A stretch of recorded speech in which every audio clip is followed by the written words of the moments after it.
All right, let's get this shit started. Good morning, everybody. Everybody across the country. People here on the East Coast, brothers, sisters, head are at the plantation already. Good morning to them. Midwest, they're about to head out to work. It's a little bit after 8 in the morning here, 7 in the Midwest and the Southwest. 6 in the morning out in the Rocky Mountains in Denver, Salt Lake City, and then it's 5 o'clock in the morning. People get ready to get on the expressway out in Cali and later on in the Pacific Northwest. Uh, I told you guys I'll be back on today, and one of the things I'll do in a little bit is opening day in baseball. Something that a little bit older guys like myself enjoys. Sean Jones, what's up, bro?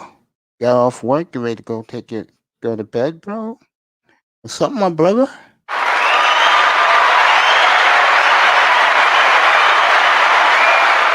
Baby Bros in the chat room. Manzano, he'll get his applause when he gets up here. You know Tony Manzano's going to get up here. Let me get you guys up to date in NFL news. Let you guys know what's been going on overnight. Uh,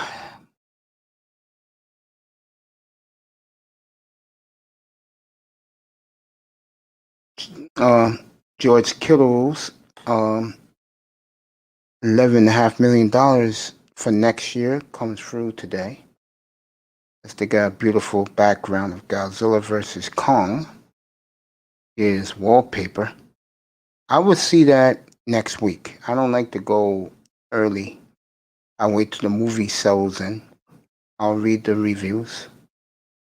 If you don't know, I'm a big Godzilla fan. Matter of fact, uh, the scenery once the studio's done next week will be Godzilla based in here. So get ready for that. Russell Wilson killed him late last night. We didn't see that. Celebrating Tyler Lockett's 4-year, $69 million extension. I told Russell, shut the F up because it's you that keeps bitching and complaining, but you're not in the Tom Brady, Patrick Mahomes class of quarterback because the Seahawks have pushed you back. Don't want to hear that. Dolphins have their needs to fill. All these teams have needs to fill. Okay? Again, I do everybody in here, not just the Miami Dolphins. I do everybody.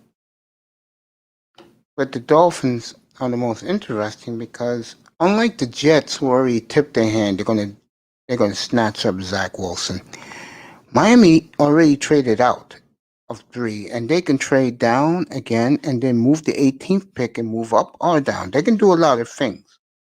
And they have a lot of draft capital. Pete's in the building.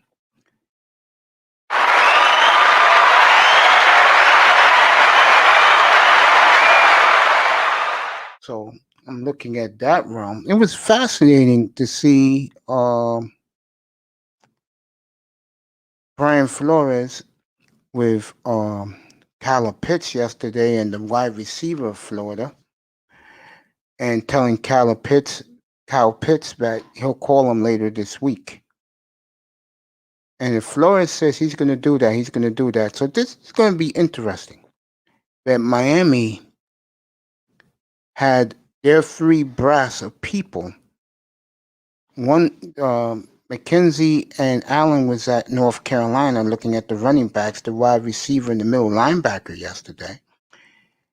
Chris Greer was with Jamar Chase yesterday. Personally talked to Jamar Chase yesterday. We all saw that. Told him he didn't run fast enough. My old boy Pitmaster C is in here. What's up, brother?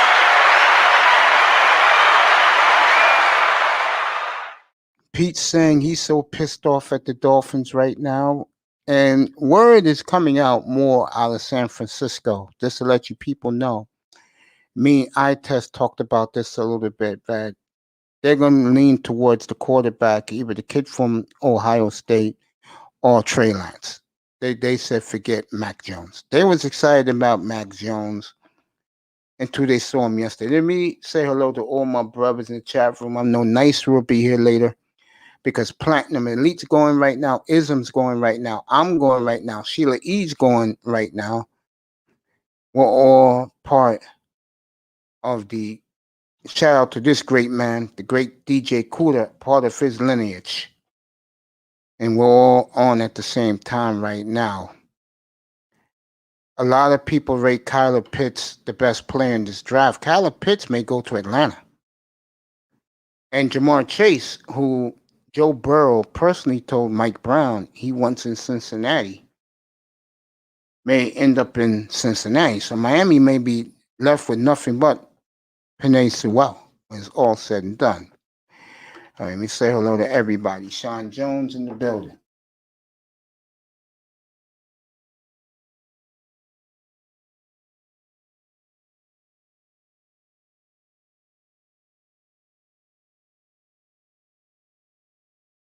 Morning to all you guys. Pete's in the building. I'm going to say hello to my buddy Pitmaster C. Stick around, Pitmaster. What's up, my brother? You want to come up? I'll drop the link in a second. Come up, say hello to your boy Mace, man. I ain't gonna lie, I miss you guys in the chat room, but when you're doing your own thing and you're about to blow it up, which I'm about to do, gang, sometimes you miss your boys. I miss all you guys. I do. I truly do. My brothers from the Manosphere. I miss these guys.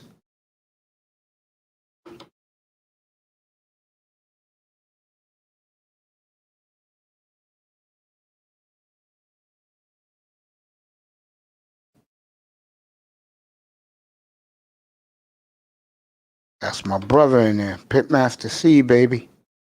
Hello to all my boys, Pete, Sean, Manzano. I'll say hello to up here when he gets up here. Pete will be up here any minute. I know he will.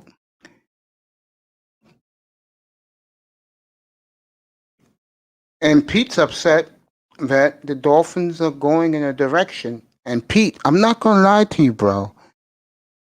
Never in my wildest dreams. I saw them taking Jamar Chase. I saw them, and they may end up taking Sewell.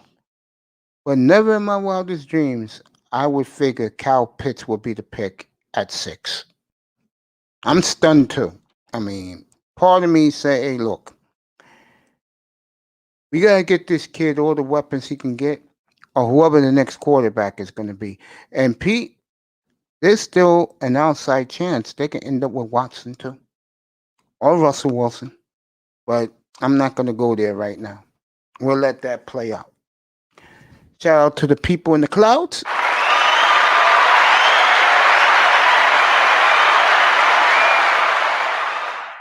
Hit that like and subscribe button, people. Like and subscribe. That's all I care about. You want to hit me up with a Cash App, you can. I appreciate that. I had so many people hit me up on Tuesday with the Cash App. I was so appreciative. I gave a shout out to everybody. Pete's here, so we're going to get this started. Pete's not happy right now. I don't think Pete in his wildest dreams saw it's coming down to Kyler Pitts, Jamar Chase. What's up, Mace? In the morning. How's everybody out there doing? Can you hear me loud and clear? I hear you very loud and clear. I was telling Manzano last night, and he agreed that I think the Dolphins were very turned off by the way Waddle and Smith this tour. Oh, And something happened last night with Waddle and Smith? no, last week or week before last, when they said, Oh, yeah, when they were saying that Mike Jones is better than Tua. yeah, and Tua was trash. Yeah, I think that turned Flores off, and because they didn't send nobody to Alabama Pro Day both times. I mean, yesterday they sent 3 guys. You know, they split it up. 2 was in North Carolina. 3, one of the assistant offensive coordinators was in North Carolina, looking at the running backs, and you know, Flores was in Florida in Gainesville, and Flores was in Gainesville and Greer was in LSU. LSU, yeah. Jamar Chase. So And they want to move up from the 18th pick. If you didn't hear TD late last night, he came on late last night. He came out with from his peeps. You know, he has his sources like I have my sources. Uh, Devontae Parker's on the block.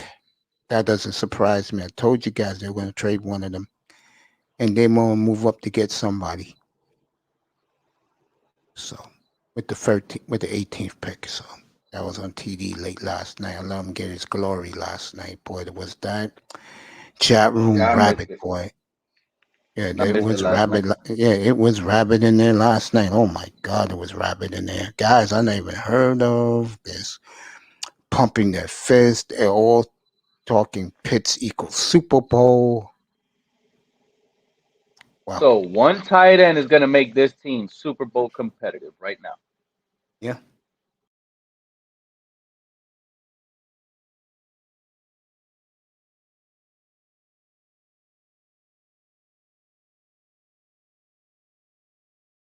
Yeah, Pete. Yeah. You just said it. One Pete, you just said it. One tight end. Yo, MTGV TV, bro.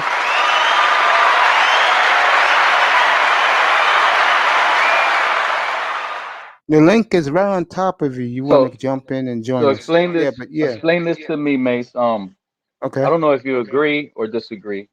Just Okay. do you think is Mike Gesicki a great blocker? No. Is Kyle Pitts a great blocker? No. They're both receiving tight ends. So how are we gonna run two tight end sets and not scare teams with running the ball? What are we gonna like? This is the thing. I can see Kyle Pitts going to a team that has no defense, and they're gonna utilize his skills in the passing game. Like I don't He see the may end up in Dolphins Atlanta. throwing it. I don't see the Mace. You know that this team is heading for physical style run with a big defense and manage the game.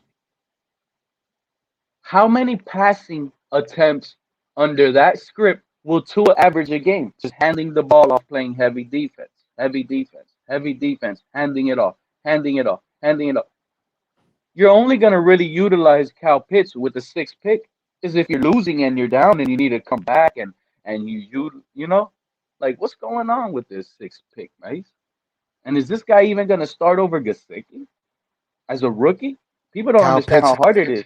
You got to I under wouldn't be. tight ends need to learn the blocking assignments first, and then they already know what they give at receivers. So when tight ends can't block, they need to show the coaches and that they're getting better at their assignments and they understand what they have to do on blocking assignments. If you don't do that to the coaches and prove you could do that, they might not show you play. And then people love to say Gasicki's a horrible blocker. Tell them to go to last season and show me where Gasicki was blocking horrible at. I think, want the truth? I think they're gonna get rid of him too. That's why I think what you said a little while ago, and you said TD said it, but I've always said this, Mace. The Devontae Parker contract has always been a contract where he's easily tradable if he explodes one season because it's so cheap. 1 second. MTGV TV. Thank you so much, my love, and you got a wrench from me. There you go. Thank you for your support, beautiful. Enjoy the show. You'll like it. Trust me, it's early, but I'm gonna probably go to like 4 o'clock today. I don't know. Pete, let me say this. I'm being honest with you.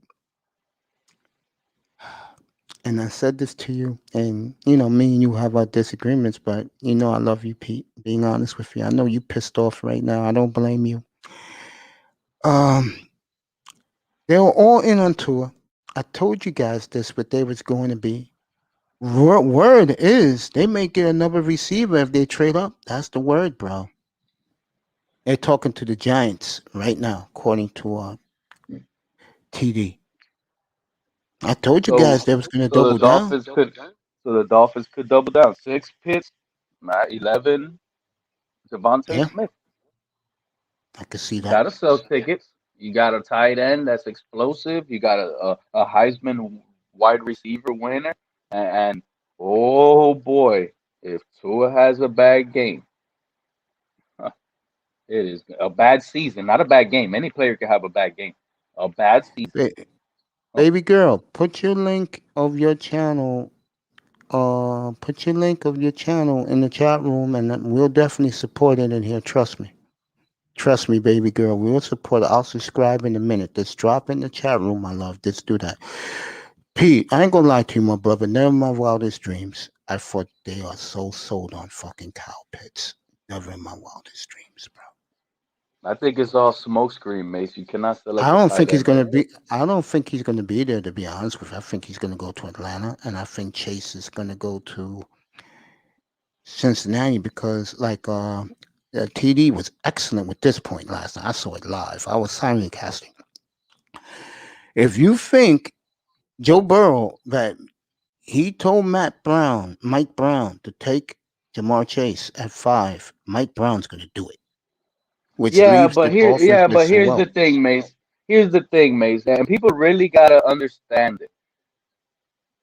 If Joe Burrow tells Mike Brown, I want my guy Jamar Chase here, Mike Brown is gonna keep that in his pocket and it will not be out in the media. It just won't be out in the media because they took it seriously. Now here's what's really going on with that. You see, Jamar Chase is Joe Burrow's buddy. Yep. Once the Cincinnati Bengals pass on Jamar Chase with the fifth pick, all Joe Burrow has to say is on a short text to his buddy, man, you know the reports were out there, they're true, man. I wanted you here, but they felt like they needed to get me a tackle. It's not my fault. They're still buddies. That's just not to ruin their relationship. It's all smokescreen, man. I don't I buy can it. I can easily see I mean, you underestimate. I can easily see the Bengals taking Jamar Chase. Easy. Because look at their receiving core. Other than the kid, what's that? T. Martin, whatever his name is, the kid T. Higgins, from Tyler Boyd, that's it. I, Joe You put Mixon. They have a running back that can that's the running catch. back. But if you give him, But you but how give many more him. receivers do you really? I can see Cal Pitts going to the Bengals before Jamar Chase.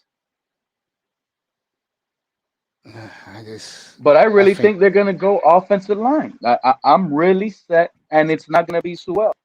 That's just it's Sewell's going to the Jets. I don't But see that happening at all. Zach Wilson uh, is, and this is the thing that bothers me about these teams. And Peter King said it best yesterday. Jacksonville, can you fucking get your fan base excited instead of them on pins and needles and just tell the NFL you taking Trevor Lawrence? You got the fan base upset now, Urban Meyer down there, because they're doing this and that. Just do it.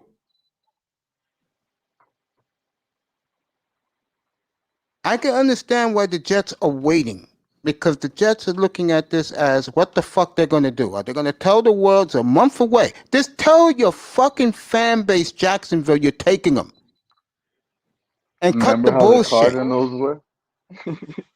Yeah, Cardinals The told the world they was Cardinals were. taking Kyler Murray. No, they didn't. No, they didn't.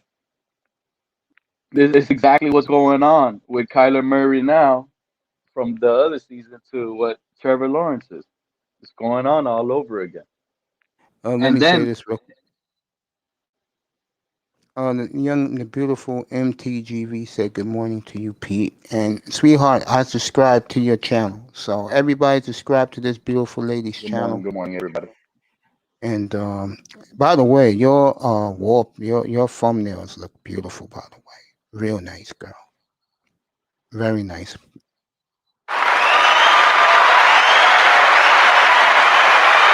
See, what the Jets is waiting on is this. What happens if Urban does be a dick and trade? Excuse my language to all the ladies out there watching and listening. And he does pull a fastball, then the Jets gonna have to do remarking again because the Jets are set on taking Zach Wilson. So they're waiting to hear this come out and say it. Don't like Peter King said. Just do it. Mace, Get your Mace, Mace, fan Mace, base Mace. fired up. I hear Yeah. you. I hear you on the Jets taking Zach Wilson. But let me tell you, let's say I worked for you, right, Mace? Yeah. I used to work for you. Yeah. And I turn around and go get a job elsewhere. And that me and you are still in communication. I got a promotion. Boom. I go to the Jets. Call me Robert Sala. I'm your buddy. Mace, I am your bud. I still have your communication. You don't think that the 49ers trading at 3 with listen to what I'm telling you, with everything they gave up 3 first round draft picks. That means they know who's going to be there at 3, and they got their guy. They didn't trade 3 first round draft picks to get to 3 to hope and pray that their guy slips. That's not what the 49ers did. The 49ers and Cal Shanahan and Robert Saleh, they communicated. Rumors were that they even tried to make a trade, but they didn't trade, right? So they did trade with Yeah, the Dolphins. They're yeah. behind the Jets. Cal Shanahan knows who the Jets are going to select, and he knows it's not going to be a quarterback. So it's to the point where people really need to see exactly what's going on, and then they're going to get Zach Wilson. I know the whole fan base and some 49er fans want Justin Fields, and that's not what Cal Shanahan wants. He doesn't want Sweetheart, somebody that can run and break the give, play. me- Cal give, Shanahan me- wants his play to work. give me a second. I noticed that, baby, when I read the thumbnails of reward for missing children or kidnapped kids. I saw that, baby. You do a great job. That's why I complimented your thumbnail. It looks beautiful. Your room looks terrific. Congrats on that. And I'll definitely be watching now that I subscribe. So when I get the bat signal that you're coming on, I'm definitely gonna watch. We need more stuff like that in the woman's sphere, the man's sphere. We need more stuff like that. Congrats to you, my love. And you'll get my full support. I've been on for 7 months off and on. I came on Labor Day. It's going to be 8 months on Monday. So me and you came on about the same time. And again, shout out to DJ Kuda.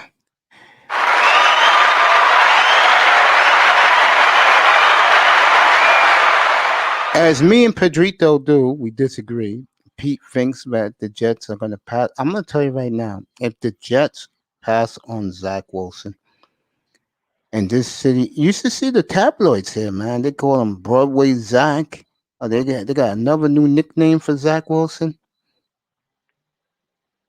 Here's the problem with the Jets. Nobody wants Sam Donald now. See what happens when you don't strike when the iron's hot? No, here's the problem with the Jets. Remember the 49ers were in rumor talks with Sam Darnold? Yeah. He fits in their system. He can go right in with Cal Shanahan, run that system. But people, when I started hearing that, I'm like, that doesn't make any sense. Because right now, unless the Jets aren't going to run a 49ers type system, and they hired the 49ers offensive coordinator, they hired Robert Saleh as the coach. Well, so if you're hiring 49 personnel to run that offense in New York, why would you ship that quarterback out when you feel that quarterback in San Francisco with Cal Shanahan will succeed? So therefore, keep him as a Jet and let Sam Darnold succeed in a better system that's ran for him and an easier system. Before I That's what I answer see. that, That's the way I uh, see it. Jimmy G has a lot to do with what you're saying. I'm gonna give you an answer in a second. Sweetheart. Yeah. Whenever your uploads come on, I'll watch because I get the signal when your uploads come on. And I did the complete opposite, darling. I did live streams, but my videos are coming this week. So I'm going to start shooting some videos to upload. And I was going to do baseball, but I said, effort, I'll do the NFL draft since it's a month away. And I got a pretty good idea who these guys are. So I'm going to start doing upload videos this weekend. You'll see it. So I stream all the You time. talking to somebody in the chat, Mace? Tell them to come up. No, she's a lady and she's at her news desk. She's a Oh, crime reporter. okay. I'm Yeah, sorry. she's listening. I told you guys, think I'm kidding. I have a lot of females who listen to me at work. And I had the Blessings to fashion everybody. designer email me the other day telling me that keep up the great work. I appreciate that. Now I'm gonna answer your question. The Niners, I'm here for it, Mace. Many blessings your way. Same to you, my love. Same to you. Yeah, Pete, it's about Jimmy G, bro, because what they're worried about is I'll do Sam Donald first. If Jimmy G had a big trade market, they would have got Sam Donald by now and got rid of Jimmy. Jimmy doesn't have a big trade market. Number two, we all know who's going to try and get Jimmy, and the league is going to look the other way once they do cut him. And I think they will end up cutting him if they get their dude at three. And now the word is they were so disappointed in the air balls that Mac Jones threw that now they're looking at the kid from Ohio State. Mac Jones threw what? Two, three air balls? Two of them? Yeah, he overthrew Devontae Smith. They were turned off. Yeah, Yeah, it he's was two dropping again. overthrows, I think. At least they, Yeah, and he had a few underthrows as well. I mean, Mac Jones still, from what that pro day is, put up to his pro day. speaking of the man that you glare at, do you like the fact that most of the receivers are down in Honolulu working out with him? They're in Honolulu. Yeah. Will Fuller's there. Who's number 19 again? Jakeem Grant. He's there. Devontae Parker's there. Yeah. And got No, the if Devontae more Parker, as if yeah. Devontae Parker there, I'll be surprised. Yeah, he's there. No, I haven't read any reports or anything that Devontae Parker is. I saw that the other day, bro. Everybody knows about that now. They're all working out with Tua. Will Fuller is all in on Tua. He said that himself. No, he said as Pete, soon as he's done with his training program there in Houston, that he's still doing training. When he's done with that, he wants to go out there and work with Tua, which obviously that's what if Brock Osweiler was the quarterback, he would be saying, "I can't wait to go over there and work with Brock Osweiler." Whoever the current Dolphin starter is at the time, the new player is gonna praise him. That's what you do. You show respect to your new teammates. You're not gonna say, "Oh my God, I'm not gonna work with Tua." Come on, Mace. You know you ain't gonna say that, but you still can't sit here it's gonna be and act interesting. like players in the locker room didn't question his ability. So every time I think of that, I ask myself, maybe what I did see is what I am saying, but people just don't want to get out of their feelings with this player. We all want it to work. We all want it to work. Does it look like it's gonna work and be special? I By the don't think way, so. April 19th, that's on a Monday, that's 3 weeks from now, 2.5 weeks from now, will be um, OTAs for the entire NFL. And one more thing from Commissioner Goodell, sticking it to MLB and the NBA. Good for him. He guarantees it will be full stadiums opening day around the NFL. Good for him. Yep, yep. That was a beautiful blessing. That was awesome to hear from that. And what do you think about this 17 game schedule now, Mace? Because And I predicted 3 weeks ago that it would be the Giants that will be playing. that's true. But I love it. You know why? You know I'm a fantasy football guy. You know I love playing fantasy football, talking, I do trying to see too. who gets all the matchups. I love it. So as a fantasy person, I love it. My buddy and a lot of NFL players around the league aren't happy about this. And then you go on ESPN YouTube channel and they're talking about it. You go read the comments and people are like, "Oh, these NFL players need to shut up. They're getting paid more money." That's the people that really don't know the football contract money base or anything of because players sign a contract base. You sign a contract for $1 million. Um, to play 16 games, 17 games, 18 games, 19 is whatever, 20 games. Your contract is signed. So players don't get paid more. If anything, their weekly checks get decreased. Instead of them getting 40,000 a week, they probably getting $33,000 a week because the season increased. So you got to base that salary into the pay. So people thinking the NFL players get paid more money. No, the only thing is I can see possibly now old contracts being able to meet their incentives now because of this extra game. They can possibly meet extra bonuses because they get an extra game, but they don't get paid more. Yeah. I want to get back to what we're talking about. And I do appreciate what you just said. I'll get back into that, but it just boggles my mind. I was talking to Manzano late last night, and I test is delirious if they take Kyle Pitts. He is giddy. He loves Kyle Pitts. I will say this right now, and I said this late last night, and I just disagree with me. I think Pete, you're going to agree with me. Tagovailoa cannot work with this group of guys they're bringing in. God help us. Because I'll tell you this, Jacoby Brissett will. That I dare someone to argue with me that Jacoby Brissett. I dare. There's people out here that I will have to argue and fight because they will sit here and tell me that Tua is better than Jacoby Brissett, and I don't see it. When it comes to the football field, when it comes to the passing scene, what can you literally say now? Oh, Jacoby Brissett turns the ball over. No, he doesn't. So Jacoby I'll tell you Brissett right this. now is better than Tua, and that's sad. I'll tell you this. If the fans in Atlanta is begging them to take a quarterback, and I think that GM will listen to the fan base.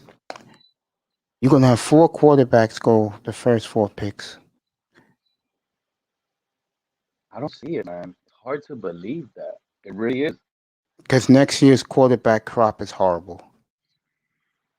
Only one. The best quarterback next year is the kid from Liberty. Now, if you wanna, I don't care where a quarterback comes from, but if the kid from Liberty is the best, hey, But how many quarterbacks went last season? Makes four in the first round.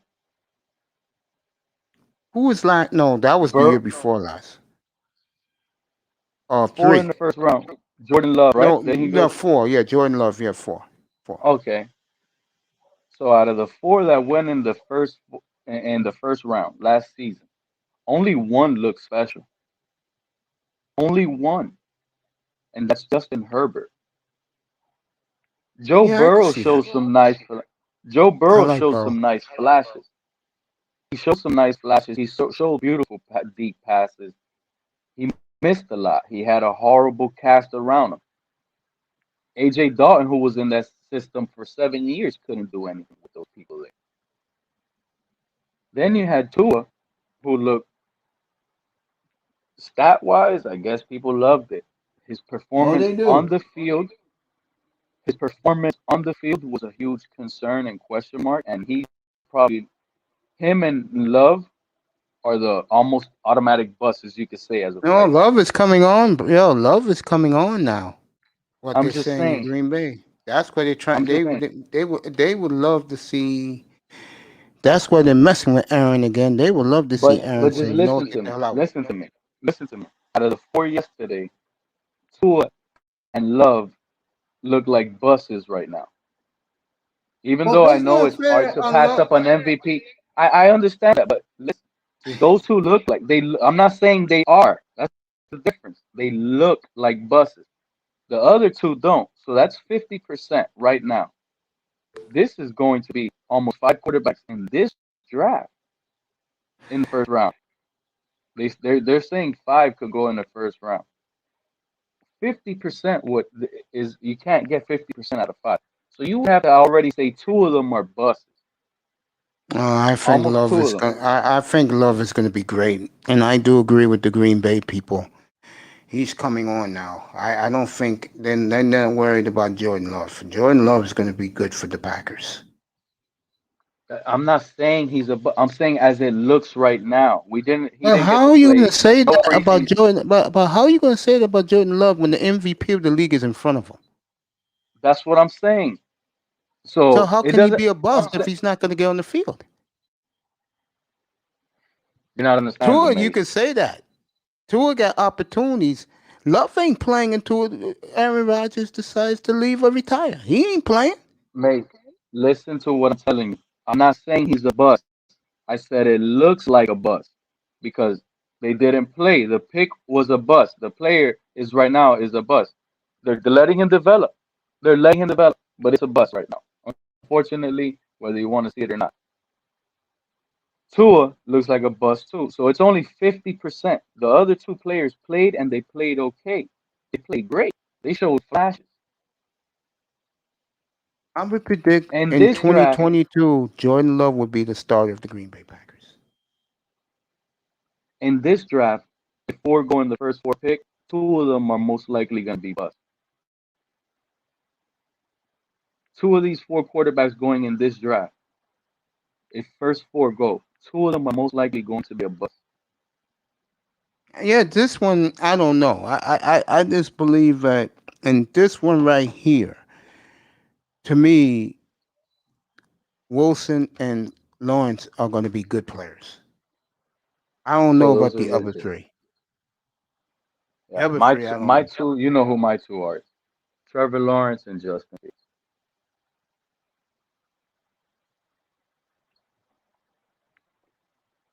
Because one thing about Zach Wilson is the ball comes out of his hand totally different. I'm not comparing the player to Mitchell Trubisky, Mason, but what I am comparing is the hype that this guy is getting for one performance season. Well, why they're in love with Wilson? Because I always said this about when you try to get a quarterback. Can you do everything you ask him to do? And how will he look around real talent? That's why I told you guys back in the season that they're going to make sure they get two of some players. And looks like I'm going to be right. And the way TD was preaching late last night that they're going to trade up and get another receiver from what he's hearing, I just said, okay. I'm not going to argue it. And I did say, and I got a lot of pushback. All these guys, Quinte, this is why these guys don't really come up in here because they're so hell bent on this, and that. Motherfucker. I'm not talking to you, Pete. Motherfucker. And excuse my language, people. It better be 5 to 6 starters from this draft on the field opening day. No excuses. I don't want to hear about, oh, they got a what that bullshit phrase they use when you train these players? What is it called again, Pete? What was that, Mace? When you draft play, oh, there you go. I found it. I don't want to hear no BS about developing.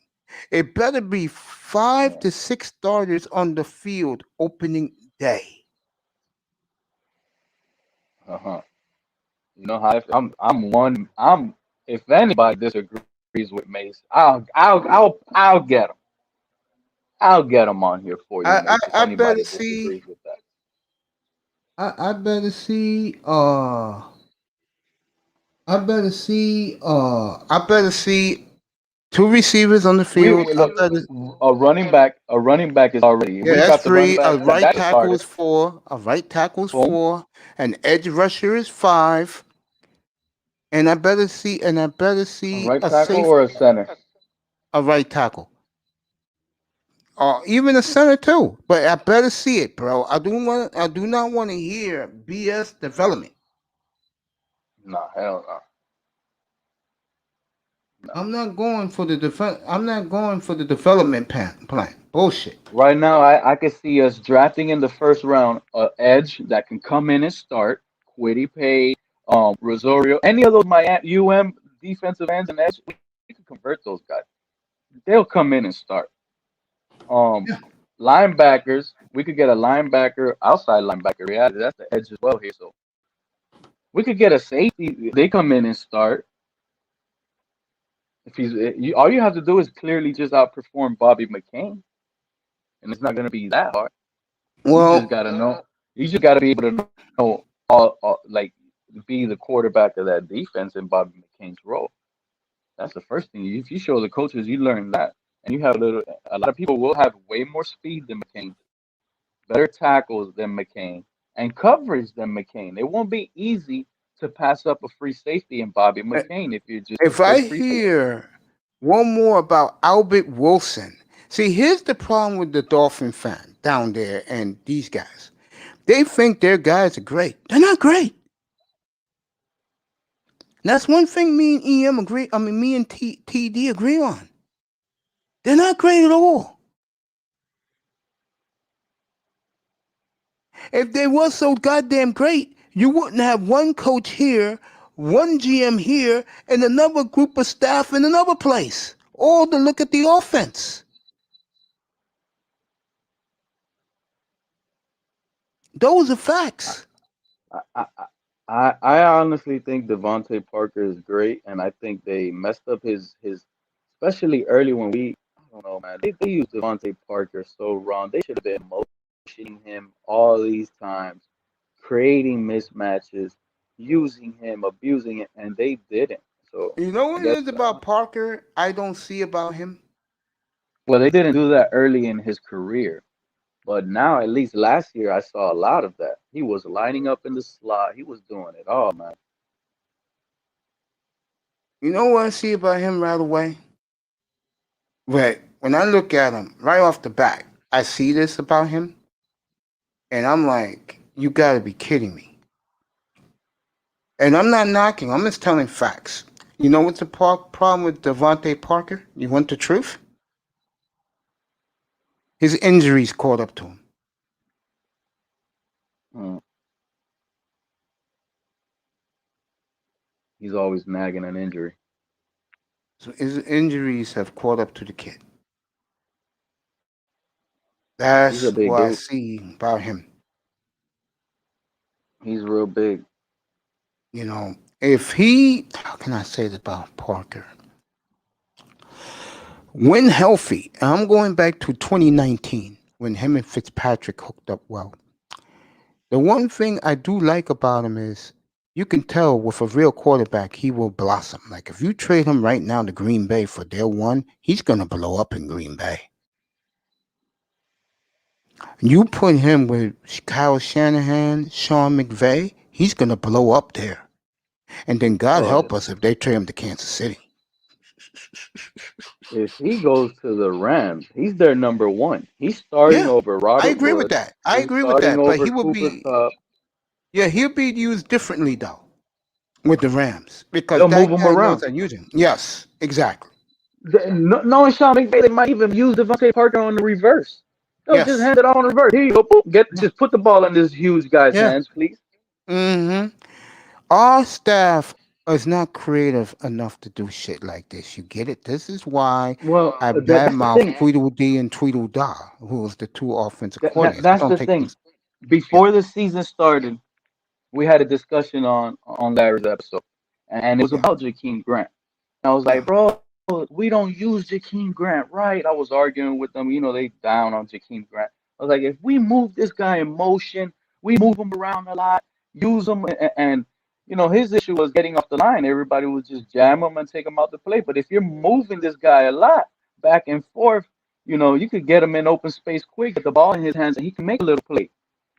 Or you can use him as a gadget. You could use him as like you could scare the defenses a lot with this guy, but you just got to know how to use it. And they just would not use it correct. They actually tried to line up Jakeem Grant on the left side as the left starter at some point, and they kept him there to be the left boundary receiver. Like, come on, can't be that bad. The play Wow. calling and the way they were using these players were totally off, Mace. I agree, man. I just never liked it. It was, and a lot of it, I guess, had to do with Gay setting his offense just still and always keeping him there. I don't know. But I didn't Gailey even last baby season, girl. everybody was down on Gailey last season. Go ahead, Mace.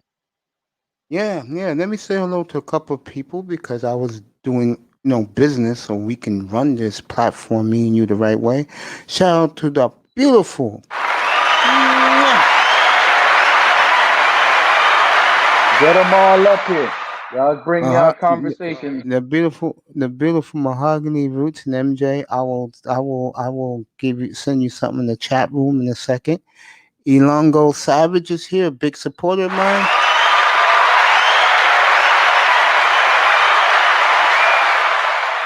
Good morning, my brother. And then it wouldn't be this platform without the great Sean Jones. Got off work.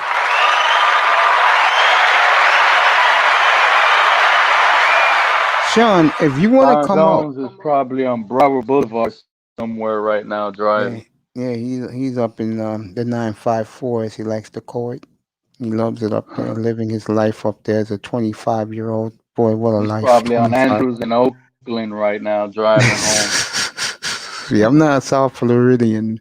For me, that would be Fordham Road here in the Bronx. Anyway, we're going to get back to Pete in a second. Let me say hello to everybody in the chat room via YouTube. I always like to shout out to everybody. Beautiful mahogany roots, our support. Mahogany at work at a time where all the big hitters are on at the same time as I am. Sheila E's on, Ism is on, Platinum is on, Jessica X is on Platinum's platform right now. I got my boy Pete in here, you know, get everybody back in here. Hey, Hey, so Pete. how was everybody? How was everybody with the Jamar Chase? How's everybody feeling about Jamar Chase now? Uh, to tell you the truth, as the beautiful MTGV did something very nice for me, for you, baby girl. Excited.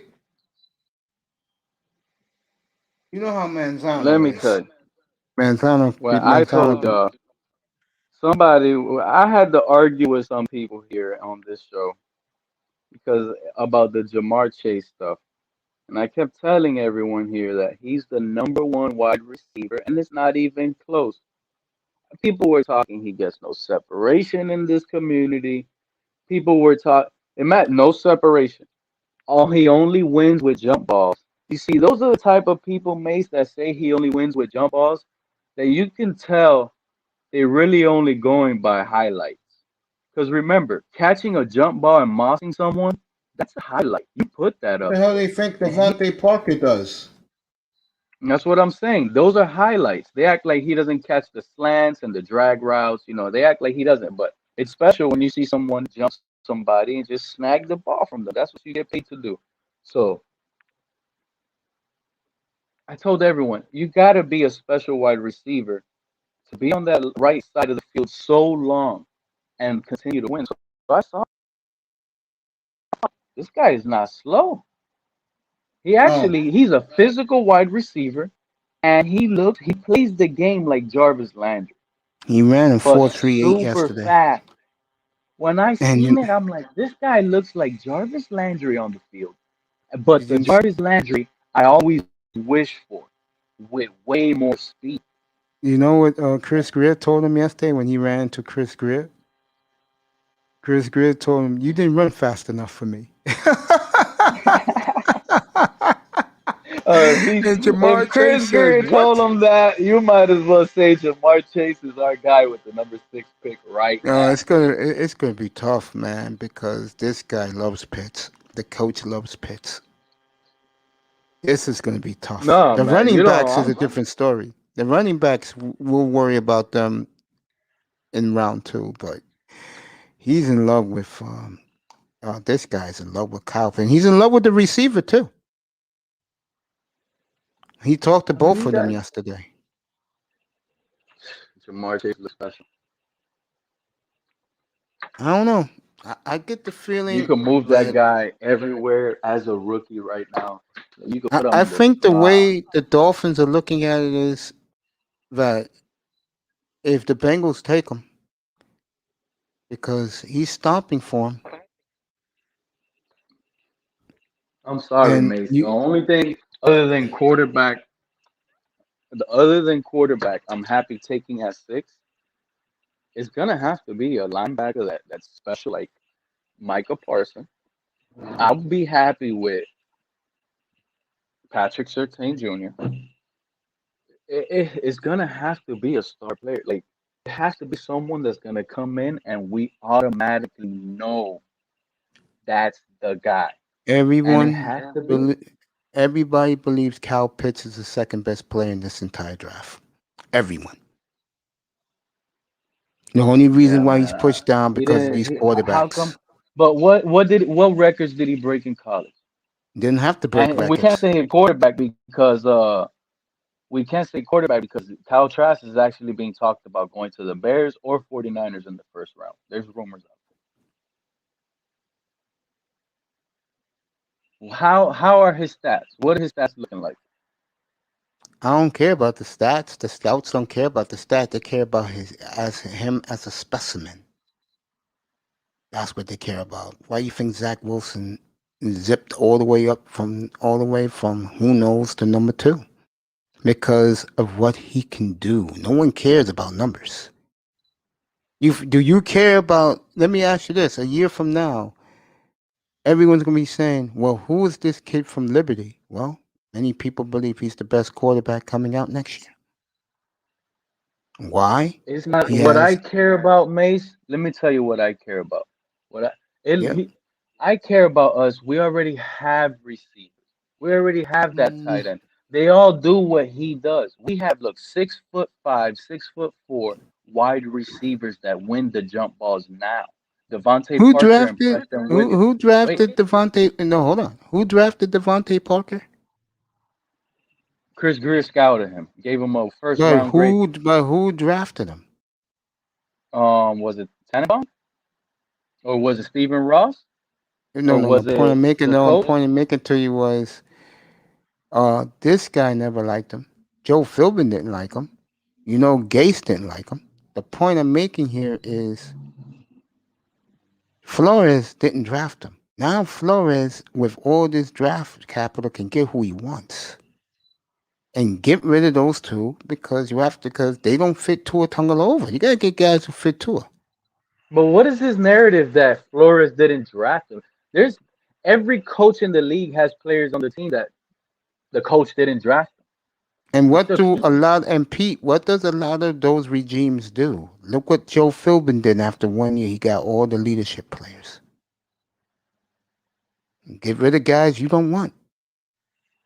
you get rid of guys that don't perform or don't play out to their contract. But It the happens in coach, sports, bro. you remember, the coach is only the coach.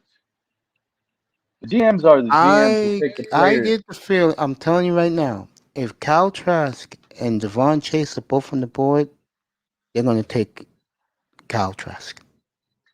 I mean, what I'm saying, There, Cal Trask. Excuse me, Cal Pitts. Sorry about that, folks. Cal Pitts. If who's both of gonna them take are on the Kyle Pitts? board at 6, they will take Cal Pitts.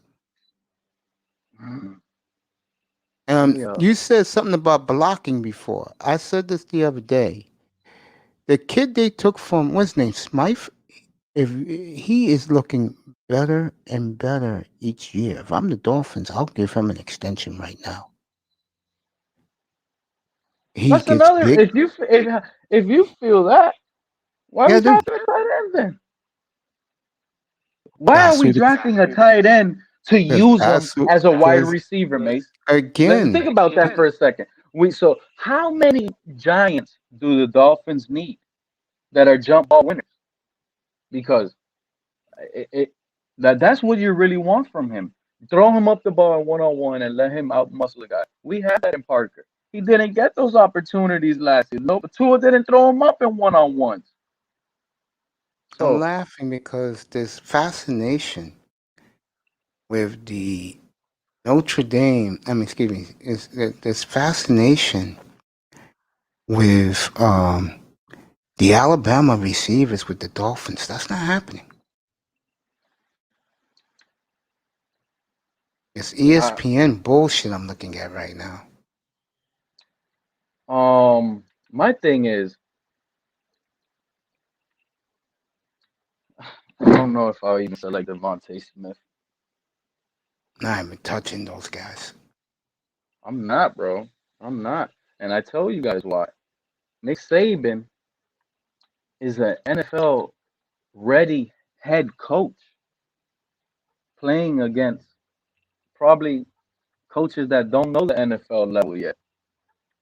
He knows how to set up teams and he gets the best recruits. Oh yeah, because they play in the pro style system. Exactly.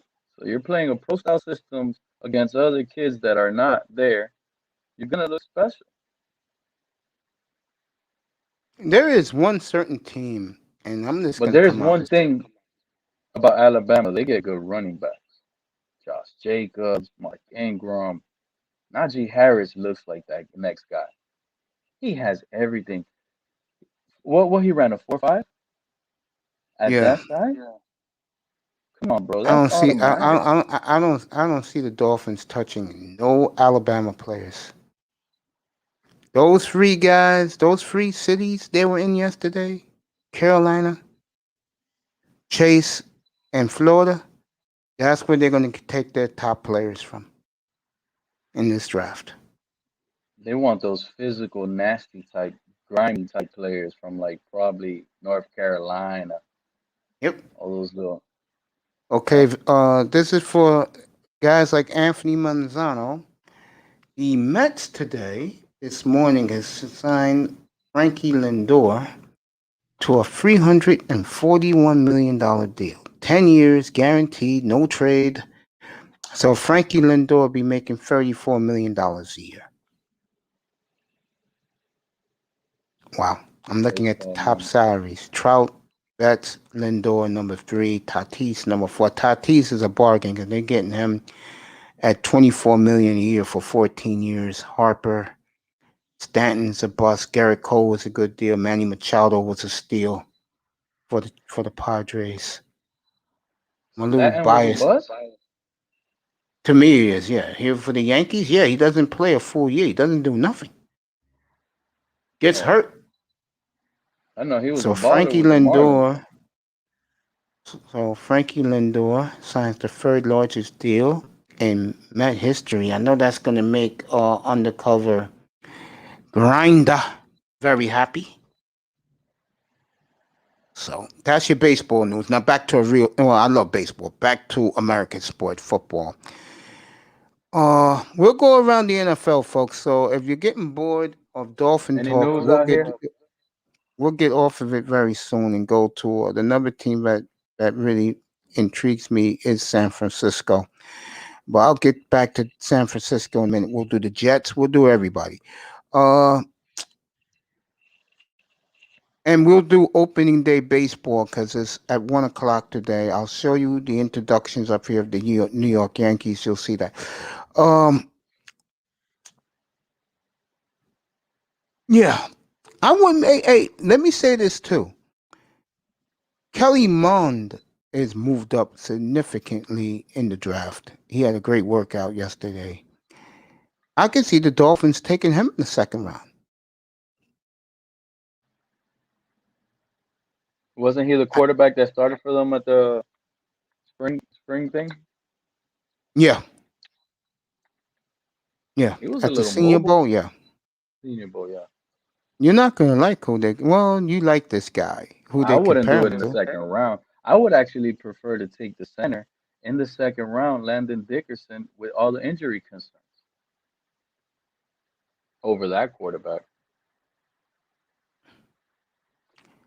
I'll say this: if the two get receivers are gone, like I say, Falcons take Cal Pitts and Bengals take Javon Chase, I definitely see the Dolphins taking Sewell.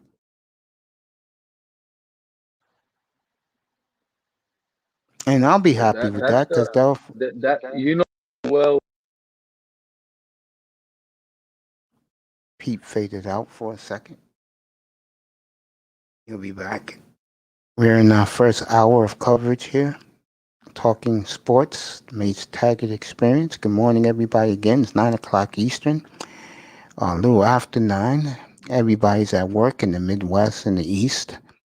People heading to work in the Rocky Mountain region of the United States. And like I said, people already on their way to work out in the California on the I-5. Pete's back. Uh, I'm going to switch up a little bit because I know a lot of people support this team in America. I'm going to talk about the Dallas Cowboys. It looks like they're locked in on your boy Patrick Surtain Jr. That's a real good pick for them. Yeah. For sure, the People, Cowboys need to go defense, or they yeah. can go. If they're gonna have to go defense. I was gonna say that linebacker Michael Parson, but I didn't I want can to see, I say it. can, I can see him there for him. I can see the reason why Miami's trading back up. That's what EM said. I mean, TD said last night. TD believes they're trading back up so they can get Parsons. That's what he believes. Oh, Shit. see, this is you see. So TD is saying we should trade back up to get Parson and lose Yeah, draft capital and take Pitts with the sixth pick. yeah. We already traded up to 6. Who's the better player right now? In my opinion, it's Parson. But other people. To me, Parson is more special. 6'3", 4'3", and he plays defense. He can. It's just unreal. It's unreal to me. So I would just say go 6 Parson and don't even trade with the Cowboys. Why are you gonna? Why you're sitting at 18? The No, Cowboys. The if they, Cowboys will select Michael Parson at 10, man, if he's there. They were. I think they'll take Sertan. I could see that. I could see that I happening don't because see I them. think they lost their corner, Chad I don't. Ogunze. I But don't see them taking a linebacker. They may later on in their draft, but not right away. I think they'll take the Alabama boy, like they say, Brand and Brand. Bama, Cowboys, perfect fit. I do agree with that. I do agree with that. So Dallas going DB, in my opinion, definitely going defense. We talked about Miami if already. if if Dallas goes Patrick Surtain, Yeah, then the Giants are gonna go Micah Parson. They just lost to Olivia Vernon. I could see that, but I could also see them going Waddle. They gotta make their fan base happy. Oh yeah, I mean they got Kenny Galladay, they got the tight end Evan Ingram. I don't think they're gonna get defense. Giants are going defense. They got too much offense. They got the other receiver. What's his name? I don't remember his name. You see, it sounds like he's not good because you don't even remember his name. Which kid? The other receiver that they had. The Giants? Oh, I Yeah, forgot the kid's name. yeah, he's good. He was doing it as a number one with no running back help or nothing. He was performing. I forgot his name right now too, but he's a good wide receiver. And they just added Kenny Galladay. They had Evan Ingram and Saquon Barkley's coming back. I could see the Giants either going offensive line or they're strictly on defense. They're gonna get that linebacker Michael Parsons. Utah Jazz plane almost crashed late last night. All the players said that they was fearing for the worst, but it was the end. They survived. Kudos to the pilot. Andre Drummond out. What I said it last night when I was killing Drummond. Toe injury. You can't make this stuff up. President Biden saying that MLB saying that they're going to have full capacity at the Rangers' brand new ballpark is not responsible. Okay? Gotta remember something, President Biden. The Mac Daddy himself laid down the law yesterday, Roger Goodell, and said by opening day there will be full capacity in every NFL stadium. Just laying down the gauntlet to the rest of the sports. What's my girl on ESPN? I forgot her name.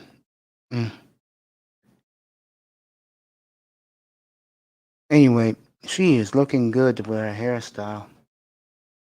I'm looking at ESPN's website right now. I forgot baby girl's name. So the Mets got signed Lindor. That was a good move. Biden's bitching. Drummond's hurt. Detectives will not reveal the cause of Tiger Woods' crash. That doesn't surprise me.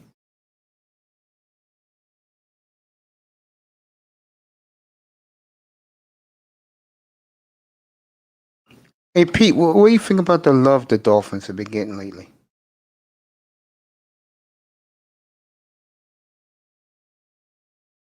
Huh, Pete? Hit that like and subscribe, people. I'm reading ESPN right now.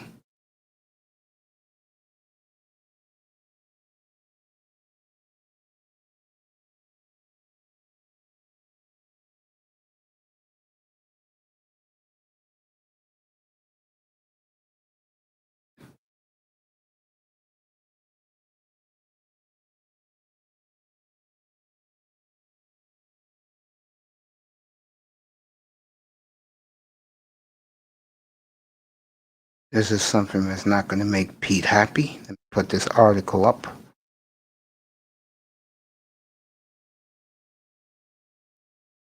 I'm having fun in here. Again, good morning, everybody. Let Pete see this. Having some fun with my man Pete. There we go. Bang, bang.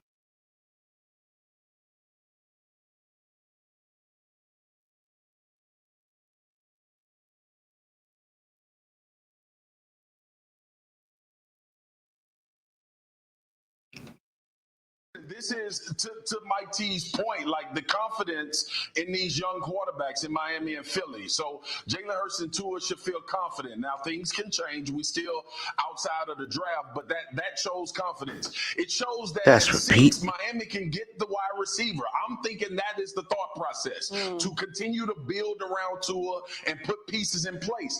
And at 12, you look at Philly. They still have an opportunity to get playmakers at that spot and plus build for the future. If you think about these guys, if they've identified that they have young quarterbacks, now it's about building rosters out. We saw San Francisco make the big splash. Those big splashes are made for quarterbacks. All right. I know Shefty is reporting that Jimmy is the guy and he'll be there, but I don't plan on Jimmy being there. Y'all know that. I think things change as we Yeah, I go don't see throughout this Jimmy being process. there But either. when you look at Miami, the confidence that they seem to have in Tua, you look at Philly, they want to give Jalen Hurts a go. This is beautiful for these young quarterbacks. And these are two teams that need to approach this draft filling their roster out, putting themselves in a position to have multiple opportunities to draft really good football players. So it's exciting. I totally agree with that.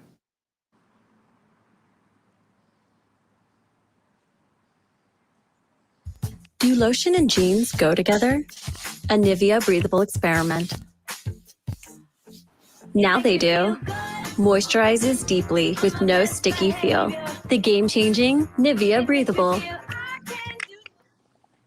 You talk about blockbuster. This is the defining, kind of decade-defining trade for the 49ers, and it's clear that Kyle Shanahan has not been satisfied with the quarterback position. It has been eating at him for some time, and we've talked about it and around it. We've, tried to be more, aggressive about it. But the truth is, this is now the proof in the pudding that they are now going to get their quarterback, and who that's going to be.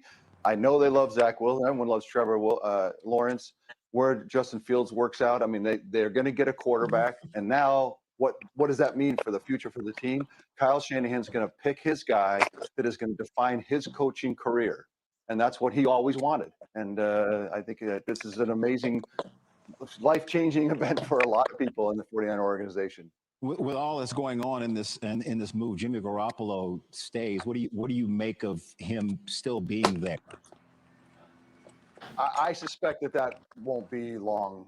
I agree with that too, Steve. There's no reason now, if you're going And to have then- a quarterback that you can now play. And think about what the Rams did. The Rams did what people thought was Pete, did you irrational. hear what Say this is Kyle irrational from the Shanahan, how he 49ers. trashed Jimmy Everyone knows G in the other NFL day? today, you have to have a quarterback that can get around, get the extra yards, can be Pete? productive in a lot of different spaces.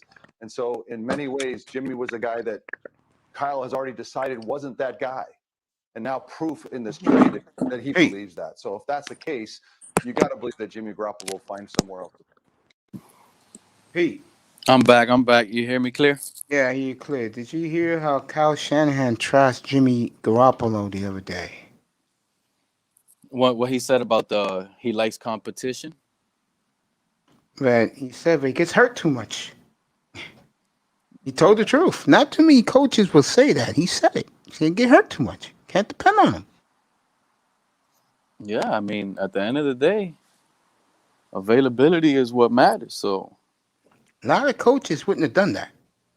They would did the company line, you know. you know what? The 49ers did one of the best trades ever. Because when you think about it, to me, in my opinion, they have a great coach. They have their team ready to win. Yeah, Super They Bowls, just, yeah. they just need better quarterback play consistently.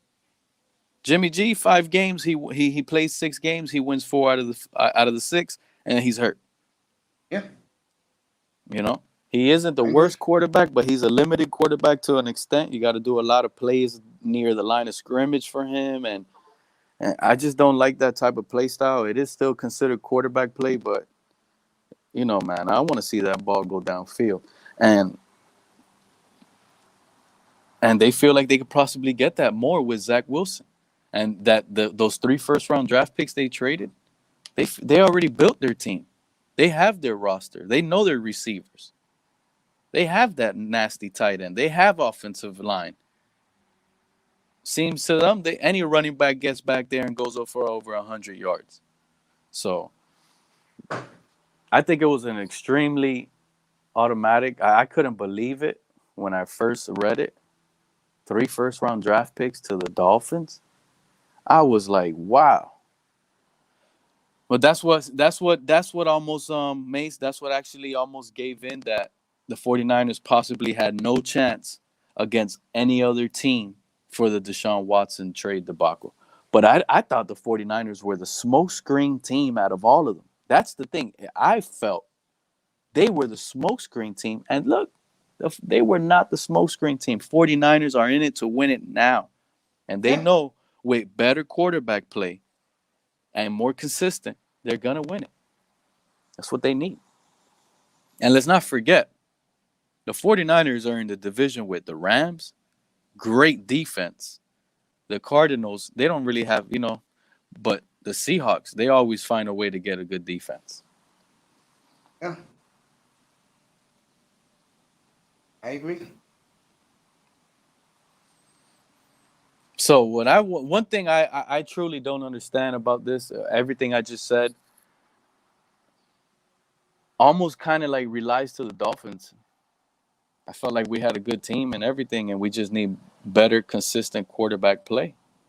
They don't look at it that way. I know. They're looking at it with the words we hate, Mace. They're looking to develop and see if it can turn out. They're developing. Let them develop. Who was up here last night and they said it? I forgot who was up here last night. And he told me, Macey, right? The Dolphins. I think it was Joe. No, Joe wasn't up here, was he? As Joe, you want to come up? Here's the link, buddy. Good morning to you. I know Joe's at the gym right now, and he's doing this to Pete. Let Pete see this. Joe, you must have not heard the beginning of the show, man. I'm telling you guys right now, Tua is the best quarterback in the NFL. He will not take one sack. He will not throw one interception. He will take us to the Super Bowl and the promised land. Then we woke up and it's April Fool's Day, huh?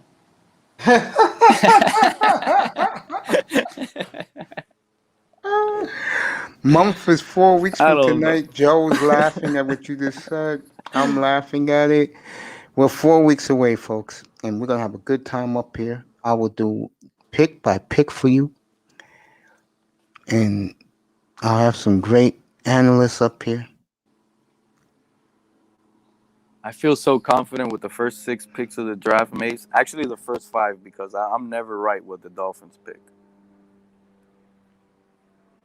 We will have. You know what? That's not a bad idea. We'll have a contest who can pick in the top 10 who can hit the most. That's a good contest. That is a good contest. We'll do the top 10. If I had $1 like Warren Buffett, I'll do the entire first round. Remember, he did that for the college tournament. He offered $1 billion if someone can get all the games picks right. I think that was 2 years ago. Warren Buffett did that. That's awesome. That's crazy, bro. Mm-hmm. But Joe's happy they're going with Tua. Joe's happy that the receivers went down to Honolulu to work out with him. Yeah, they're going with Tua. I told you guys this back then. I said they're going to give him as many weapons as he needs to prove that he's the guy. And I think Tua will have a good year this year, I do. You know my numbers, 26-6, 3,200 yards, and 100 passing rating. And I know Dolphin fans will not be happy with that. Sounds perfect to me. Just win, baby. Don't get pulled. I'm telling everybody right now. If Tua gets benched, he's not coming back. Oh, that's it. I said it last night, Pete. I gave the scenario. Oh, okay. I told Me him and all that. I Itus. think it was yesterday on Larry's show. Yeah, I I told said him that last yesterday. night. I said Atlanta, the first 3 games, Atlanta, Carolina, and the Raiders. You lose all 3, and he does nothing, he's gone. He'll never throw for the Dolphins again. I don't know, man. It's going to be tough for him to beat out a Jacoby Brissett, but we were rolling when we started talking other teams, Mace. Let's do a little mock draft. You want to? An early morning mock draft with Macey in the morning. I'll get back to it. As a matter of fact, we can do that right now. Let's get rid of, well, me and you're going to disagree with pick number 2, but I'm going to go Lawrence 1. But let's do it. We could do your draft, and then let's do my draft. Let me go first. I'm going to say, you know how it goes already. My 6 are set, man. My top 6 is set. 1, Trevor Lawrence. 2, Penei Sewell. 3, Zach Wilson. 4, the shocker of the draft, Mac Jones. 5, Bengals. They're either going to take a tackle, Rashawn Slater, or they're most likely going to get, Jamar Chase. I think they should go offensive tackle, but they might get Jamar Chase or Kyle Pitts. They might help Burrows out. That's the quarterback that he can use some help offensively. They just lost A.J. Green. This guy's his boy. That's why he wants Jamar Chase there. I see the Bengals doing that. And they need that. He already has a little bit of chemistry with T. Higgins. He has chemistry already with Jamar Chase. So plug that in. Let that offense score some more points because you're in a tough division. The Cincinnati Bengals, they got to go out there and beat out the Steelers, the Ravens. They're not going to do that. Oh, my God. I'm discounting the Browns out like this is the Browns of 10 years ago. They got to go out there and try to beat the Browns, too. The Browns probably, I can see the Browns next year winning that division. I'm going to bet my money on the Ravens winning that division, honestly. But it wouldn't shock me if it's the Browns. It wouldn't shock me if at the end of the season I'm like, damn, I should have listened to Mace. I knew the Browns were the play. And by the way, the reason you asked the question, why did the Dolphins trade back up? The reason why they trade back up, because the way things are looking, they're going to get one of the 3 best playmakers at receiver in the draft.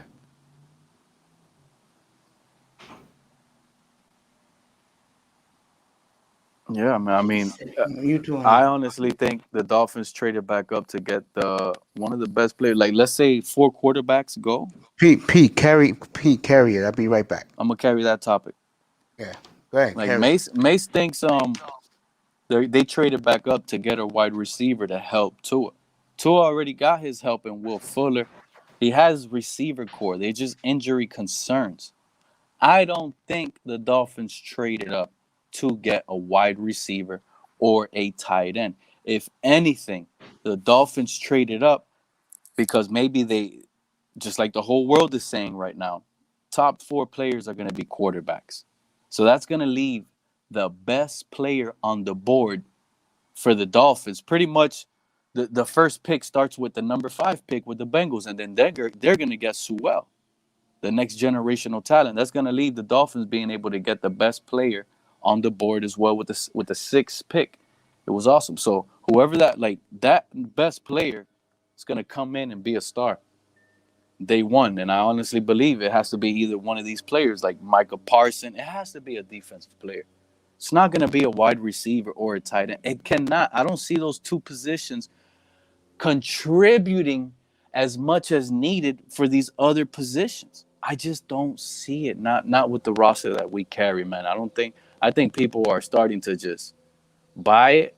I really don't see it. I don't see it.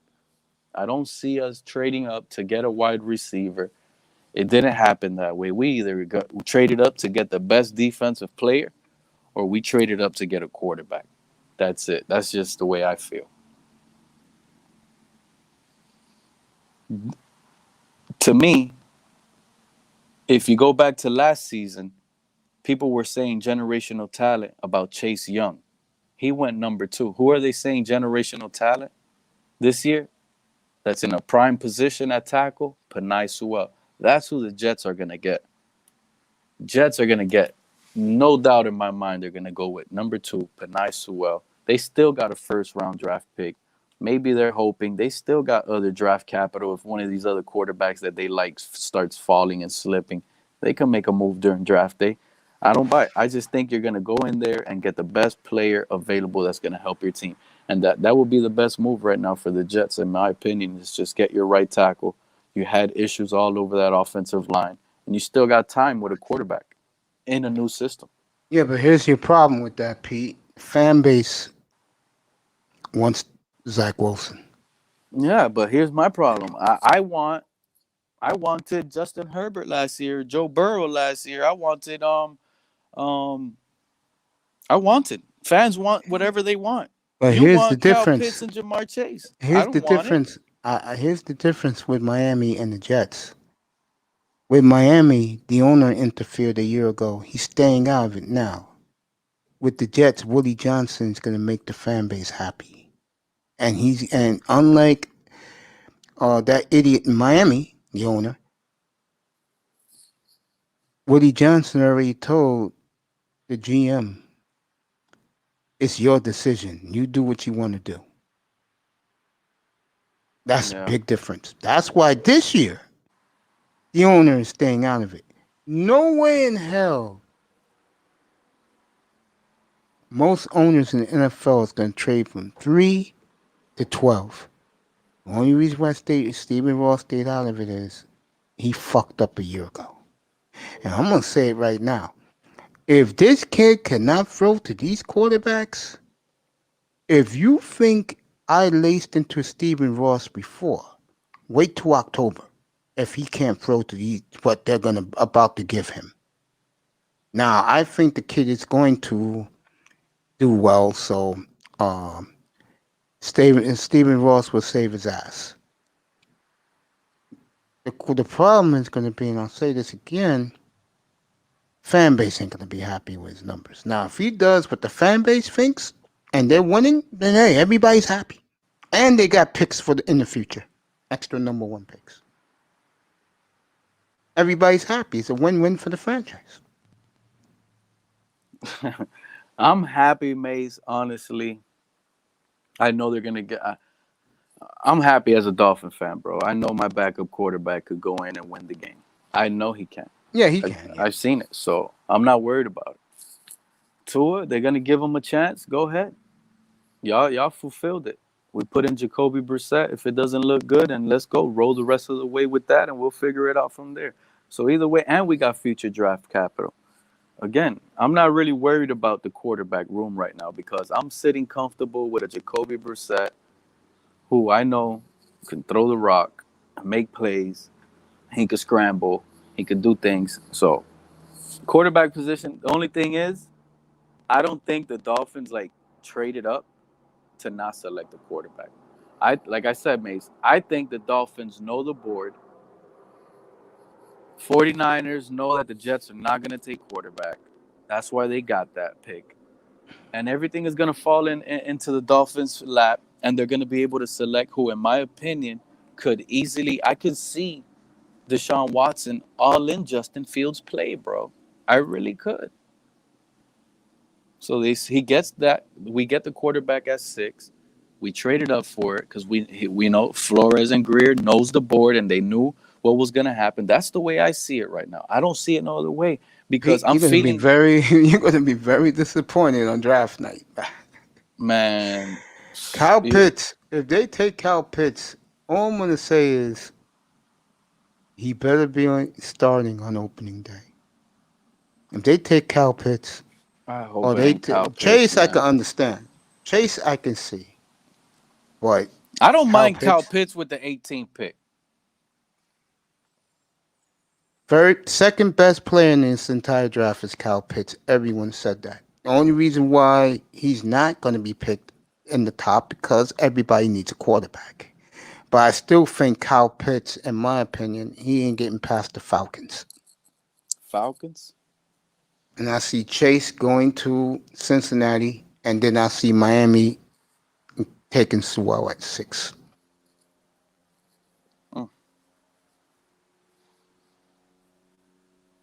And again, I'm going to reiterate what Peter King said yesterday.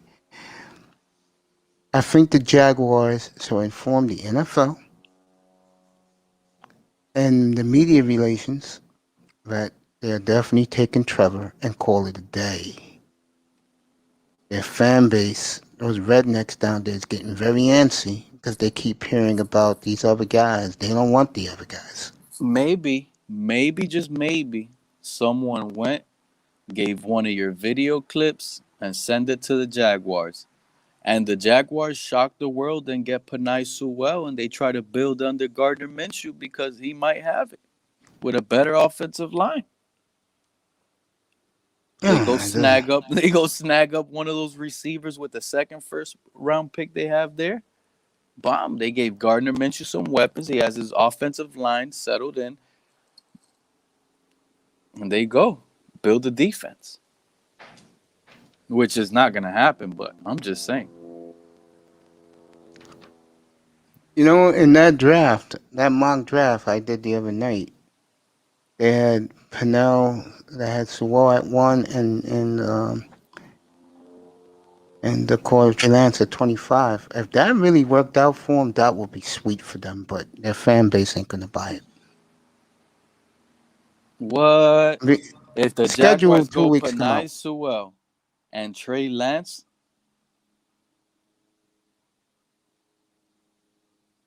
Next Friday, let me put it this way. Next weekend, the thumbnail for the our NFL draft will be out, and you all can see it. It's gonna be nice. And I did this weeks ago, folks. This wasn't this Pop Goes the Weasel. And Zach Wilson's on it. And I did this my nephew did this weeks ago. Zach Wilson, Surtain, Jamar Chase, and the linebacker from Tulsa will be in the middle because that's Tackman's guy. I forgot the name of that beast middle linebacker for Tulsa. Didn't the Bengals lose their corner? Yeah, he went to the Redskins and he trashed the Bengals yesterday. Trashed their fan base, trashed the organization. Mm-hmm.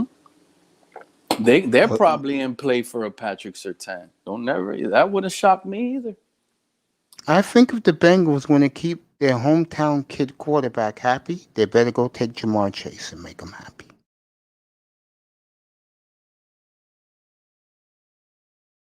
I'm just shocked that if the Falcons do go quarterback, first 4 picks quarterbacks. Wow. How many times have quarterbacks gotten plugged up with their receivers from college the following year? Not many. That's what I'm saying. I know there's love there, but the reason that smoke came out is because it's Washington got it now. If this idiot would have been a mature young man instead. True. Or Ryan Kurt Samuel. Fitzpatrick is going to get the pleasure of throwing to those guys. We had that big debate last night. Who wins that division? I'm going to say I'm this. going Cowboys. Talent-wise, the Giants should win that division. But I'm not buying the quarterback. That's why I'm putting them third place. I may even put them last. Because I think Jalen Hurts would do well with what Nah, Philly has to make with him. I'll put them third place, Mace. The Eagles are last. I'm definitely putting Washington first. That's where me and you just only disagree. Washington finishes second, and then we got the Something Cowboys one. something missing in Dallas. I don't know Yeah, what it is.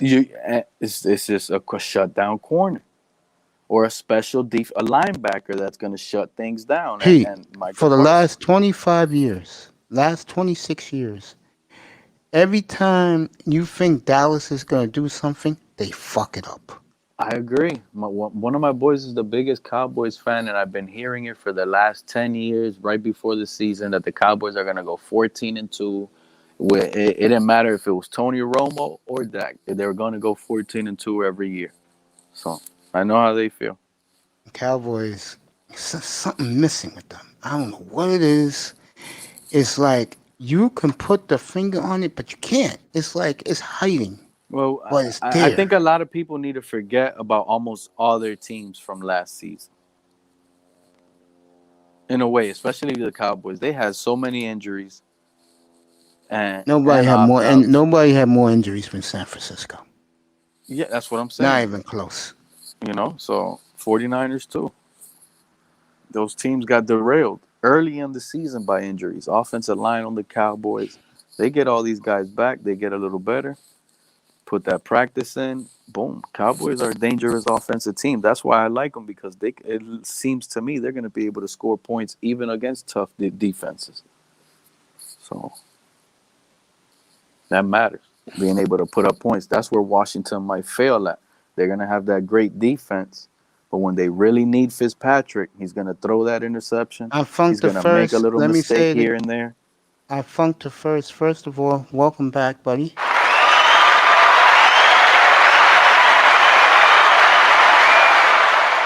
Don't worry, I'm going to get to the baseball, buddy. And more importantly, thank you for your Cash App on Tuesday. Appreciate you. I'm telling you guys right now, the Marlins are winning the World Series. Speaking of the Marlins, this took me by surprise this morning. This is for the Manzanos of the world. Tomorrow night's showcase with Bob Costas and Jim Cott for the MLB Network. You guessed it, everybody. Tampa Bay Rays at the Florida Marlins. They're the Miami Marlins. That's the main national game tomorrow night on MLB, 7 o'clock Eastern. I do not kid you. So Manzano asking about, he talks about this, and that. Well, Manzano, if you're listening, your Marlins is the showcase game tomorrow night, 7 o'clock Eastern. Bob Costas, Jim Cott on the MLB Network against the Rays from Miami. What's that, Little Havana, where that new stadium is at? Last 10 years? Can't believe it's been 10 years since they opened up that ballpark. That is Little Havana. That's funny. Yeah. Marlins, Rays tomorrow night, MLB showcase game, 7 o'clock. First game of the season, right? No, today is opening day. That's why I Funked the First is all fired up here. Hey, Funked the First, my brother, you a Dodgers or Yankee fan, or you like both? Because you out in Southern California. You know what this guy did for me, Pete? My brother right here? He was at the scene live because his father lived where Tiger Woods' car drove off the road and crashed. And he was at the scene. Nice. Yeah, because he hit me up from the scene where it happens. So for people who put in the chat, I Funked the First, who's your squad? Yankees, Dodgers, or both? My team sucks, so I'm not even pumped up. I like the rest of baseball. I ignore my team when they suck. And, me may have the best player in the game and Mike Trout, but the Angels suck. I'm not even going to sugarcoat it. We have no pitching whatsoever. Damn. I haven't been able to keep up with baseball. Oh, I love baseball. I mean, I'll do my predictions later on this morning. I'll get a feed up in here for the Yankees, how they do their opening day, let you all see it in here, how the Yankees do their shit. Them and the Cardinals, no one does it better. It's no coincidence, but those are the two winningest franchises in the sport, bar none. And they do it right. It's raining here in New York. I don't know if the Yankees are gonna. I think they. Oh, he's Yankees all the way. Okay, bro. I'll show you. I'll show you when they introduce both teams because the Yankees do it nice. Yankees do it in a class way. I hate the Yankees, but they do it right though. Yankees, baby. That's the squad. I used to live 5 minutes from the stadium on the freeway, but I live in a different part of the Bronx now. So the Yankees are like 20 minutes away. But I can get to the stadium easy. I mean, the coolest thing about New York is when the Rangers are at Madison Square Garden and when the Yankees are home. You see their fans come out in woodworks with their jerseys on, talking big shit, playing Congo drums outside the stadium.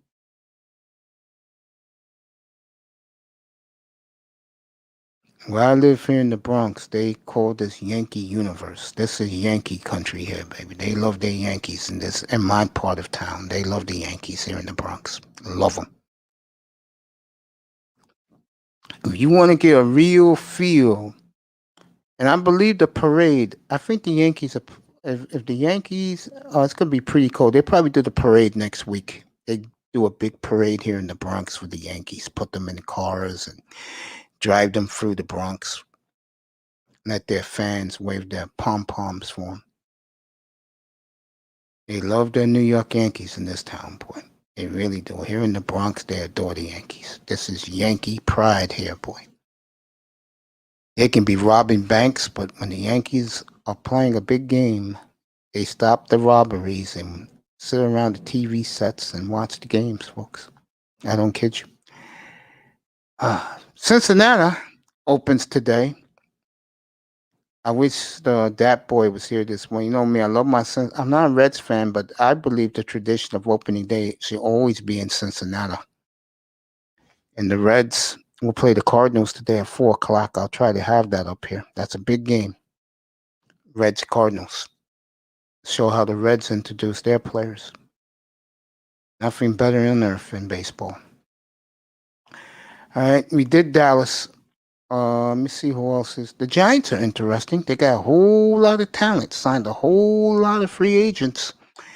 But to me, the quarterback sucks. He sucks. Sorry. Daniel Jones. He has a nice pass. We call him pennies Just on the like- dollar here. Yeah, Daniel Jones. I don't know. He looks like a Tannehill too. You know, that's who they compare Kaliman to. Can you believe that? Kellerman. Yeah, they compare him to Tannehill, yeah. Another quarterback that you could compare to Tannehill is Trey Lance. Okay. He just has a quicker release, but I mean Trey Lance, if you look at this guy, he looks special.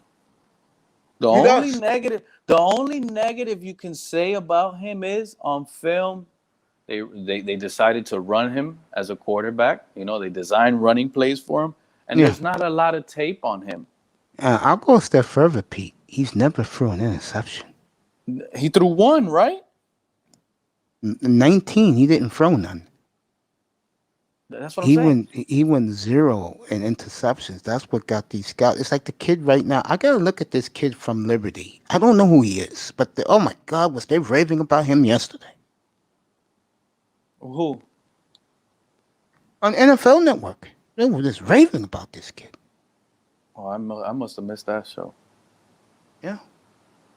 There's only one kid in this draft from a major school next year. That's why guys are going crazy over this group of quarterbacks this year. It's only one. I don't know what school this kid goes to.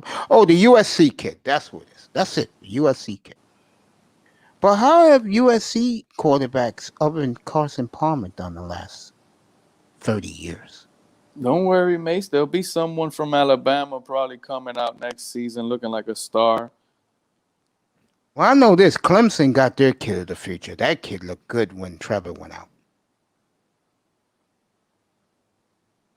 Oh yeah. He looked good. I'm gonna look up this Liberty kid.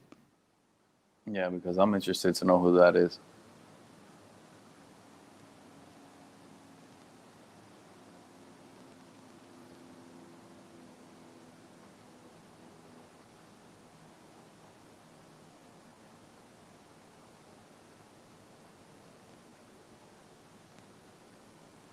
Jason Owoze, the defensive lineman from Penn State. Yeah, he's moving up. He had a great combine. This guy has me going crazy. All right, Like I found out who the kid is. I'm gonna go to YouTube and find his highlights. His name is Malik Wills. Now I remember this kid. Yeah. This is a big boy here. This is no little guy. Let me see him, because I don't know who that is. Show his highlights right now.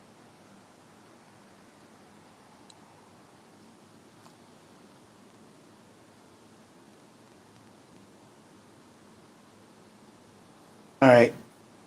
This is the young boy from Liberty. I want to take a look at him. The scouts are gaga over him. They say it's only even him. And you know what? I can see a team, and Pete, you're gonna shake your head what I'm about to say. So get ready to shake your head. I can see Chris Greer taking a kid like this. I could see. You remember when Chris Greer and Flores was at J.C. Horn's pro day? Yeah, it was this Greer who did that one. He was by himself. Okay, great. There's a guy, a tackle by the name of Corey Robinson. Look at that guy for that same team where J.C. Horn plays. That dude is enormous. All right, this is the kid from Liberty. This is him.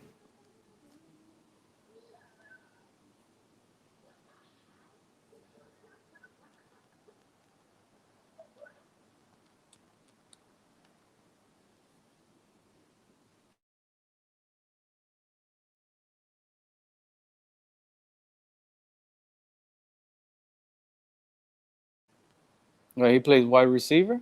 No, he's a quarterback. Oh, he's the quarterback.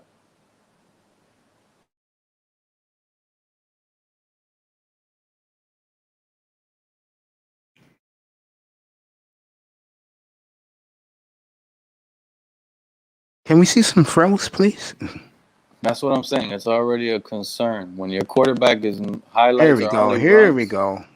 Oh, this is run. Oh, there it is. Beautiful throw there. Nice. Just flick the wrist. There you go, boy. I don't want to see no goddamn runs. I want to see some passes. There you go. There you go. This is what I want to see. Here we go. Nice. Yeah, this is the kid, other than the USC guy, that the scouts are crazy. But other than that, there's nobody else. Now, you know, guys pop up. Like this year was Zach Wilson. The year before was Joe Burrow. Guys do pop up. I always tell people that. Expecting, there we go. Look at the bullet. There we go. That was nice.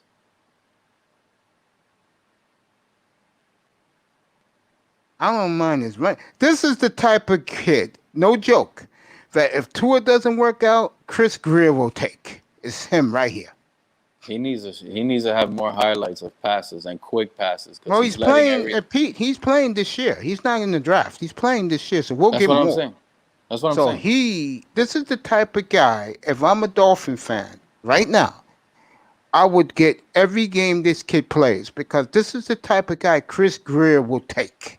Because Chris Greer is the type of guy, he likes to overthink the room. And remember, Miami don't have a first rounder next year. They got one. They got the Niners pick, and I think they're going to be a pick. This is the type of kid they will take. We traded the Niners pick. No, we traded our pick to Philadelphia. We got the Niners pick next year.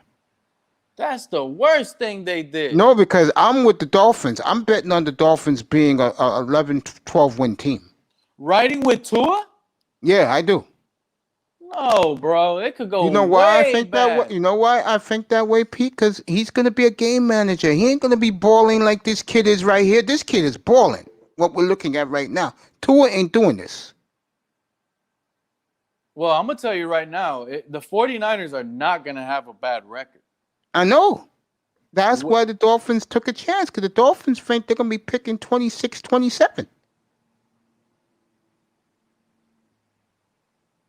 And I do agree with them. Nah, as crazy man. it may sound. I thought they traded the 49ers pick No, they this traded whole their time. pick. They This traded is their the pick. worst. The 49ers, if the Dolphins roll with Tua, it looks like the 49ers with their roster is going to have a better season Oh, I than know the that. Dolphins. That's why I said, Pete, if he doesn't work out, this is the guy they're going to take. You know why? He's not playing any competition. And other teams are not going to take that risk. Other teams are going to go, fuck it. We'll just take needs. And Miami will be the team to take the risk on this kid. You will see. They'll be the ones to take a risk if Tua doesn't work out. This is the kid they will take. Where would he go if he was in this draft? Probably third round. Yeah. It's not the kid we should take when we're more than likely going to have Justin Fields sitting in our lap. If Greer passes this guy up, he is. It's going to be a disaster. The Dolphins fan base is going to wish they never passed that up when they start seeing Tua. I'm telling you, bro, I'm not going to. All this hope we're hoping for on Tua, that's fine. But my thing is, we got to live in reality. And based from what we saw last year, Justin Fields looked like he upgrades the position a lot more.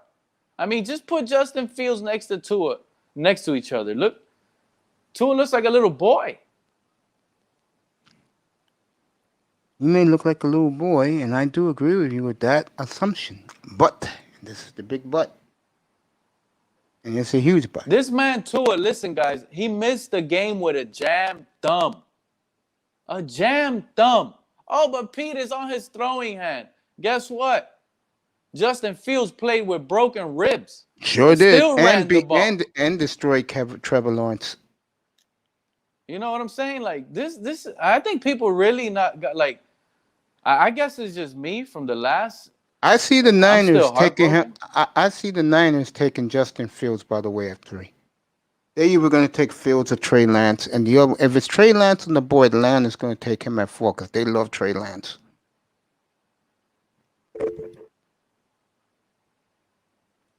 Okay.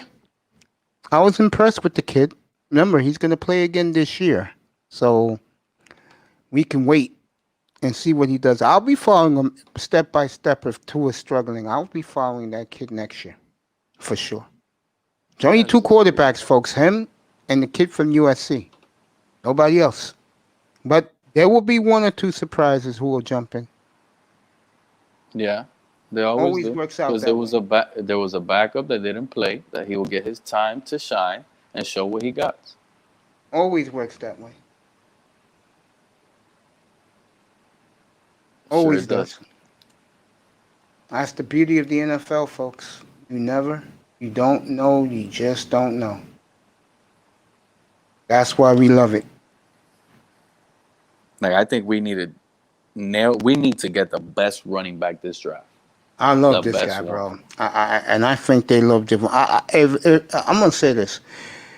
It wouldn't surprise me if if Greer doubles down and take both North Carolina guys.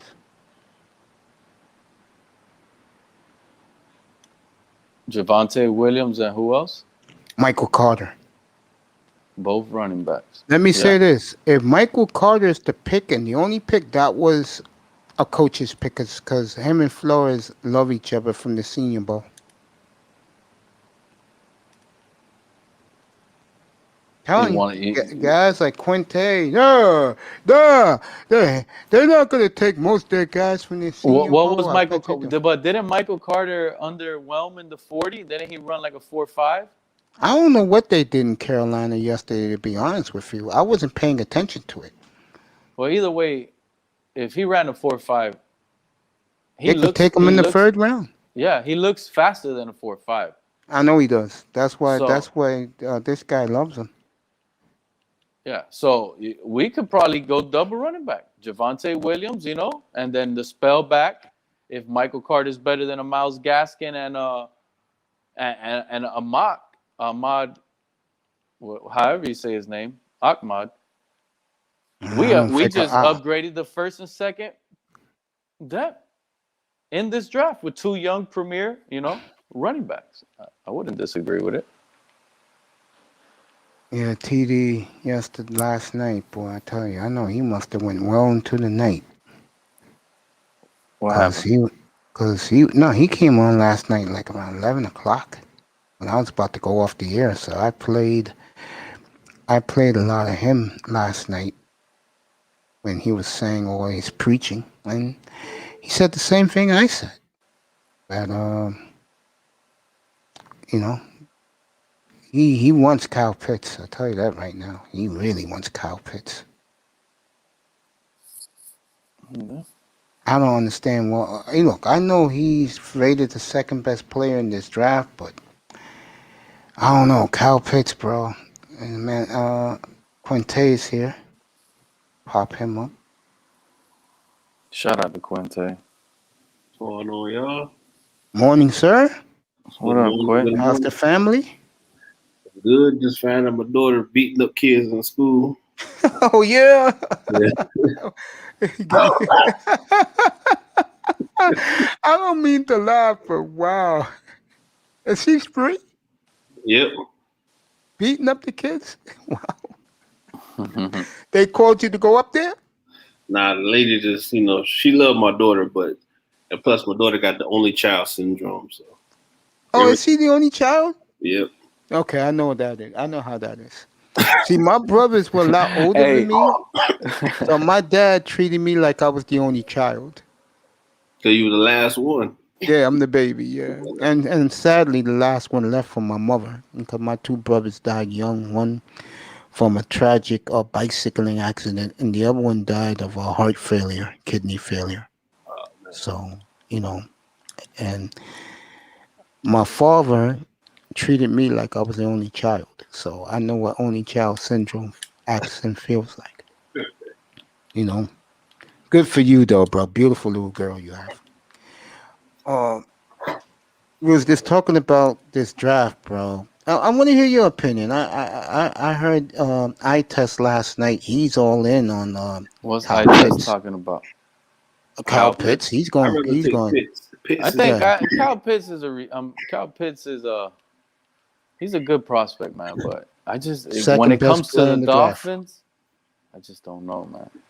I'm going to say this. If you get Kyle Pitts, Mm-hmm. Tua has no excuse.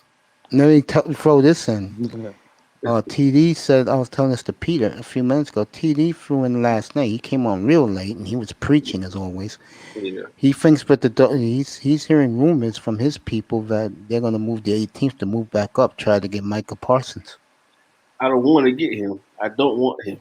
No? I know he wants. Yeah, he was happy. I don't want him, man. I don't want him. I just have a bad feeling about because I don't like players like him who got bad attitude. I don't like players like that because I don't see a person that matured. I see a person that's putting on the act trying to get drafted.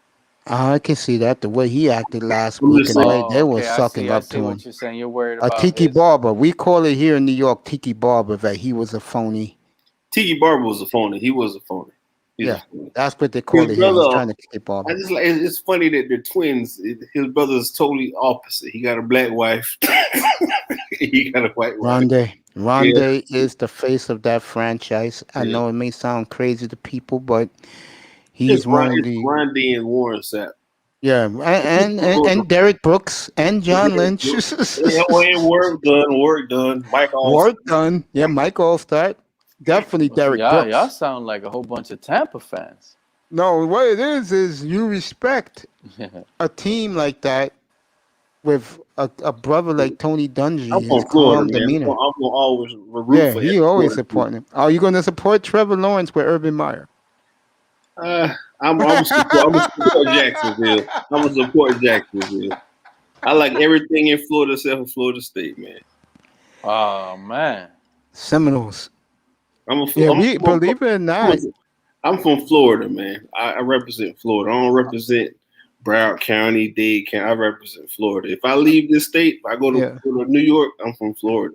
Yeah, up here, believe it or not, we have those wars. There's a lot of Dion fans here from the day, so there's a big Florida State contingent here. Yeah. If I had to rank them, I would say Florida State 1, Florida 2. There's a lot of Gator fans here too, and number 3 is the Canes. The guys who know me know I'm a big Hurricanes fan. So, but getting back to this, was you happy yesterday that McKenzie, Allen, and the defensive and the other offensive coordinator was in Chapel Hill yesterday, looking at all that talent? Now, I'm gonna tell you what I want, man. Go ahead. I want Pitts at 8. I mean 6. You probably give them at 8 too if they trade down with Carolina. They trade down, get an extra second round pick. I'm happy. Yeah, if you trade down and get Pitts at 8, you get Xavier Collins at 18. There you go. It's 10 o'clock. Trade back up into the first round and get Jalen Phillips from the UM. Okay. That is my opinion. And what you going to roll with Myles Gaskin? And you still got another second round pick, because if you trade with they're gonna give you their second round pick, third round pick, and probably a first round pick for next year. Yeah, I agree with that. So that's what I look at. Yeah, I haven't had you since the big trade. Let me ask you something. Did you like the monster trade Chris Greer pulled off last Friday? I liked it. I understand it because I love it. It sets us up if Tua doesn't work out. Just finished telling that to Pete. I just finished showing the highlights from but we can I trade. just finished saying the same thing, Mace. When I'm saying, even if during the season we don't draft a quarterback, I feel good with Jacoby Brissett. I don't think we're gonna win the Super Bowl, but I feel like we'll be able to win big games. I'm gonna say this. Brissett. I understand you don't like Tua, because that's all. You have Tua hate. Yes, he does. I'll let you guys. But Quentin, but what was positive to see? But I'm gonna say this one thing: he's just a rookie, because I had to tone myself back too. He's a rookie. My only problem with the Tua people, they don't see nothing he do wrong. They see everything everybody else does wrong. You understand what I'm saying? That's what I don't like. Okay. I'm glad you said that, because that makes 1,000% sense. Because at the end of the day, he's a rookie. If he doesn't make a jump, I'm gonna say if he doesn't take Ryan Tannehill steps, got better every year, I don't know if I want him. So you can say Tannehill. I'm gauging Tua on Tannehill. How the team treat him. Yeah, but they threw. There's Tannehill. Always a little difference. It's a little difference. I understand that, but it's only difference because it's a better team. Think about it. If Tannehill had a team like this in coaching, like Tua has, you think Tannehill will be a better quarterback today? With this coaching staff, with our receivers now, Tannehill would be balling. Think about it. He had Jarvis Landry. Jarvis Landry running 4.7. That was his favorite target. People forget that shit. Yeah. He doesn't need wide open receivers to be successful. That's all I want. That's what I want to see from Tua. Even though they're gonna say, "Oh, he's an RPO," but that RPO shit ain't gonna work for long in the NFL. They're gonna figure it out like the Wildcat. Exactly, and they already figured it out because he didn't progress through the season. And then that's what I tell people. And then what do they tell me? Oh, but his injury. But he looked perfect and not injured in Arizona. You could tell he was a step slower. I can't admit that shit. He was a step slow because when you saw him run in college, he was running away from people. I'm gonna say if he ran away from people in the NFL. Not really, because he was getting caught from behind, man. He's never been a fast quarterback. He's not fast. I'm gonna say this: if he didn't get hurt, he ran a 40 last year. Tua probably would run a low 4.6. What? That's enough. That's what I believe. I really believe that. He probably would run a 4.6. 4.8 would have been max. I think 4.6. 4.7 of high 4.7. I'm gonna say this, and I'm talking about before injury. I'm gonna say this. He never had. He's not. I'm gonna say this. Who can I name? Okay, We'll use Tannehill for us. He ran a 4.5. Did Tannehill look like he ran a 4.5 sometimes when he took off running? No. But he can get loose in open field. He can run past people. You understand what I'm saying? That's what I gauge him on that. Is how does team treat him? That's what I feel. If he doesn't make a progression, like I said, from year to year, he get better at something every year. I'm always gonna be like, I don't know. I feel the same way how TD feels. He's 1 foot out the door, 1 foot, 1 foot in. You never know. What do you mean? I feel like this. I feel. I'm on one hand, I want to give him a chance. On one hand, I'm like, man, get rid of him because I didn't want him in the first place. But end of the day, he was a rookie. No, it's not get rid of him because I didn't want him in the first place. No, last year, people need to stop Pete, saying, Pete, because you're talking negative on Tua that you're a hater. No, Pete, that's not Tua hate, bro. It did not always say I didn't want him. I did not want him. But that's fine. But because you didn't want him, and now saying you want another quarterback, it's not considering you. 347. You're just talking based off the performance. 5'7". But I'm gonna say this to you: he's a rookie. He showed a little bit. Two side orders of bacon. He showed one good game. I can't admit he showed one good game, medium. Possibly two. But other than that, let me get two. He was regular average. Mace, please, man. We hungry over here. Order for something for us. And let me get that. I hear you guys. Let me get it half and half with 7 sugars a piece. And let me get a bagel, well toasted plain. I'll make it 2. Yes. Now that's it. Thank you. All right. Fellas, you said order you some breakfast, send it over there. I'm making you some breakfast right now, man. Oh man. I can't cook breakfast. I can cook dinner, I can cook lunch. I can't make breakfast. I'm serious. Hey, you live on your own, you get hungry. I learned how to cook. Plus it's right up the block from my house. So I don't have to worry about it. Yeah, man. I never used to cook, but when I got kids, you gotta cook. Yeah, man. Oh, the other way around. When you're single and you got no women in your life, you better know how to fucking cook by yourself. Shit. When I was single, I never cooked. All I did was eat out. Yeah, Pete. We know. We know who was running over to the crib back in those days, bro. Let's not kid ourselves. But the thing is, back what I was saying with quitting, I don't want to just disregard that whole conversation. If you didn't want to in the first place, and now you're saying, you don't like what you saw, that's not a hate. That's just saying the truth. In reality. Yeah, Pete's right. But it's true, but I don't feel like arguing with people because some people, they're very sensitive when it comes to certain things. But I agree. It's understandable, saying give them a chance and give them all of that. That's totally understandable. Well, I'm gonna say this real quick, Pete. Like everybody loves Patrick Mahomes, everybody loves Josh Allen. Those two motherfuckers cannot read defenses. They cannot. I saw that now. They cannot. But everybody want to say they're elite.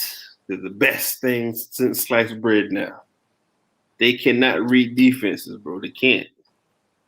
Because Tampa Bay played the same fucking 2 or 3 plays on defense, and he could not figure it out. And he ran the same cover 2 the whole game with 2 safeties at the top. And he did not audible to a fucking run play. Not one time, bro. Yeah, that's common sense. I'm gonna say that's the difference between Tom.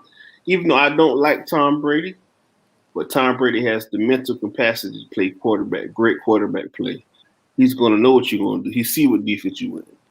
Even when Tom Brady was the game manager before he became Tom Brady in 2010, 2011, when he became Tom Brady, he knew when to audible out of plays.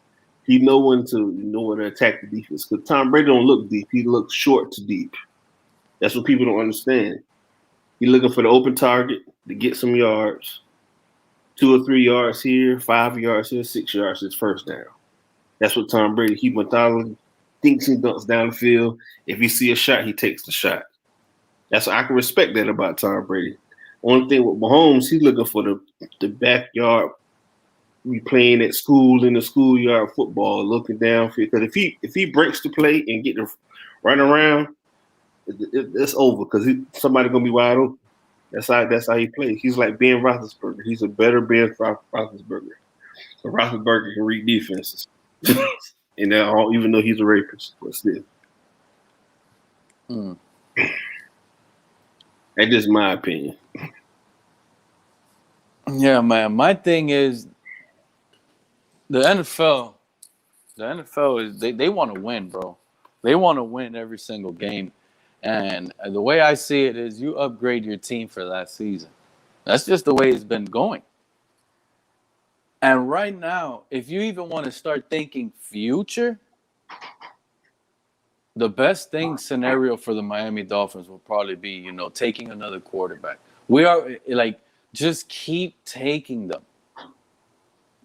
Don't stop until you find, and you don't have to sit here and be in conversations that you're about to give up multiple starters on defense, 5 first-round draft picks for one quarterback to resolve your quarterback problem. Do you know how embarrassing that is? About people want to already forget, because lately in the media, people are starting to hear these little other guys start saying, "Oh, but don't forget, Tua's a rookie. He got 9 games." But it's true though, man. It is true, but what do they say? Sometimes we gotta give people more time. We gotta. But if they don't have it and they didn't show you they can do it, why suffer? That's like saying, why suffer under it? When you're sitting here telling yourself, man, this guy right here where I could get is clearly better, can give me more out of the position, but I have to give this guy time because the 9 games I gave him, he got benched 3 times. He missed the game with a little thumb injury that, he thinks I'm happy about, but I'm not happy about that. I'm going to say this. I understand what you're saying, but you got to take it back. If he falls flat on his face this year, that's another whole story. I agree with everything you're saying, but you got to give one more chance. If he fucks up this year, because I'm going to say this, just like how I wanted to give Rosen a chance. Everybody said he was trash. But if you think about it, if Rosen did the same things Tua messed up on, Rosen did the same things. You understand what I'm saying? Made bad reads sometimes, had a good throw here. Tua had good throws here and there, besides 1 or 2 games. He played really good in 1 or 2 games. But other than that, he had, he fucked up. But end of the day, he's a rookie. Go to the Cincinnati Bengals game with this guy. And if you look at his box score, his box stats, you're going to be like, Pete, what are you talking about, bro? He almost threw for 300 yards. But that was after the fact, though. Wait. But listen, remember this. He threw for 300 yards. Jakeem Grant dropped a touchdown that would have went for 80 yards. So, Pete, he would have had 350 yards. So what you're saying is nonsense. But you go back to the box score stats, you're thinking I'm talking crazy. But if you go back to that game, people will tell you, oh, but Pete, his wide receivers were hurt. Let's go back to a game where he struggled mightily to move the ball on 3rd down against a backup-led defense in the Bengals that had multiple starters out on defense. Yeah. And they also had their starting quarterback out. And Tua struggled. And if you rewatch that game, you will see why I'm telling you it felt like the Bengals were going to come back and just score 2 touchdowns in the second half and just beat us. Because we didn't push the ball. We didn't move it. That game, we punted, punted, field goal, punted. That was like the end game. It was done. Who did we play after the Bengals? Tua gets benched. Come on, bro. It was horrible, but Broncos. people don't.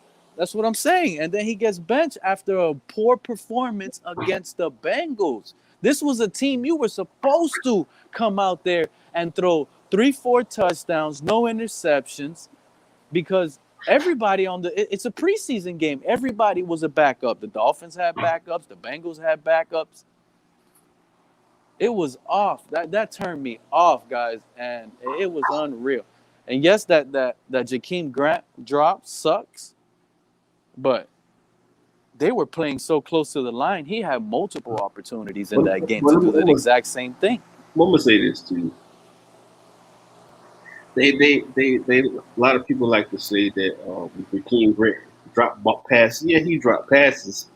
But at the end of the day, you gotta feed a person like that. You gotta give him 2 to 3 shots like that a game. And Tua gave him shots. Jakeem Grant wasn't the problem. No, it was a couple of times he threw the ball. It was fucked up. I saw it. People tend to forget how bad Tua threw the ball a lot on third downs. Let's go back. Let's be real, bro. What you saw, he saw horrible ball placement, bro. Plenty of times. Sometimes. Not all a lot. And a lot of them came on third downs, bro, to wide open receivers, having to drop and catch it, having to jump and catch it. And people want to complain, run after catch. You have to literally be an accurate quarterback and pinpoint that ball to where the wide receiver is going to continue to run and catch and not lose no speed on the stride. And Tua hurt all of our receivers in that, bro. And you want to talk about, the Dolphins had the worst separation. I don't want to hear that. The worst separation, these people are out here grading that by the time the ball is out of their hands. That very second, they're stopping the play and grading separation. Tua was one of the quarterbacks that threw the ball so fast. It didn't matter what the receivers were at because they weren't even turned around looking for the ball. Yeah. I don't want to hear stats with this guy, bro. Just the play on the field was truly concerning. And if the Dolphins try to give this guy a chance, man, like and people think I'm infatuated with Rosen, but people got to understand, Rosen was a Dolphin. If it was my choice, obviously I'll have a different quarterback. We would have Lamar. Darkness, get up here, bro. But Rosen flashed more his rookie year than he did Tua, and Tua had better stats.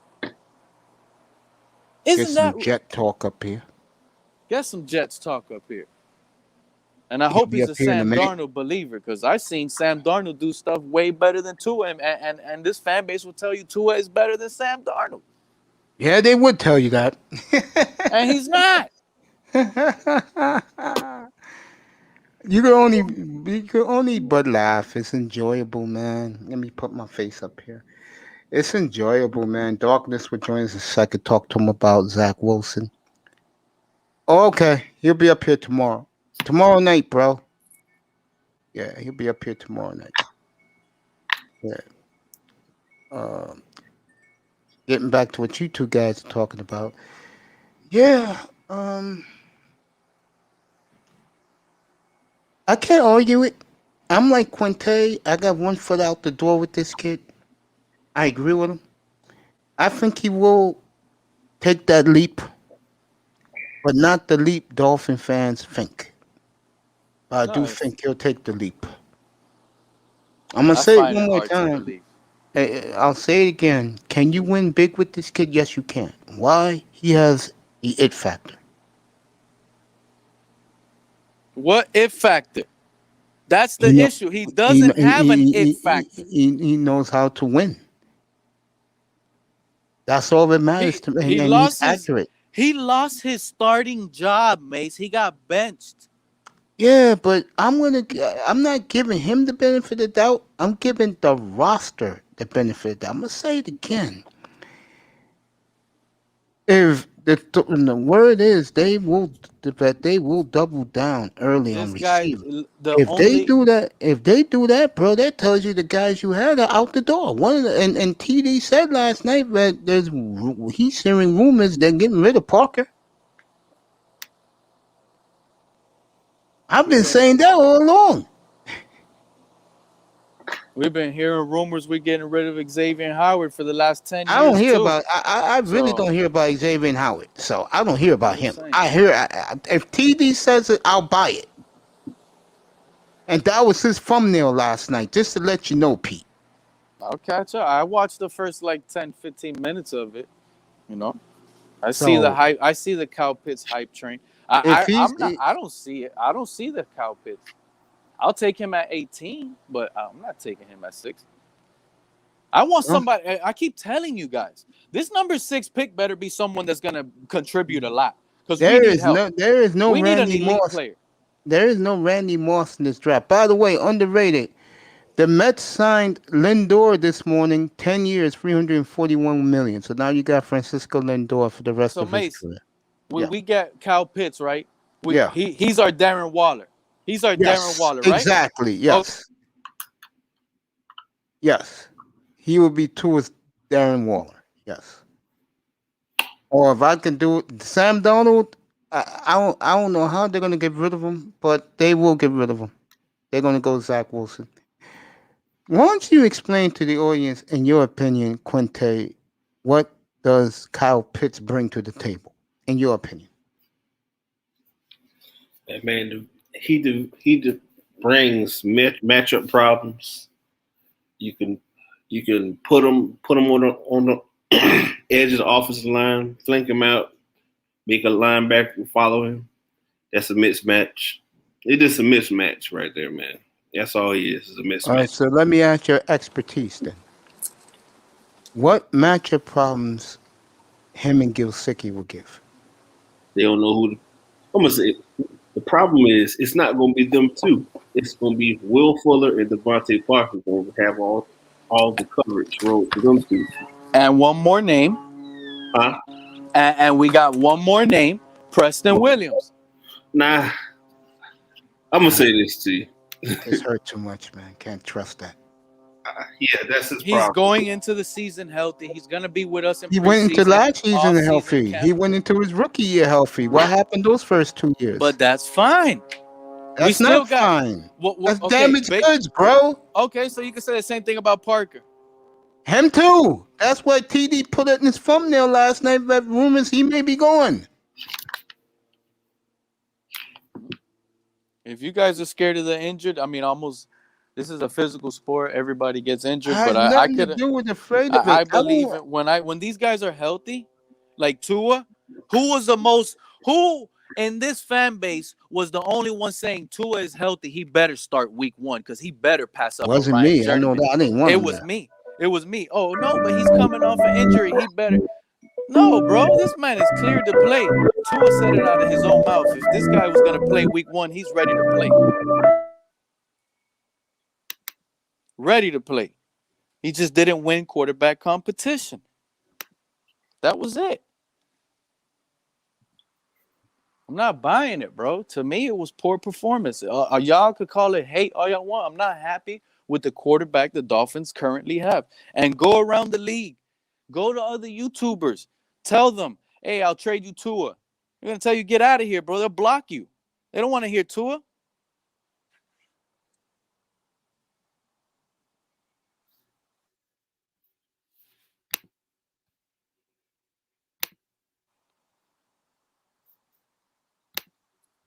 Quit. You want to hear Tua?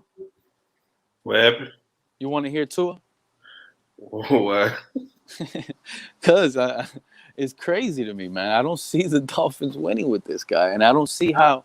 I understand. Listen to what I'm telling you. I understand getting behind the logo and supporting the guy who's there now, but there's nothing wrong with scrutinizing. And people now are I don't see it, bro. I just don't see it, man. I don't know, bro. I understand, but I just give him one more chance, bro. If he can't do nothing after this year, it's a wrap. He's gonna have to be the one that gets his chance. It's gonna be up to him what he does. Does he keep his chance?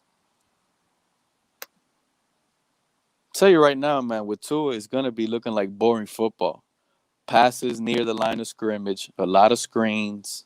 You hit it round the nose. Get the ball out quick. Yep, Well, that's it. A bunch and I'm gonna say this to you. What's the difference between him and Tom Brady? Tom You're right Brady. about that. Tom Brady throws that ball in the pocket, and Tua's gonna throw the ball in the pocket. Do you know that Tua was the worst quarterback in the NFL with pressure in his face out of the pocket? He can't do it. I'm going to say it again, bro. He doesn't have the talent. The Dolphins are going to get him the talent now. Okay, so the Bengals didn't have the talents on defense either. What happened, Mace? That's the Bengals. I don't care about the Bengals. I don't care about the Bengals. The Raiders were missing 5 starters on defense. That's them. I'm going to say it again. Miami doesn't have the talent to fit this kid's skills. They're going to get him the talent. That's why Kyle Pitts, Jamar Chase, one of those Alabama receivers, they're going to get him the talent to fit him. They don't have it there now. I'm gonna say this. So now, listen to this. There's no time. There's no time for a rookie to learn and develop now. So if we draft a rookie in Kyle Pitts and he has a low blow season, they're gonna. If you think Kyle Pitts is coming there and whoever else they take is coming there to develop, you're out of your goddamn mind. Those guys are playing right away. Underrated one. You welcome, my brother. We'll do that tomorrow night. You see, the thing with you guys is I don't think you guys really seen Tua's play. You guys are thinking, and you, Mace, and everybody that wants a receiver and that tight end, you guys are thinking like Tua is a quarterback that locks in on one target. And he's going to throw him the ball and utilize that guy so much. Or did we forget that Gesicki went invisible when Tua came in, and when Fitzpatrick came in, Gesicki blew up all over the world again? Quinte, you ready? Come on, bro. Tua spreads the ball around too much. Quinte, you ready for this? You know what Tua's going to do best this year? Get used to it, Pete. He's a spread the ball type of guy. No, you know what he's going to do best? Pete, you know what he's going to do best? Pete, you know what he's going to do best this year? Javonte left, Javonte right, Gaskin out for the swing pass. That's what Tua's gonna do, baby. He's gonna be handing off the football a lot. I keep telling you guys. Did you see Cleveland? That's what it's gonna be. That's why I said a lot of Dolphin fans, even though I believe Tua will take the leap, they're gonna be very disappointed. Did you see Cleveland? Yes. And Cleveland dealing with all the bad weather games they dealt with early on in the season last year? Or did we forget about all of that? And it's not that. It's just Baker Mayfield was not throwing. Yeah. And smart. Baker Mayfield finished with 27-7. That's what the Dolphins expect from Tua. And I see him doing that. You put Baker Mayfield on a team that didn't have to deal with all those weather trajectories. I think he has better performances stat-wise. I think people underestimate Baker Mayfield. I'm going to say this to you. Tua is better than Baker Mayfield. I agree. You are out of your mind. I agree with that. You are out of your mind. I agree.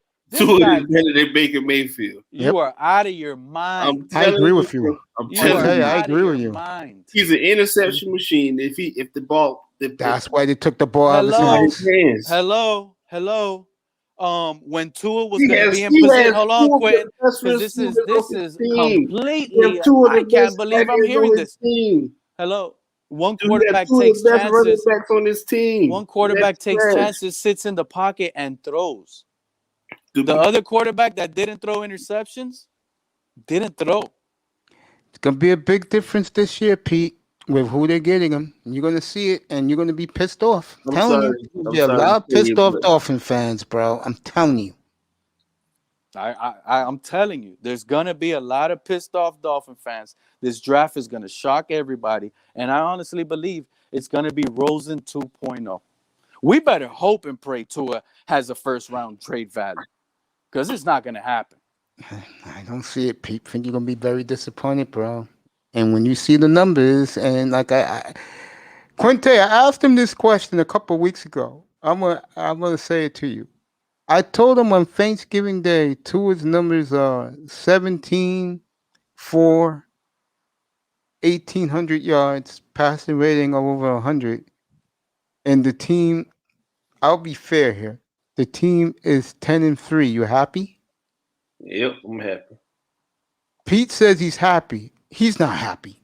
He's just saying that because the team is winning. I'm happy. But that No, doesn't I know mean you are. But I'm that does happy. okay. I'm happy because the team is 10-3. But that doesn't But mean teams what do you think of your quarterback though? If he's doing this, what are you thinking? in those 10 wins. How did we win, Mace? The running game, of course. Okay. The running game. And in those 3 losses, why did we lose those games? We lost tough games. We lost 17-14. We lost 20-17. We lost tough games. Listen, bro, you could come up with the assumptions and statistics and wins and all of this all you want. It sounds like when I bring up Kevin here, it makes get mad.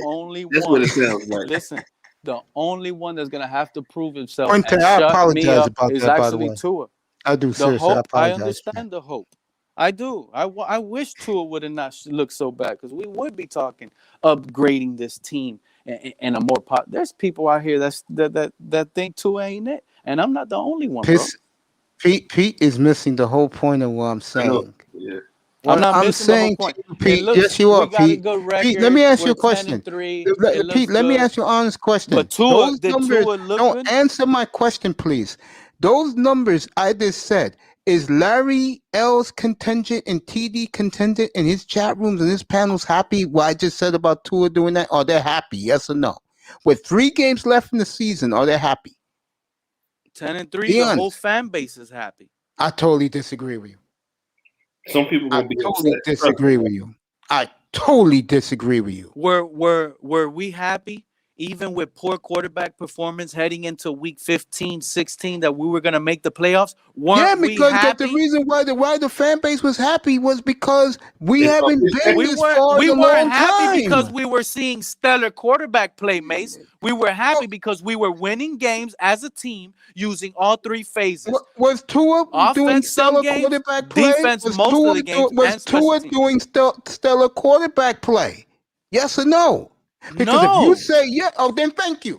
Thank you. Tua looks horrible, and I'm talking about him. I don't care about Fitzpatrick. He's gone. I'm talking about him. Was it stellar quarterback play from him? You're going to have the same Pete next year if it's the same concerning issues. Even if we're 10-3, I'm going to be happy, but I'm still just like every week, the only one on Larry pointing out all of Tua's flaws. I'm not talking about you. I asked you a question about Larry L. sycophants and TD. Are they going to be happy 10-3, but you only have 17 touchdowns with 3 games to go? Yes or no?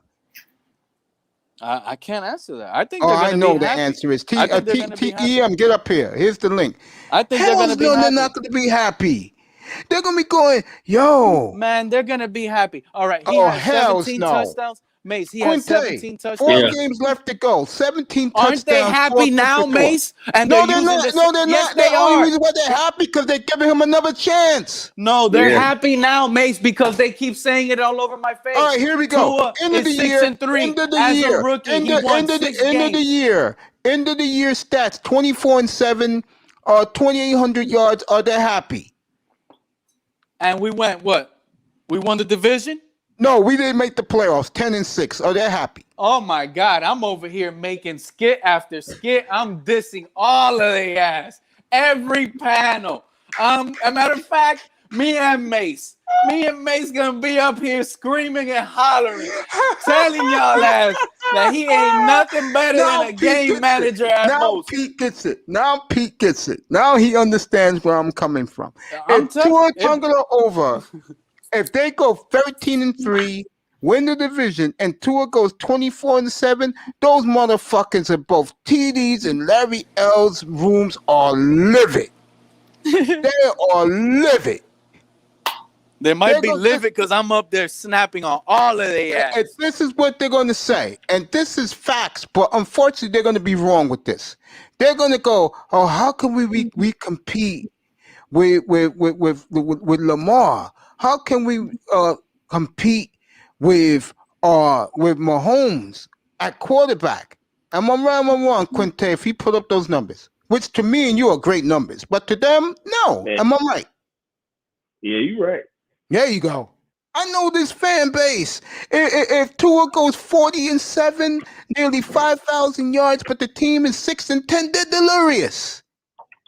Pete admitted that himself last week. He's high-fiving with the rest of the fan base. Yeah, but at least we got a quarterback. That's all the Dolphin fan cares about. That's the point I was trying to make. All they care about is what the quarterback does. They don't care if they win or lose. But I'm gonna say this one again for everybody here. Tua better than Baker Mayfield. I agree with you. I agree with you. See, where people like Pete is missing the boat about Tua, why this guy likes Tua in a way, but he won't say it out loud. The coach likes him. He's accurate. He doesn't make mistakes. He's very coachable, and he's going to mold him to the quarterback he wants. Pete, get to a better spot, better Wi-Fi, bro. Seriously, EM, get up here, bro, for a couple of minutes. See, that's what me and EM say all the time. EM's right. He said this a couple of months ago. He first started coming up to Dolphin fan. When it comes to Tua and the quarterback, they want to wake up at 2:00 in the morning and marvel at his touchdown passes on SportsCenter. EM couldn't have said it better. That's Dolphin fan. Pete said it. EM, Quinte, you wasn't up here the other day. Pete admitted it himself. He said, man, if he goes 40-7 near 5,000 yards and we go 6-10, I'm fucking happy. I'm like, yeah, of course you are. You're like the rest of them. Me and you, we care about wins, losses, and consistency every week in all phases of the game. Yep. Larry H is in the building. Good morning, buddy.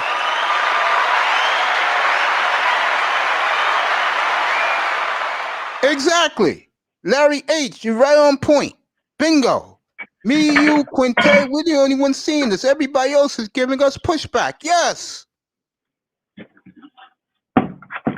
You give them a Kyle Pitts. You give them a Javonte Williams. You give them a tight end. They got Kyle Pitts. They're not going to take the kid from Notre Dame.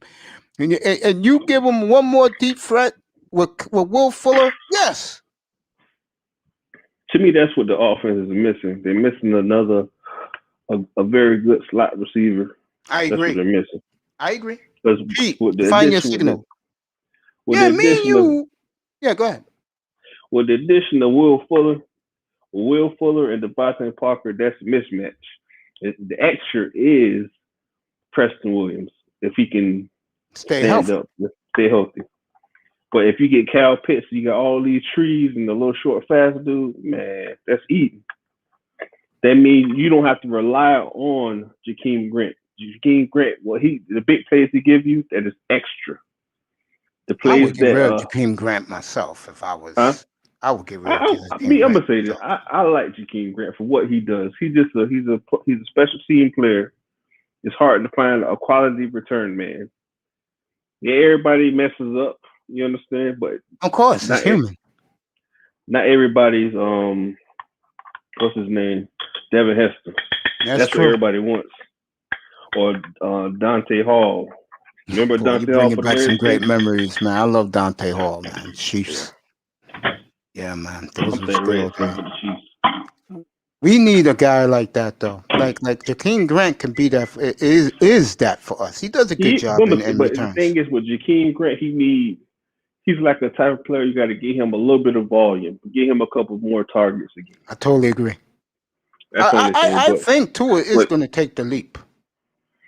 But they need to relax, dude. They just need to relax. What it is this. The people who stick by him, the Larry L's room, the TD room last night, oh my God, were they going bananas over Kyle Pitts? Those guys want to see him throw 40-7. That's what they want. 40-7. They don't care if they win or lose. That's what they want. Me and you, we're sensible. We want dynasty. If he has to hand off and do play action, we'll both live with that. Yeah, I would. Yeah, and we're winning consistent, and we're kicking ass on defense. I'll live with that.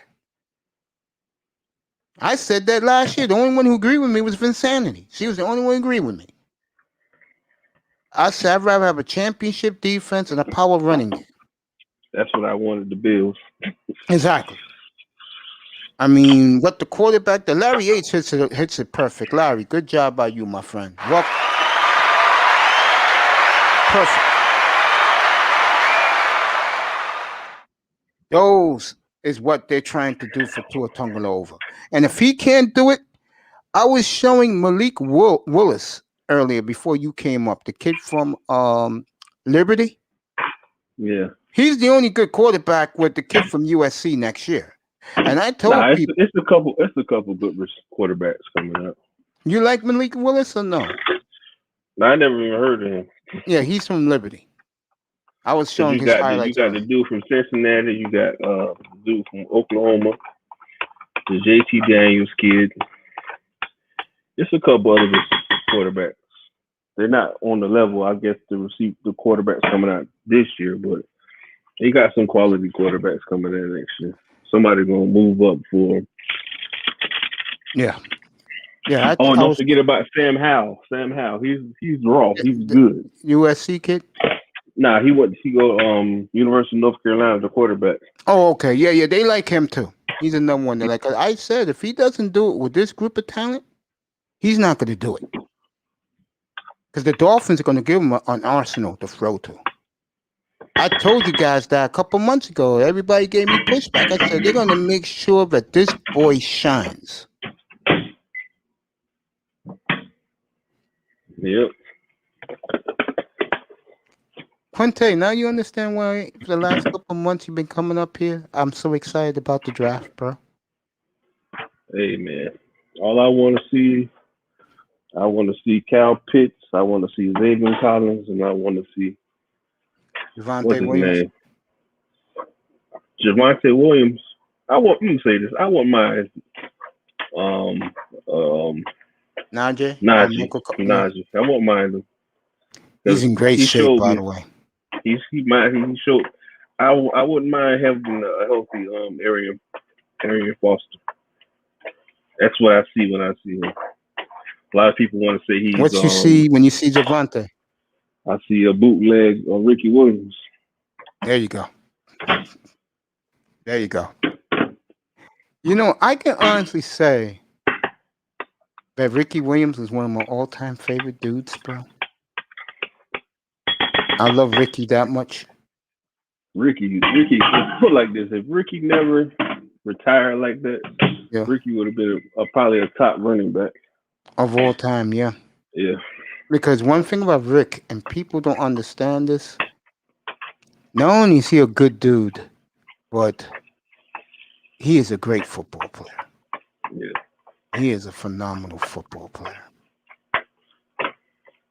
I mean, the Dolphins, I'm going to say something that's going to get people pissed. Except for the Marino years, the Dolphins have done well at running back. Yeah. Ricky, Ronnie Brown. From the 2000s, they started getting good running backs after Marino left. They retired. Fascinating, isn't that, Quinte? Yeah. Once he retired, that's when they started getting running backs. Oh man. I want to say something about Chris Greer, and he wasn't here. I was telling guys like Manzano, he has to live up to his father and his brother's legacy as a GM and executive. Yeah. I think what he did on Friday afternoon showed me a lot about Chris Greer and continues to cement the point about that dumbass owner that we have who meddled into the draft a year ago. I don't know. That's probably who they wanted to take. I didn't want it, but hey. I didn't want it either. I wanted either Isaiah Simmons or trade those 3 picks up and go get Chase Young. Chase Young. Because I love me some Chase Young, bro. He reminds me of Derek Thomas so much. Monster. I mean, Fitzpatrick, and I was telling people this in here. When he went to the Redskins, I was so happy for him because the national media gave him his due those 2 days when he signed with the Redskins. All football America was happy for him, but he's got his own squad. They should win that division. He has the They best should. defense. They got some And nice with the receivers. receivers, I don't know. So I those like receivers, I like getting my boy from Carolina. yeah. But he's more of a weapon. He's not. To me, he's not. He's a receiver, but he's a weapon. All right, Pete. Yes, Curtis Samuel's a weapon. Boy, the Redskins are fun to watch this year. They're going to be fun to watch if they stay healthy. To me, they need another offensive tackle, or they can use another running back. Even though the kid they used late in the year was damn good. Bryce Love was good in college, man. Yeah. I'm excited for the Redskins and their fan base. I am. I think Fitzpatrick is going to do well for them.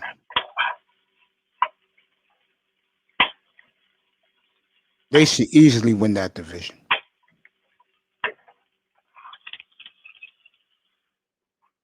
Yeah, I think they did a good job. Hey, baby, I was waiting for you this morning.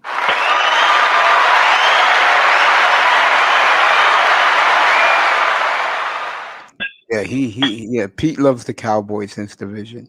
The Redskins will be fun to watch, Mace. Fitzpatrick is exciting, tough son of a gun who tries to run the linebackers over. You damn right he did. I'm gonna miss him in Miami. You know what he did to me in Miami? I want to hear both of your guys' opinion. Pete in the chat and yours, Quinte. He stabilized what would have been disastrous to respectable. Or in the first year, yeah. And he saved us a little bit this year too. Yeah. I really and believe me in my heart. personally, if he played the whole year, I think Devontae 12-4. Parker II would have better. Yep, 12-4 too. I believe they would have been 12-4, made a wild card easy.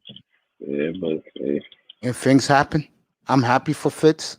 I am so grateful for him that, like I said, he made what could have been a disaster into respectability. I mean, that New England game, when he beat the Eagles and they won that in overtime, and then he beat the locker room. I mean, I'll say that in a second, Pete.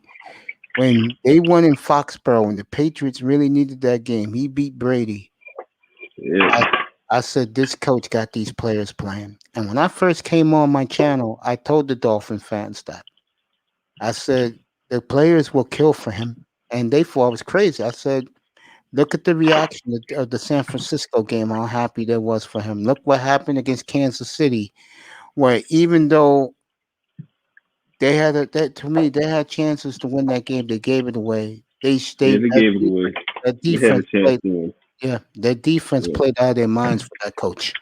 You sacked Mahomes 5 times. You made him go a -29 on 1 sack. You pick him off 3 times, bro. Yeah. Pete's right. Fitzpatrick had the locker room. Jordan Brissett will win the locker room. It's a wrap. I totally agree with that. And people don't. I don't know. It's gonna be an uphill battle because all the receivers are working out with Tua right now. They're trying to get behind them. That's true. So you can't really say that right now. Because you Quinte is right again. He's right. You can't say that, man. They are working out with him. He's a second-year player. He proved a little bit. Now he got to prove. He got to take a step.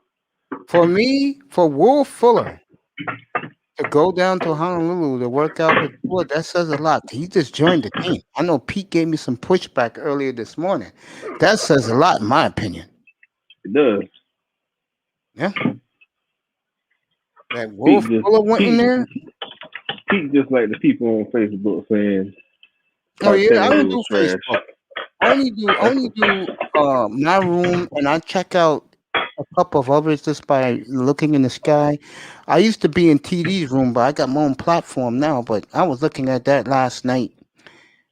Boy, they got some sickos in TD's room, bro. I couldn't watch. I had to go to work. I woke up too late. Yeah, TD was preaching last night, boy. He's hearing rumbles. They'll trade Parker. Right. They want to trade up. Let me say this. Why would you trade basically your best receiver just to save $2 or $3 million. That doesn't make no sense to me. Yeah, I don't think it's the money. I think that they want to make Tua as comfortable as But possible. why would you trade a player that's proven? That don't make any sense. Because maybe you can get a one from Green Bay to make Aaron Rodgers happy. And then he go to Green Bay and becomes He's going to blow up in Green Bay. I'll tell you that right now. He's going to have a monster year in Green Bay. He's probably going to have 1,500 yards in Green Bay. I'll tell you that right now. That's a given. Just got to stay healthy. Yeah. Yeah, me and Pete was talking about earlier. He goes to the Rams. He goes to Frisco. He goes to Green Bay. He's going to blow up. Kansas City, God help us. Yep. I mean, he'll be number one in KC. Forget Tyreek Hill. He'll be the number one. Nah, but how they deploy the offense, I don't think would be a good fit. So you think KC is all speed? It's all speed. That's all it is. I would keep Parker now that Fuller's there, and they're going to either get Chase or Kyle Pitts. I will keep. And who's the kid, Bowden? That's his name? I like Lynn Bowden Jr. He's going to get playing time because him and Tua is a good connection. And I feel like that could be our new Devon Best with some speed. Yeah, I can see that over the middle. Yeah. Yeah. But guys like Albert Wilson and Allen Hurns, they're gone. They'll be cut. Nah, you gotta keep. I want to keep Albert Wilson. But what happened? Albert Wilson is a weapon too. That's another weapon. I don't know. I don't see him around, bro. Trust me, man. I'm gonna say this: if we do short, intermediate passing, Jakeem Grant. All right, Ian's going to be up in a minute. Huh? Ian's going to be up in a minute. He's going to take a coffee break at his job. And then you take Albert Wilson, Fuller, even though he's more of a Kenny Stills type receiver, but you give those three players with all that speed, yeah, and then you get Javonte. Even if we get the dude Felton from UCLA, okay, run those short passes with those screen pass. Oh my, them bubble screens like that. Yeah, eating, man. That offense will be eating. Because they're gonna be worried about the short pass. We're gonna hit them over the top of the head. That's the way I look at it. But everybody want to say the man trash. Who's trash? Don't like Tua. They want to blame everything. You know. Which guy? I can't front. I didn't want to draft him, but he's on my team now. You got to give him a chance. Yeah, I feel the same way. I mean, I don't like him. I never did. I didn't like him in Alabama, but he's here. I saw something in that Arizona game. I told people how I felt, and I got a lot of pushback from Dolphin guys in here. I mean, I'm sorry, but to me, that's the best he's going to be. He's going to be a good pro. I keep telling you, he's Troy Aikman, but people don't want Troy Aikman. They want Patrick Mahomes, Tom Brady early in his career. I got pushback from that yesterday. Oh. That's what I'm gonna say he's more close to Tom Brady than Aikman. Nah, he's more close to Tom Brady than Mahomes. Oh, he's never gonna be a Mahomes. Yeah, I'm just saying he's not that. He's more Tom Brady. Let me say this: if he does what he did in college, show smarts, know what to do with the ball, no extend plays too much so you won't get hurt, but show those smarts he did in college, he'll be fine. And Pete, that's the it factor I was trying to tell you about earlier when you was up here about Tua. He has it. Yeah. He has moxie. He has it.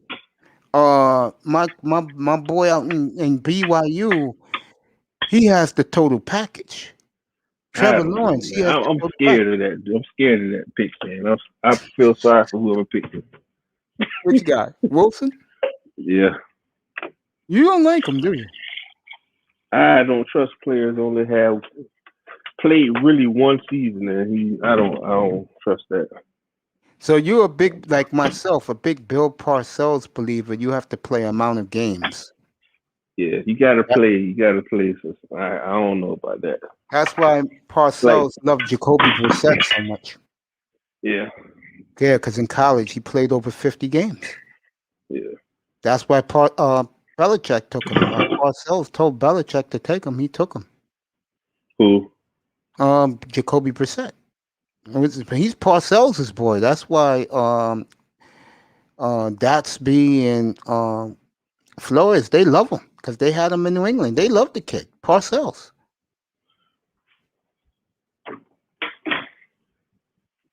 Yeah. I love Brissett too. I think he's gritty. I think I ain't going for. I like Brock Brissett. Yeah, I do too. I like him. I think he's the type of guy in a pinch he can play and win us 3 games in the clutch. Yeah. Yeah, I agree with that. Yeah. Now, your boy Tannehill, who I do apologize to you about, I will say this for him, and I'm being fair here. We had nothing like he has in That's Tennessee. the thing people don't look at. And I knew he was going to do well too in Tennessee. I looked at because I used to watch Tennessee real close because that style of football I like when I'm not watching Dolphin BS. And that's the way I want our team to be built. And I think we will build it that way. And we're forgetting one important position, which is to me the most important position on our roster. What? We don't have a right tackle. Yeah. Or a left tackle. I'm gonna say if they run the offense, I'm thinking that won't be a problem. If they run that power run, they'll be fine. Yeah, people, I'm telling you, a lot of Dolphin fans are not going to like what they're going to see, even though they can go 13-3. If they play the way me and you believe, Quintet, they're going to be bitching and complaining. Yeah. And if I knew this was going to be the way they was going to play, then happy April Fool's Day to everybody. That's right, baby girl, to everybody. If I knew that, they're going to say, if I knew they were going to play like this, then we need a new coach. Watch, they start saying that shit. We don't need a new coach. The man is a good coach. No, we're talking about these fools, man. We're not talking about. I know, because it's like I was on Facebook. I had to do a Facebook group. And the dude said, we need to trade Parker now. We need to get rid of him. I said, who you going to get rid of him for? We're going to draft, they want to draft Chase. I'm like, so you're going to draft the player who's not proven in the league, don't know if he's going to work. He's just hoping for a player that's already proven that he works in the NFL. He just needs to work on his health or just fight through injuries. You understand the little knickknacks, or sprained calf or bruised thigh or something like that. You understand what I'm saying? Those little nagging injuries for a person you don't know who's going to work. Even Parker at 75% was better than some people. You understand what I'm saying? But people don't look at it like that. No, they don't. And I think it's unfortunate, because I look at Parker as a player that this is going to be year 8 for him, I believe. Let me see, 14, 15, 16, 17, that's 4. 18, 19, 20, that's 7. Yeah, this is going to be year number, EM is going to join us in a second. Yeah, this is coming to year 8. Injuries are catching up. They acting like he's 35 years old. He's still in his 20s. Yeah, but it's the injuries catching up to. EM is with us.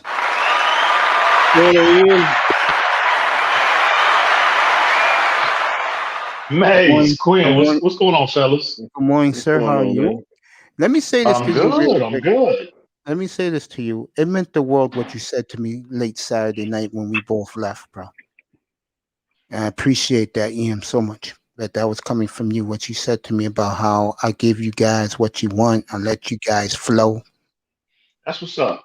Yeah, I appreciate that so much. Getting ready for the draft in a month from today, 4 weeks from today, baby. The thumbnail for it will be up next weekend, so look forward to that. Put it out there early so people know where they can come to for the draft. It can't get here soon enough because I'm sick of all this mock draft talk. I'm sick of all this. I love this shit. I mean, damn, everybody, we've been talking about the same shit for what? Dude, 4 months now, and I'm sick of it. That's why I hadn't been, hopping up on these platforms here lately. I've been I've been doing research too, but I'm just like, damn, we're talking about the same shit every single day. EM, isn't it exciting though? But the center point of the mix, though? Instead Oh yeah, of we're in absolutely. the background, we're in the Oh center yeah. point of all of this shit. And I Oh love it. yeah. It's Oh it's yeah. about time the Dolphins get proper. I mean, they're getting their proper due, especially by ESPN, NFL Mhm. Network. But ESPN, oh my God, they've been giving the Dolphins love. Oh yeah, they should. They should. You can clearly see it's like a momentum that's building with the Dolphins. And it started, last year with the season we had, and hmm then to transition to the offseason. After the Kansas City game, let me ask you this. After the KC game, you came up here and you said, Mace, you're right. Damn, we may have to double down on receiver after what I saw this game. You still feel that way? Because I think Chris Geary is letting it out. He feels this way. Damn, we may have. Can y'all hear me? Yeah, Can hear y'all you, hear me Chris. all right? Yeah. Oh, I'm sorry, bro. But yeah, it's it's good to see that. It's clearly it seems to be a momentum that's building with the Dolphins, and it started with the season we had last year, and then the transition to the offseason. And I think we dominated the offseason as well. Not only free agency, I thought we had the best offseason in terms of free agency and trades with the addition Will Fuller and obviously Bernard McKinney. And then now we're going into the draft. We all know obviously what the moves that Chris Greer and Brian Flores have made to this point. So again, they're in a position of they're dictating terms, they're dictating the draft again, and it's real good to be in a position right now. So I just can't wait for it to get here, man. Period. Yeah, let me say this. And I'm going to let Quinte and you rock for a little bit. I have never been more pleased with Chris Greer than I was last Friday and right now. Mhm. I'll say it again. I know I get pushed back for this, especially from Pete, but I'm going to say this again. That owner put his foot in a year ago and wanted Tongaloa. I'm not knocking Tua here. He made it up with Flores in the front office, telling Greer and Flores, you can do whatever you want. This is your draft. Do whatever you want. There's now an owner in the NFL with the third pick, if they had it, that will trade down 9 picks for that bundle Miami got last week. No. And the reason why Greer can do it, because what can Ross say? Now, EM's going to like this. Me and Quinte been talking about this since he's been up here this morning. I see everything working out fine for the Dolphins. I do. I see the quarterback working out this year. He'll take that leap. I see that we will hit grand slams with these first 5-6 picks. Mm-hmm. And as the late Jackie Gleason used to say, and away we go, baby. If we stay healthy, I really see 11 to 13 wins this year. Oh yeah, no doubt, no doubt. If we don't, it'll be a major disappointment. But yeah, I think I think Tua is going to take a significant leap. I think we should definitely see a better version of Tua Tagovailoa, and if he does that, I think again I can see 11 to 12 wins, and I think this roster right now is a championship level roster, Mace, in all phases. You know what I mean? Especially the defense. Again, our defense was championship level last year, but we improved upon that. But the only uncertainty is what level Tua will get to, I'm gonna let you and Quinte rock this. And the instability up front on the offensive line. But again, if they're just, even if they're just marginally better than what they were, if they don't come out and they're like, if the offensive line is not top 10 or Tua is not top 10, I think if they're just marginally better, this is an 11, 12 win team, in my opinion. What you think, Quinn? I'm gonna say this: because they showed improvement, they played well, but they was rookies last year. They improved with better center play, not get pushed back into the quarterback's lap, and expect to get $8 million a season. But that's all I want. I want to see improvement. Because I think if you keep Hunt at right tackle and get a better center, we could be a power run team. He was good at mauling people, and that's a good benefit. And I think that's the approach. That's why the Dolphins, I think number one, Flores, since he got here, he wanted to, create and replicate that power scheme. And he's just a defensive-minded coach. Generally, defensive-minded coaches, they like to play defense. They like to lean on their running game, and they like a rather conservative quarterback that's disciplined. And I think that's what he's trying. That philosophically, that's what he's been trying to replicate. The only thing is he's got two of those components. He's got the conservative. He got the relatively conservative second-year quarterback. He's got the championship level defense. The only thing the only uncertainty is that the stability up front. But I think that's what are opting to maybe stick with Robert Hunt. Now they could draft, if Sewell slides to them at 6, the Dolphins have a big decision to make. I mean, that's crazy value for a tackle of his, with his type of athleticism to slide all the way down to 6. The Dolphins got a decision to make, bro. So with that being said, I think that right now, and it can change at any time, I think the Dolphins are opting to stick with Robert Hunt there. And I think, number one, I think they're going to be a more run-based, one-based approach in terms of just, commit. I think you will see a more commitment to the run. And like you just said, Robert Hunt, he was very good against the run last year. And again, if they do that, that's just going to help. That'll help pass protection. Obviously, that'll help Tua, take pressure off Tua. And again, that's just going to open things up in the passing game as well. So I think that's definitely going to be their approach. Yeah. Well, how you feel about all this? People here and they're going to trade Devontae Parker. They need to get rid of him. Man, I've been hearing that for a minute. I'm getting tired of people saying that. But yeah. To me, he has injury history, yes. But when he's on the field, he plays and he shows up. You can't say, oh, he gets hurt. He doesn't. He's a shell of himself. He doesn't play well. He plays when he's on the field. He gets targets. My thing is, Tua need to get some kind of rhythm with him because, like, receivers like him, Preston Williams, and Gesicki, they don't need a lot of separations to say that they're open. You understand what I'm saying? And that's one of the issues I have. That's one of the issues I had with Tua last year. Because I saw players were open, he just didn't throw it to them. You understand? This whole, like, go ahead. It was a game that Parker had like 4 or 5 catches back to back.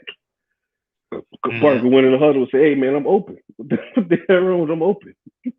And he stopped forcing the ball. Remember that? Yeah, it was one game. Hey man, you gotta. That's one thing I think you need to work on.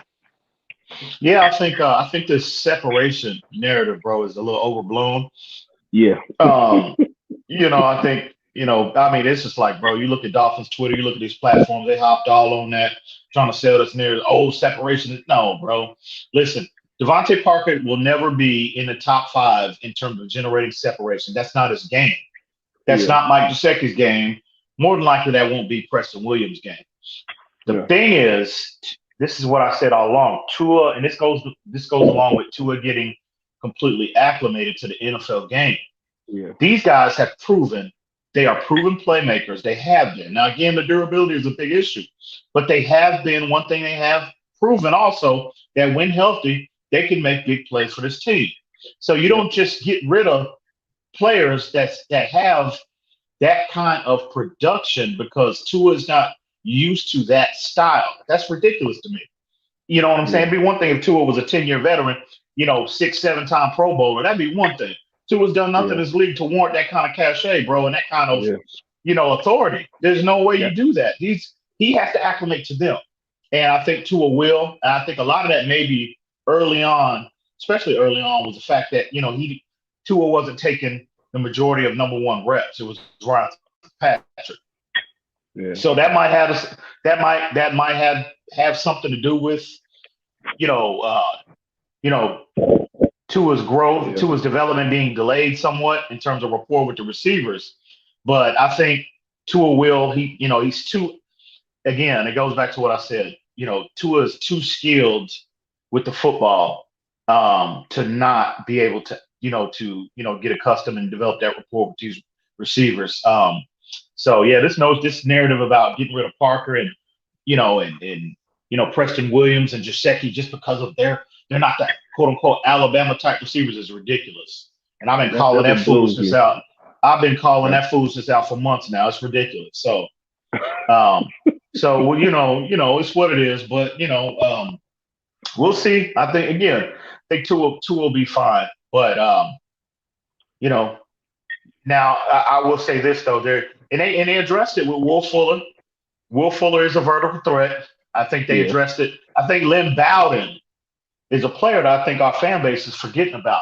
He don't get mentioned enough. He can be a better version of Von Best. That's when I see a shift. Oh yeah. He's that. I think he'll have a future Julian Edelman type role in this defense. Mm-hmm. I'm sorry, in this offense, and I think the staff loves him, and I think he don't get quite shown the love that I think he should, because I think Lynn Bowden is destined for big things, bro. So Totally agree with you. So we'll see. But in terms of the draft, if I'm sitting there at 6, man, I'll tell you. I mean, if things fall the way a lot of people are projecting, man, the Dolphins they have a big time decision to make. You could be potentially sitting there and you can have obviously Kyle Pitts, Penei Sewell, Parsons. You can have Devontae Smith. He would be last on my list, in my opinion. But I agree. Jalen Waddle, you know what I'm saying? And even another trade down is an option for the Dolphins, I think. That's still on the table, depending on what kind of compensation people are offering them. But it's a good problem to have, but that's a big time decision to make. I think clearly, if Kyle Pitts is sitting there and he's sitting on the board that said it don't matter who else is there available, Pitts is going to be, I think, the target. But I think I agree. Lost the offense. Him and Gesicki will open up the offense. Oh yeah, that 12 personnel package, and even let's go 13 personnel with 3 tight ends, 1 running back. You can have Pitts, Gesicki, and people sleep on Adam Shaheen. Adam Shaheen is I like Smythe better. I like Smythe better. I don't know why. I give the nod to Shaheen because he's the more athletic player. Now Shaheen's sneaky athletic. Now he's not the athlete that Gesicki and obviously Kyle Pitts is, but he's one of the more relatively athletic tight ends in the league. He was a second round pick for a reason. So, but let's go 13. And I mean, how you have those 3 collectively athletic weapons in a condensed 13 personnel type of formation. How do you defend that as a defense? You're live. That's a heavy package, right? So defenses, if to counter that type of formation, they're going to bring heavy personnel in. You're going to bring in more linebackers. You're going to bring to be able to defend the run, the possibility of a run. And I mean, and if the Dolphins run these three players out in a passing situation, let alone one, but you got to have 3 linebackers that can cover them consistently. Who has that in the National Football League? Nobody. No one does. And Tony Manzano's here. So it'd be absolutely ridiculous. Morning, hey, Manzano. Ian, I have a question. What's going on? What's going on, man? Can you guys see? I know May says no, but can you guys actually see the Dolphins being aggressive and maybe trading future assets to trade back into maybe or trade down and get more draft picks and trade to a team who basically is in salary cap hell, like the Saints or the Chiefs and stuff like that, or the the Bills, who need to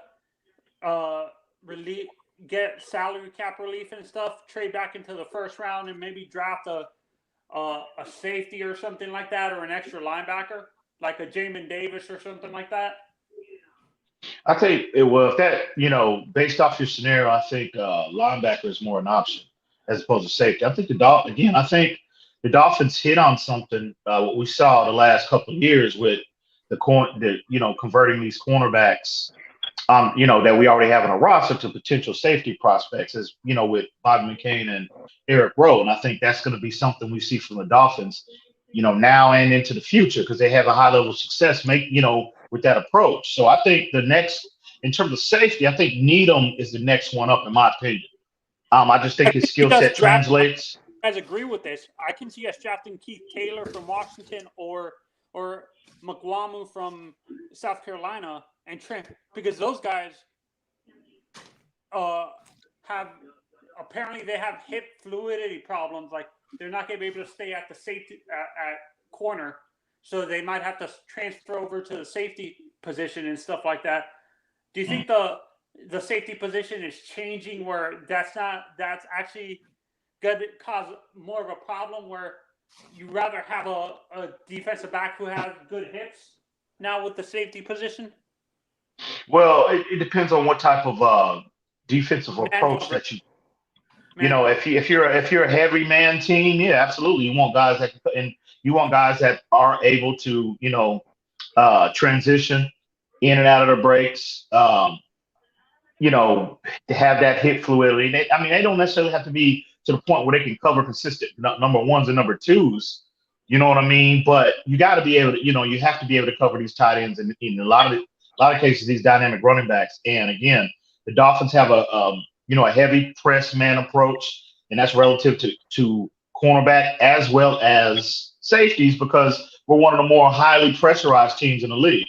And when you bring in 5, 6, sometimes even 7 people, well, obviously, you're going to be in a man-to-man type situation in those scenarios. So I think safety, I think, again, like I said, the Dolphins, I think the priority is man coverage.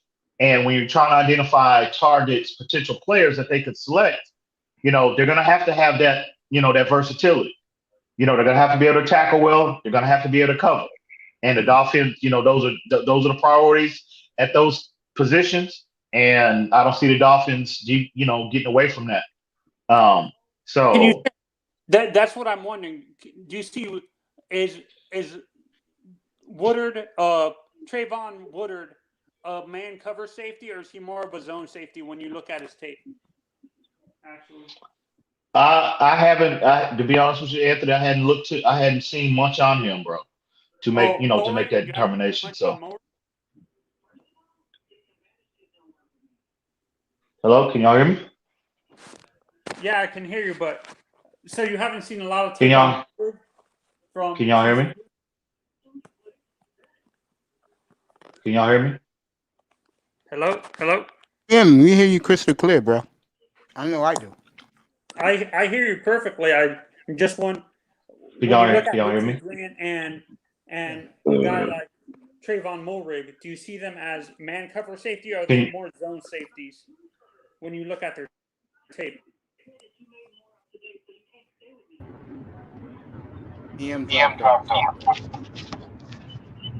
Hey, good morning.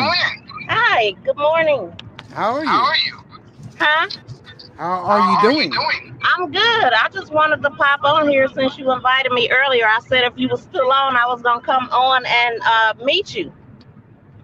It is a pleasure meeting you. Nice meeting you too. Thanks for having me. And it's funny. I'm sorry to interrupt, guys. I don't know nothing about sports, but I'm all about learning, and I love the male point of view. So I'm over here snooping a little bit just to see what men be talking about, what interests you guys.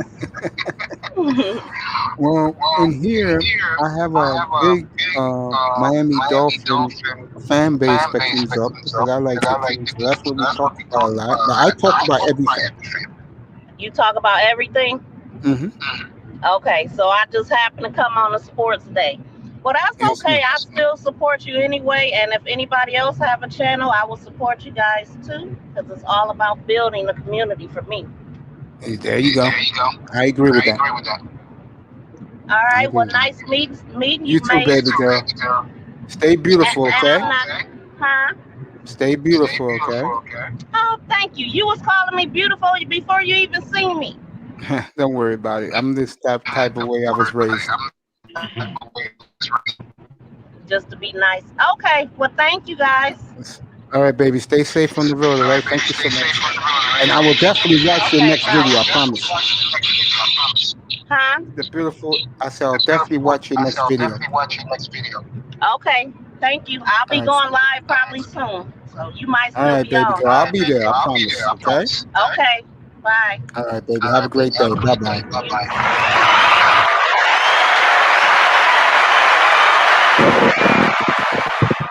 All right, Manzano, get back up here. I just dropped the link for you.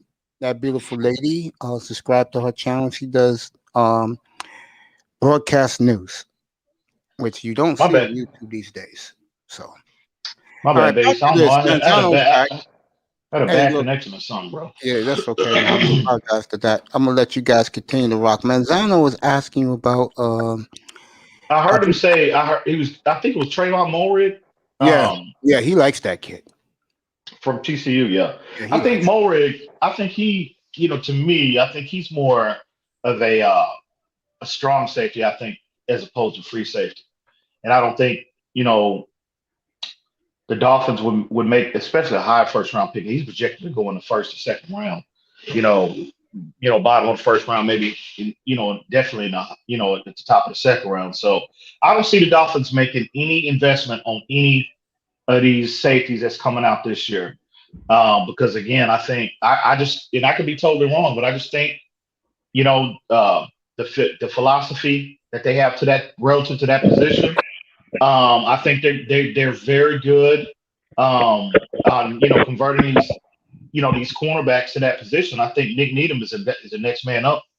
I truly believe that, and we'll see how that unfolds. I fully anticipate for us to start seeing articles coming out about Nick Needham transitioning to safety here soon. After the draft and once we get into closer to training camp. So, and I could be totally off base, but I just think Needham, because I think his game transitions very well to that safety position. I actually can see Noah. If we draft the corner in the first round, let's say we draft a J.C. Horn or someone like that in the first two rounds, I can see us transitioning Noah to the safety position. I don't think so. Noah's still trying to learn the cornerback position. He's only 3 years removed from being, a converted wide receiver to cornerback. He hadn't mastered that position yet, in my opinion. So I think that'll be even a bigger reach. Another position that he would have to, try to master. And no, I don't think they made that kind of investment in Noah Igbenogany at this point in time to transition him to safety. I don't see that. I think Needham is the next guy up, in my opinion. His value is on the boundary, in my opinion. So again, you look at the addition of Coleman that we brought in that slot corner. That raised an eyebrow to me. That really, in my opinion, confirmed Needham's them moving Needham to safety, in my opinion, because Needham performed. Was he the best slot guy last year? No, but he played well for us last year. He's played well for us in every. He's played well for us, especially in stretches. Everything every position they put Needham in. In his rookie season, he was an undrafted guy. We brought him in, the 6th, 7th game of the season when Xavier Howard went down in 2019. He performed well, especially for what was expected of him. And then last year, transitioned to the slot position, played well. So I think Needham, again, like I said, and I think Needham is the one. We'll see that move to safety, I think, rather soon. The two corners I like, besides Horn and Farley, are honestly, I see Samuel more as a slot corner And I don't think he has like the top end speed to stay at the boundary corner. Do you agree, Ian? Who was that? Asante Samuel Jr. Oh yeah. I think not only the long speed. I think his overall profile in general. I think it translates to more of a slot guy. And again, that might be why. Again, the Dolphins apparently have. They've shown interest in him. During this whole process. So if they are to move Needham to safety, I mean, they're going to need a body there. You know what I'm saying? More like the slot guy. And but for boundary, Asante's. I think Eric. I agree with Reason in a sense. I find that Eric Stokes is a little bit overrated. I prefer his teammate in Tyson Campbell. Is he a man? I do too. I like Tyson Campbell a lot. I love his profile. I absolutely love his profile. Georgia, they run a lot of they run a lot of man concepts as well traditionally. So I need to wait and see what his I need to wait to get his confirmation in terms of his long speed in his 40, because that's the only question marks I have about him. But he's got everything you want as a corner, and again, the type of profile that this coaching staff covets on the boundary. 6'2", he's got the size, he's got the long arms, he's got all of that. So I just need a confirmation on his 40 time to see exactly what his potential is. Because when you look at Noah, you think he compensates for his height with his super long arms, his reach and stuff like that? Like when you definitely. Because he's only 5'11", right? Maybe 5'10". Right. And 5'11" is good size on the boundary. It's good size. Ideally, different coaches have the different preferences. Height with some coaches might not be as a premium as Brian Flores. He likes that shit, 5'11" and 5'11 and a half and up size on the boundary. And Noah, though, I'm excited to see I'm excited to see Tua second year, Raekwon Davis' second year, obviously, Solomon Kinley second year, all our rookies. But Noah is one I'm interested to see. It'll be interesting to see where he is in his development, because I think Noah has everything you want in a corner. Now, he might not have ideal height, but again, he's got those long arms. And good vertical. So I'm looking to see where he is in his development. Again, Xavier Howard, it's been quiet on the forefront. It's been relatively quiet with Xavier Howard. And if Xavier Howard is dealt at some point before the draft or, at some point in the offseason, that'll tell you everything you need to know about how they feel, where Noah is at this stage in his development. That would tell me they have a lot of confidence in where he is. Yeah, and I've been saying this. When I look at Noah, people are saying I'm still, in my opinion, I see Noah as Byron's replacement, because to me, he plays more towards Byron's skill set. Do you agree? What in terms of the lack of ball skills? Yeah, I think you're spot on. I think Xavier Howard has just he's got a special skill set as far as his ability, to track and obviously, make plays on the football. It's very rare to see that in a corner. Very few guys I've seen, as long as I've been watching football, have that trait. But yeah, Byron Jones, he's even come out and, stated that, his ability to track the football is not, it's not ideal. And it's something that he's continuously worked on. But from what we saw last year, what we saw on tape at, Auburn in, the year, last year when he came out, Noah's a little unrefined in that area. So I would definitely tend to agree with that somewhat. But Question is though, can he improve upon that? Yeah, but again, this staff, in my opinion, they prioritize sticky man coverage and tackling more so than intercepting the football. Those are the two.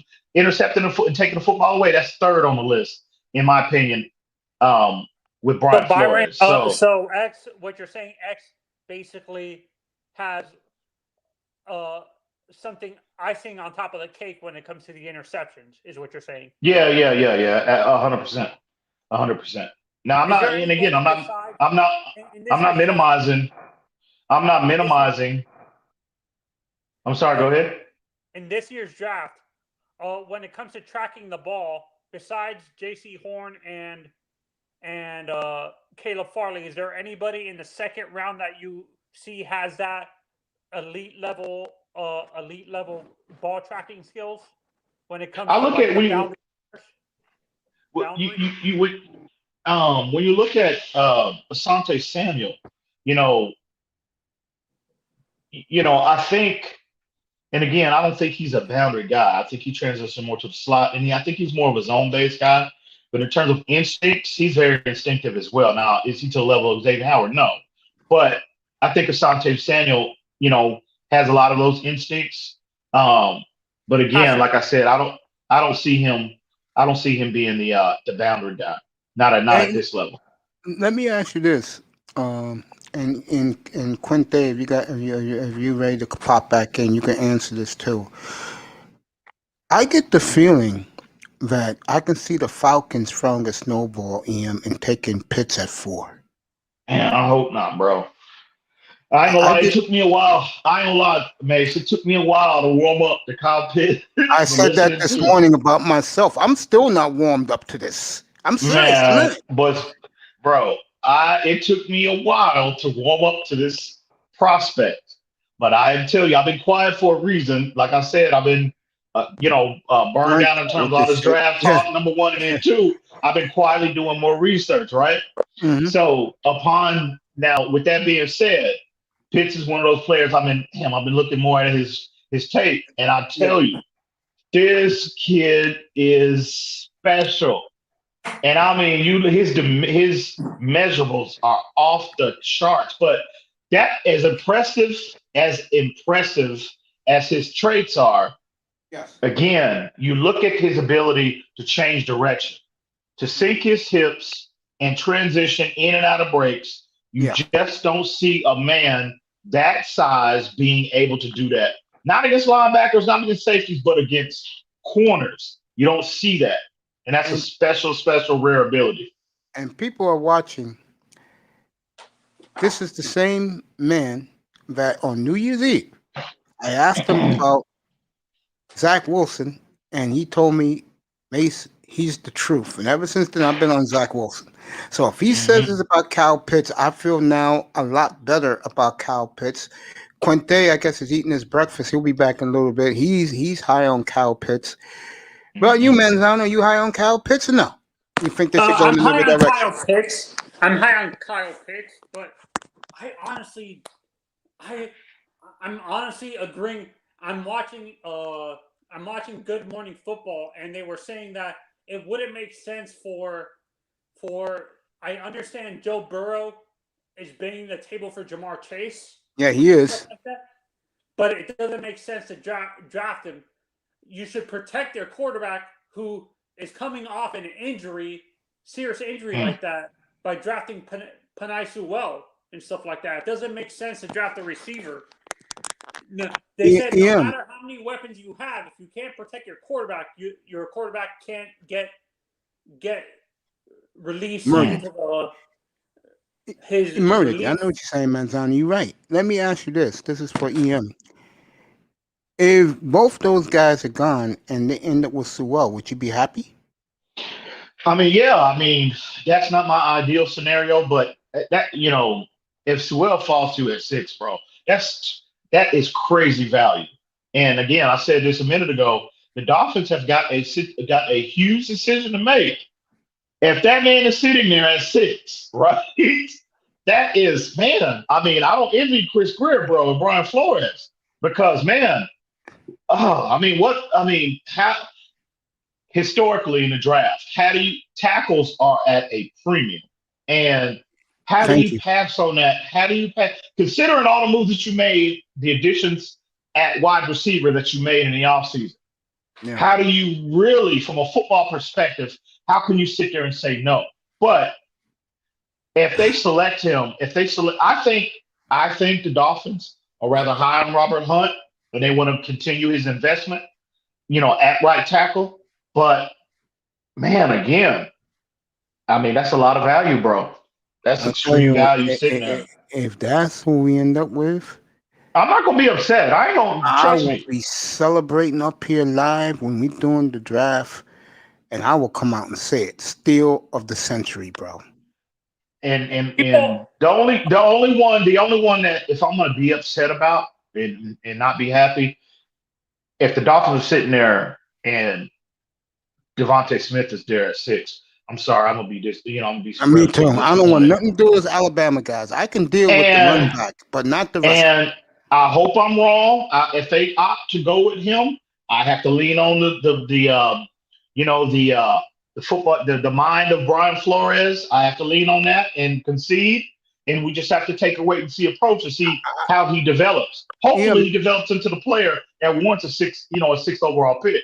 But I'm just saying, his size is a major concern for me. I'm gonna let Manzano answer this too, but I'm directing at all three of you. What you just said, okay? I was telling earlier to Pete that the reason why they weren't at neither Alabama Pro Days because they were very down on the two receivers, basically dissing Tua to the nation, praising Mac Jones. And I also said that I don't want these two guys. So my question to you is, and you too, Manzano, you can answer this, Quinte too. If they end up taking one of those Alabama guys, how disappointed would you be? I know I will. Well, I'm going to be borderline devastated. Not devastated, because I can't be devastated if they opt to go with Devontae Smith because, he's got a lot of good tape out there. I just don't think there's nothing, and some people can say it's route running is elite. Okay, well, that's fine. But in the NFL, bro, you got to be out in order to incorporate the route tree and to highlight that skill set in game. You got to be able to consistently get off the line of scrimmage. And I'm sorry, 165 pounds, 175-pound wide receivers, it's the reason why they don't get picked in the top 10. They don't because of fear of that. But there's nothing else elite about him. You can justify taking Jalen Waddle because he's got that elite trait, that elite speed, that team's fear, and they will be less, willing to come up to the line of scrimmage and press him because they know if he misses, it's a wrap. He hitting his head on a goalpost. But Devontae Smith, I think the reason why he chose not to run, the reason why he chose not to lift weights, the reason why he chose to not do any on the field drills is because I don't think he's elite in any of those other categories.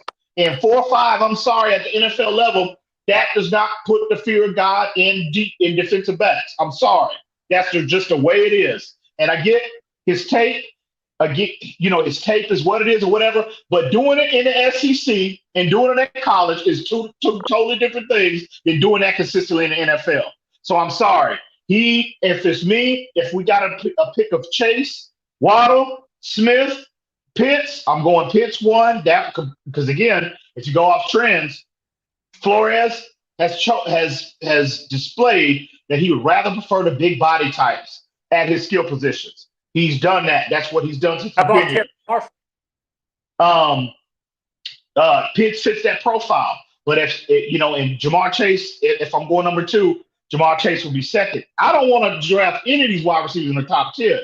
But I've said this since day one. To me, Chase seems more complete as far as him transitioning to the NFL level, in my opinion. So Devontae Smith might come in and be the second coming to Jerry Rice. And you know what? I'll be the first one in front of him issuing the biggest apology, that he's ever had in his life. I'll say, bro, I am so sorry. But I'm sorry. That weight, his lack of upper body strength is a major concern in my opinion. My top 3 pass catchers, you're gonna be surprised. I don't have honestly. I don't. My top 4 actually are Pitts, Chase,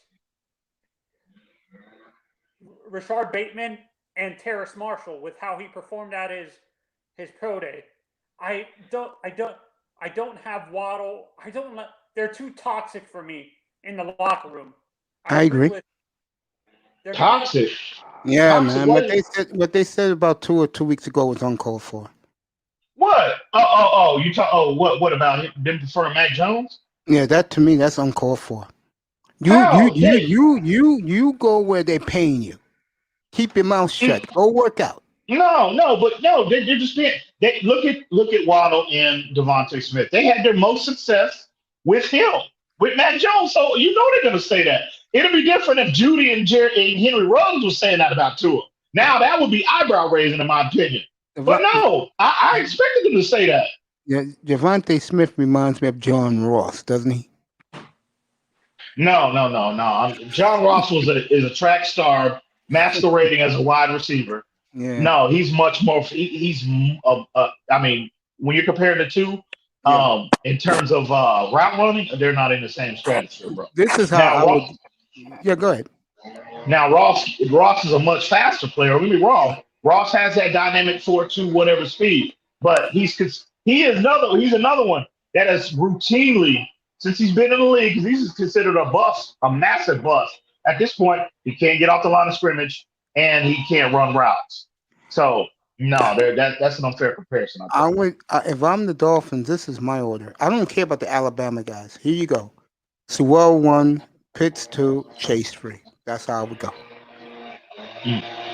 Well, yeah, I'd rather have my quarterback protected for the next 7-10 years. Linebacker from Penn State as well. He likes what's his face? Michael Parsons. Yeah, he likes Parsons. Yeah. Yeah, I love his profile. I think the Dolphins, though, if right tackle is an issue for them, yes, that's why we take Sewell. To the point where I don't think they take Sewell. I think they still entertain a possible trade somewhere. Maybe Orlando Brown, maybe. Yeah, I can see that. Or some other player. Because I don't want another rookie on the line, bro. And with this year, with expectations here, I'd rather make an investment on a more proven commodity in a veteran as opposed to another rookie. And again, I'm not going to be upset if they take Penei Sewell, but that's just, again, I would take Sewell if the 2 receivers are off the board. If Pitts is going to Atlanta and this guy goes to play with Burrow again, if it's between Sewell and the Alabama guys, I'm not even going to think about that. Oh, well. That's the way I'm looking at it. I would have to tend to agree with you right there. But actually, I would. I can't remember who. I think it was Reason that said Sewell. You would have to teach him to play. He hasn't played right tackle since he was in high school, so you would have to teach him how to be a right tackle. That's what I'm saying. Why not draft Tevin Jenkins at number 18, who's a natural right tackle? Oh, and like EM said, you trade a 3rd rounder to the Ravens and get Orlando Brown Jr. Yeah. And call it That's a what I day. would do. He's a good player. Just but he said he has issue. He wants to play left tackle, but they're not going to switch him. So he gave the Ravens the finger, and he is available. And he's at a Pro Bowl level, so yes. he's a proven commodity. If they want one of the 2nd rounders for him, I'll do it. That's as high as I go, though. I would too. As high as I go, though. I would too. You want 50? You got it. Call it a day. Thank you. I'll give you another 2nd round. I honestly, I would rather have Ramczyk, because if this guy wants to play left tackle, what happens with he's giving the finger to the Ravens? Well, I think with Orlando Brown, him come out and saying he wants to play left tackle, it's more what he's saying is I want to be paid like a left tackle. Exactly. That's what he's saying. And he trust me, the Dolphins will pay him. Get paid like that. Yeah, and the Dolphins will pay him. They will. I'm not worried about that. And the contract, that he would get, he's been a top performer since he got in the league. Yes, you know what I mean? So Orlando? Is he in his? He's a third-year player, Manzano. He's only like 24. Yeah, he's a 24, young guy. 25 maybe. Yeah, he's a young guy. So our O-line is going to be one of the youngest O-lines. Yes, and that's what I like. Yes. It's going to be mean and physical. Yes. And he comes from that Baltimore Ravens type of offense, and a lot of what we do, a lot of what we want to do, in my opinion, in terms of being everything predicated off, everything predicated off the run. He comes from that power profile, heavy RPO, heavy play action based, heavy, heavy run based approach. And I think he'd be an ideal scheme fit in my opinion. And I was telling this to Larry and other people, and they were actually saying they disagree with me, but I understand Tua ran an RPO offense in the league in college, but I honestly see him. I understand they believe he can be a multifaceted quarterback that can fit in any scheme, but to me, I see him more as a West Coast quarterback with accuracy and anticipation. That's why they're getting the receivers. They're getting them, Manzano. We hit it around the nose. That's why they're going to do what they're going to do in this draft high to make sure that the guys they'll bring in for him will be comfortable with him. That's why the guys went out to Honolulu to work out with him. And this is for you guys right here. This is the latest. This came off the wire. And you could read what it says. I'm going to blow it up. There you go. If the Dolphins draft Kyle Pitts, who's going to cover him? Nobody. There you go.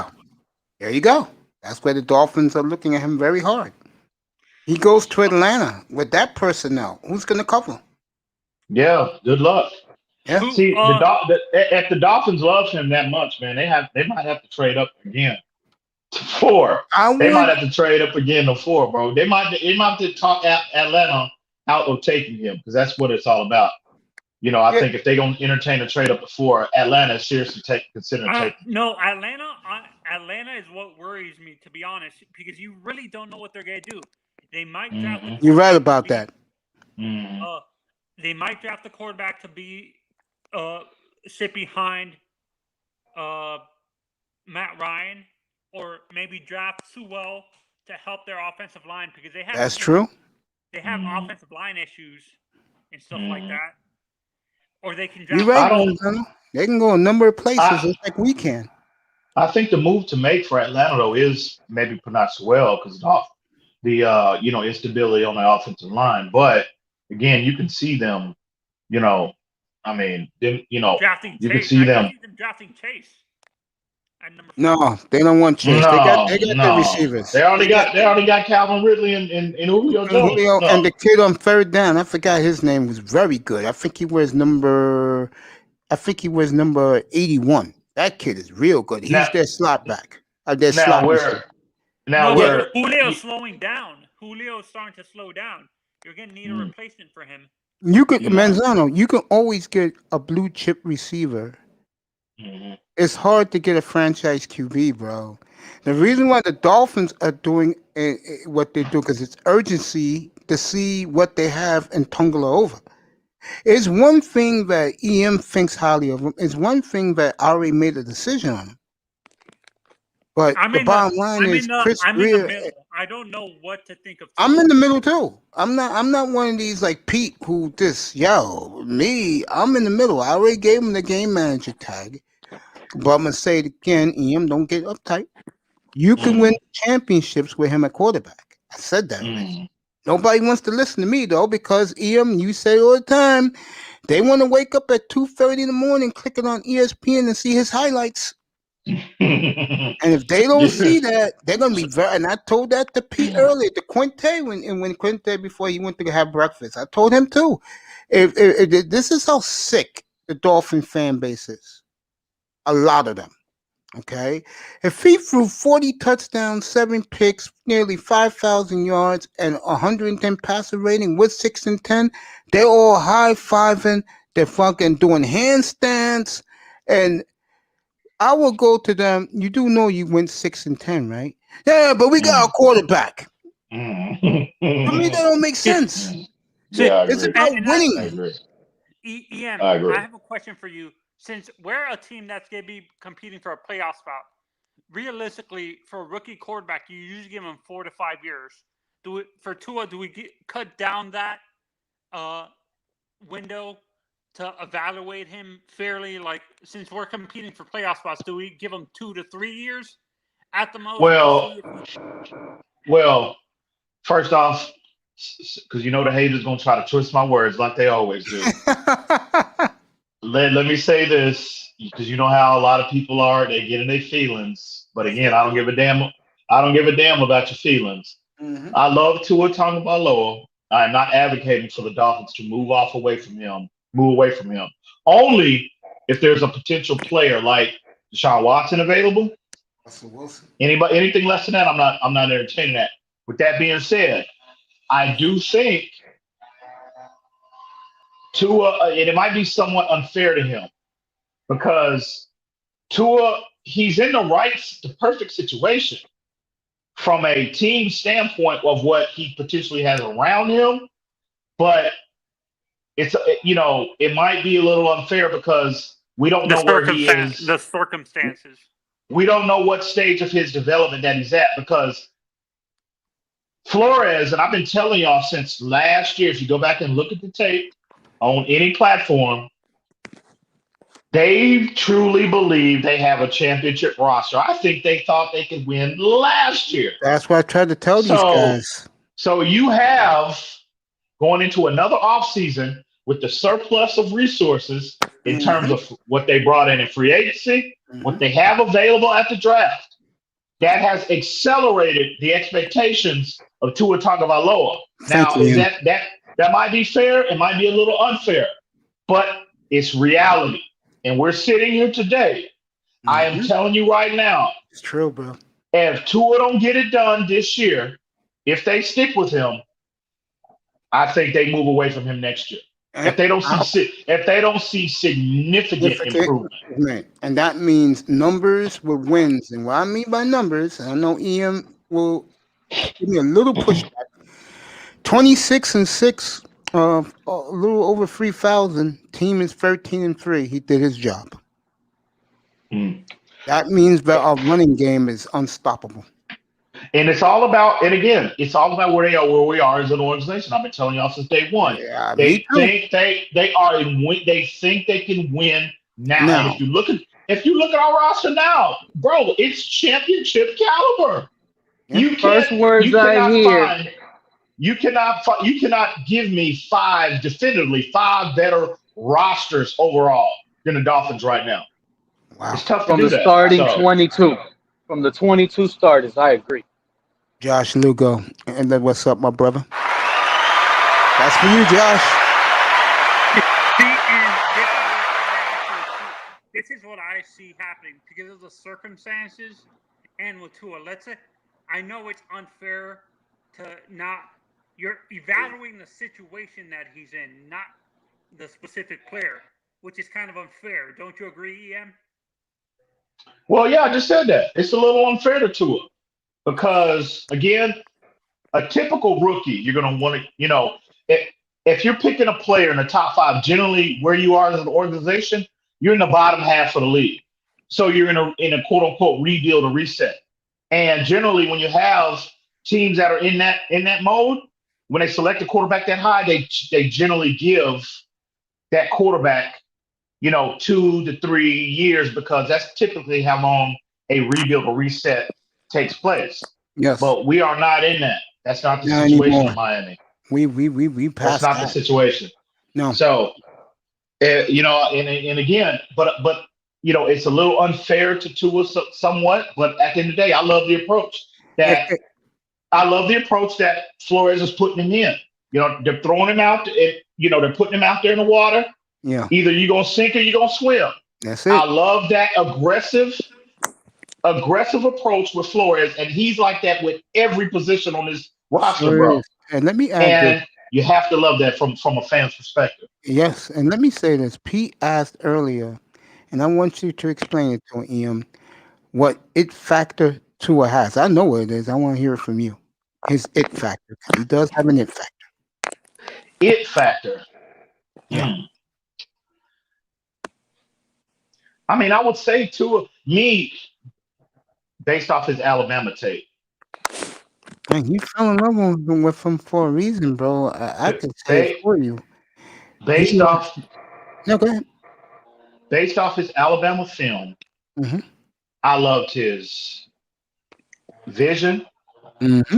Okay, his ability to see the field faster than everybody else. That's true. Yeah, and obviously his placement and his the ability to anticipate. In all three of those categories, they go hand in hand. And that to me, that was Tua's biggest asset in my opinion. And obviously the other one, how his feel for the pocket, how he navigates in and out of the pocket, how he can elude, escape pressure, et cetera, et cetera. But those big three, and I think that's why teams fell in love with him. We said that pre-draft. That is what in terms of long-term success, that is those three traits right there are what coaches look for to, in terms of like players that, again, those three traits right there go a long way as far as a player's longevity and their success in the league. So it's not necessarily as elite athleticism. There's a shelf life to that because it's gonna come a time when players get older, Father Time taps him on the shoulder, and he takes that elite athleticism away from him. But when that happens, Lamar Jackson, in my opinion, I've been following his since he came out. That day is coming with Lamar Jackson if he doesn't develop the necessarily structure from within the pocket to warrant the Baltimore Ravens to continue to want to invest in him. So that is what separates Tua. And I'll add this to Tua, then I'll let Manzano talk. I said it before all the time. He has the vision, he has the pinpoint accuracy, and he knows how to win. That's why that kid has the S factor. His problem is, though, and the Dolphins are trying to duplicate it in this draft coming up. He is not an aircraft carrier as a quarterback. He's more of he needs guys around him, just like he had in Alabama. Alabama, he had a plethora of guys. Those receivers went in the first round. Tight ends. In Miami, I think that, again, the talent he came into the NFL with in Miami doesn't fit him. They will give him that talent in a month from this weekend coming up, beginning a month from today. Yeah, go ahead, and to me, this is where I see the Tua situation happening. Honestly, if he doesn't make a huge leap, like I understand it's unfair, and you don't, you guys, EM, you don't agree with me in a sense. If he doesn't make a monumental leap like people are expecting him to, or the coaching staff, I see us, because I honestly, people are assuming that the pick for the 49ers is going to be a late pick, but if Jimmy G gets injured, can you really trust a rookie quarterback to be? That's why they have. I agree. They have the guy. No. That's why they have the guy Mullins there, because Mullins wins games, and the team believes in Mullins. He's proven it. That's why Jared Goff is in Detroit now, because Sean McVay couldn't beat his two backups, Jimmy G's backups. He lost to each one. He lost to C.J. Beathard, and he lost to Mullins. That's why Jared Goff is elsewhere. And also, I forgot to add in terms of what Tua's, how much time the Dolphins would give him. Well, Sean, come up. I forgot to touch on this, but I will say this. In addition to the Dolphins willing, if you believe the reports, and I think we can all agree, there was significant interest from the Dolphins in Deshaun Watson, because I think the story had. Yeah, it's still there. It hasn't gone away. Yeah. If this story hadn't became front page news, Deshaun Watson would be in Miami. And that trade wouldn't have happened on Friday. Trust me, that trade. Right. So I think, and also I'm hearing rumblings that the Dolphins are trying to trade up to number 2 before they opted to trade back. I saw that on I couldn't believe that. I was like, damn, I saw that on the first to get take, Zach dude. Wilson? If they can get Oh, to get Zach Wilson. Yeah. I can still that was on first take. yesterday or day before yesterday, I believe. You happy about that, Pete? That the Dolphins are interested in Zach Wilson? How, Pete? See, Pete's mute. Yeah, Pete, are you happy about that? Heard what Well, Ian you muted me, Mace.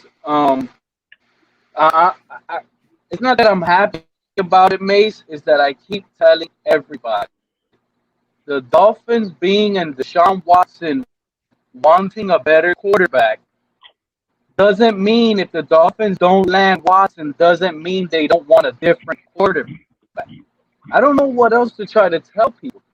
It sounds nice with every other narrative on Tua, but the Dolphins already showed interest in a different quarterback. Whether you want to believe it or not to yourself and say, well, Pete, Deshaun Watson is Deshaun Watson. We can't try to put Deshaun Watson. Pete, what the you're whole saying, thing is they want another quarterback. And I've been Pete, what you're saying, you're talking the truth. The problem is why, Pete, we go away from it. The man's in trouble right now. If he wasn't in trouble, and it was the way it was 3 weeks ago in here when we talked Watson almost every day, the Dolphins wouldn't have made that trade with the Niners, and they would have traded for Watson now. Yeah, that they did the trade with the Niners, yes, without doubt. And they're still in Watson now. I agree. And this whole Watson is getting even more skeptical. Like, first, the attorney turns around and sits here and says, well, I'm going to turn in all this to the police department. And now the police department doesn't have anything turned in like 2 weeks. So the whole thing has been skeptical from the beginning. And let me go a step further. EM, if Houston came to Miami right now and said, we'll take the 6th pick from me for Watson and Tua, you do it? Hell yeah. Yeah, I'm doing that. I'm doing that. Because he's coming cheap now. For whoever wants him, doing that. If he decides to pay off these women, he's coming cheap. He ain't gonna be in Houston. He's coming cheap. Seriously. If he does what people are telling him to do, settle this shit, Houston will trade him. He's coming cheap. And what I mean by I just only disagree. You ain't giving up 3 number ones for his ass. You're gonna give up 1 if you're generous. I'm talking about the team, whoever trades for him, if you're generous. Because most teams are gonna try and rip Houston off. Now I won't rip them off. I say, here's the 6th pick. Take it and the quarterback, or get the F out my face. I'm going elsewhere. They take it. And the only thing I disagree with you on that, mate, on that take, is I don't think he's gonna pay off the women because he had that option before he even blew up. He declined paying these women. He feels he didn't do anything wrong, and he's denying. I don't know. I'm leaving it alone, Pete. No matter how bad they sound. Yeah, I'm leaving that. And to me, why? They said I'm gonna leave that alone. That's funny. I'm leaving that alone too. I'm leaving that alone. I mean, why that's such a? I don't understand why that's such a subject, bro. You know, all we can do is I agree with you. Facts. I said the same thing. All we're doing is evaluating the facts. What's been presented to the world. Yeah. I mean, why is this such a subject, bro? 2 weeks ago, I was on here on a Friday night. Manzano was on the panel, and I told the truth. I said I didn't know groping was that bad of bad conduct, but guys were getting on me about it. I didn't glorify it. I just said I don't know. I'm not with women. Well, yeah. I mean, I'm not at. First off, if Deshaun Watson's out there putting his hands on any female and it's not consented, he needs to stop that and he needs to be dealt with. Period. Sean, you know what I mean? You can't violate people. That groping, all of that. Putting your, alleged, according to reports, exposing himself when women don't want to, they don't want to be, subjected to that exposure, allegedly. And he shouldn't be doing any of that. It should be dealt with. But at the end of the day, my biggest issue is this: from a law enforcement standpoint, if you're going before the judge, this is what you're presenting to the judge. The first thing the judge is going to ask for is, where's the goddamn police report? That's the first thing. And if there's not a police report, women, out of 21 women claim their rights were violated, so badly, and nobody filed a police report. Nobody, not one. Come on, man. That raises an eyebrow to say the least for me. Because I'm just saying, you're sitting here, you're wanting to get compensated for your civil rights being violated. You're telling the world this man is, because the picture they're trying to paint of him as a sexual predator. He is, these women are saying this is just a monster. This is what they're saying. Some of them said, and I'm like, okay, you didn't file a police report, but then you have some of them that went back and conducted business with him multiple times. Yeah. I'm sorry, from a law enforcement perspective, that just does not add up for me. I'm sorry. It is what it is. I just feel whoever wants him, Quinte, you can put your 2 cents in. I just see that if whatever happens, you really can get him for a song. You probably get him for a 5th round pick now. Yeah, you can get him for a song. And I would be generous to the Texans. I'll go, you know what? Here we don't have a 4 this year. We traded that in the monster trade with the only issue with that is if you're trying to lowball him, is there a team out there that's willing to steal mortgage the farm to get him? That's the only issue. Yeah, Philadelphia can do it. If there's any team who could do it, Philly can do it. Philly can do it. Philly could do it right now. And just keep Jalen Hurts as a backup. But Philly can do it, yeah. So yeah, they can do it right now. It's all about how bad the Dolphins want him, and I think do they think? Oh yeah, and do they think Tua can ever get to that? Again, it's more so, in my opinion, where we are in his organization. Deshaun Watson on this roster. The minute he steps off that plane in South Beach, this is a Super Bowl caliber team. I don't give a damn what nobody says, bro. Damn doubts about that. I'll go a step further, my good man. Who would you rather have, folks? Deshaun Watson, Tua Tagovailoa, Kyle Pitts, Jamar Chase, the 2 Alabama bums. Who would you rather have in that group? I'm gonna go Deshaun Watson. I'm gonna go Deshaun Watson. I'm gonna win right away. away. Actually, you know what? I can, at best, I'm not going to give him the 6th pick, to be honest. I would give him number 18. Number 18 and a future 1st round pick. 2 1st round picks. No, I wouldn't do that. I won't even touch that. I'll just tell him the truth. Houston, here's the 6th pick. Take it or leave it. I'll find a receiver or something like that as the draft goes along. Take it or leave it. Well, I think there's significant interest, and I listen to Safadine, the Dolphins beat writer. He's a good guy. Yeah, I heard him the other yesterday, and he said, "Bro, that Deshaun Watson situation it ain't going nowhere. He said there is significant. Well, from what he's told from sources inside the organization, Deshaun Watson, there is significant interest there from the Dolphins with this player, and that tells me." Again, I think a deal was already in place. If this never happened, I swear to God, if they traded with San Francisco last week, they would have made the Watson trade last week. Oh, absolutely. I think a deal was in place, bro. They were just waiting for the league to open up and announce it. And then all of a sudden this bombshell happens. And I know Pete don't want to hear this. I know Manzano don't want to hear this. I kept saying this the last couple of weeks up here. The Dolphins are laying in the weeds. I agree with you, Mace. And they did I it agree with you.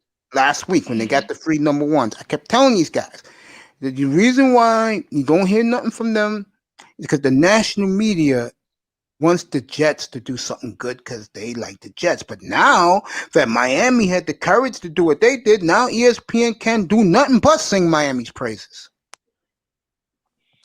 Yeah, and now see, people thought that, well, this trade kills the Watson there. No, if you look at it, that just puts them in an even better position because they got even more capital.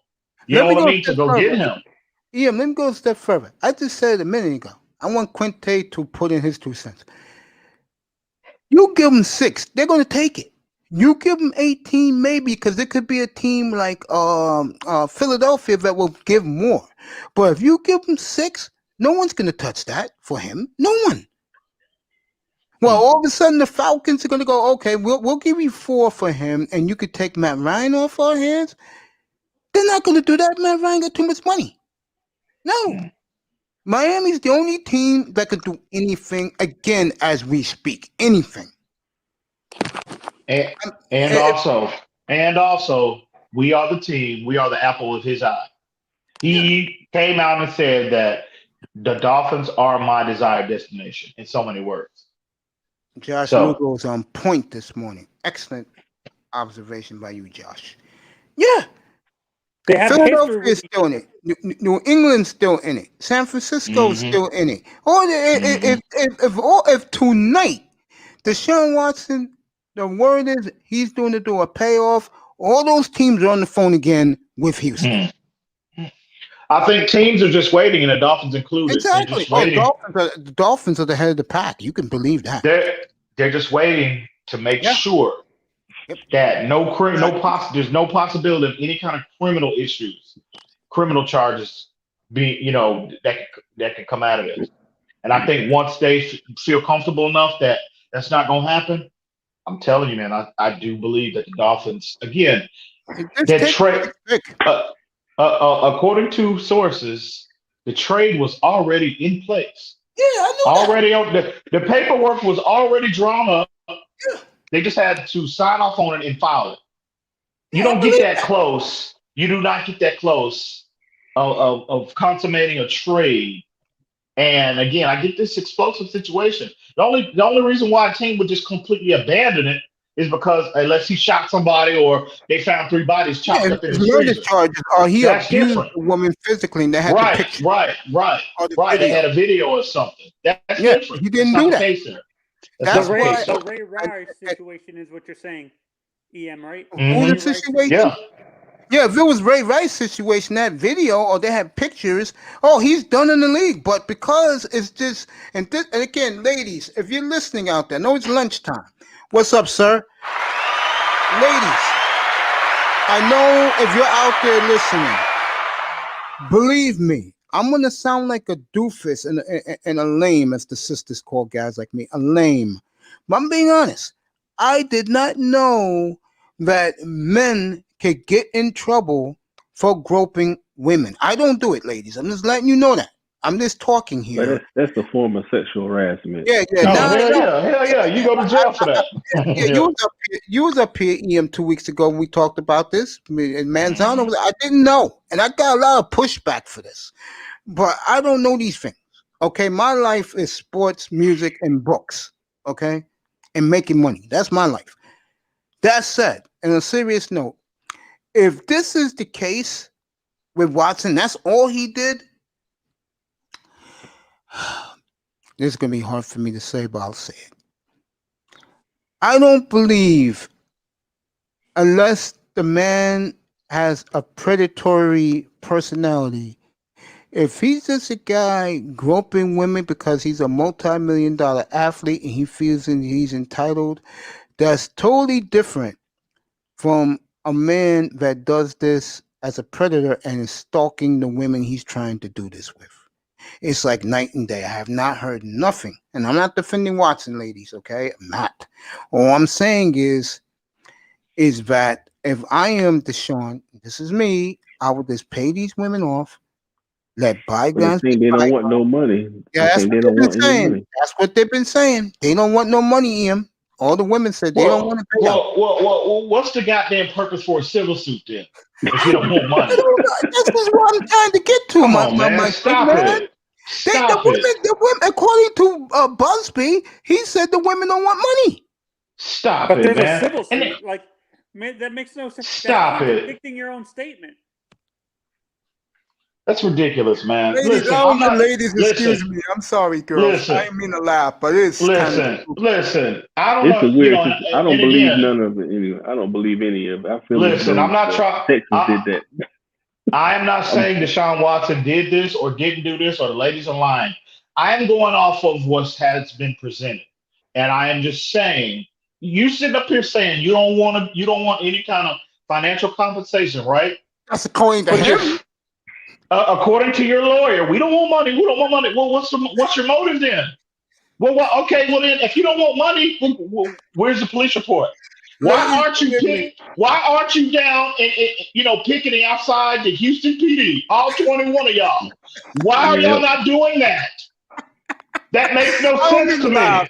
Ladies, forgive me. Sisters out that there. That absolutely makes no sense to me. He is telling the truth, girls. He is telling the truth. Okay, I'm honestly saying this. I think Easterby and what's his face, the owner. Yeah, I was about to get to that because I said this 2 weeks ago. Let me say this right now. Hold on. How in the world is this case not about money? Is if it started off, hey Watson, give me 100,000 and we will keep it out of the air. It started with wanting money. This is all about money, bro. Let me say this right now, and I really do believe. I said this two weeks ago when this all came up, and I had Manzano up here that Friday night. I'm gonna say it again. If it is found out by the NFL investigators that Jack Easterby and Busby were in cahoots with this, with the owner, who he claims, by the way, he lives dead across the street from his beautiful palatial estate, but he doesn't know McNair, which is a damn lie. If it is proven that they were all in cahoots to ruin Deshaun Watson's name, Easterby would be banned from the NFL. They will suspend McNair for 2 years and force him to sell the team. And they will try to get Busby's license. And you know what?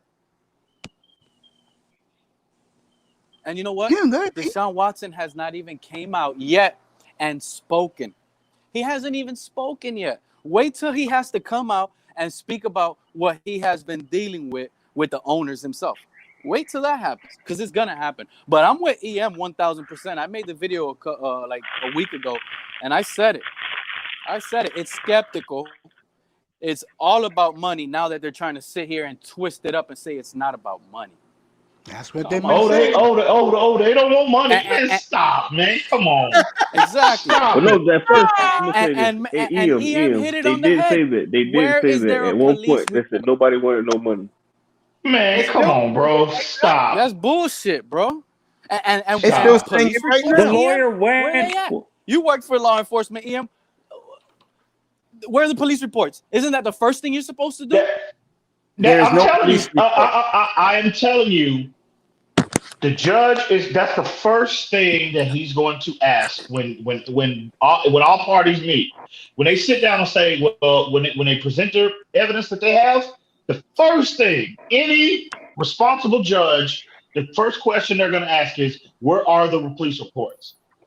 And if there's none, okay, well that definitely he throws the case out.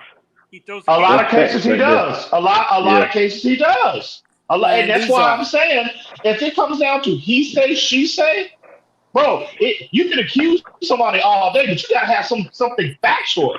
And if they don't have a tape, if they don't have a recording, now allegedly there's some text messages, but I mean, I'm looking at the text messages and I'm like, okay, well, what is he admitting to? Is he admitting to actual violating these females? From what I've seen, no. He just said, well, whatever makes you, I'm sorry that you might have felt uncomfortable. Bro, that could have been anything. He could have been talking about something he said. It don't necessarily have to be a physical interaction. Party, y'all walked in. It could have been anything. Yeah, I want to say something about this too. Like, when you look at the first few women that accused him are massage parlor people, like massage people. Yeah, which that to me is suspicious too. When a massage, first of all, masseuse. Well, I'm not gonna say I can't co-sign on that because I know people. I got friends of the family that are in females that are, they're in that arena. They're in that. They have their own private businesses and they go to people's homes. They advertise just like any service, right? And they go to people's homes. They go to people's business other establishments, and they provide a service for individuals. So that's not I can't say that just the simple fact that they're in that business and in that arena trying to make money, that's a suspicious, quote unquote, suspicious type of, set. Because no, there are legitimate individuals out there that do that for a living. No, I'm not saying that they're not legitimate. Is what I'm saying is, don't you have to get naked in front of those people before you get on? You don't have to get naked. No, you don't have to. But it depends on what you're trying. Like apparently he likes getting. And again, I'm not taking sides here. I'm just saying there are a lot of athletes get that exact same service provided with their groin area. Their groin area. Chris Sims said when he used to bring his wife in the room as a witness. Yeah. There are multiple athletes that get that service done for them in the offseason, even during the season. Yes. So that's not. So from that perspective, that's not an off the wall type situation. That's a legitimate service. So now, if you're getting your area, obviously you need to get undressed. If you're getting your, that area. You're getting a massage in that area. Obviously, you have to come, you have to strip down. That's just the way it is. Yeah. If there's certain areas that you're getting massage, like your groin area or something like that, you're gonna have to take your shorts or your underwear and shorts off because they're gonna have to massage the top area around that area. Hit that like, share, subscribe button, people. That's just, that's legitimate. If you're having soreness there, you're having discomfort there, that's, they'll send you there to get that treatment. And it's not, again, it's legitimate. Now, all the other details and stuff like that, well, I don't know. That's what she say type of situation, because again, in a court of law, criminal or civil, you have to have some type of evidence. You can't just say you can have 100 women lined up saying this dude did this to me. Where is the evidence? Where is the tangible evidence that I can see that can prove and substantiate what you're saying, what you're claiming to be? And it's just according to what's been presented to us right now, there's nothing there, in my opinion. And for the NFL, who sent their people down there, what's up, brother? Come on up, bro. What did I walk into? You walked into a lot of NFL talk, my brother. Welcome back home where you belong. And we're talking about Deshaun Watson, that each one of us have our point of view, and each one of us all believe there's something wrong with this picture. And I was about to say that if the NFL to this point has not come up with nothing, if I am Tony Busby, I am very worried right now, because once the NFL stick their teeth into it and say, which I think is going to happen, that Watson was set up with all this, that hell is going to break loose down in Houston. And also, Mace, you just like you have these 21 women that are claiming these allegations against him. They just provided 18, 19 women to that provided statements from 18 or 19 women that would contradict what these other women are saying. I totally agree. So if you don't have proof, if you're a judge, how can you determine who's at fault and who's not? How can you do that without proof? My own opinion is this. You're a professional athlete. You're a good-looking young man. You're an American icon because of your college career and your pro career. Every one of your colleagues stands up for you. Let's be honest. The NFL, you got it, bro. The NFL is a corporation, okay? And when great Kevin Samuel said this a long time ago, in your industry, when your colleagues around the world vouch for you, that says a hell of a lot about you. Absolutely. And again, I really believe he's getting framed in this. I think it happened. I was the one who, Ian, believe it or not, I broke the story. Manzano can tell you. I said the second this came up, what did I tell you, Tony? You was up here. What did I say? Yeah. And I added, and people thought I was crazy too. I'm like, I think Easterby and the owner. I do believe this. And if they are found to try to smear this young man, he will be banned forever from the NFL. And probably NFL will put charges on him. I mean, I can't go there yet. I mean, I'm going there, again, man. I'm going there. I can't go there yet. I'm gonna have to see again, just like this case. I'm gonna have to see something tangible. Now, EM, you again, just said it yourself. 21 women, no money. Are you kidding me? well, I agree, Mace. I agree. But I'm talking about in terms of the Houston Texans being the orchestrators of this entire event. No, I'm saying I need to see something. I need to see something more. I think that's 100% speculative at this The point. NFL investigators will find out. Yo, for real, no doubt. So talking about Deshaun Watson, man. Welcome this afternoon, my buddy. People are saying the Patriots are a favorite to land him. Say that again. And people are saying the Patriots might be a favorite to land Deshaun Watson. People are saying the Patriots might be a favorite to land. It's them, Miami, the Eagles, San Francisco, the Bears are in it, and the Jets. If San Francisco take a quarterback, they're out of it. Okay, yeah, they're out of it. Yeah.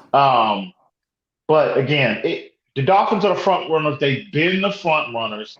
It just depends on how bad they want him. If they want him, he will be a Miami Dolphin. That's just a fact. That's just a fact. That sixth pick is in play. If they want him, what I'm go trying ahead, to say man.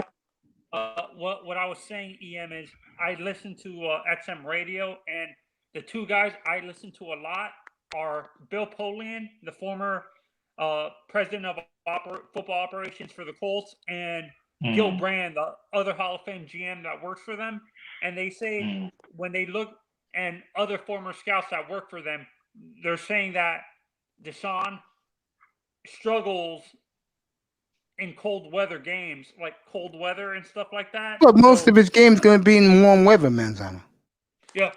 No, but some of his road games are going to be in Buffalo and stuff like that. So what I'm saying, if his home games are in Miami, goes to Philly, he's in cold weather. That is irrelevant to me. I look back. I don't know why they're saying that.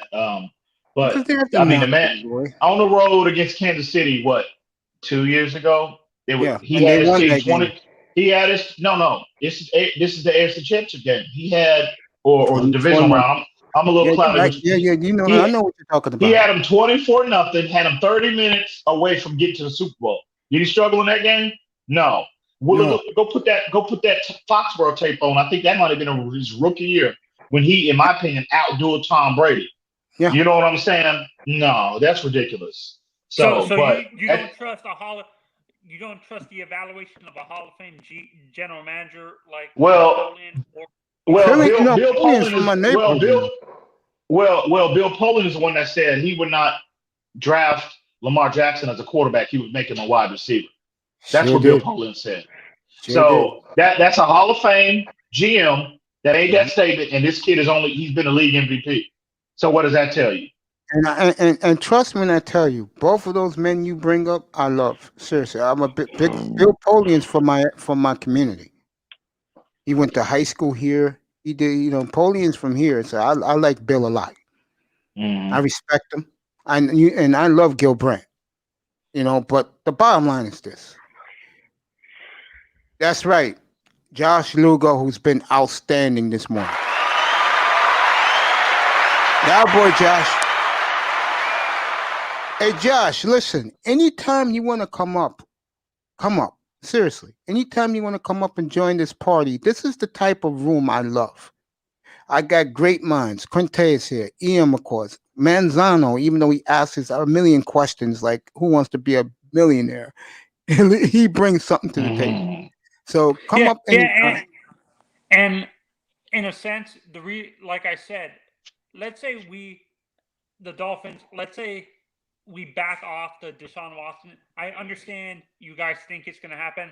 I honestly think we might give Tua a full season, and I honestly the guy I want in next year's draft is Caden Slovis from USC or Tyler Seaball from Oregon. Those are honestly, I don't like Sam Howell, to be honest. I'm not. You don't like Malik Willis, kid from Sam Liberty? Howell is good, man. Well, let me say this. James Daniels. I like the three quarterbacks I like are Daniels, Seaball, and Slovis. Those are the three guys I like. I'm not a big fan I of. like Malik. I like Malik Willis myself from Liberty. I was watching his tape this morning with Pete because Is Malik Willis 5'11"? no.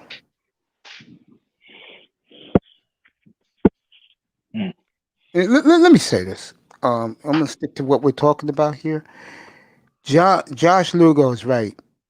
The Dolphins do deserve that as a fan base, as an organization. Right now, my mindset is they're moving on with Tua until something happens. But I will say this. For you guys looking at Watson or Wilson, the cutoff date to me is the 24th, which is 3 weeks from this weekend. That's the cutoff date, because if you're going to be Houston, you're going to get rid of them, or Seattle, you're going to trade them, you better do it the week before the draft to get your scouts ready who to draft wherever you trade these guys to. You can't wait up to the last second. And actually, I have one more quarterback, but Fuente's sleeping, you I guys think. don't like it. But Yeah, man, I'm about to go to sleep on y'all, man. Yeah, go ahead, bro. I'll just put you on mute. All right. But I honestly see, I understand you guys don't like this idea because he's older, but I can see the Dolphins trading for Aaron Rodgers because he's a proven Super Bowl winning quarterback. No, I'm not doing that. EM, you doing that? No, I'm not doing that. No, I want somebody who's between the age of 23 and 31. And it's all about the compensation. If they want the same type of package that you're gonna give up for Deshaun Watson, no, I'm not doing that. Oh, you know they No, want I'm not that. doing that. No, I'm not. No, Let I'm the not Jets doing do that. it. No. Jets can afford No. to do it. I'm No, not I'm not doing doing that. Apparently, they don't want to sign him to an extension. So to be honest, we can get a little bit less for Aaron Rodgers, to be honest, because they have a quarterback. He's too old, man. I don't want Aaron. I want somebody younger. He doesn't have Much a lot of younger. wear and tear. That's why Deshaun Watson is so intriguing. He's only 2.5 years older than Tua. And now You know what I mean? he's gonna have a chip on his shoulder after this shit. Oh man, you kidding me? Yeah. And also Tua as well. Because Tua. Oh, I know Tua's got to have a chip on his shoulder. Oh my God! Can you imagine? That's why everybody's in Honolulu right now working out with him. Oh, is that right? I said that a month ago. I said that 2 months ago. Who's working out with him? Our guys are just NFL guys. Our guys. Oh, good. That's what I want to hear. Parker's down there. Grant's down there. Fuller's down there. I ain't worried about Jakeem Grant, bro. I'm sick. If I see it, I don't want to see no more Jakeem Grant workout videos. Period. I don't want to hear nothing. I want to see game film. That's what I want to see. Him making plays on the field. I forgot Iman's a big Aaron Rodgers fan. This is what he says. He's 38. Going to be 39, Quinte. Yeah, you're right about that. But, and I love Aaron. He's one of my all-time favorites. I love Aaron. You know what? If Green Bay wants the 6th pick and a 3rd, I'll do it. I would make that move, yeah. I would trade for Rodgers. If that's all it takes, I will do that. Yeah, I will do that the more I think about it. And you guys could give me pushback. They say he's growing leaps and bounds. That's why the front office is messing with Aaron right now. Talking about Jordan Love.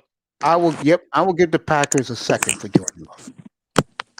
I would. I'll give him 50 for Jordan Love. I'll do it right now. I'd rather stick with 2. There's something about Jordan Love that drives me crazy about him. I just love Jordan Love. I do. Matter of fact, I will say this. What Zach Wilson did last Friday to dazzle the planet Earth, our boy did that in 2018. My boy did that in 2018 Utah State. Same exact thing when he had his plethora of receivers. I would agree, but I get a lot of people get wowed away by the off-platform throws. I understand that, but it is impressive to see, to gauge his ability. But how often during the course of a game, those type of unorthodox throws, determines an outcome, win or loss in an actual football game. You see Patrick Mahomes doing that. Out of 1,000 throws, you'll see him do that twice. So everybody's saying, "Oh, did you see this throw?" No, that's not what impresses me. No, I'm sorry. That's not, bro. It's not. Last week I missed the workout. I saw the last 3 minutes of it, I swear to God, I came on live on the air to do the trade. But when I was telling guys about the buzz, it was a buzz like I've never heard for a quarterback in the NFL as a kid, as a prospect, as Iman Perry's last his ass off. It didn't surprise me, Ian. After you told me watch him on New Year's Eve, I watched him. Every guy who was up here said, F you, Mace, I'm not watching this shit. Now, the same guys who did that to me are stunned that this kid looked like it. Didn't surprise me. Well, would you guys be surprised if Jacksonville pulls off something surprising like that because drafting Zach Wilson over Trevor, or do you think you want to know something, Manzano? You want to know something funny? Mike Florio reported this. He said the reason why Urban Meyer did not show up last Friday to Provo, Utah to watch Zach Wilson, because he had a feeling what he did was going to happen. Did you hear Trevor Lawrence's reaction to his workout? Oh, yeah, for sure. Yeah, Trevor Lawrence says, jeez. So, yeah, that's what I'm saying. People think I'm crazy. I think I understand why you think they chose are choosing Trevor Lawrence, but I wouldn't be shocked if they choose Zach Wilson at number 1. The board is going to go crazy because I think and the Jets will be very happy to take Trevor Lawrence at 2 and cut Sam Darnold. I'll say this: Zach Wilson's lack of body of work, the lack of upper echelon competition that he faced at BYU relative compared to Clemson and all these other big programs, that's a major concern for me. But if he played at Georgia, and I agree, he had big game experience, he was more seasoned in that regard. From a talent, when you're evaluating him as opposed to Trevor Lawrence, Zach Wilson will be my number 1 guy, bro. You make an excellent point. You know who he is coming out of college, but he didn't go to Georgia. This quarterback did. He's Matthew Stafford. He's Matthew Stafford. Did they have the same issues? I'm not sure if you remember the draft, but did they have the same issues with Steve Young coming out because he didn't face the same Steve Young went to the USFL first. And he played great for the LA Express. Just like Jim Kelly, you can argue is the godfather at quarterback of the red gun run shoot offense with the late Mouse Davis. Jim Kelly was superb running that offense. That's why Jim Kelly was so cocky as a player, because he did it in another league. Reggie White did it in the USFL. These guys were all over there. They did what they had to do. The problem with Steve Young was Tampa back in those days with the popsicle uniforms was ran so poorly. They gave Steve Young away to the Niners. No, that's what I'm saying. But when he was in college, did Steve Young have the same problem that you're saying of, because they both went to BYU? No, BYU from 1974 to about 1991 after Ty Detmer, there was quarterback U of the NFL. You get a BYU player, you're getting a good quarterback. That used to be my team, bro. Growing up as a kid was Miami in the East, and I was a big Brigham Young fan. Yeah, Gifford Nielsen, honestly, Robbie that's my Pasco. That's honestly my. I understand why they're saying John Elway. Because John Elway taught that kid. That's why he taught him. He went to John Elway's camps. No, but my comparison is actually Steve Young or Joe Montana when it comes to his playing style. The one thing about Zach Wilson I'm worried about, if I'm the New York Jets or the Niners, he has to put on at least 20 pounds. See, you know what the big difference between him and Trevor is? And this is why Jacksonville ain't budging. I saw Trevor Lawrence 3 weeks ago at his bachelor party. This young man towered over everybody at the party. You know what that tells me? This is a big boy. 6'6", 245. They're not. No. He weighed in at 212 pounds. That's a major concern for me. This dude is a toothpick. Trevor Lawrence? Yeah, he's a toothpick, Mace. Wow. That's a major at his pro day. 213. Okay. That's a major concern for me. How much weight do you think Trevor has to be? In your honest now he can add on weight. I mean, because obviously, he's not. Yeah. Obviously, he's not. He still has to develop. His body has to mature. He can do, but I'm just saying now. Do that though. Yeah. But I'm just saying now, if you're evaluating him, he's. I thought that he was bigger than that too, but no, man, he came in at 213, bro. Yeah. And so I don't think, based off his pro day, I don't think his arm is as live as a lot of people thought. There were a lot of people coming away from his speed is something that makes him special. He can elude and just run for 50 yards for a touchdown with no problem. I've seen him do it many times at Clemson. But he should, you can't knock the. I mean, I don't, I'm not the biggest. No, I don't knock Trevor at all. I don't knock him. I see why. I see the intrigue, and I see why people, want to, why they, he, a lot of scouts, they say he's warranted, him being selected number one overall is warranted. But I just think Zach Wilson, from what I've seen from a talent standpoint, I think if he went to Georgia, bro, he would be my number one guy coming out. That's what I was saying. Mace, didn't I tell you that?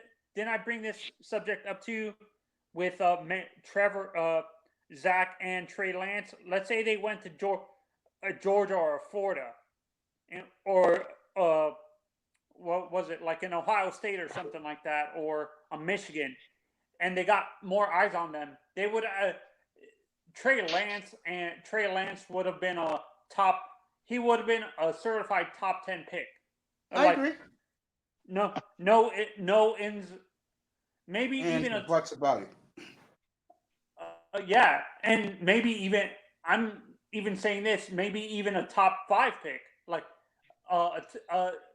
he will be in competition with Trevor, Zach Wilson. And Zach Wilson. Yeah. See, Zach Wilson with him. And there's actually other rumors going around that because he might actually choose Justin Fields at number 1. I don't see him doing that. Not in that climate, man. After looking at Justin Fields' measurables, man, and I've been on record, consistently. I'm not the biggest Justin Fields guys from the neck up per se, but he's got a lot of foundational traits that you can they said that's what the Niners want. That's what they said the Niners. He has got a lot, and you're like, damn, you sitting there, okay, it's all about, and Shanahan will be the ideal situation for any of these quarterbacks. Any quarterback, they should sit down. They should benefit from Kyle Shanahan's tools. And I'll tell you who else is a good one too that people don't talk about. Matt Rule is going to be this year's Brian Flores in the NFC. You guys will see. Matt Rule can coach, and he can coach offense. Okay. And let me say this about Flores. I want to get back to him for a second because we haven't spoken about coach yet that much today. What you just said about Shanahan, I believe Brian Flores is the defensive. I would agree. And DBs. If Brian Flores wants you, like the kid who they just got from Detroit last week, who he was so happy to be in Miami, Flores is going to put you in a position to see. And that's where Minka jumped off the ship. Yeah. Minka should have kept his mouth shut. And if we had Minka right now, shit, our defense could be. But you got to look at it like this from. You got to look at it like this from Minka's perspective. Flores was an unproven commodity. You know what I mean? And the team was going to lose on purpose. And the team allegedly was tanking. And we all felt, Minka included, we all felt that the Dolphins, and I know what Flores has come out and said. I know what Chris Greer has come out and said. But I do think early, in particular in the first half of the season, there was a level of tanking there. Oh yeah, I know it was. That's why You I know what didn't I'm pay saying? attention to the games. But I'm gonna Just say it saying. again, and I told this to Manzano. I mean to Pete earlier this morning. The game that raised my eyebrows with Flores and those players was when they beat the Eagles in overtime, and I was like, maybe we have something here with the coach. I don't care about the players. I know they're bums. I said, let me take a look at the coach. Let me evaluate him. When they won in Foxborough in 2019, but the game that did it for me, Ian Manzano, you wasn't up here yet when I said this, when they won in San Francisco. I was so angry at the Dolphins when they gave Seattle that game. And I said to my audience that Sunday night, I said, you let them off the hook. Their defense was awful. And yet the Dolphins played scared to lose. And that's why Seattle beat them. What Miami should have did that game was open up the offense and go at Seattle and get into a shootout with them. Because you never know. And they didn't do it. They settled for field goals. I was so angry in here. I said, go with Tua right now. That's exactly what came out of my mouth. The following week, I saw what they did in San Francisco, and I told everybody up here, they love playing for this coach. And if we get anything out of the season, I said, watch the defense. It's going to get better. I'm glad that iTest gives me credit for that. I told those guys, all the Dolphin fans up here, watch the defense is going to get better. And Ian, when I watched tape of, I said this on Larry's panel, and people were like, "You're nuts." I'm like, when I look at Justin Fields, he honestly, his two comparisons for me are Randall Cunningham and Michael Vick. He's a bigger version of Michael Vick. He doesn't have the arm strength, man. I don't like those. Well, I think Randall Cunningham is more an accurate comparison because obviously the body style, obviously the mobility. But I look at their, if you go back and you watch Randall Cunningham, and particularly early on in his career, he had a slower, big wind-up type of release. Yes, that's true. Similar to what Justin Fields has. So I think, obviously the from an athletic standpoint, that's more accurate. I think Michael Vick was more refined in terms of his release point. I think he had a bigger arm. I think he was more accurate. Bigger arm. Yeah. Much bigger arm. And I think he was more accurate than both of them. Fields at this stage and also Randall Cunningham, back in the day. So it Fields remind me of somebody that he reminds me a little bit of not when it comes. I'm just talking about his arm strength. Remind me a little bit of Tom Brady when it comes to his arm strength, which isn't bad, but it's not as powerful as some of the other guys. I think Fields, his arm is. I think he has a bigger arm than Brady. I think it's just not quite. It's just not quite Michael Vick level. But I mean, Vick was special. Michael Vick had a special arm. I said this to guys. I said this to guys all the time, Ian. And Pete's gonna love this because he's watching. Pew, pew. When you throw a release like that, pew, pew, very few guys have that. Wilson has it. Rodgers has it. Josh Allen has it. Mahomes has it. Carson Wentz has it. When you have a powerful, just right out of your hand, Zach Wilson has it. And the Trevor Lawrence don't have it. Zach Wilson has it. He showed that last week, and so does the kid. Trey Lance has it. When you have that type of release in your fingers, in your hands, and you don't need your arm to release that football, and it comes out of your hand that quick, there's something special about that. That's not taught. I think, I agree. That's why, scouts and coaches, release point is such a big part of a player's evaluation. You know what I mean? Because any advantage that you can get to speed up that process of obviously quarterbacks identifying what the defense is doing and, identifying where to go with the football and obviously delivering the football. that whole process has to be sped up at this level because the windows close, or the windows close so much faster than they do on the collegiate level. That's why it's so difficult for these players to adjust. So when you're evaluating a player, that's why mechanics, obviously arm strength, but delivery, processing, all of that is so important, is because the speed of the game at this level is it's like night and day comparing the NFL to every other league. So, but that's a huge part. And hopefully with Justin Fields, maybe, I'm telling you, if he go to San Francisco, that's the ideal situation for him. Yeah, I agree. I think Trey Lance with what's the coach in Atlanta, Manzano? What's his name? Matt Rule.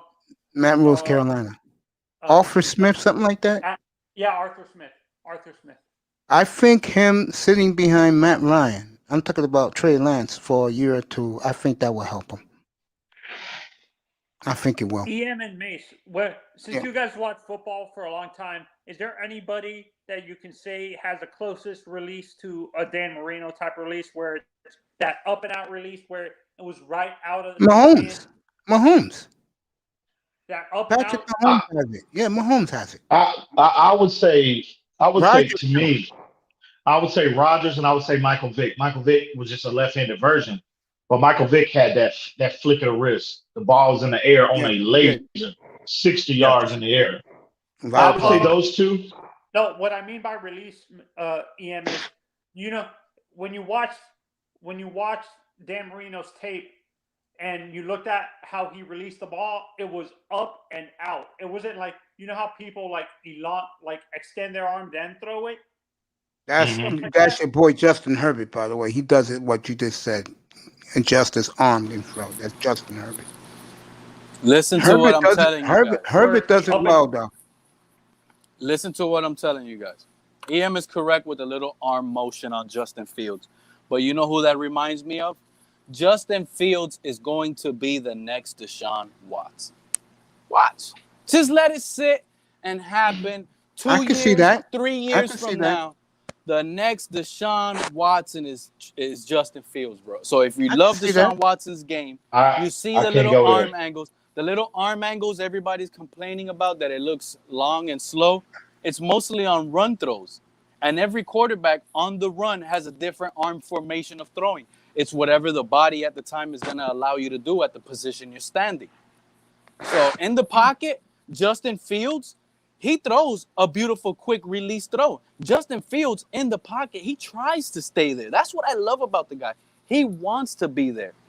My favorite player has always been Michael Vick. My favorite player has always been Michael Vick, Mace, and Michael Vick couldn't even do that. He would just depend on his mobility more and the flick of that's the difference. Michael Vick with a flick of the wrist, just a little flick, like a Mace loves, I love. Pew, pew. The ball would sling 60, 70 yards with just no effort from Michael Vick. A lot of quarterbacks don't show that. You could see it out of Zach Wilson. You could see it out of Justin Fields, even Trey Lance. Just a flick of the wrist is just gone out of his hand, quick and out. It doesn't take long to get to his receiver. Trevor, Pete, why don't you Trevor Lawrence? He has it, but it looks like it's winding. It looks like he has to do too much effort, but he has it. Trevor Lawrence has it. I think in terms of Justin Fields, I think physically he's got, from a height, weight, speed perspective, he's obviously got everything that you want. But I just question, the issues I have with him is from the neck up. Does he process fast enough? You got to consider the type of offense that the background, just that Ohio State offense in general, bro, is designed in a lot of ways. It is not constructed to where, their quarterbacks have to go off their first, second, into the third read. It's primarily a one read type of design, type of offense. And again, not to say that Justin Fields can't develop that, or a coach can't develop that aspect of his game. I'm just going off of what he has been in college. And that's the only thing you're evaluating. You're not saying this kid can't develop and can't get to a Pro Bowl level. This is all relative to where he can potentially be drafted relative to the other players at that position. And I'm just saying my biggest issue since day one, that I've had, why I haven't been the biggest Justin Fields fan, is because of those issues. Now, he might turn out to be that player that you think he can be, Pete. But I'm just saying, as of right now, there's but you're nitpicking with all these guys. All of these players are flawed in some way. Yeah. So it's just from a coaching perspective, what your philosophy is, what your style preference is, what you're going to ask this quarterback to do within the confines of your scheme is huge when you're selecting a player that high. So, at the end of the day, he's got a lot of foundational traits that, a lot of coaches drool over. He come out and he's that big, and I didn't know he was that thick. And this dude comes out and blazing 4.4s. You know what I mean? Like his that. body, and you saw his chest, his arms. Yeah, that dude is a beautiful body, man. Like he looks like he could take punishment, man. Oh yeah, he's rocked Trey Lance up. He's rocked Trey up. Lance and Zach Wilson have a fast processing EM when you look at them, or do they have trouble processing the field and stuff like that? Well, I think from what I've seen of all of these guys, with the exception of Trevor Lawrence, this is where I give Trevor just a slight edge above everybody else. I think a lot of these guys relied more on improvisation as opposed to structure. And what I mean by structure is within the confines of the pocket, surveying the field, going from A, B, C, D in terms of progression. I think Trevor Lawrence is a slightly above the rest of these guys. But with that being said, again, I mean, you can't knock them because you got to go back to what these quarterbacks were asked within their schemes at BYU, Ohio State, and North Dakota State. You know what I'm saying? But again, it's all about preferences, bro. But one thing I do know about the NFL level scouts, one thing they value probably more so than anything is processing. That's why Mac Jones, there's a lot of intrigue with him. There's tons of intrigue with Mac Jones because he has put on film more consistently than probably all of these guys, maybe with the exception of Trevor Lawrence, of him surveying the field, going from A, B, C, D, and coming back possibly back to A, in terms of processing. So Mac Jones is another one too. There's a lot to like about Mac Jones. He's accurate. He throws with timing. Again, he's not the athletic god that these other guys are. But again, it's kind of similar to Tua Tagovailoa. A lot of what people fell in love with, me included, is from the neck up. I just thought Tua was just a shade above everybody else in that regard. So again, it's all about what your preference is as a coach. And I think if the rumors of Kyle Shanahan possibly taking Mac Jones, well, that tells you right there. It's about what you're going to ask that quarterback to do within the confines of your scheme. And obviously, if he does, you don't make a trade like this, they're going to get a quarterback. It's just a question of who. And I think if Mac Jones' rumors are true, they're valuing, the mental aspect of the game more so than the physical. Because Mac Jones is nowhere near the physical player any of these other players are. Trey Lance, obviously Justin Fields, Trevor Lawrence, and Zach Wilson. So we'll see how that unfolds. But again, coaches value, I think, in my opinion, it's all about preference. But for the most part, your quarterback has to process. They have to. That part of the game never changes. So, and the ones that process faster, the one that identify where the ball is supposed to go the fastest, those are generally the better players in the league. And so that never changes at the NFL level. So we'll see how that works out. So what happens if the Dolphins get Deshaun Watson? Do we actually try to convince a top-level offensive coordinator maybe from college or something like that? I know. No. You see, no. Brian Flores is confident that he's shown with Studsville and Godsey. He's confident in their individual abilities. It's not necessarily about, I like these guys because of Tua Tagovailoa. No, he liked them. He has a high level of confidence in devising a game plan from a week-to-week basis, no matter who is the quarterback. So now, why would you go and just scrap everything and say, we got Deshaun Watson? Well, I no longer have confidence, you guys. Let's go pick somebody else. No, he's confident in them no matter who is under center, bro. So no, I don't see that happening. All these guys that are saying here, draft this guy for Tua, The Dolphins are not going to draft anybody strictly for Tua, because if they do that, that pick and Tua pick busts out. That's 2 bust picks. They got to get the best player available that's going to help the team overnight with that 6, at least both first-round draft picks, at least minimum. We better get 2 starters. That's a minimum. Do you guys see us drafting do you guys see us drafting Kyle? Let's say Kyle Pitts falls to us at number 6. We draft Kyle Pitts. Do you see us then going at 18 and drafting Terrace Marshall with how he performed, or do you actually see us drafting a defensive player at number 18?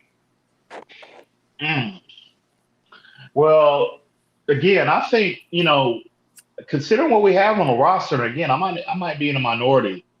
And I know durability is a legitimate concern with all of them, but we have, we're 5, 6 deep at wide receiver right now before we even make a selection in the draft. Hey, baby girl, how you doing? So you got to ask yourself you got to ask yourself from a Dolphins perspective. Yeah, sure, it'd be nice to have Jalen Waddle. Sure, it'd be nice to have Jamar Chase. It'd be nice to have Rondell Moore. It'd be nice to have these other guys, even Devontae Smith, just not in the top 10. But you got to ask yourself, man, we 6, 7 deep. And those guys are going to be gone, like I told you. And whether you like it or not, these guys are proven. Will Fuller proven he can make plays. Devontae Parker's proven he can make plays. Preston. Again, and I think this team, Alan Hearns, Albert Wilson, Albert Wilson, and Brian Flores. These are his words, not mine. About relative to Alan Hearns, he's reliable, and I love that about him. Those are his words, not mine. So we're so quick to say, well, yeah, they're going to get a receiver, but damn, how many receivers are you going to carry on an active roster? So I'm just saying, not to say they won't select one, but I'm just saying. I could see Brian Flores, especially with that 18th pick, him selecting a defensive player at some point with that pick. I wouldn't be shocked if both picks are defensive players, to be honest, EM. I don't see that happening. I think if Kyle Pitts is not on the board, because I think that's what I think at the end of the day, when we look at all, I know this, Devontae Smith, the infatuation, the Alabama guy, and if we didn't learn anything last year pre-draft about speculation, bro, this team is masters at putting them smoke screens out for people to consume. So at the end of the day, not saying that they're not intrigued with these Alabama guys, okay? But at the end of the day, I think that if you're going off trends, if you're going off physical preferences relative to the skill positions, Kyle Pitts makes the most sense, and you can justify taking him anywhere in the top 10 because he's that quote unquote physical freak that generally gets pushed up draft boards and selected in the top 10 at the skill position. Second best player in this entire draft. So I think that is the one that makes the most sense right now. But I could be totally wrong. But I just don't see it. I don't know, bro. And can you? I understand he has problems rounding off his routes and not running routes correctly. Is it too late to help Mike Gesicki? Because not every tight end can perform our right away performers like a Kelsey or a Kittle. They tend to be late bloomers. Do you think Gesicki but those two guys you just referenced, they're late bloom. They didn't come into the league. They didn't come into the league taking the league by storm. They took 2 to 3 years to develop. So this narrative about Gesicki, he can't. Sure, is he the most refined route runner? No, probably not. But I'm going by production, and this dude is giving you top 5 production relative to his position. You can't ask any more than that.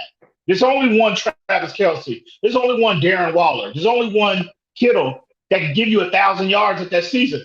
Mike Gesicki might not be that player, but he's giving you quality production. That's all you can ask from a second-round pick at that position. And I mean, this narrative that, well, he don't round routes off and he can't stop it. Every player needs to get better in some way, shape, or form at their craft. Every player. But what he has proven to be a consistent playmaker for this team. And that's what I judge Mike Gesicki by. Rhonda, what's his name? Is Bateman from Minnesota? Rashard Bateman? Yeah. Yeah. His pro days right now, and I think they just said he ran a 4.3 4.31 or something like that, unofficial. Damn, really? But I'm not sure. See, how can you trust an unofficial time? Don't you have to? How do you make it like stuff like that, like the 40 times when they say unofficial and official? Yeah. Well, why not just say? Why do they say unofficial? Why not just say official? Well, a lot of teams, from a team perspective, see, that's why like a lot of these times that's coming out, sure, it blows you away somewhat. But this is just my approach to the draft every year. I wait and see what teams, wait till our team gets our hands on him. Like Nick Needham is a prime example. When he came out, the year he came out, the reason why he slid and went undrafted is because he had gotten hurt at some point during his during that process, and he had a hamstring issue, and he ran like a 4.6 at his pro day, at a pro day or something. No, go ahead, Ian. I'm going to change the topic real quick for Manzano. Let him know this. And so he healed up, and then once the Dolphins got their hands on him, he tested a lot better. So a lot of these 40 times are, sure, they're blowing a lot of people away. And if they actually come out to be official times, that's even better. But I like to take a wait and see approach and see because a lot of that information is posted if you look for it on what the Dolphins actually, when they get these kids in. Because see, they'll get worked out again by each team. This is just them pro days and combines and all that. There's other workouts that come after that. And when they get their hands on these players, they get time just like, they do in the combine or pro days. So I wouldn't, in terms of like official and unofficial, I try not to get caught up in that so much, because again, I want to see what the Dolphins test him as. And those are the most reliable ones, because ultimately those are the teams that have that, when you're bringing this kid in for an interview and a workout, you're showing that you have a lot of intrigue with this kid. So I like to wait and see what the Dolphins, from a Dolphins perspective, what they test, what the measurements are from their perspective. So if they test at the same, does that actually, let's say they test the same way they tested at their pro day, do you think that, then you would trust the pro day times if they test the same way at their? Well, yeah, that's what you want from a team. If you're a team, he comes out at the combine. Let's just say we had a traditional combine. He runs 4.35 at the combine. Yeah, you want to get that. You want to get your hands on him on your private workout because you got 100% of the confirmation. You're not relying upon other people's testing, other people's times. And you want that confirmation. That's why teams have these private workouts, because they want from the tape to the combine to the pro day to your individual private workout. You want that consistency to be there in terms of the measurables. So that's what that's for. So that's why I rely more so on what a team's on the private workouts than pro day. Exactly, because you're getting 100% of the confirmation. Manzano, let me say this to you. The Mets Nationals opening day is canceled because of COVID. I don't know which team has it. Yankees are getting ready to have the first pitch. I was trying to get you the introductions, but they blacked it out on YouTube. And Detroit, Cleveland is delayed because it's snowing in Detroit.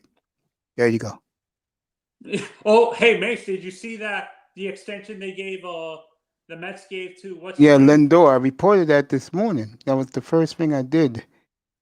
And what's his face will be up here tomorrow night, Underrated Darkness. He's going to talk about it when I'm on here tomorrow night. But getting back to the football, I think June 1st is another day to mark in your calendar for the Dolphins, guys. I see them cutting some players that day. Anybody in mind? Anybody in particular? Vincenti's boy, Vincenti's boy in the secondary. I see him cut. Bobby McCain. Yeah, I see him cut. I see a couple of those receivers cut. I'm telling you guys right now. What receivers? I see Hearns definitely being cut. Mm-hmm. I could see Wilson being cut. And I know you give me pushback on that. Let me just say this. Oh yeah. One of the Parker or Williams will be traded. I do agree with TD about that. I think Parker will be traded. I'm telling you guys, it has nothing to do with me. The one thing I know, and this happens, and Ian will sign off on this, they're going to get as many weapons to make Tua feel comfortable as they can. They don't give a damn. And they should. They don't care what we think. They don't care what the pundits think. Now, let me say this about the pundits. They're on the Dolphins' side with these moves, by the way. They think as many weapons, and I know Pete disagrees with this. Well, I'm sorry, Pete. If Kyle Pitts is rated the number 2 player in his entire draft, and the only reason why he's pushed down because of these quarterbacks, what do that say about the 4 teams ahead of, or the 5 teams ahead of Miami? That tells you that they didn't do a good job at quarterback, did they? And didn't the Jets pick Sam Darnold 3 years ago, and they're picking again? Yeah. And honestly, that's what I'm saying. Let's say TD is right, and they trade what's his name? Parker to another team. That's why I'm saying I understand you guys don't see it, but I honestly see that happening. In my honest opinion, I see them drafting Pitt. If Pitts falls to us, they draft Pitts. Then they either draft Bateman or I could see Bateman, or the kid from North Carolina, or Terrace Marshall, or the kid from North Carolina who is blowing up right now. Javonte Williams. No, the receiver from North Carolina. Oh, De'Ami Brown. Brown. Yeah, let me take this. Let you guys. This is a deep wide receiver class. I don't necessarily think. I mean, it's a very, very deep class, and is a top 10 receiver. Is that the priority for considering what you already have on the roster if you're the Dolphins? Really? Yeah, considering what we have, no. But if it's true that they're going to trade, even if they trade Parker, you're still deep at wide receiver. Can you still have? I don't trust what's his name to stay healthy though. I don't. Who is that? I don't trust either Fuller or what's his name to stay healthy. Brett, I get it. Preston Williams, I get it. I understand, and that's a legitimate concern. Honestly, I don't see what people see, and I don't think Albert, he missed a whole year because of COVID, and I think receivers start slowing down the more if he missed a whole season, I don't think he's going to be as explosive as people think he is, and I think he's in his 30s already, right? Is it Albert? No, he's 28. He's 28. But don't receivers start slowing down at 20, 28, 29? Well, 30-ish, I would say. Yeah, the slot receiver who relies on his explosiveness and stuff like that. But see, that's the thing. Slot receivers don't necessarily have to be fast. They just have to be good. They just short area quickness is the priority. And even if Julian Edelman ran a 4.7, he's arguably one of the best slot guys we've ever seen. Wes Welker, Jarvis Landry went a 4.68. Coming out of LSU, one of the best slot guys we've ever seen. So long speed, vertical speed is not necessarily, the priority at a slot in a slot position. Slot is more short area quickness, is what you're saying. Exactly. It's not, So even if I'm encouraged. If the Dolphins opt to bring him back, that's telling you that physically he's closer to 2018 version of Albert Wilson. If they bring him back, and especially if they ignore drafting a receiver early, that tells you everything how they feel about him. That tells you everything. And again, you can say what you want about Albert Wilson and durability concerns. If he is close to the 2018 version, I'm telling you now, bro, you'd be hard pressed to find a receiver at the top end of the draft, even in the top end of the draft, that can give you that kind of dynamic impact. Because he was from a speed standpoint, he was dynamic in that slot, bro. Dynamic. Just didn't stay healthy, you know. He already hit in 2018. So you're saying Justin Jefferson is rare, that he hit the ground running right away, is what you're saying? Yeah, it's rare. Well, really, for any player to hit the ground running, it's rare because the NFL is the ultimate crapshoot. But you know, in terms of as good as Justin Jefferson was last year, where was he selected? 23, I think. 23. Bottom half of the first round.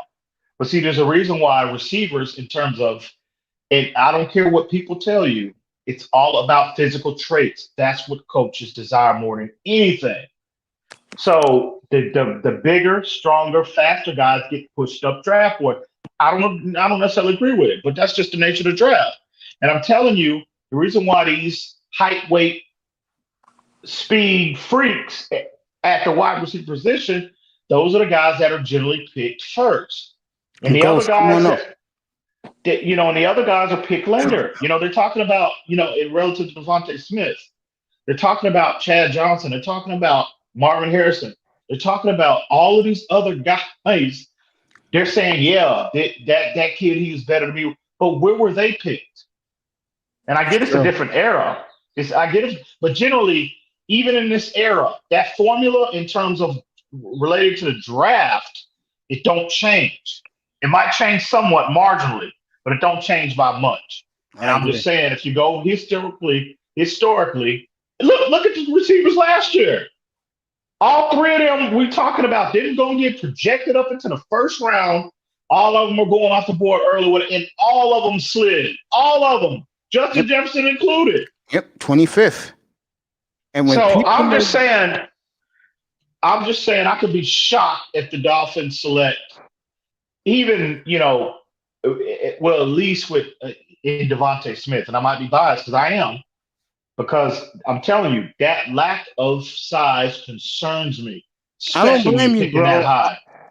Let me tell you, and I'm being honest. That night of the championship game, I was gushing over the first half. I saw Devontae Smith. I said, damn, no wonder why this guy won the Heisman. Beginning of the second half, I see him on the sidelines with a wrist cast. I said, I don't want nothing to do with this dude. Nothing. But if you look at in Jamar Chase, you compare it, those are the consensus two top guys, right? Yes. But you have Chase. Devontae Smith is maybe an inch taller. Okay, I'll give you that. But Chase is 30 pounds heavier. 30 pounds, right? Yeah, Smith is what, 270? He's 200. Sub 4'4", right? Yeah. And this narrative that Jamar Chase can't run routes is ridiculous. Now, he might not be as refined as Devontae Smith, maybe, in that regard. But again, you have to be able to get off the line of scrimmage consistently in the NFL to implement the route tree. So again, man, I'm just saying, and again, I got a high level of bias towards this kid. And again, if I'm wrong, I don't think the Dolphins, I don't think that he's as big of a target as everybody's making out to be. I really don't. I think Waddle is more the target if I'm the Dolphins. But again, I can be wrong. But if he gets into the league and be the second coming of Jerry Rice, I'll be the first to apologize to him. So it's a concern to me. And let me go back to Kyle Pitts for a second for both of you. If you had your whole entourage, 3 guys in one place, 2 guys in another place, and then the head coach at another place, what did that tell you about the 6th pick or even the 8th pick? What did that tell you? What's that, Mace? You chopping If up? What's you that? had Mackenzie Allen and one offense coordinator at Carolina, you had the other one with what's his face with Greer in LSU, and then you had the head coach at Gainesville. What do that tell you with the 6th pick? What do that tell you? And none of them did not go to Alabama's both pro days. What did that tell you? I think Pitts is the They priority, don't want bro. they're honestly, I'm starting to agree with I'm walking back my statement that is toxic in a sense that that they said that about Tua, but I understand why people say it's toxic because you're free. If you get drafted by the team, you're going to cause a rift with your quarterback. If you get drafted, okay, Ghost, I appreciate you, my brother.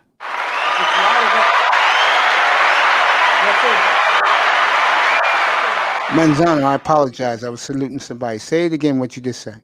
My apologies. Let's say Waddle or Smith get drafted by the Dolphins. I find that a little bit worrisome that the top receiver that you drafted favors another quarterback. That's going to cause a rift between the receiver and the quarterback, in a sense. Yeah, and that's what worries me if you draft. Well, again, I'm not. Again, I'm not. I don't buy into that because at the end of the day, you got to be a professional. At the end of the day, you got a job to do. You got to be a professional. Everybody don't have to get along. Everybody don't have to live with each other. Everybody don't have to go out to dinner after every day. You don't have to do that. So you need to be everybody. Again, this is a profession. We're paying you for a job. Do your job. Everything else will take care of itself. Oh, so are you telling me I'm looking too much into the statements? Yeah. Yeah, I am. Yeah. All due respect. I'll just say this. I agree with Manzano about the statements because I think you don't do that, especially when it's time for you to make some money. I think you just compliment the dude. They say, yo, they're both great. I don't got time for this crap and move on. These two clowns are acting like they were going to be the top 3 picks in the draft. And how is that working out for both of them? One thing I don't like. Like I said, bro, I think they were transparent. Again, you go by what got them to this point. Mac Jones had a big part in that. Yeah. You know what I'm saying? They had their most success with this player, and I think that they were just honest. Now, again, if you poll Ruggs and Judy, and they say, well, I preferred Mac Jones when I was there, now that's different. That's totally different because Tua had his most success with Ruggs and Judy, right? Same scenario, just two different players. That's true. So I'm not holding that against them. You're just being transparent. You're being honest. So no, I think that's overblown to some degree, in my opinion. But again, like I said, I'm just not high on. I love Waddle's dynamic, the vertical element he can bring to this offense. I'm very intrigued by that. But Devontae Smith, I'm sorry, I'm just not. I just got a lot of. I don't want neither one of those. I have major issues with him. I prefer. Waddle's a one-trick pony to me. I don't think he can run routes. To be honest, I prefer. No, I think that's an underrated aspect of his game. I truly believe that. And again, if Waddle had gone down and got hurt, we wouldn't be having this conversation about Devontae Smith. It's true. I prefer. We would not be. I prefer Sewell myself. I'd rather protect my quarterback and go get me a receiver later on. But that's just me. I'd rather have my quarterback protected on both sides of where he's in the pocket. That's just me. I mean, I don't know, man. I'd rather, having a second-year guy on one side and a rookie on the other, and in particular protecting his blind side. I mean, considering a year to where we have major expectations, I mean, I'd rather, if if they're not as high on Robert Hunt as at right tackle, I'd rather go a veteran route. I just would. It's just me though. Hit the like and subscribe, the share button. People in the clouds. OG was in here saying hello. Sheila E was in here saying hello. I just think it's fascinating conversation. To see that Christopher Greer has given us to talk to. I don't want to hear, and I know this is no disrespect to EM, because EM's a big supporter of his. I don't want to hear the pom-pom cheerleaders for the quarterback. He's going to do his job. He's the least of my worries on this team. What I worry about this team is right tackle, no linebacker, running back, another receiver, a center, and a center. That's what I worry. Middle linebacker is a concern of yours, really? Yeah. That's a concern? Yeah. Oh, okay. Wow. Well, why do you say that's a concern, Mace? Because because teams continue to run on us, Manzano. That's why you go get. That's why you make the move for Menard McKinney, bro. That's why you make that move. And let me throw in one more edge rusher. Well, from a depth standpoint, now I'll be fair to you, Mace. From a depth standpoint, middle linebacker is somewhat a concern because Atlanta Robinson is your primary depth guy, and we know he's coming back from a season-ending injury, so we don't know what we're going to get there. But that's legitimate. But edge from a depth standpoint is legitimate. But I think ultimately the move for Adam Butler, and I said this since the season started. Since the season ended. When I go back and I evaluate our team, obviously from a defensive standpoint, run defense, there's a lot to be desired there. And so I thought so you like these cheap free agents that they picked up all over the place? You like these moves? Who was cheap? I think every guy except for the receiver, except for the kid from Houston, Fuller. I think every guy they acquired in free agency was bargains. McKinney is not cheap. What are you talking about? He's not. His year is just. He's just in the third year of his deal. He signed that 2 years ago. I'm not talking about him. Oh, you mean free agency? Agency? I think they signed guys at a nice price.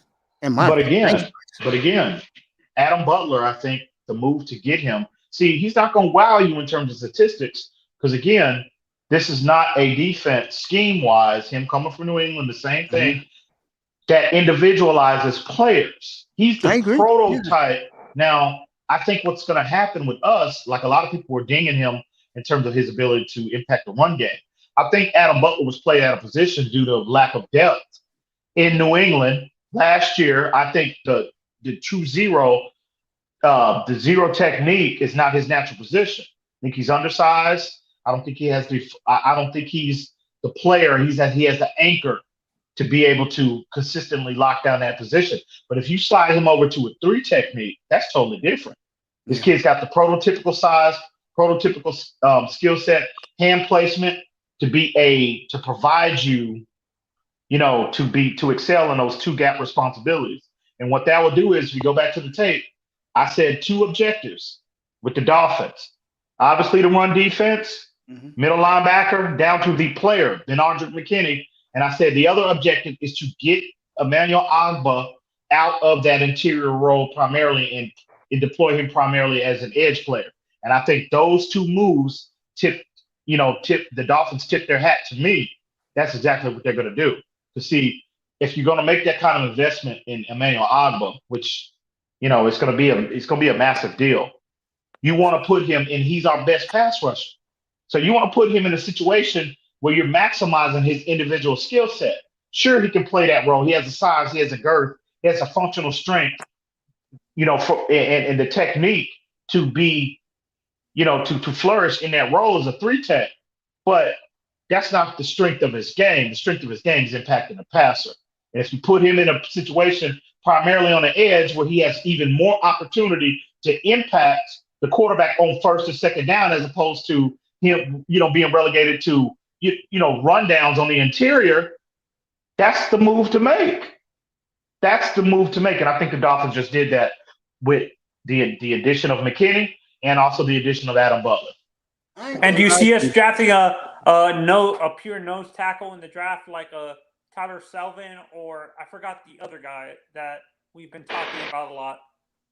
Not early, because I think with the addition of Adam Butler, obviously he might not start there. Sealer might start. It's kind of up in the air who's going to start. But when you acquire a player like that, that creates depth. So they have depth on the D line, and I think they're fine with, based off what they saw last year from Raekwon Davis, his elevation and play the second half of the season. I think they're comfortable with him being there. Now, would I rather have a more prototypical from a size standpoint there? That way you can kick him outside to another 3-tech role to maximize his ability. Yeah, I think that would be the most ideal scenario. But I think the Dolphins are comfortable with him there. I don't think a high investment would be made with a true zero, in this draft. This is the most excited I've been going into a Dolphins OTAs. And by the way, OTAs starts around the NFL 2 weeks from this Monday coming up, April 19th. I have not been this excited about Dolphins training camp in years. I'm talking about years. Oh, yeah, it's going to be – oh, bro. Can you imagine the competition? Oh, yes. Man. I mean, yeah. God. Yeah. I mean, bro, it's going to be ridiculous. Absolutely ridiculous. I wish Quinte went to bed. I wish he was up, because I would have asked him what I've been saying for the longest. If you got this many picks and high picks, I want to see starters. I don't want to see developmental players. I'm not buying it. I better be seeing starters on the field. I mean, generally, if you look at the players that are picked that room the Dolphins to be interested in, wide receiver, okay, tight end, 18th pick, they could go, edge rusher. Tackle. It's going to be different. With the exception of running back, it's going to be extremely difficult for these players to come in and start immediately, mate. Keep in mind, this is a 10-win team. If you keep Xavier Howard on the roster, I don't care who you get. That Caleb Farley and Cluland. I love me some Caleb Farley. You ain't starting over them two. You don't have to start. He'll start with them. If you go with a wide receiver, can you definitively say, if they keep Parker and Preston Williams, can you definitively say Jamar Chase, Devontae Smith, Jalen Waddle are going to come in and start over them two? No, you can't say that. You cannot. If you do, you lying. You lying through your teeth if you do that. Edge player. If they move Agba primarily, if you move Agba to a primary edge player, you think of edge player in this draft going to come in and supplant him as a starter? No, I ain't say him, absolutely not. And who's on the other side? That would be Andrew Van Ginkel. No, him too. They love Van Ginkel, and I know too. they do. I'm not arguing about that, but all I'm saying is, as the Blue Jays popped up with first and second, but they're winning 1-0. That's for you, Manzano. Let me say this again. If you are picking with these high picks, there is no excuse for them to be developmental players. They should be on the field. They're going to play, Mace, but you're saying they should be starters. Bro, it's going to be difficult. The 6th pick, the 18th pick, the 36th pick, the 50th pick should all be starting. Okay. And I believe they will be starting. And I believe they'll be starting. Ain't no middle linebackers coming in and starting over Bernard McKinney. That ain't happening, barring injury. That is not happening. I don't know who they're going to pick. The only thing I'm sure about this is Florida or LSU, North Carolina. Right now, that's the pool. Their first 3 to 4 picks they're picking from, all offense. Well, I'm not debating that, Mace. I'm saying in terms of starters. Kyle, Kyle. I said with the exception of Kyle Pitts and maybe running back. Yeah, them other positions doesn't start, or the kid from Najee Harris don't start. Yeah, that's two. Right. That's only that's cool. Wait. Let me add this. Does the new right tackle, he doesn't start? No. I don't. Wow. I cannot definitively say that. No. Wow. No. I cannot definitively say that.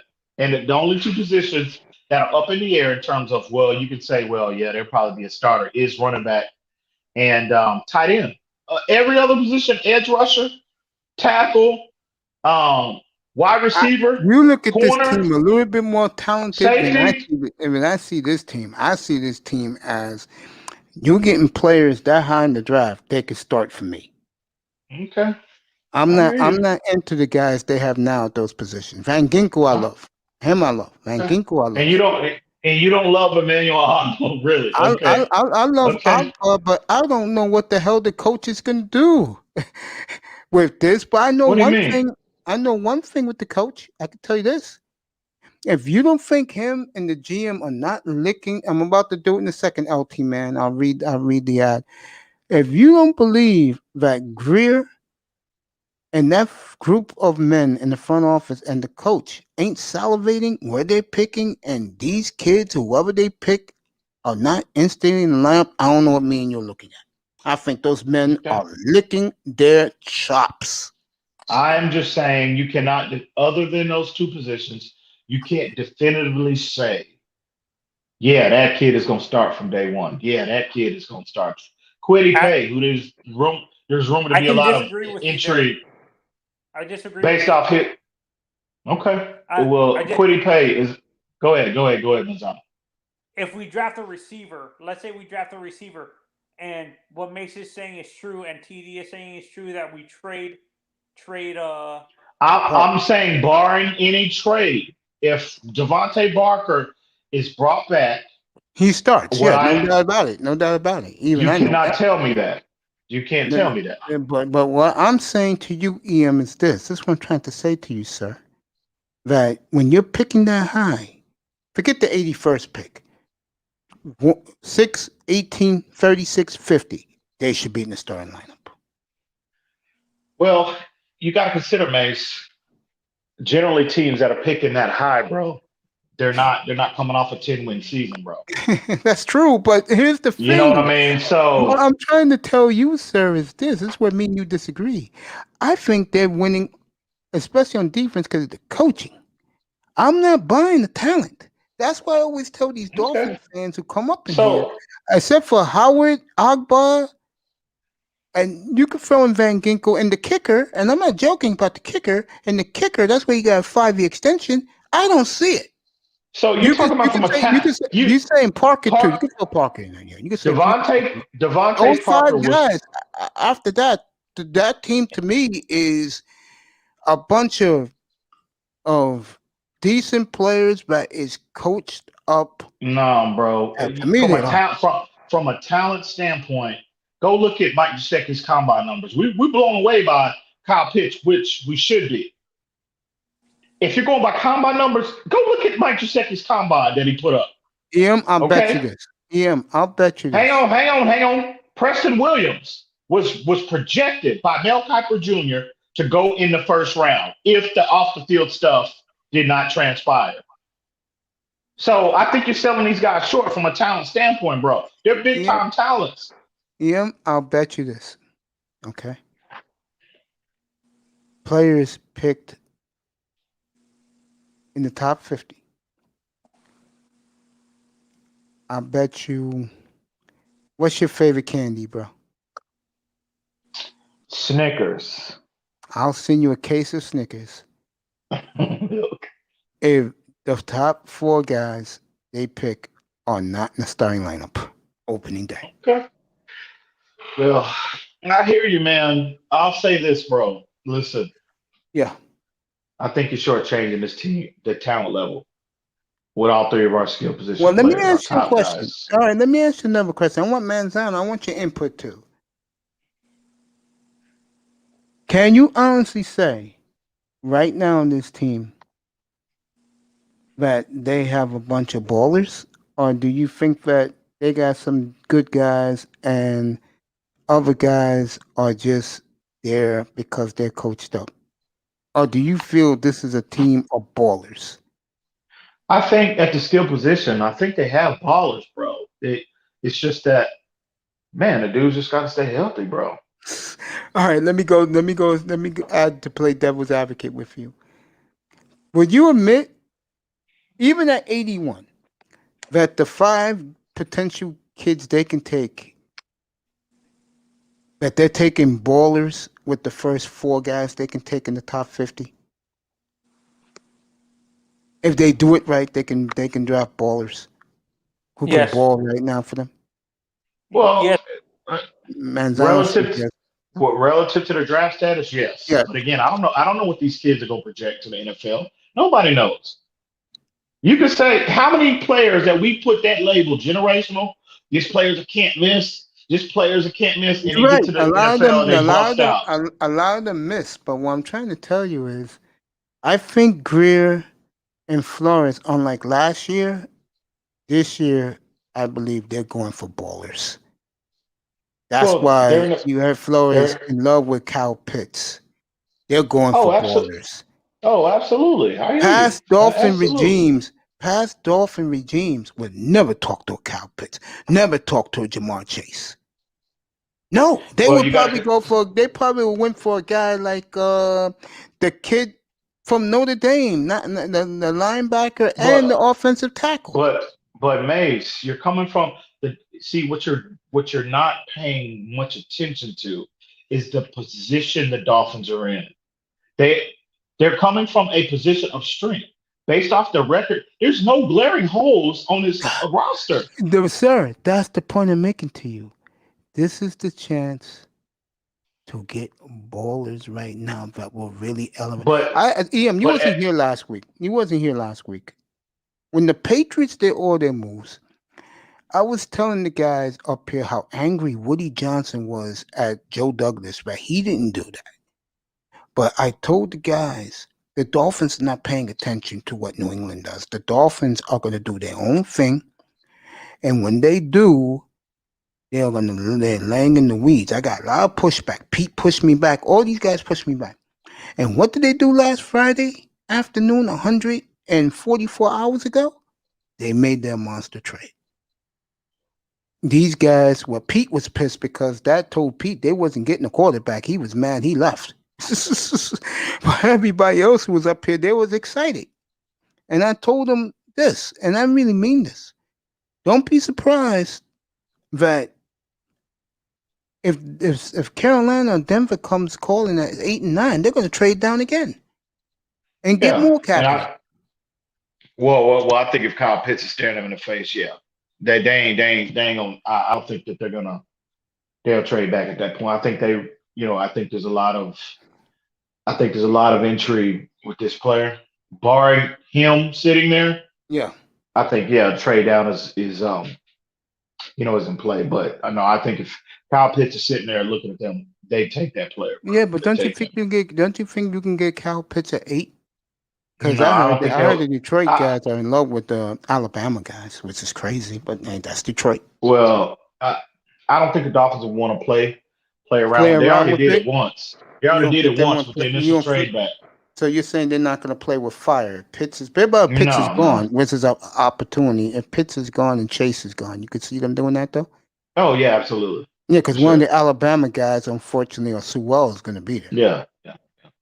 Yeah. Chase. So me and you agree on that. That's good. Chase, if he's gone, and definitely if Kyle Pitts. That's why I enjoy having dialogue with you. Let me read this from my boy LT, man. What's up, bro?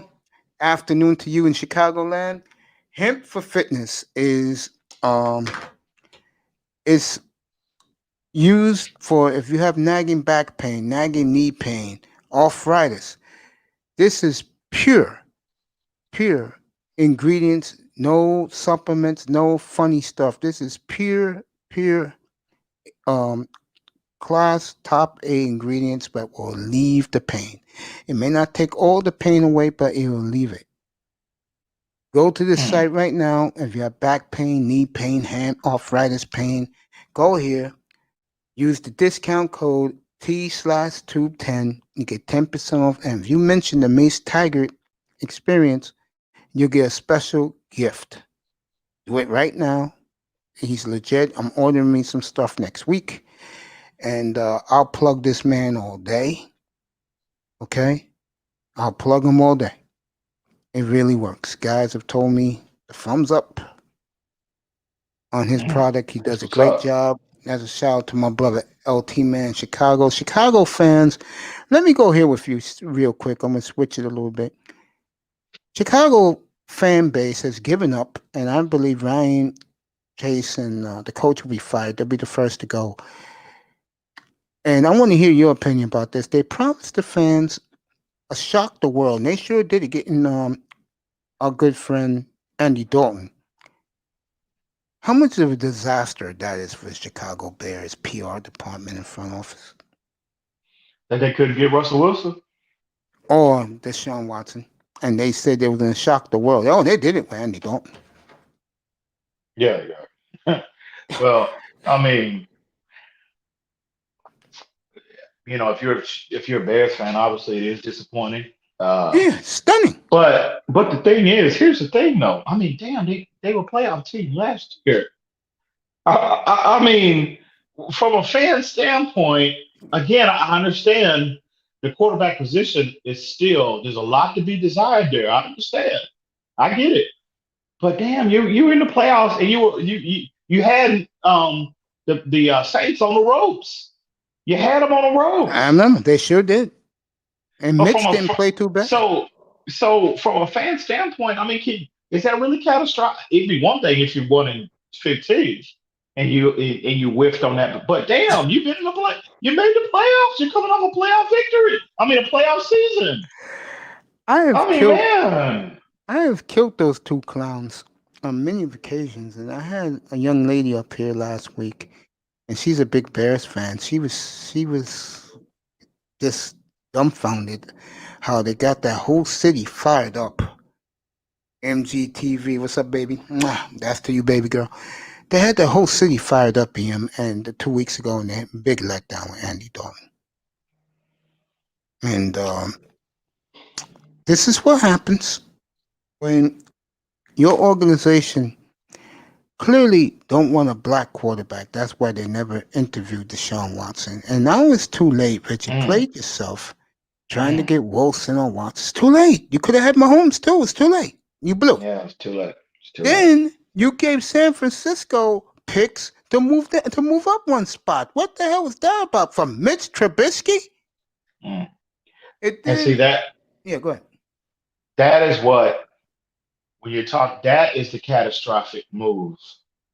I mean, they had their pick of the litter, bro. The pick of the litter. Sat there, let Mahomes and Watson, and these two players are on a Hall of Fame trajectory. And you traded up for a bust. I mean, Mitch Trubisky is going to go down as one of the more disappointing draft picks in recent memory. He's not quite Josh Rosen, but he's close. So that is the move that's okay, because you're seeing Mahomes tear the league up. You're seeing Deshaun Watson tear the league up. But again, at the end of the day, man, you're coming off a playoff, and they made the playoffs since then as well. So, I mean, I understand if you had one of those players, for sure that'd make you a better team from a Super Bowl contention standpoint. I understand that. But as a fan, if you're a Bears fan, I mean, damn, man, I would take them. If I'm the Dolphin, me as a Dolphin fan, I would take them playoff bursts, bro. Because at the end of the day, I'm not trying to get I'm not trying to get a Pro Bowl quarterback. I'm trying to get a consistent winner. And I don't care what that looks like. I don't care what that blueprint looks like. If the Dolphins are playing consistently on wild card weekend, I would take that over 10 times out of 10 over what we've been subjected to the last 20 years. Okay. And I look at it like this, and Bear fan ain't going to like this one, about to say, but it's the truth. With that defense, Dalton will get you 10, 11 wins, but after that, Dalton is done. He's not beating, let's say, the Rams on opening day on wild card weekend. He's not beating Dallas because he'll find some way to lose. Is this Dalton? It's what he is. Well, yeah, and he's a player. Andy Dalton's been, a good player. I would say he's been good because he's made the Pro Bowl. and he's been good in stretch of his career. He's not, a horrible quarterback, but he's limited in terms of his physical ability. Yeah. And I think players like him come playoff time, everything gets ratcheted up a notch or two. And I think defensive coordinators, which should be the approach of any defensive coordinator, they scheme to the opposing quarterback's weaknesses. And I think he's just not good from a mobility standpoint. And I don't think, to where he can overcome a lot of what teams throw at him. And again, those are those players that are physically deficient like that. I mean, those are the ones that get pushed down draft board. Goes back to what I said about talent and traits. And those are the ones that get pushed down draft board. He's a second round pick or a third round pick for a reason. But he can win you games. Yeah, in the regular season. But this is what and this is what I mean, you're gonna love what I'm about to say to get ready for it. And this is why the Tua Tagovailoas, in my opinion, are special. Because he has that it factor. He's a winner. He's accurate. Doesn't make too many mistakes. Forget the Buffalo game. That's going to happen once in your life. And he has the smarts and the vision. Dalton don't have that. And I would say, well, to me, what made Tua special is obviously, the mental part of the game. But Tua is an underrated athlete, in my opinion, pre-injury now. He was I think people overlooked his ability, his mobility and his ability to extend plays. That I think that went overlooked. But again, that's pre-injury. We'll see what he looks like now with a year of off training, strength and conditioning program. So hopefully he gets back to that. But yeah, those type of players, Andy Dalton's, your Chad Penningtons, Kirk Cousins is another one. Drew Brees. That's why I think Drew Brees, he never won another, more than one title, more than one Super Bowl. He had, as great as Drew Brees was, he was a deficient player in terms of his arm strength. That's just a fact. I totally agree. That's just a fact. And teams schemed him to his deficiencies, and he just didn't have enough. Again, he's a statue back there. He's a pocket guy, and he doesn't have an element to extend plays. And again, once the playoffs come, man, everything is ratcheted up a notch or two, and everything is faster. You know what I mean? And teams give you looks you hadn't seen, you're not accustomed to seeing like in a regular season. And all of that you got to deal with if you're a quarterback. And again, that's why I think there's so much intrigue with, and there should be with Aaron Rodgers, with Patrick Mahomes, with Josh Allen and Russell Wilson and Deshaun Watson, obviously, because they have that to fall back on. They got that element of mobility to fall back on. But Tua does too. He's not the dynamic. He don't have that to that level of these other guys, but he does have that aspect in his game. So, but those Andy Daltons of the world, Kirk Cousins, there's a ceiling. There's a ceiling to those guys. You know what I mean? There's a ceiling. Exactly. I see with Tua, the way I look at him, and I said this over and over again, I look at him as a guy that what the Dolphins are about to do, you do with him. You put the talent around him, let him hit who he feels is open and who can get us where we need to be. We're going to have a running game for him. Hopefully, this is just my biased opinion. If Sewell's there at 6, you take him. If the two guys you really want are gone, just take Sewell. You protect the quarterback. Open running lanes for this kid, for the next running back, and away you go. You win your 11 to 13 games consistent for the next 5 to 6 years, and everybody's happy. Am I right about that? Yeah, I don't know. Yeah. I mean, these guys who keep giving this kid pushback, I'm sorry. I warned you guys the Dolphins were going to do what they're about to do. They're going to get this boy as much talent as they can to prove themselves right. Now, if Watson becomes available in the next, I'm giving a 3-week deadline, the 24th, that at midnight, the 24th going to the 25th. If he's not traded to Miami by then, let it go. We'll go get him next spring. Let him go. Because we got a season to compete. We got a very tough division. But I know this may come back to bite me in the ass. I don't worry about teams in our division. I think when we get ourselves better with our influx of young talent, but we're about to influx in here. We're going to be just fine. We'll be in the mix to win that division. For sure. I'm not worried. I'm not worried about it. I'm really not. Seriously. I think we'll win. We're going to win a lot of games. Yeah, I agree. I think for us to be Super Bowl contenders, it's all about, if they stick with Tua, it's all about where he is at his development. Because you're going to have to match, come playoff time, you're going to have to match Josh Allen's. We see it every year at playoff time. You got to match Brady. You got to match Peyton Manning. You got to match Roethlisberger. I mean, that's just the nature of the NFL. No, go ahead. But yeah, that's just the nature of playoff football. And for us to elevate to serious contenders, it's all about Tua Tagovailoa. That's it. It's all about Tua. What level can Tua get to, and how fast he can get there? It's just what it is. It's a lot of pressure. That's a lot of pressure to put on any player, but that's just the nature of the game, bro. I told Pete earlier this morning, I said, Pete, if you're a Tua supporter, you have to love the fact that the receivers are going to catch balls from him. If they really was giving this kid the finger, they wouldn't even waste their time, but they all are. Even Will Fuller just got here. And I don't want to hear Pete tell me, oh, he has to do that. No, he doesn't have to do that. He's got $10 million. He could have said, kiss my ass. I'll work out with somebody down in Houston. I don't need him. Instead, he is joined the group. That's a strong sign. Yeah, and you want your receiver. I would I hope all of them are down there working with him, because one thing that concerned me even last year, pre-draft, was after the draft, and this year, this offseason, I was like, man, you see, why is Jakeem Grant the only one working out with Tua?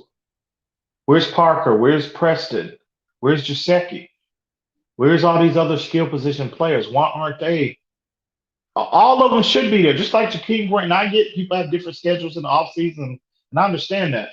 But we haven't seen any consistent, footage of players other than Jakeem Grant. Why is he the most consistent one that we've seen? Now, again, that we've seen now. Now, they could be privately working out with him. They could be. And they might not just be releasing that information, that video. But I want to see more, of collectively, Kirk Merritt's, Perry's, Lynn Bowden's, obviously Gesicki, Parker, Williams. I'm going to see these guys, working out with him. And, again, Will Fuller, him going and traveling to Hawaii to work out with him, that does say a lot, in my opinion. No, so it says a lot. Pete telling me, oh, he has to. Oh, he doesn't.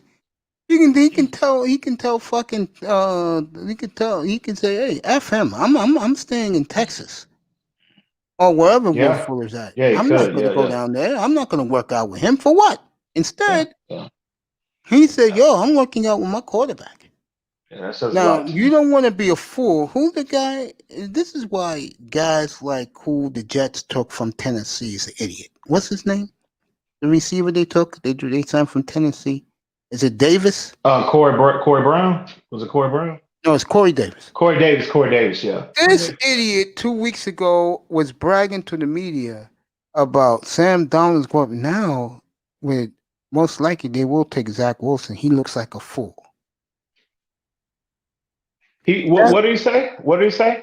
2 weeks ago, they asked him about who's going to be the quarterback, and he said, as far as I'm concerned, it's Sam Darnold. And we're going to ball together. Yeah, well, now it's going to be Zach Wilson. Keep your mouth shut. Well, I'll say this in defense of him. I mean, he can only comment on what players on the roster. Sam Darnold is on the roster, right? Nothing is set in stone yet. They could opt to go with Ross. That's true. That's true. That's true. He's on the roster right now. So he knows, though. He's just playing. That's the PR game right there. And again, if he announces, see, what gives them, again, in terms of his trade value, they have to project to the world that they're on the fence about whether or not they're going to select a quarterback or stick with him. Because if you say definitively, yeah, Jack Wilson is going to be on this roster, that minimizes Sam Darnold's trade value. So that's the PR game being played from a player's perspective. He's saying, yeah, Sam Darnold, because that keeps his trade value where it should be. So I don't ding him for that. I just think, that was a PR game being played. And I think he's just being, he's just being honest. Okay. No, I can see that. What you just said. I just think sometimes, like if you're a team like the Jacksonville Jaguars, I said this earlier before you came up here. Stop making the fan base antsy. They don't want to hear about Justin Fields. If you don't know, folks, Jacksonville is the type of place where, let's just say, they let their feelings be known when it comes to their football team, and they just don't want a black quarterback there. That's just the way the Jaguars always been. Leftwich, who was the guy Miami had years ago? He used to be in Jacksonville. Got hurt. Oh, David Garrard. Garrard, Leftwich, and who's the third one they had there? They had a third black quarterback. And none of those guys, people didn't come to the games. Now, Garner, the fans like. He's one of them, but hey, they're going to upgrade from Garner. And again, I think the team, if they sign Alex Smith, the team that gets him is going to steal him from Jacksonville, by the way. Just tell your fan base, look, we're going to take Trevor. Let's get the jerseys out there so fans can buy. And Jet fans want Zach Wilson's jersey, but the Jets say, we got to see what Jacksonville does first. I hate to say this, but as a Dolphin fan, I'm glad we don't have to deal with that. Yeah. I'm glad that we have our choices. And like everyone said, and give the Dolphins credit. I didn't even realize this at first, but then when I thought about it, the Dolphins are making sure that they'll get one of the top talents in the top 6 to fall to them. And they're going to get that player. Because I don't see no reason, unless they're really infatuated with Kyle Pitts, I do not see any reason they should trade with the Falcons 2 spots. If they take Kyle Pitts and then Chase goes to the Bengals, I am very happy with Sewell. I don't want to see no Alabama guys taken. I will be very happy with Sewell. You know what? If Kyle Pitts is not an option at 6, I mean, I can't dispute that. I can't offer too much pushback. I mean, I would rather, if it comes down to Penei Sewell, Devontae Smith, I'm taking Penei Sewell. Oh yeah, I'm not even touching Alabama saying? guys. I'm not touching them. If it comes down to Jalen Waddle and Penei Sewell, I'm more than likely going to pick Sewell because that's from a value standpoint, that's just more value. And I can't be upset when Dolphins go that route. Now, here's where now Parsons is sitting there on the board, and which more than likely he would. If you're the Dolphins, Michael Parsons is sitting there and Penei Sewell is sitting there. That's the decision to me that I have trouble, trying to figure out. Man, that's the decision to make. Oh yeah, I agree with that. So, but if it comes down to Penei, compare, in the 2 Alabama wide receivers on the board, that ain't no decision. Trust me, handing that card is not going to take long if it's me. Oh yeah, I mean, but if it goes status quo, and the Falcons take a quarterback at 4, and then Chase goes to the Bengals, I can live with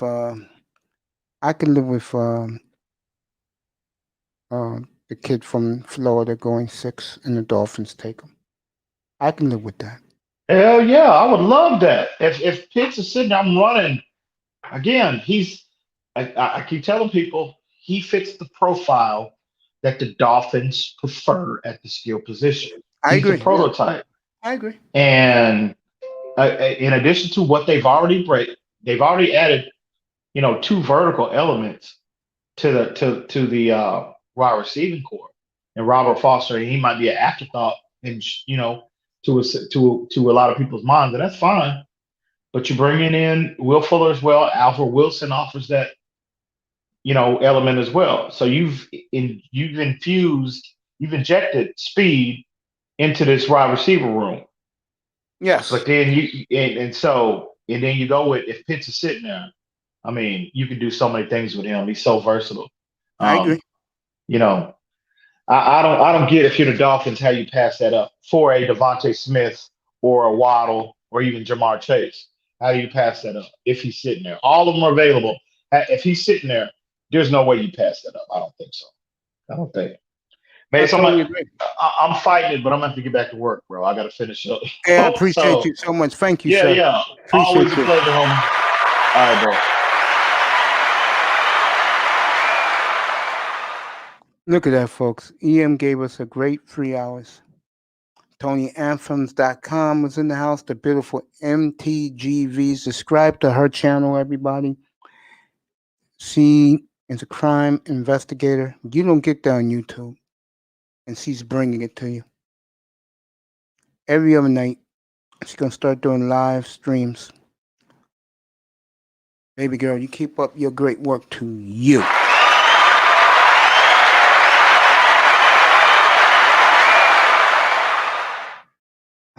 Just looking around, 6 hours done.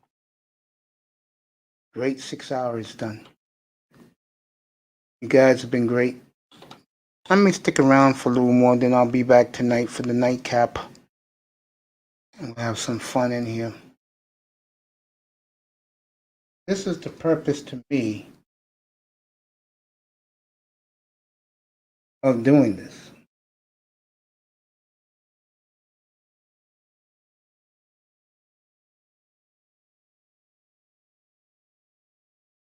I'm saying a purpose of having fun in here, talking draft. MTGV TV, she's doing a hell of a job. Make this go viral, girl. If you haven't gone viral, you will. Congrats to you, baby girl.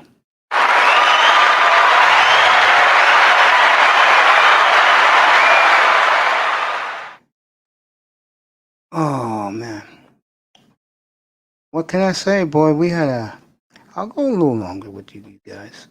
Just a little bit longer. It's opening day in baseball. The Brewers, Yankees on a Gary Sanchez 2-run homer.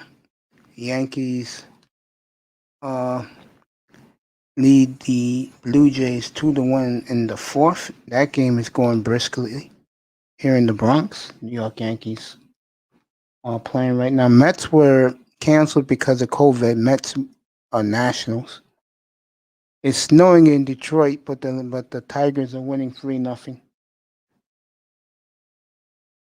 And everything else is 4 o'clock. There's one game at 3. Phillies and Braves. I'll have that one for you. Well, I wouldn't. I'm going to be gone watching that game, enjoying some popcorn.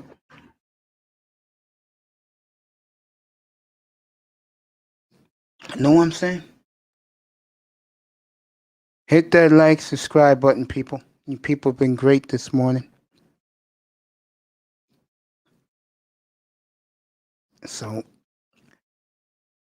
what can I say? I mean, let me find out some headlines. What's happened in the world of sports?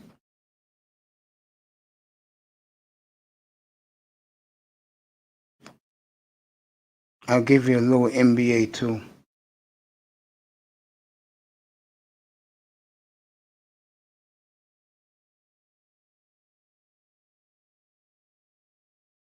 Ryan Tannehill is challenging Derrick Henry in being in the weight room.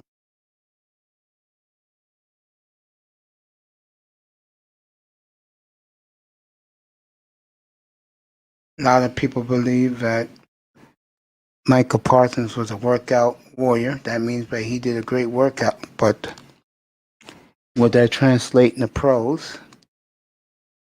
As Aaron Judge is up for the Yankees. Kyle Pitts is being called he's an American unicorn. Okay.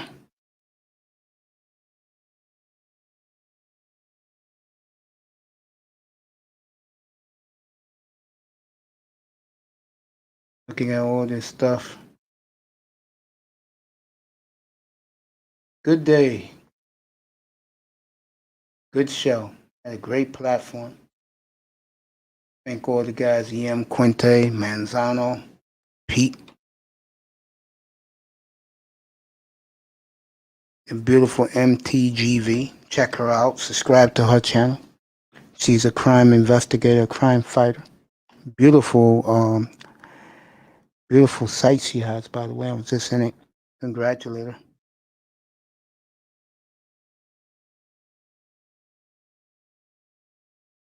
Dolphins just signed John Jenkins on a 1-year contract. Defensive tackle John Jenkins. So John Jenkins is back with the Dolphins.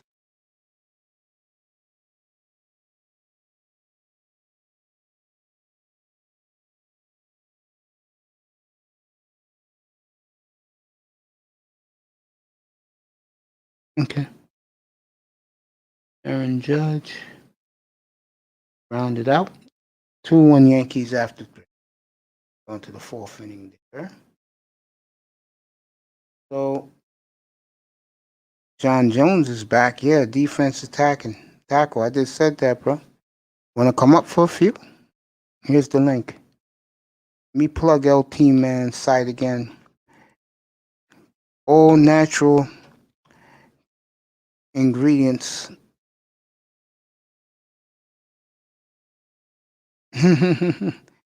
All natural ingredients at hempforfitness.com. If you have any sores, aches, backache, arthritis, this will alleviate the pain. And it's all natural, all ingredients, homemade from the great LT Man himself. Use the code T/Tube10. Get 10% off. And if you mention the name Mace Taggart, you get an extra free gift. So do that right now. That's hempforfitness.com. You heard it again, hempforfitness.com. Go do that now. See if Sean Jones wants to come up for a few. Boy, these were a fast 6 hours, folks. Nightcap should be good. Since it's this early, I'll be back at 6:15 for the nightcap. We'll take that up a few hours. The weekend begins tomorrow when I get up from my nap from therapy. And then we'll roll this over again. If any team is going to want Watson, the deadline is the 24th. Hopefully 2 weeks from this week, we'll have the brand new NFL schedule show. That's going to come out.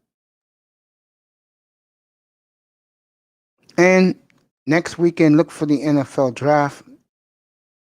Thumbnail will be put up 3 weeks in advance so everybody can know that you can see the entire draft here, Thursday through Saturday night. Here on the Mace Taggart Experience, going to have a whole host of analysts up here. Let them hear their opinions. Look who's home early.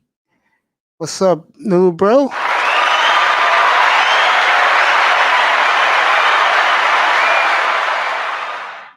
Well, the brothers left the panel. I had a whole star cast. EM was with me for 3-4 hours. Manzano was here. Pete was up here.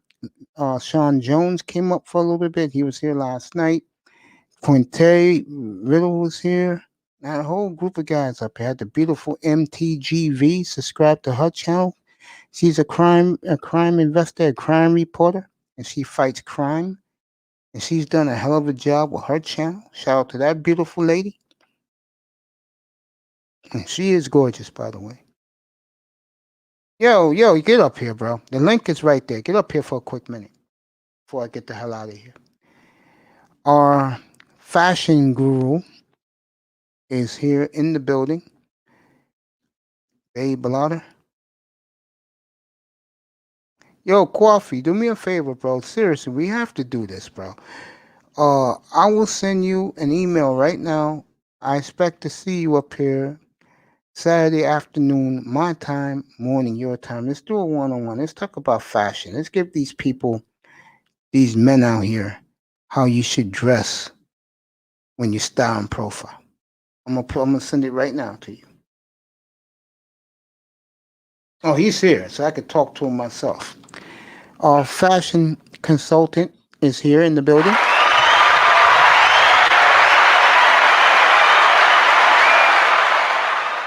What up? What up, man? How you? What's up, my brother? I'm good. I'm good, man. I was about to take a break, but since you popped up in here, I've been dying to talk to you for a little bit. We can do it right now since, it's just me and you up here. How is life for you out in the Bay Area? It is going good, man. Trying. I took some time off to film. I'm filming my channel. We're doing documentaries and all kinds of stuff with the Bay Blotter News. But I'm also for the Manosphere, or I would just say I am associating myself with the Manosphere. I ain't gonna say I'm in it, but I am doing something for the Quafinino experience. Nice. Yeah, so nice. we got a lot of things that we're doing, and it's going to be good stuff. And for people from all angles going to be on the show. So, yeah, with that, my friend. Doing the business thing right now, trying to get a collection together so that I could, it's just a lookbook, just to present my designs to Gucci to see if they would check me out. It's just, I just for disclaimer, I'm not a designer for Gucci, but I got some athleisure pieces that I'm designing so that I could present to them in a lookbook. So it's 2 people now on my list. Of course, I told you Adidas for sports and sportswear and athleisure wear, Adidas Originals. Durelastic Infinites is the name of the collection. And also this Gucci situation that I'm dealing with now. Nice. I wish you the best on both ventures, my friend. Let me ask you this, because I don't get to talk to you much because you're so busy. Do you feel that not enough brothers dress appropriately the way you should dress, not for the man, F the man, just for themselves so they can feel good about themselves on a daily basis? Well, I'll say this. Everybody can't be Dapper Dan. You know what I'm saying? I love Dapper Dan, but everybody can't be him. But it depends on the environment. If your job requires a suit every day, suit it up. If you work on Wall Street or if you work in the tech world and Silicon Valley. But then again, the workforce right now, people are still working from home. So everybody is showing that they live a normal life. You don't know who's poor. You don't know who's rich. You don't know who can dress. And right now, it's people you just don't know. I woof it up too. I mean, look at me. My hair is grown. But I love it. You know what I'm saying? Yeah. But it depends on the man. You know what I'm saying? First, it's all of some men they're fully grown. They don't know their pant size. They don't know the appropriate shirt size. You got bigger guys squeezing into tight clothes. So it all starts with comfortable fit. It all starts with wearing things that make you comfortable. Everybody don't have style, but for the ones that really doing business, I think that they should, and if they call themselves high value men, they should put on a suit or two. You don't have to suit it all the way up with a tie and a shirt. You can put on a Torino mock under a blazer, and a pair of slacks and some basic stylish shoes. What about the guy who is your regular guy? He makes about 60, 70, 80K a year, but he wants to dress dapper all the time when he goes out. What about that guy? Well, that guy is easy. I could take him with not even a big portion of his salary and go and shop for him. Everything that fits him well, put him in it, make sure it looks good on him, and tell him where to wear these things and how to even mix them up. I think they're basic essentials that a man should have in his closet anyway. 2 interview shirts, two neckties, a night coat, which would be somewhat like a darker coat, a black coat, a out coat, or even a vest, and a actual corporate suit, which would probably be along the lines of blue and gray, and maybe a pair of brown shoes, a pair of tan shoes, a pair of black shoes, and belts to match those. I also say that each man should have a black suit in his closet because when you get older, unfortunately, that's when you start going to funerals and weddings. Oh wow, man, that's a great point. A black suit could go for a wedding, or it could go for not gonna say a wedding. It could go for anything that's a outing event, like late at night or award show or something like that. Yeah. But for an actual funeral, you're right. A basic black shirt. I mean, a black suit. But if you're wearing like a tuxedo, that don't really say it don't say funeral. So I know. I'm talking about this. Yeah, You're right. Tuxedo don't say funeral. every man should have a tuxedo. What's up, Manzano? Yeah, I agree. You see, this is how I dress. If I was the style, I would wear a nice suit. I would wear a branded collar shirt because I don't like ties. A nice pair of dress boots or some shoes, and just go out and enjoy the night. You agree with that? Oh yeah, and you can look good, man. Just basic, but I want to touch back on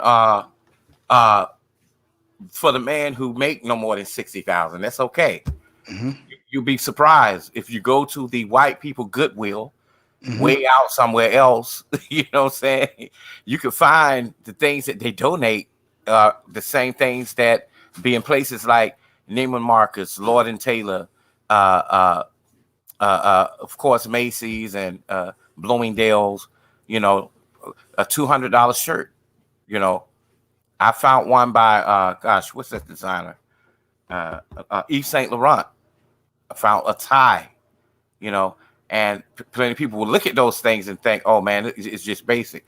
No, it's not. It's about the fit and the stitching in the shirt. I agree with that. Yeah. I used to not believe in that at first, but last few years, I started to believe that your best bet is, me and you talked about this last time you was up here, Nino. I said, buy your own material. You told me to go to the garment district and get the wool and all that, and go to a tailor, not a cleaner's tailor, a tailor who designs and makes suits up for you, and let them do it. Yeah. Anthony, you're right. Like I said before, yeah, some things you can get tailored, and if you can find some things that are very well made, even I don't care where it is. What is it? Burlington. You may find something here or there that may have come from Macy's. They sell stuff that like TJ Maxx, and you can find something nice. Anthony Mazzano, Nino, what high-end brands are known really well for making nice quality denim jeans and chinos? Oh man, it depends on who you are, and I hate to say it, but your nationality. Black men don't always come just straight up and down slim. So we have to get pants that really fit us. I would say you can always revert back to Levi. Levi has a high quality jean, and sometimes they have a low quality denim that's affordable. But if you know your number that fits you well, for as Levi's, that always work. I'm that type person. If it looks good, I'll buy it. But then again, I like Japanese denim, so I would make my own jeans that would fit me well.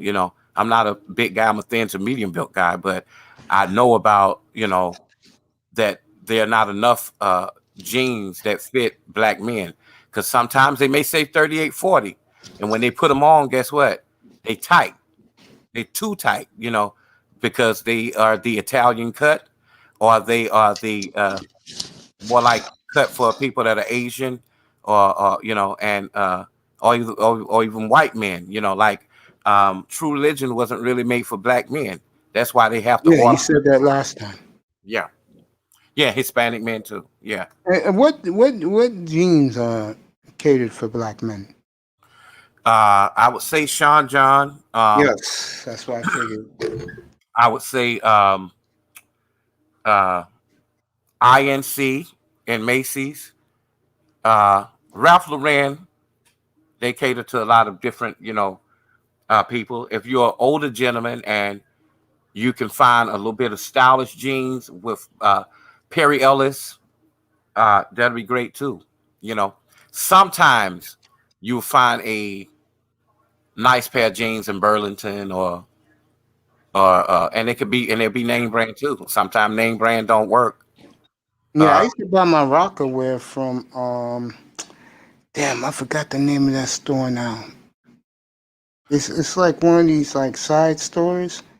I used to buy my rocker wear from them.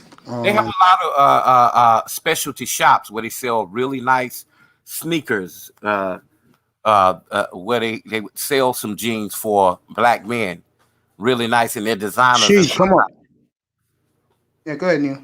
Yeah, sometimes they're local local designers, and they're very well made. Yeah, Mace, we had to come over here and check on you, man. We did the Roger report this morning, so yeah.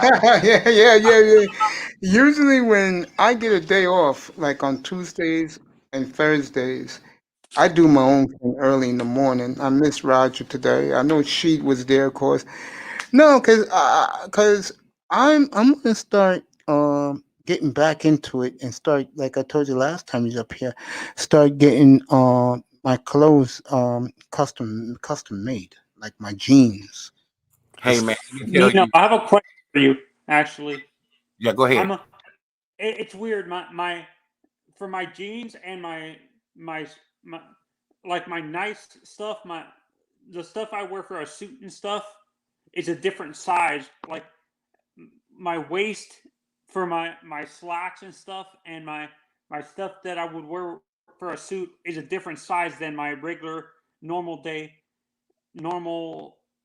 stuff, like jeans and chinos and stuff, because I'm a 34, 36 when it comes to my suit, my suit. Oh, okay. But for my casual stuff, I'm 33, 34. So. Oh, okay. So when you have two different sizes, is it harder to get custom fit stuff? No, not really, because you just got to know the brand. Because believe it or not, if you have a Japanese designer or any Asian designer, their sizes are going to be different from American sizes, and you'll know the sizes by the crotch. You know the design by the crotch. American is a rectangle in the middle, and Italian, European is more like curved in the middle. So when you wear those chinos and when you wear those pants, those actual jeans or whatever, you have to make sure you have enough crotch depth. What they're doing, they're taking up a whole bunch of crotch, and they're making them fit. That's why black men can't wear those. So I understand exactly where you come from. See, because a man's crotch is supposed to be 7 to 9, especially for black men.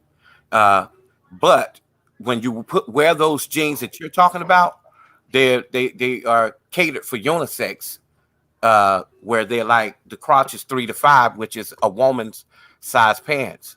A lot of even the white boys are wearing the low-rise jeans. We can't do that. I guess we might as well, because a lot of black men are sagging. You know what to me is stupid, and Sheet, you could pop in here anytime. You know what to me is stupid? When these men wear these skinny jeans. It looks so oh my God. You know why that is, Mace? Is they're copying the skater. Like I'm gonna use an example. A lot of young, like white and Hispanic kids actually They're copy the the ones who skaters wear and 'em. stuff like that. And skaters tend to wear a lot of skinny jeans and chinos and Yeah, stuff it's like a that. it's a culture, and I get that because Hispanic men and Asian men, their torsos are longer than ours. You know, African American men or men that are I'm African. Afro-Latino. I'm Afro-Latino. I'm Dominican Okay, and Cuban. okay, cool. I'm Nigerian and Dominican, so I get it. But I don't have like a long torso. I just consider myself as just black. I just got wavy hair sometimes, you know. But yeah, man. If that answer your question, I think you're doing the right thing. You just have to go by the sizes that uh, according to the brands. You know, What high-end brands do you recommend that are good when it comes to that type of stuff? The chinos and like the denim jeans. Who do you recommend when it comes to those brands, Nino? Like the high-end, really nice, like the Italian brands or like the French designers and stuff like that. okay. Now I'm not. I have studied French designers. It's so many. It's so many, bro. I ain't gonna lie. Do you wear Tom Ford suits? Yeah, I remember I told you my suit for my wedding was Tom Ford. Okay, yeah, okay. His suits are for all of us, and they fit very well. That's why you even hear Jay-Z talk about him and his raps a whole lot because they fit, you know. But even it just try different brands, man. I mean, me being a designer, I do certain designers, but all designers don't have things that fit black men. So I only talk about the ones I know that fit me well, and I know their aesthetic, far as their stitching and bespoke. You know, if they're doing like if the coat is tailored, if the vest is tailored, well, but in fashion terms, it's a waistcoat. You know, Yes. but So usually the British are there certain like Tom for Ford is a you, it perfect would be example. British. Yeah, Tom Ford is a perfect example. They actually can fit, but are the Italian brands more thin meant for the skinnier people like Yeah. Gucci, Prada, and stuff like that? Gucci and Yeah, Prada. but for tailored, you know, they're more tailored.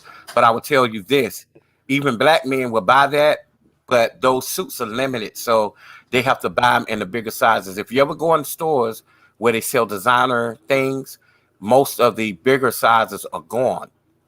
They're Yeah, gone. it's always like that. Yeah, I noticed that. Well, let me get back to this. I'm going to do what Manzano was talking about before, black men, not his tribe. For black men, would you recommend, like I told you, that Caribbean dude who does black men's designing their suits? Oh man, it's just so many. Mazzano left, huh? He'll be back. Yeah, it's so many. What I'll do next time you do a show, I'll get my list back out, you know, from fashion school, and get my list back out from who I study. Even now, you know, uh, I'm really big on this Japanese designer right now. You know, Okay.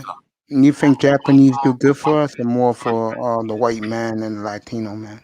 uh, Japanese and just Asian men are still got some things going on, even though they have longer torsos. They now are a little bit, you know, bigger at the bottom part of their bodies. Okay. Yeah. Yeah. So basically, I'll send you an email. You come up here Saturday afternoon, my time, be late morning your time. Get you up here. I'll do a one-on-one with you. I look at it more as on sheet. You could chime in, Manzano. Get back up here. I look at it. I look at this. 5 minutes. All right. I look at it this way. If you're a black man and you're your average guy, not no sagging pants guy, not no high value guy, you're squarely in the middle, and you make anywhere between 50 to 80K. You think it's easier for that guy to get his clothes designed, or you think it's gonna be a little tougher? Dude, I'm gonna tell you something. I don't really brag on myself. I know I make a pretty good salary, Yeah. I still cheap. I still buy cheap stuff, but you will never know it because of the way I put it together. When I say cheap, cheap as in prices. You know, I go catch designers at places like Plato's Closet. They got a lot of them in Atlanta. They may have them in New York, and they just now getting them out of here. I shop at consignment shops like in the Haight Ashbury in San Francisco. Yeah. They have some very exclusive shops, even New York. You know, Well, you know, in the garment district, right? Or in Soho. yes, Soho, but Garment District, they do have things. Yeah. But those things that are ready made and manufactured that come from China, you have to make sure that they are really a good fit. And also, You know what I don't like about those clothes from China and Korea? They shrink up quick. because they use cheap material. And Yeah, like you look at YouTube, they be advertising those look like muscle bound sweaters and stuff. You couldn't pay me to buy one of those. And you know why? It's this thing called fast fashion now, and a lot of people are against fast fashion. Your fast fashion stores would be places like Rue 21, Forever 21, a couple of others, and that fast fashion is a shirt that fades that you wear only once or twice, and once you wash it, it is shrunk all the way up. I bought some things like that before, but when I went to fashion school, I learned that material is very important, because if you notice, you go to the vintage shops, they have T-shirts that have been around since the 70s on their racks because they lasted that long.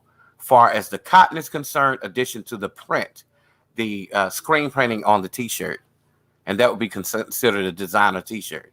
But to answer your question, yeah, a man that don't have a big salary, man, I can take even $2,000 to $3,000 and come up with this whole closet.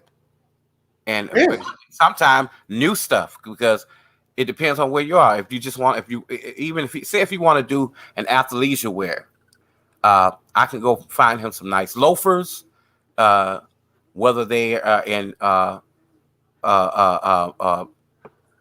polo, or if they're in the outlets is a good place to shop too for a man like that. Jefferson, get your ass up here. The link is the link is right on top of you. Get your ass in here, Jefferson. See, a guy like me, I like to look nice when I go out and just chill, because I very rarely date. And I'm not the type of guy that I'm wearing Timberlands or anything. I don't do that. I wear some nice Sean Johns. I wear a nice hoodie and some dress boots, and I pass off it pretty good. Hey, that's nice. Because even with me, I'm weird sometimes. I would rock a pair of jeans and a pair of Doc Martens, if you know what Doc Martens are. You know, they from the 80s, you know. And I may put on a bomber jacket, or maybe sometimes I put on a hoodie myself and rock a nice ball cap. You know, so you could still do that and chill. But if you like going out late at night, I don't do the late at night thing. well, if you go on to dinner, you know, it's okay, like I said, to put on a nice mock T-shirt or a nice quality T-shirt, usually the black, to go under the dinner coat, nice pair of jeans that fit you well, and some loafers. You could still do that and look stylish. Haircut on fleek, you know, you good. And most things, especially not you're doing it to impress a woman, but everybody that looks at you, first thing they're gonna look at is your shoes, your haircut, and when you got on a suit coat, we was just talking about this over on Roger's channel. It kind of makes a difference, you know. She talked about that. It really makes a difference. One thing I noticed when I lost my weight, and I noticed this very, very quickly. You'll know the type of people you will attract. I'm talking about women now, by the way you dressed. Like when I go out and I wear some jeans, some Air Maxes, a nice piece around my neck, I attract, unfortunately, baby mama, or the woman that used to go clubbing and she's 40, but she still thinks she's 20. And she got on bamboo earrings. Yes. To match what you got on. Yes.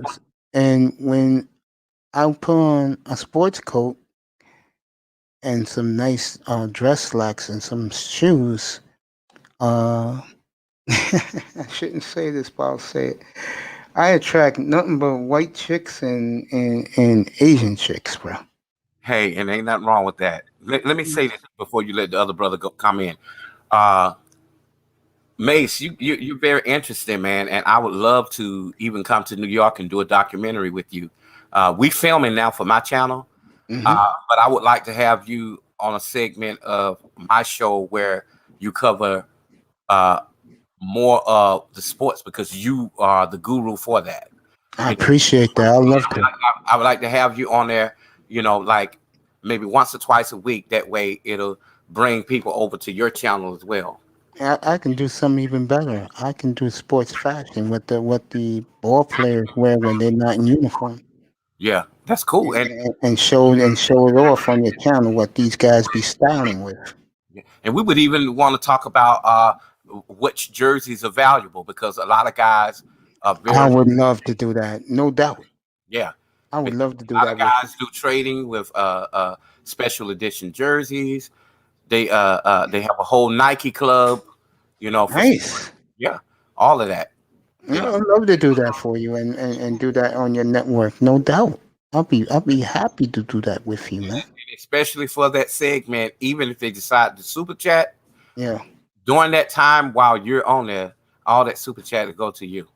Nah, I don't need it, bro. I just want to contribute any way I can, man. I tell people this all the time. The money's nice, but I give back to the manosphere and to sisters and brothers who appreciate it. You know what I'm saying? That's the type of person I am. And I'll be honored to do sports fashion for you.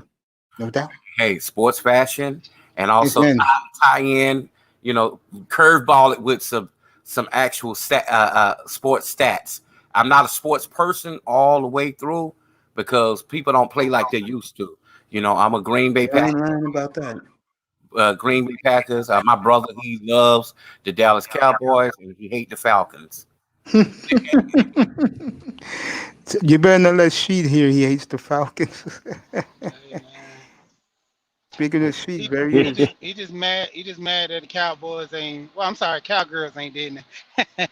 But yeah, man, when it comes to fashion and sports, like Nino was saying, man, I when I actually start getting up into buying my own clothes, like I would just piece together clothes, because a lot of people play down like Plato's Closet and a lot of those secondhand stores, but a lot of them have brand new stuff there. It just, Roger talks about this all the time, how women just have clothes and just buy them and they're going to wear them and they might get a little bit too big and can't fit them.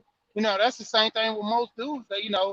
They have the money, they spend the money and then they bought some new clothes or like it's happened to me one time. I actually bought a pair of Jordans and they look nice. I bought them, but I got wide feet. So when I walk in them, it's kind of spread in the shoes and it started putting too many creases in it. It didn't look right, and I only wore them like twice.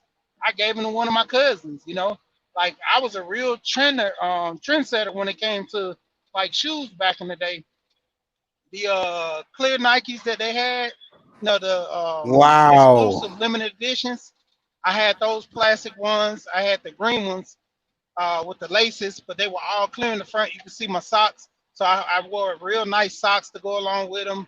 I had the, I think it was like the 45th or whatever edition, 20-some edition, Air Force Ones with the light in the back. I had them. I had like, I'm definitely gonna have to have you on the show about that, cause yeah, man. Oh yeah, you should see my brother Sheet's hat collection. I'm talking about his dapper hats. Forget the baseball caps. When he dresses dapper, seriously. Yeah, I had a couple of I just started getting it back because like I said, I had close to over 100 and something hats in high school. Like it was all Atlanta hats. I mean, from the Braves, the Hawks, the Falcons. Then I had like neighborhood hats, Decatur. I had Decatur hats. I had West Side, East Side hats. It just all my hats. But over time, I'm still in the fashion the way I like it, but I'm just not in it as much, because I'm moving around doing things, everything. But the whole point, like just buying clothes in general, you know how to buy your clothes. Even like with my wife, she grew up and she always knew how to piece certain clothes and outfits together. And she would go to like Goodwill and buy her clothes and buy little outfits from little consignment stores. And she made it a look for herself, And a Hey, lot of people can't do that. They buy stuff off the mannequin. hey, and you can do that, and a lot of people don't have to know where you get your shit from. I got pieces that you would never thought that I paid no more than $5 for, but it's an $80 shirt. Yeah, because I mean that's same with me. I got like he was just talking about the Doc Martin. I got a couple of shoes where I bought like that at Ross a couple of times. Like, you just go to different areas, and a lot of those people not interested in that sportswear. Like even with my throwbacks, like I had at one point I was just collecting throwbacks just because it was a trend. So I was just buying them because I had the money, and I had so many of them. But just time went out, I just started giving them away to my cousins because I was like, I started dressing a little more casual. I kept a couple of them, like the ones when I first started buying them. But other than that, I kind of gave them a lot of them away. Even like my different hat collection. There's certain ones I just gave them away because I started changing my style. And then, I didn't want to give too many of them away because I still like to dress casual. But, when it come down to it, like so I tell most guys, just making yourself look nice, it's not for the women, it's more or less for you. Exactly. That's why I be having Nino up here. Exactly. Yeah. Hey, I want to take something nice. I like Mr. Miami comment about he like to own the Florida Marlins. Is it Marlins jersey? Yeah, the Marlins jersey. He owns one. Oh, he owned one. Okay.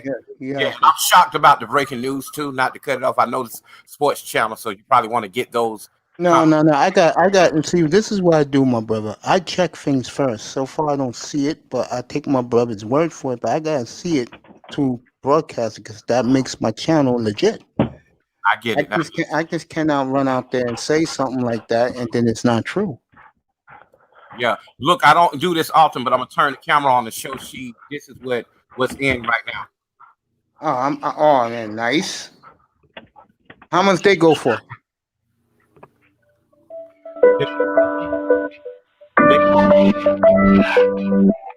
It's not my phone. That's LaShawn's phone. Yeah.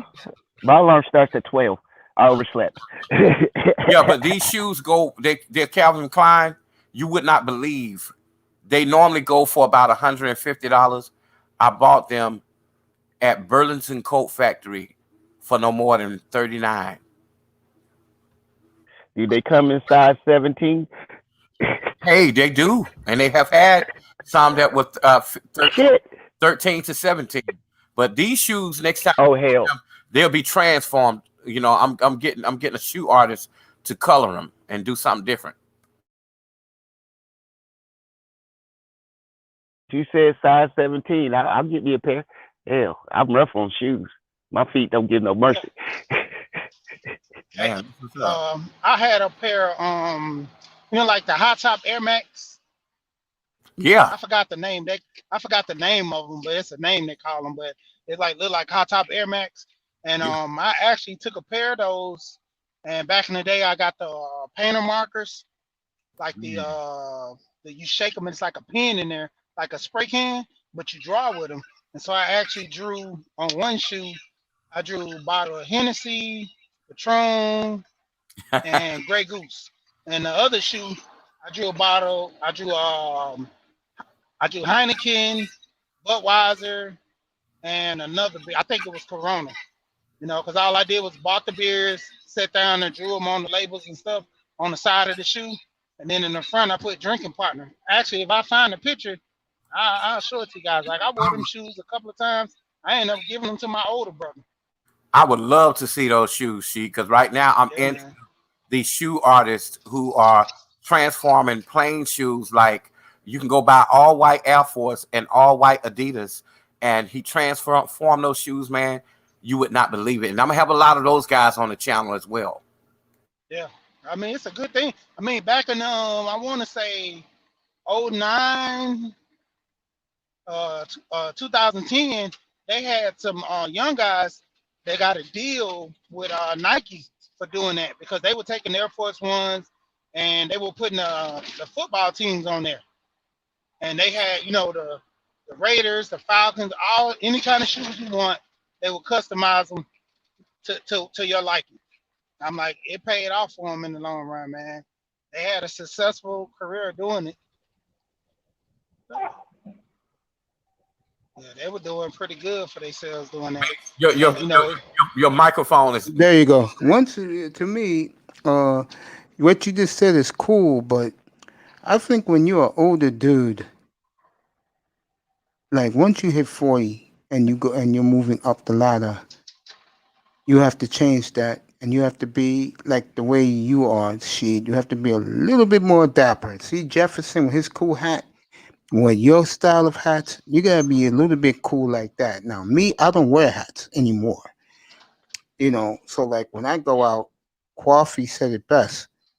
Your shoes, the way you present yourself, your haircut, that's what's gonna get you at least a conversation. I'm right, fellas? You guys know better than me. But let me tell you, I can pretty much. It's smile. I can transform you, Mace. I'm gonna let you get in, LaShawn. I know you ain't said nothing. Mace, I can transform your whole look and take 15 years off of you. And it's fun to do that here and there. It's nothing wrong with trying to look young. Just don't be a dude that's trying to be like an old pimp looking. That's not me. You know what I'm saying? See, I can transform you. That's no problem. So never say that you can't dress young. You can.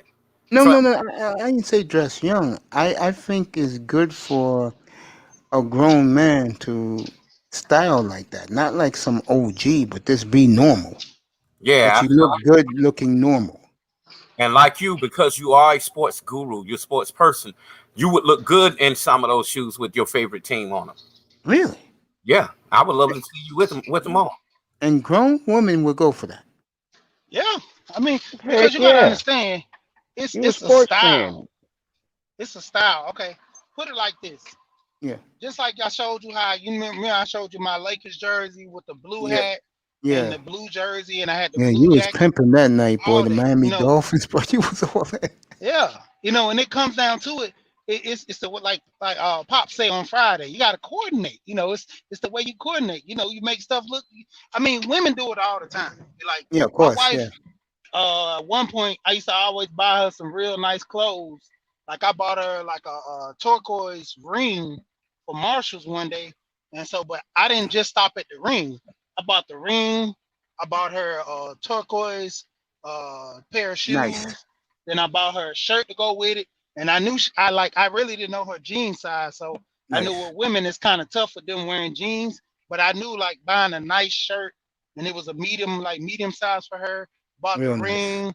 Bought the shoes. So when she got all that, she had her pair of jeans, threw her little necklace on. She had a whole outfit, and she, to the point where a lot of men don't know how to style themselves. So more or less, the buying a gift is, it's kind of out of the question for a lot of people.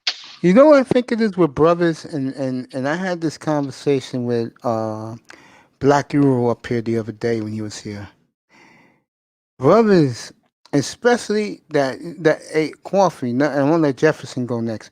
Coffee, remember that price range I just told you about? Hot Coffee? Coffee's taking care of his equipment. No, I didn't have the mic on. Yeah, that price range. Well, those brothers in that price range, they worship their Jordans, their whatever jeans that's in style today, and their hoodie, and that's what they wear. hey, and you have people that specialize just in that. Whoever they are catering to, they are getting rich, and I can't even hate on it. But I'll tell you, I think what we were saying even earlier today, at some point you have to have a suit, and you made a great point. Hey, you need a black suit because you may go to a funeral. I think every man need a black tuxedo or a white tuxedo. Oh, like a dinner jacket. And so I get a black one. Jefferson. Oh, yeah, Jefferson. Go ahead, bro. Get a black one. That way you can wear it to a wedding and a funeral. You wear a white one. No one's going to be happy with you wearing white at a funeral. But you get a black you wear the white. You wear the white wedding next week. You wear a white. You wear the white when you're taking a hot woman out to dinner to a nice steakhouse. That's when you wear the white dinner jacket. I'm sorry. Me and white is not a good option because it always ends up dirty and it comes back stained. And I'm mad as hell about my white outfit. I don't want to get into my white outfit. If you're invited to a white party and they tell you, hey, man, you need to show up in white. White is fine. If you're going to do a little bit of hint of black, sometimes you may have a white tuxedo with a black stripe, and that's okay too. But and black lapel, that's okay too. But when they say white, they mean white. And a grown man got to know how to do white. If you could really take care of it, you could take it to the cleaners. Yeah, I wear white well. I'm a big fan of white, by the way. And I don't mean white, the white supremacists. I'm talking about white outfits, suits. Yeah, when I wear white, man, I told her wear them well. I'm told I wear well, but it's just someone bumps into you, and it always leaves a mark or something, someplace where you don't see it. And then when you take off the outfit, thinking, "Oh man, I did good today," and then you look at it, you're like, "When the hell this happened? When the hell this happened?" And you look in, and then you gotta take to cleaners and hope they get the stain out, because that's the only reason I don't do all white parties. That's the only reason. Because I seem to be the dirtiest bastard out the party. Let me tell you, I'm just like a cat. I move swift. You know how you get close to a cat and he move away? I'm like that because I watch everything that I do, because I don't want to get mad because you stepped on my fucking shoes for being sloppy or spilled something on me. I'm not going to be that close. And anyway, when things open fully back up, I don't think people be that close to each other anyway like that. Not like they used to. Man, they doing it now during spring break. They don't give a damn. Yeah, but that's young people. We're not young in here. But I don't know about you, but yeah, man, I'm not not young, Jefferson. That's for young people. I mean, we're talking grown. Look, I saw a whole bunch of old, out of shape people at that beach and at them clubs too. Don't be sitting there saying, "Oh, it's just young people." Nah, I saw them old people up in there too, acting just as stupid, blended in. That's it. That's all it was. Where are you, LaShawn? Where are you? I'm in South Carolina, and trust me, they did it here too. Like Myrtle Beach, yeah, they don't even care. They'll come all the way from Atlanta to Myrtle Beach. Last year, they still went on spring break, and a lot of people came back with COVID and died. That's right. I agree. I totally agree with that. Coffee. What do you think of Coogee? That brand. That brand will always be classic. The sweaters and stuff. Yeah, because they well made, and I don't know who did the knitting, but I still got one, and I haven't worn it in a very long time. Biggie, he made that very popular. And you know what else is coming back? Cross colors. Really? Oh yeah, cross colors back, and I think it came back due to the movement of last year. The killing us, and George Floyd, and the big writing on T-shirts, black T-shirts with white writing. All that is in now. Yeah, I can't wear stuff like that though. When I think Coogee, I think of some of their classic sweaters for like $600. Yeah, well, Coogee is an off-play of the Bill Cosby sweater. You remember when Bill Cosby wore all those nice sweaters back in the day, and people were like, "Damn, that's a nice sweater." And a lot of guys did buy them because Bill Cosby had them on. Yeah, I used to That love wearing triple their stitch jeans. knitting. Yeah, That I used to triple love wearing stitch their. knitting sweater. I got one of those in my closet now. I used to wear. I used to love Steel. wearing their jeans. Now I tell you what I do rock a lot. I still rock tennis sweaters, like from when I was in high school. The 3-color neck, V-neck, Yeah, tennis sweaters. Because I yeah. was kind of preppy, and they brought that style back now. And I bought one from Polo. It's army green, and the collar in it with the V is purple, and it has a big tiger on the front. Nice. Yeah. I could tell you my age when you said preppy. I said, oh, yep, he's my age group. You said preppy. I did too. Saved by I the felt Bell. that way.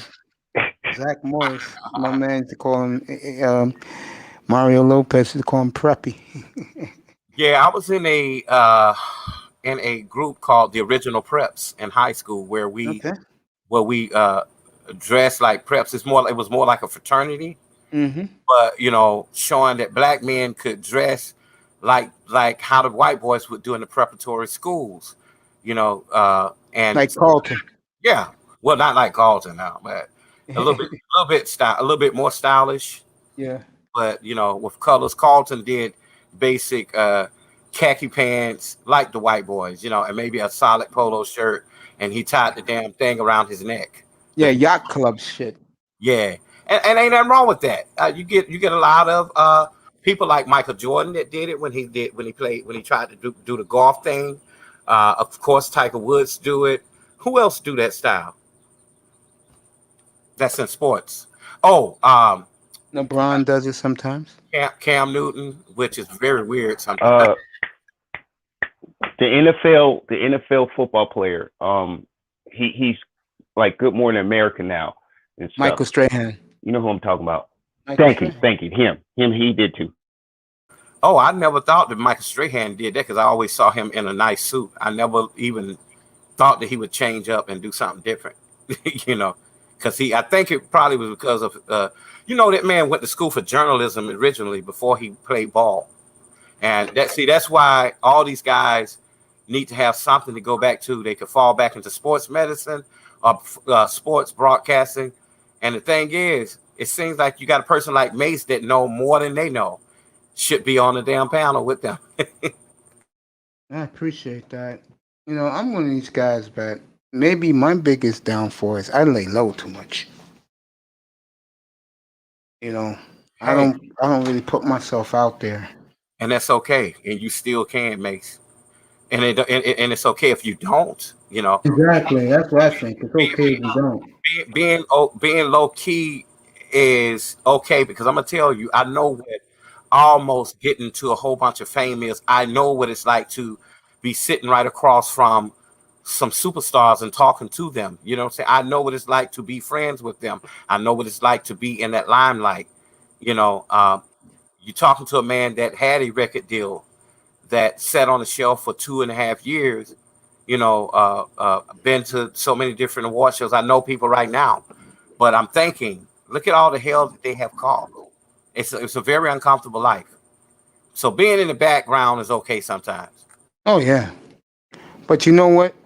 I get told a lot that you shouldn't always lay too low. I remember women used to tell me that I laid lower than the witness protection program. What a good punchline. It's not funny, but goddamn. Yeah. Mace, I lay so low I'm underneath the grave. All right, that's how low I lay. It's perfectly fine to lay low, especially if the people you around Keep you out of trouble. Ain't worth it to make yourself acknowledged. I totally agree. Stay low. Let me tell you something, man. Your home is supposed to be your haven where you are laying low, and that's so comfortable. Let me tell you, that's why I thank God when I do go in the city and I go in the world. I go like to San Francisco, I go to Hollywood, I go to LA, I go to fucking Vegas. I be so tired, man. I think I've seen enough for the whole year. So I can't possibly, say I'm gonna go to New York or go other places at that time, because I've seen a lot. Sometimes you got to go home and lay low, and ain't nothing wrong with that. I'm cool with that.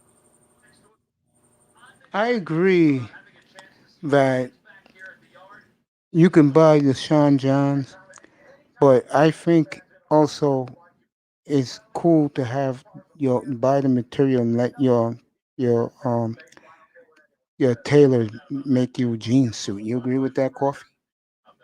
Oh yeah, having something especially made for you is very important. Like, say for instance, like when I do come and visit and hang out, Yeah.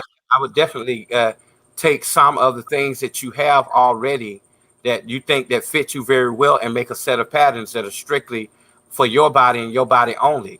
So if I have to measure, like say for instance, you gain weight, I know what to put. I know how to modify the pattern to put you in whatever it is that you want. It's just a basic block.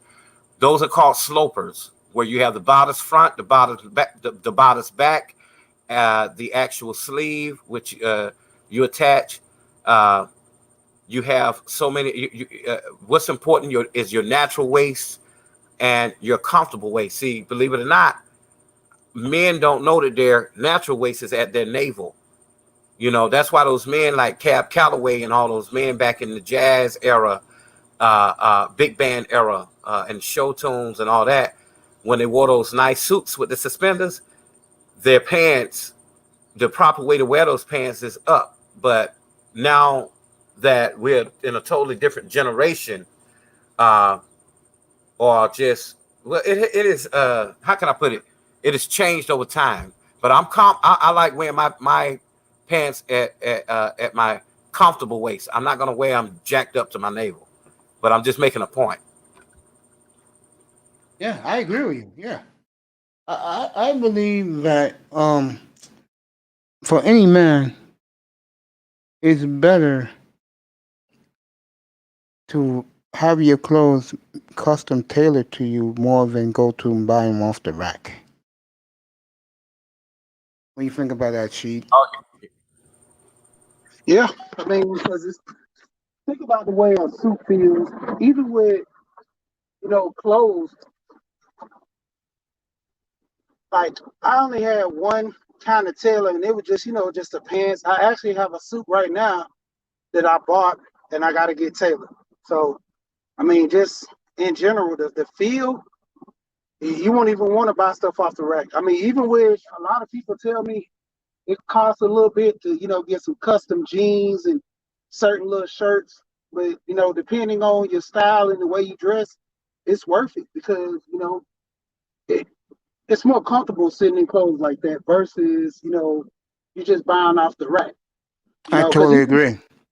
Even with like certain clothes, like Nino was talking about earlier with the cut size, and a lot of guys sagging because those skinny jeans that the guys are they're really not made, for pretty much a lot of black men like that in that sense because of the crotch and the thighs, because most like the thighs, most guys have big thighs. They don't want to admit it, and the way their body is just made a certain kind of way.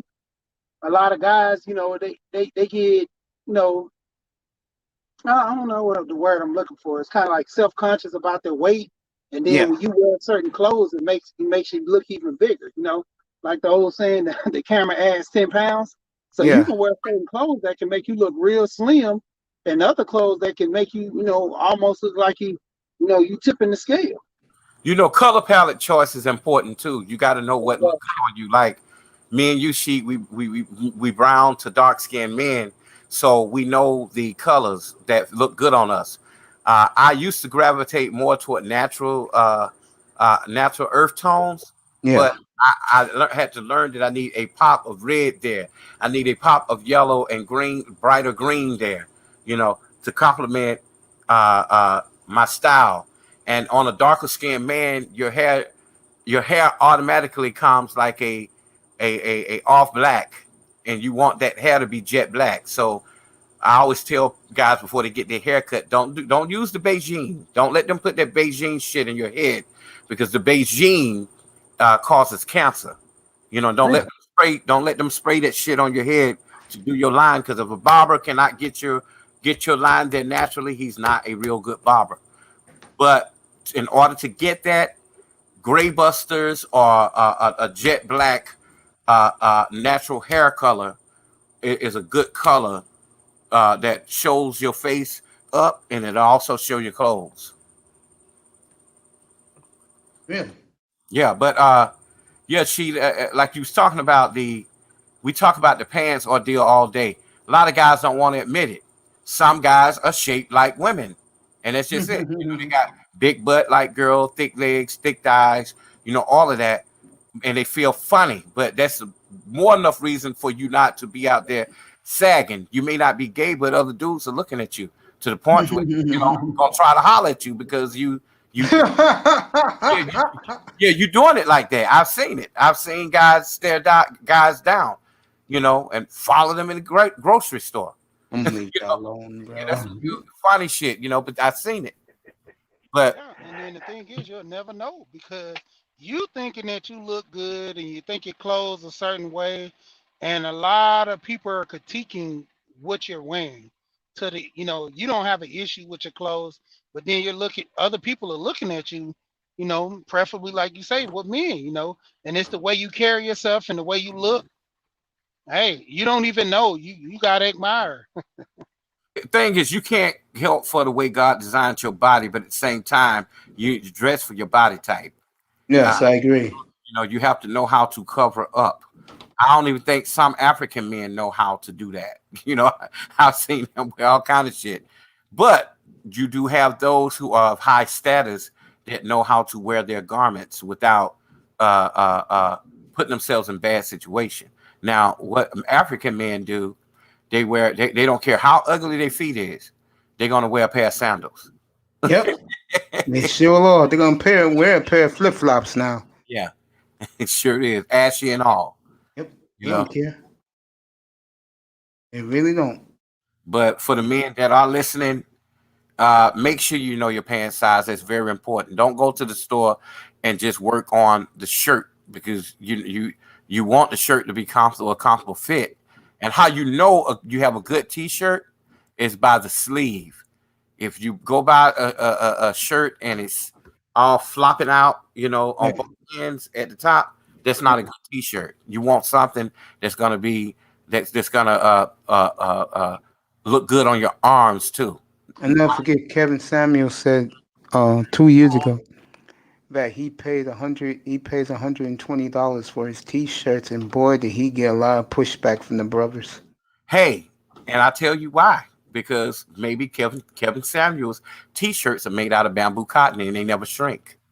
And they're eco-friendly. So that's why he probably bought those. And plus, when you wash those shirts, they probably don't fade and they probably don't have a lot of nap to them. You ever had a t-shirt that you like so much, but because you washed it, and when you take it out to dry, you have a lot of lint on it? Yeah. Then his shirt won't do that. And dry fit material, man. If you're a man, I love dry fit. Yeah, dry fit is so comfortable. Yep. Baseball jerseys are made out of dry fit. Yeah, I make stuff like that. Oh, really? And what have to material? get some of your shirts then. Yeah, what type of material? Mr. Miami was a size 56 and his pants is a 42-32. You're a big boy, Mr. Miami, at 5'9". Oh, okay. Well, even for him, there's room. He may be a dude that maybe wearing size 56. I mean, in baseball jersey, he was a 56. Okay, what's do you know his whole body size? I don't know, Mr. Miami. Put when you, let's say, when you go buy a suit, give Coffee in the chat room. I'll put it up. Your chest. It's his basic, you know, like his height and weight. Oh, he's 5'9". Oh, he just said the other day. You're 5'9". What, Mr. Miami? Put in the chat room. You 5'9". What? How much you weigh? And this is not to shame anything. I could tell you right now. I'm like 5'6.5". Oh, wait a minute. He said his jersey is 56. He wears size 42, 32 pants. Okay, so yeah. he ain't really a big boy. Maybe. Okay, he's 5'9". Okay, that's okay. Where is most of his weight? 250. He's a big boy. Okay. It sounds like his upper body is most of his weight at a size 32-inch pants because I wear 32s. No, he was a 42. His weight's up top. He was Yeah, his weight is in his legs because that's like me. I'm I'm 5'11", and I'm Shit, you 270. that big, bro? Yeah, How much you weigh? Let me tell you something. 270. Let me tell you something. Good God. Hold on. Ain't nothing wrong with that because our weight show different as men. Now, I know somebody right now that's every bit of 265 or 250. And guess what? They wear a maybe extra large to double X t-shirt. No weight is that much at the top, not even the stomach. But when you get down to the bottom part, that's an ectomorph body. You know what I'm saying? So I think to match that body style, you might have to turn around and wear a 2X shirt to match with the bottom part. Shit, you could be my bodyguard. You're a big man, bro. Yeah, because I mean that's Hell. like with me. I'm 275 now, but I've always wore a size 40. To the point where I lose a lot of weight in my waist. My arms are not that big, but I got big legs and stuff. But the thing is, I don't look that big. A lot of people, when I tell them how big I am, I don't, because I'm spread, like my body is portioned out. I got decent sized arms, big chest, broad shoulders. So I look real big. A lot of guys, I look real intimidating. Weight. Yeah, like Charles Faulkner got the same weight, but he don't look exactly. Yeah, it depends on what it is and where it's at. You got some guys that like Mr. Miami, you like him. He's every bit of like he probably got the weight in different areas. It depends on the body type. He may be got a big chest and big arms, flat stomach, and everything else may be every bit of 40, 42 waist, and because of the thighs and all that shit, it may be 50, and then it goes down, a little bit for the calves. Yeah. See, it's a difference in between being a big man versus being a big man who is sloppy fat. Yeah, I know exactly what you're saying. Yeah. And see, y'all make me feel all skinny and crap because shoot. Yeah, I know you're skinny. That's why I didn't bring you up. Let me get back. Let me get back but to I'm Mr. long. Miami. That's my problem. Yeah, you're I'm tall. long. You're mean. It's like, and so I got a 6-foot wingspan, so everything in the t-shirt looks like it's like I balled up my up on the shoulders and everything, just show my shoulders off, and so I'm just long. That's why you got steampole basically. That's why you got to wear XLT. XLT would be XL tall, and you can find those kind of shirts even in Burlington. Now even though you may not be an older man, if you like dressing young, you don't want to buy that kind of stuff from Big and Tall because it looked like something your dad would buy. Oh my God, Big and Tall, yes, that's a ripoff. And they like you put on a goddamn sale. And it doesn't fit your size, your body size, and it's overpriced too. You're better off, like I was talking to Coffee about, for anybody who's watching, who's in the chat room, buy the materials and then let them do it for you. It's a lot cheaper too. Yeah. You just buy the That's bamboo cotton.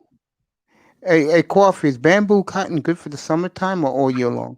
It's good all year long. All year long. But it's also very comfortable in the summer. Imagine being in LA weather. LA hot, or Vegas weather, it still feel good on you. Now, what I do, even when I'm wearing natural fibers like that, a size 48, he ain't that big. He ain't big. I know some dudes right at 50. A 50 suit coat. I'm right at 42, 43 suit coat. Suit coat, I'm probably like you, 42. No, okay. Because in pants, I can wear anything right now as we speak, from a 38 to a 42. If I want to wear baggy jeans, my boy taught me this. He said wear a 42. But if I want to be comfortable, wear a 40. Okay, now if you wear a 40 or 42, there's, like Mazzano was saying earlier, the jean size is totally different from the actual suit. Yeah, it's very different. I noticed that. Yeah, and it depends on the designer and who made it. Now, the bad part about it is if you have a different upper body than your bottom part of your body, you would have to kind of cheat, in the store, like switch the suit coats out to match the pants. Because if you're wearing a size 42 jeans, 42 slacks, guess what? That jacket need to be right at between a 40, maybe between a 45 and a 46 or 47. That way it won't, when you put it on, it won't be fitting like tight, and the suit coat is flapping up in the back where you don't see nothing but butt. That's a funny look. Yeah, I don't like those flimsy. You just light a match and the suit burn. I really do like it. Just go to the damn store and spend the money. Let them custom make you look damn good. So when you walk into any room, people are looking at you. Yeah, but when you go to a suit store, you always have like an Indian woman in the back anyway that could tell, that could alter. I'm talking about the material. Oh yeah. For example, I'm not buying a suit from Men's Warehouse. I'm not doing that. What about Jose Banks or Britches for Men? No, I'd rather just buy the materials myself. And like you said, go to a professional tailor guy, suit guy, and let him do it for you. And you pick your design and you get it done. Yeah, that's true. They got some very good Asian tailorers and Italian tailorers right there that do bespoke work in New York. Italian guys charge too much though. If you got the options, I would go where you did, Mace. You know who's good? But if you don't, you got to find the tailor. And the Upper East Side, you know who's good coffee? The Jews. Oh, okay. Is it a good price? Yeah, good price. And they're the old school guys like our father and grandfathers type of good dudes. So they're going to make you look good. Mr. Miami said Jay-Z had suits. I didn't know Jay-Z had suits. I knew he had Rockaware shit. But Rockaware is played out. You can't find Rockaware. His suits are pretty tight. His suit line is pretty tight. I'm gonna tell you right now. Is it he got a nice eye to design the suit. I'm gonna go there right now and find out. Yeah. What about the suit he had on when he was standing there with Beyonce? Every man can't wear no pink suit, but I like it on him. I love pink suits, bro. That's one of the colors I'm gonna invest in. I would wear. You'll see what I'm doing, Mace. It depends on the man. I said I wouldn't, but I do have a salmon suit that I bought from INC, from INC, and I'm gonna rock it with some LV stuff. Nice. Yeah, because one of the things I like fashion, and I know it surprises people. I just do something about fashion I do like. Now, suit supply is not for a guy like me. That's Kevin Samuels. he likes suit supply. Yeah, I think to have a color palette in your closet that make you want to go in it and put it on. There you go. That's what I'm talking about. Like me, you're not gonna find a whole bunch of just gray, navy blue. Any of that, you're not gonna find that in my closet. No, you're gonna find used to be me though. You're gonna find me until my girlfriends got a hold of me. Now I'm like, what's this, teal? Oh, teal's my color. What's this up? I'm not wearing no teal. That other color, purple. I can wear that. I can wear that. I wear lavender. I will definitely wear lavender. Well, that's almost closest to the purple. It's almost closer to the salmon pink. Believe it or not, if you look at it. But it's just all about who wearing it, man. Yeah. But you can't be a man. I mean, you can do what you want to do. But I always say, if you're not a very, very like slim guy rocking that, and curves on your body like a woman, don't put that shit on because it looks. No, I agree. Maybe just the shirt. Don't wear no pants. You can pull off a shirt, but don't be making your pants looking at and your shoes matching. Now, symbol that men follow, and then wear like blue jeans, black pants. The staples, but don't be going head to toe unless like head to the event or something. Well, I don't even think Kevin Samuels dressed on the level of matching. He do it like the man that you would walk into a corporate office and he'd say, "Come on in for your interview." Or something like that. Yeah, Samuels is more corporate because he worked in the corporate world for so many years. He's more corporate guy. Kevin Samuels. I think he need to do something with that damn hair though. Samuels. Yeah, that hair ain't on point, man. I ain't lying, you know. I'm not gonna sit here and deny it. I used to be in his room like a religion, but once I was gonna do my own room, I got out of it. But my God, what did black women do for that man? Wow.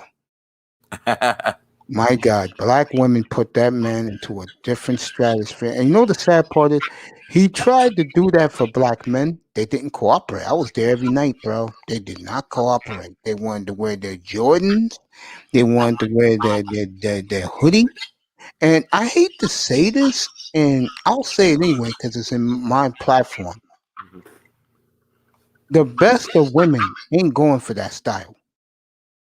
Yeah, I feel it. And I tell you this, the men that look at other men who wear that kind of stuff, that because he's rocking a suit and a shirt and maybe a tie, they would look at him, or even carrying a briefcase. Oh, he gay. Yeah. You know, that kind of crazy shit. You know, that's stupid. He's white man. He's working for the white man. And here's the sad part: the women, most of them. I'm talking about black women now. And I don't want to get in trouble. I don't want to lose my audience. Do not. Most you of just them say women and cover them both. No. Because white women would definitely jump at a brother dressed like that. Come on. Okay. Sisters ain't going for it. Not, unfortunately. You know, if you, I know I'm gonna start a firestorm, and I want Coffee to comment on this because he's in that world. Well, most sisters with substance. Well, sweetheart, why do you feel that men into fashion scares you? Why don't you come up, Laurel? Get up here, sweetheart. Come up and tell us your version why men into looking good is a problem. Yes, please come up, please. Come on, sweetheart. No one's gonna bite you. We're not gonna scream at you. Just come on up, baby girl. MTGV TV says this for everybody who's in the sky. Yep, men too much into fashion scares me. Hashtag SUS.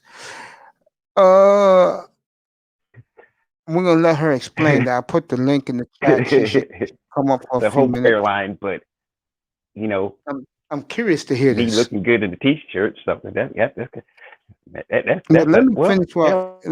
Let me finish saying I was gonna say. In my opinion, a lot of these, let's just say, successful, like 89, 92 octane sisters ain't going for a brother in a suit. Coffee, why you think that is?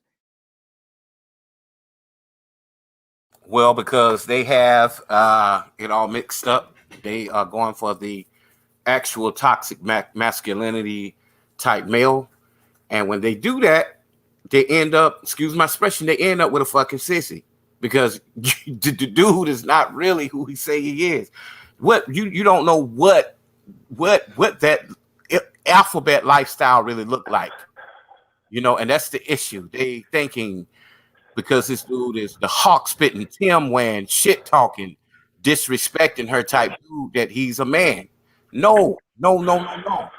Usually, man doing that, you don't really like women. All right, this beautiful lady commented that it scares her when men are talking about fashion.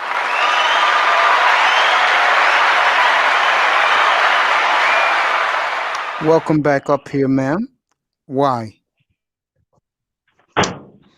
Well, I'm not talking about you guys. I think it's interesting to hear y'all talking about fashion.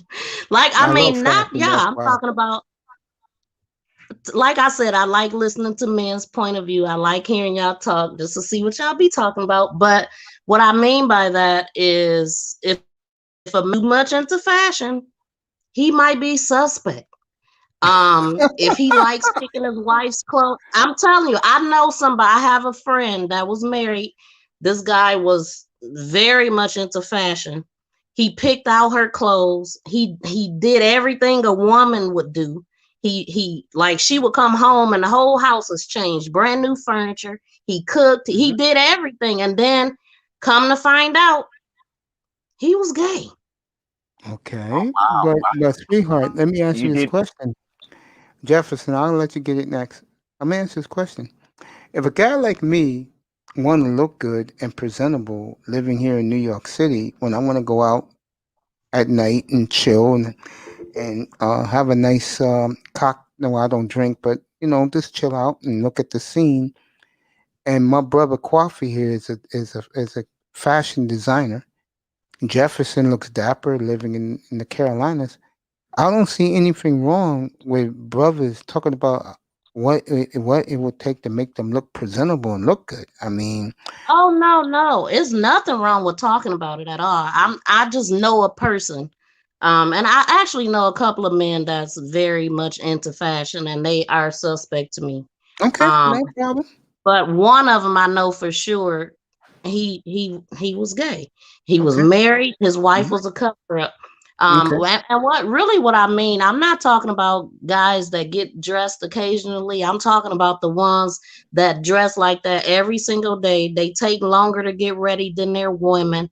They're getting pedicures and manicures with clear nail polish and stuff like that. You just don't, it's so many people out here living that life.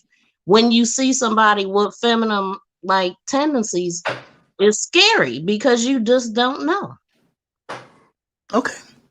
I respect that. I like what she said, and this is why I like it. One, she verified and separated the group she's talking about versus, well, men in general who talk about fashion. You see how she separated? So Yes. she got common sense. Then she said the examples that person set that fooled them for a quick second, but then they realized, hold up, girl, he isn't 100%. She didn't say all men. That's another point she gets. Because, we have this conversation, it divulged into all. No, she kept it specific. She kept it on point, and she ain't try to blur the lines in it. Or shame us. She's 100% because there you go. And you know what? That's a lot of times what women do. I know somebody, and that one person they know from that woman they met at the bar and they drinking their sorrows away. Well, I'm gonna use her examples just to go ahead and paint the sense. Yeah. She didn't do that. I like her. Miss V, welcome. Well, thank you. And I like you guys. I like men that like to talk and put us up on game. Because I mean, y'all not talking about no player stuff, but you still put me up on Yeah, game I'm not, because honey. I already know. Huh? No, I'm just gonna tell you. As much as I love Platinum Elite and Kuda and Ism and Official, now those are my boys. Believe it or not, I am over here because of my, let's just say, lack of dating. Those guys, I have game too, and I let those guys know I got game, but I have other interest, and that's why, like when Coffee comes up here, he pulls up. I grab him up here because I like to look good. And see, I'm one of these brothers. I know it may shock you. A lot of me, because I don't date, I dress, I put on anything and wear it, but I also have a side of me. I do want to look dapper. So, like when I walk into a room, I captivate the room. There's I love nothing doing wrong with that. it. That's Nothing me. wrong. I mean, I That's love a me. good looking That's man, me. a good smelling man. There you go, But I'm honey. talking about the ones that do it every single day. The They take longer metrosexual than women. guys. That's You what know you're what I'm talking about. saying? It's a difference what I'm talking about. I know And you talk about the metrosexuals, but they have to be in the mirror looking at themselves. They have to have that what you call it, the bag they carry with all their oh yeah, if you those are the carrying a guys you're good talking The like about. man I don't pouch. It's called the Yeah, man the pouch. man yeah, That's pouch. what it's Yeah. no, called. it's Man pouch. excuse me. No, it's called a purse.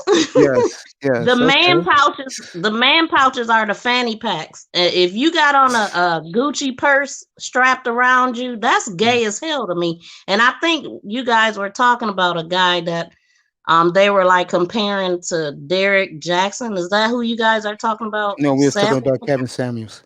Kevin, I think that's him. Do he have gray hair and Yes, he yes, that's dresses Kevin nice and Samuels. wears Yes, purses? Samuels. Yeah, yes, That's definitely. gay to me. I wouldn't talk to a man that carries a purse. I'm sorry. Now, can I get in here? How Yeah, you doing, sure. Miss VT? It's all yours, Coffee. Yeah.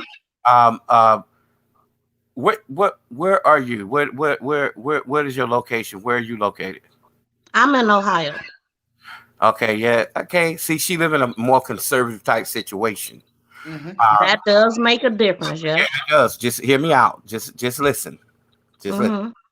Okay. Now, I thought a lot of things were weird before I got into fashion until I learned that most of the things are cultural bound, and because you have some men who you would think because they're feminine, they're gay, and kind of find out they're not. Like Indian men and African men, they have these.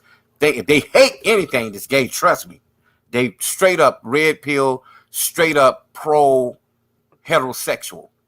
But they just have different ways. You know, you have ones that wear long robes. You know, the Muslims and all of that stuff. They may cross their legs. They may do certain things. So I cannot call them gay. You know what I'm saying? I just can't. Now also the men out in California, not all of them are gay.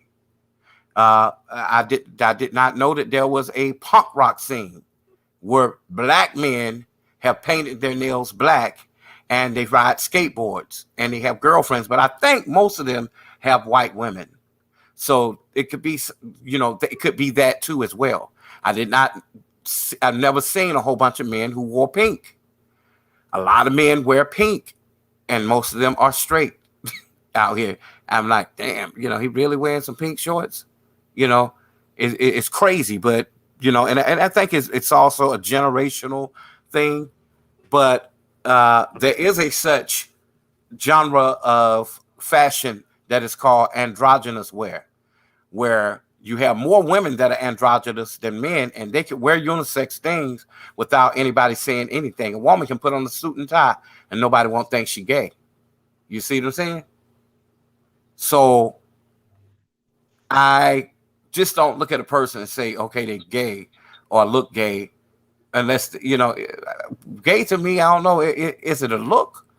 Yeah, it is a look because of the mannerisms. But then again, I can't just say because a guy is wearing a certain thing that he's gay. I can't. That man sometimes could, if he got the Gucci thing on, it may be he may be, and I think that's simping if you're carrying your wife purse around for her. No, let her put that damn thing around her neck herself. But I get where you're coming from, and I know the type woman you are and the type man that you attract. Now, you got some men that think that women wearing their natural hair is very masculine. We now in a time where we can't look at a person and say, well, she must be butch because she worked construction. You know what I'm saying?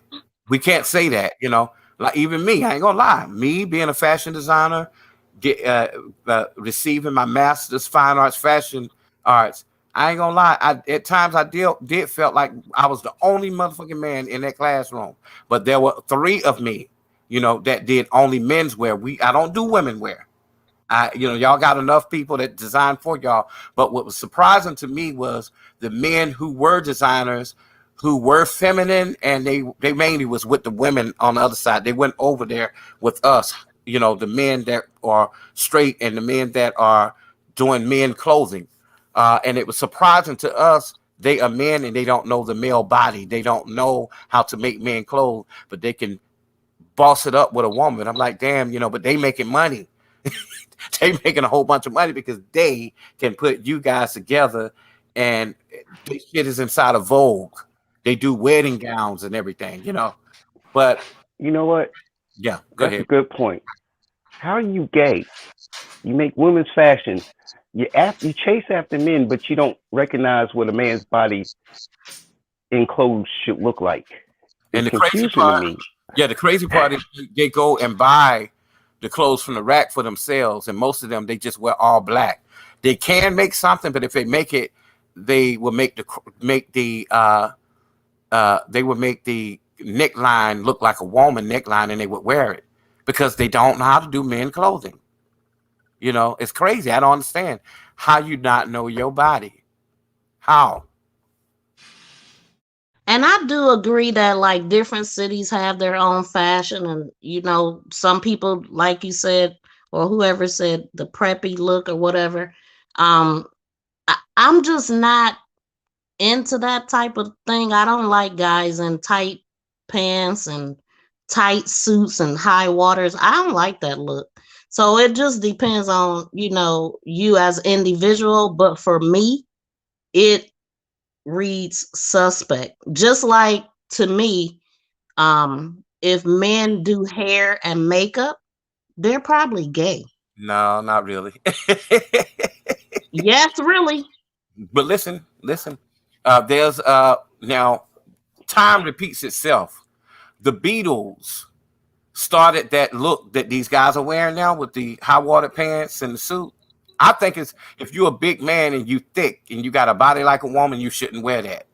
Men can't help for the way they design, just like a woman. If she looked like a linebacker and she took more after her daddy genetics, a lot of people will look at her and say, oh, she must be a butch because she got wider shoulders. That's the same thing with a man with a big old butt like a woman. He may not be gay. It's the clothing that he put on that. That's why you got to know your body, point blank. Because it's a lot of guys we thought were, and we're like, damn, no, he ain't. It's not even him. See, y'all looking at the wrong women. Y'all looking at the wrong type men. The men that the ball player, the shit talking dude, the weed smoker, the cursing at women all kind of ways, and them the men right there you got to watch. The ones that act too dominant and you got to watch that. Mm-hmm. Yeah, any type of extreme behavior you got to watch, no matter which way it goes. If they extremely homophobic, you got to watch them because they trying to cover up. If they sleep with a whole bunch of women, you got to watch them because they covering something up. I mean, a lot of these promiscuous guys are hiding their sexuality. They're trying to convince themselves that they like the woman. Well, unfortunately, that goes on both sides. Women Yeah, do it too, men do it too. And you know what the thing is? It's them people that's the ones making the most noise, making the most critiques and judgments. It's them. But then all of a sudden, we wrong because we have a little kickback about, hey, you know what? And I feel it, bro. I feel it. Like me, I'm a man that has 400 suits. I'm a man that has 200 pairs of dress shoes. But you're a designer, though. Yeah, and everything in my That's your living. You know what I'm saying? That's different. You should. That's just like if you're a hairdresser or a makeup artist, you shouldn't go outside without those things being on point. So I get it. It's your way of making money. Yeah. But no one knows what he does for a job. But they make judgments before they ask him what he does for a living. Right. Yeah. Well, to give you the rundown on me, I have a bachelor's in business administration education, a master's in criminology, associates in criminal justice, and now the MFA, master's fine arts, fashion arts. See, when you're a man that is Nigerian, Dominican, your parents want you to be one or three things: a doctor, lawyer, engineer. I was close to being an attorney, and I could file any document, lawsuit, anything to get you out of jail, or I could do that. I could do the case law. I could do a whole business plan. But that did not work for me. What worked for me was my creative skills that made me the money. Now I'm going to get back to you on the hairstylist thing. I was a barber. I got my barber's license when I was in high school and graduated from high school at 17. 17. And I was too worried about what people would think. And I talked to my mother. She was like, you a man, you're a man, you got a girlfriend, you about to have a wife. Women would cling to you more than anything. I said, do you think I should go get my cosmetology license? I went and got them. And guess what? I'm a good damn hairstylist too. So you do women's hair? Yes, I do. Can do the hell out of it. I'm an extension expert. Damn. Women rarely want to do their own. Hell, make that money, bro. You know, Okay. and I'm a man. I'm not no feminine ass dude. I'm not a Derrick J. Yeah. Well, hey, you're one of the exceptions. Like it's awesome that you're on here and I'm talking to you and you actually do this And I for a do it living, like hair. Yeah, and I do it because if I have to not have a hairstylist on hand when it comes to doing fashion, I will eventually incorporate some women's fashion in my line down for the runway. So if this chick don't show up to do these women hair and they can't do it themselves, who gonna have to do it? Me. Sweetheart, let me tell you this. I don't do makeup. I don't do makeup now. So I'm coffee. Go ahead. Yeah, I don't do makeup now, so I'll be messed up. So I'll have to kiss the makeup artist's ass. Yeah, if you did makeup with I that makeup and fingernails. I can't do that. It could just be me, you know what I'm saying? But I'm just saying, like, But y'all, that don't, would be. but y'all don't complain when the Asian man is doing when he doing y'all nails though. Mm-hmm. He ain't even gay. Well, I don't go to the Asian people at all. As a matter of fact, I don't even get my nails done. Because I'm not patronizing them. I'm a nail tech, but I mean, I don't do nails either. Sweetheart, one thing you're going to notice about me as we're moving forward and you come by to say what's up to me, I'm just not only slam dunks and balls and strikes. I'm very, let's just say, multi-faceted when it comes to topics. And I'm into fashion. I'm into good cologne. I'm not going to lie to you love people. cologne. Oh my God. I love smell good. It makes me happy. There you go. I'm not into the fine wines. I have a buddy I met on this, but it's a world-class chef. And when I had him up here a couple of months ago, this room, I couldn't get people out of the room. And wow. I talked to a lot of multifaceted people, honey. You'd be shocked. Yeah, I'm impressed with Gucci. I mean, he got a Gucci shirt on. Oh, that's him. He's in the designing world. I just like to look good. And this man can help me look where I want to be. Looking wise. Let me change the picture and then let me see what she think. Do what you gotta do, brother. I am so happy that I've met. I'm gonna let Jefferson go ahead. I'll tell her later. Go ahead, Jefferson. Mace, this is what I love about you. Boy, when they make an assumption and then they listen. And now they're like, oh, wait a minute. Wait. Hold up now. I misjudged you. It's true. Jefferson talks to me all the time. It's true. I'm really shocked that he does all this stuff. What do you think about him right here? The way he looks there.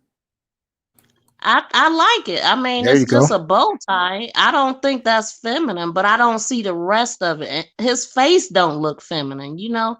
Honey, he got a nice haircut? Honey, I can tell you by his jacket he's wearing. This brother is looking as dapper as he can look. Huh? No, he fitted. He's dapper.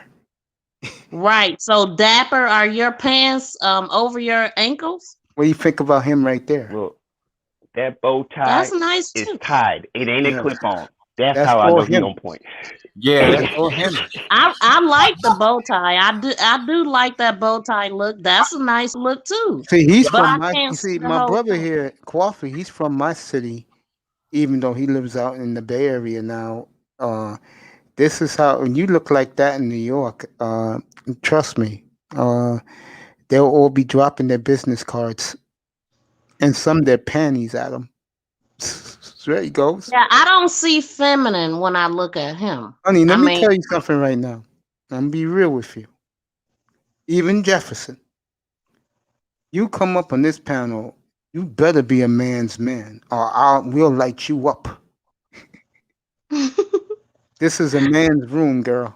This is not. This is why I'm here. The manosphere. I like that. I came through from Official's page, and then I was watching him all night. I know. And then we went to Kuda's page, and then that's how I met you. Yeah, okay. She got good taste, Mace. She got good taste. I'll clap for that. She's down for She's down with the Kuda. Hey, listen, I love hanging with the guys. I mean, I got Ism, brothers and Platinum, I hang with them all the time for educational purposes. Dusty. And actually, I blame them for me being single right now.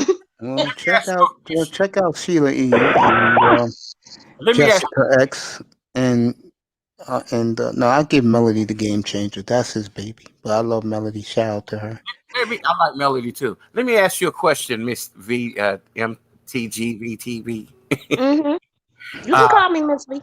Miss V, what do you think about the women? Have you ever had a disagreement with any of the women on the panel?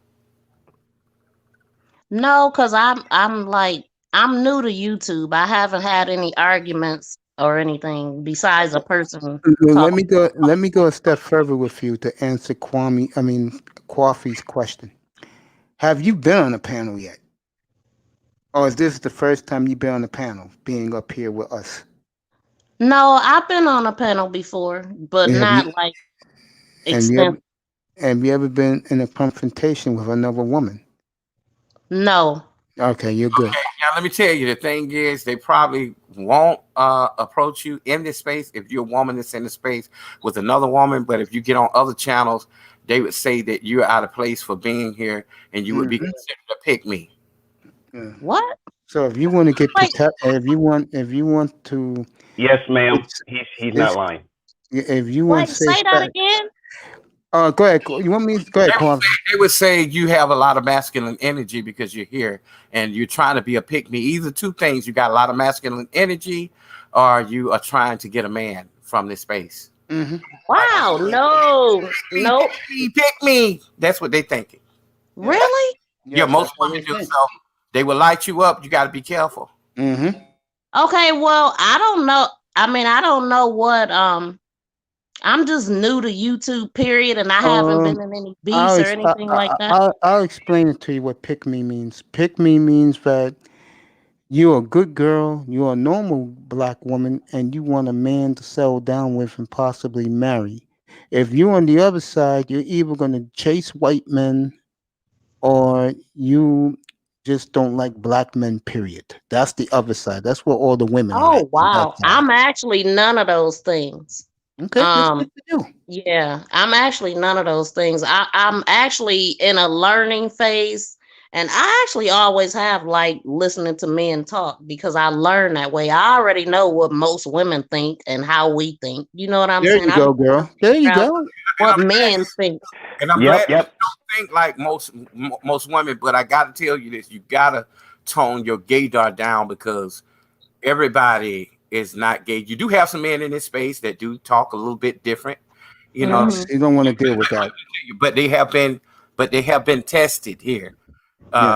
Thing is, you would be like, oh, he sound gay, and he may not be. So you gotta kind of like be careful with that because even like by you talking loud in this space, you may not be talking loud to anyone to us, but to them they be like, oh, hold up. They'll try to shut you up, and it's not pleasant. The sisterhood do not like it when you talk about their gay people. The sisterhood do not like it, and that can cause you trouble. I don't think I never used that word. I said, well, baby, let me give you some advice. I'm not even talking about the gay people in general. I'm just speaking in general. As in other channels, you know, they would shut you up, the men. Let me just give you some advice. Stick with Kuda. Stick with Ism, stick with Platinum, stick with Official, stick with me. And if you want to tip your tone to the Roger Report, you can do that because he's great. Other than that, honey, stay away from the other. Go Professor too. Go Professor. Yeah, go Professor. You can go to him. Everybody else, you don't want to do it because you're going to you're going to see a dark side of men. If it's not from Official, Kuda, or you, I wouldn't meet them anyway. Like if they not in your chat. I appreciate that. They come by to say hello to me because I have good relations with just about everybody in the manosphere. I mean, but you know the ones that I friend are the ones that get shouted out by the host. Like, they're like, "Hey, yeah, he has a channel. You know, subscribe to him." I'm like, "Okay, cool." Or like, Kuda was like, "Okay." With me the other day. Yeah, I appreciate that. Yeah, he was like, "We about to go to No, it was official. Said we about to go over to Cuda. I'm like, who's Cuda? Where's his link?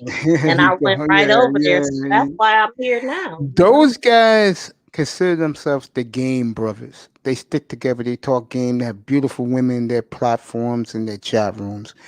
I'm the complete opposite of them, but I'm friends with them because I do my own thing. Like having coffee up here today, he came up to say what's up. I talked to him because I'm interested, like I just said to you a few minutes ago, and when I go out to chill out and relax here in New York, I want to look good. I want to stand out. I want to look good. Yeah, but not even only that, Mace. We've been on panels and other things. Yeah, the Roger Report, yes. We never even really talked about fashion a whole bunch. Yeah, but I respect you because that's you. Yeah, and it's a lot of us with many different things. Yes. You know, you wouldn't believe you got men that are tech men. You have men that build houses. You have men that are just straight up content creators that make money, you know, just here. You have men that are what you call it?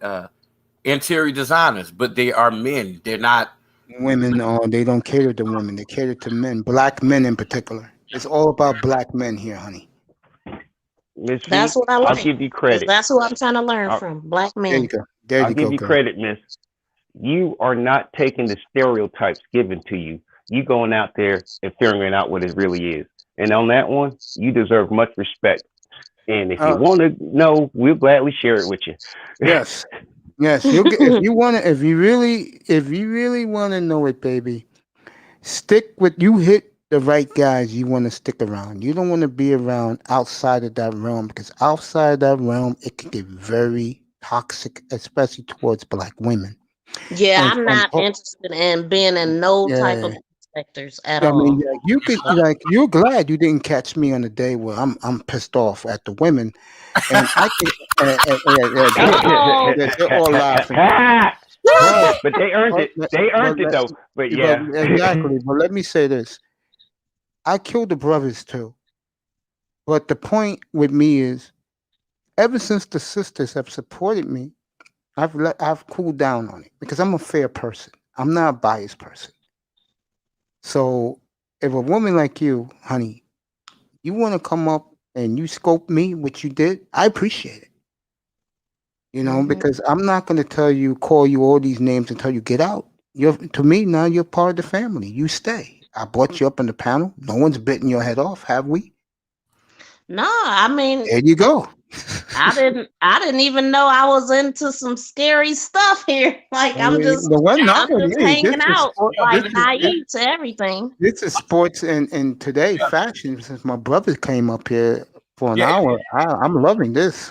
Yeah, and it also started too because we were also talking about the many sportscasters who wear suits and different things. If you look at the men that are news reporters, but in the sports sector, and commentators for news, sports, they what they wear look good, you know. And some are like, damn, I wish I could look like that, you know. And they can. So that's why I'm here.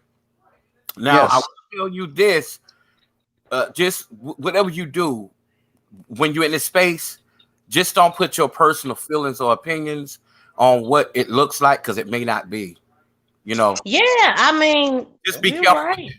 Be careful with that because, you know, you could end up with the wrong man, and just like you said, he could still be gay. You know. I mean, when I look back, I just look back like the other day, and I was like, I could have potentially messed with like 2 or 3 guys that was gay. You know what I'm saying? I suspect now, but didn't before. So I mean, it's just so scary now. The reason why I said that, you don't know who's who anymore. And the only way that you can judge is like by the way they dress or the way they move. Not really. I know not really, but my thing is if I see some suspect, I'm gonna treat it as such because it's just, you don't know. It's so many people. Like I was listening to a show the other day where some people feel like, oh, if you mess with a trans, I don't know if I should be saying this stuff, but go ahead. If you alphabet people. okay, if you the people that's gone through the change, they feel like once there's that change, they are women. I agree with And it's that, not unfortunately. But let me tell you something. it, You got, even on your channel, you got to be careful in what you say. You can't put your own personal feelings Mm-hmm. out on it because you'll lose audience. Not saying that it's messing with It's your true. belief or anything. You just mhm.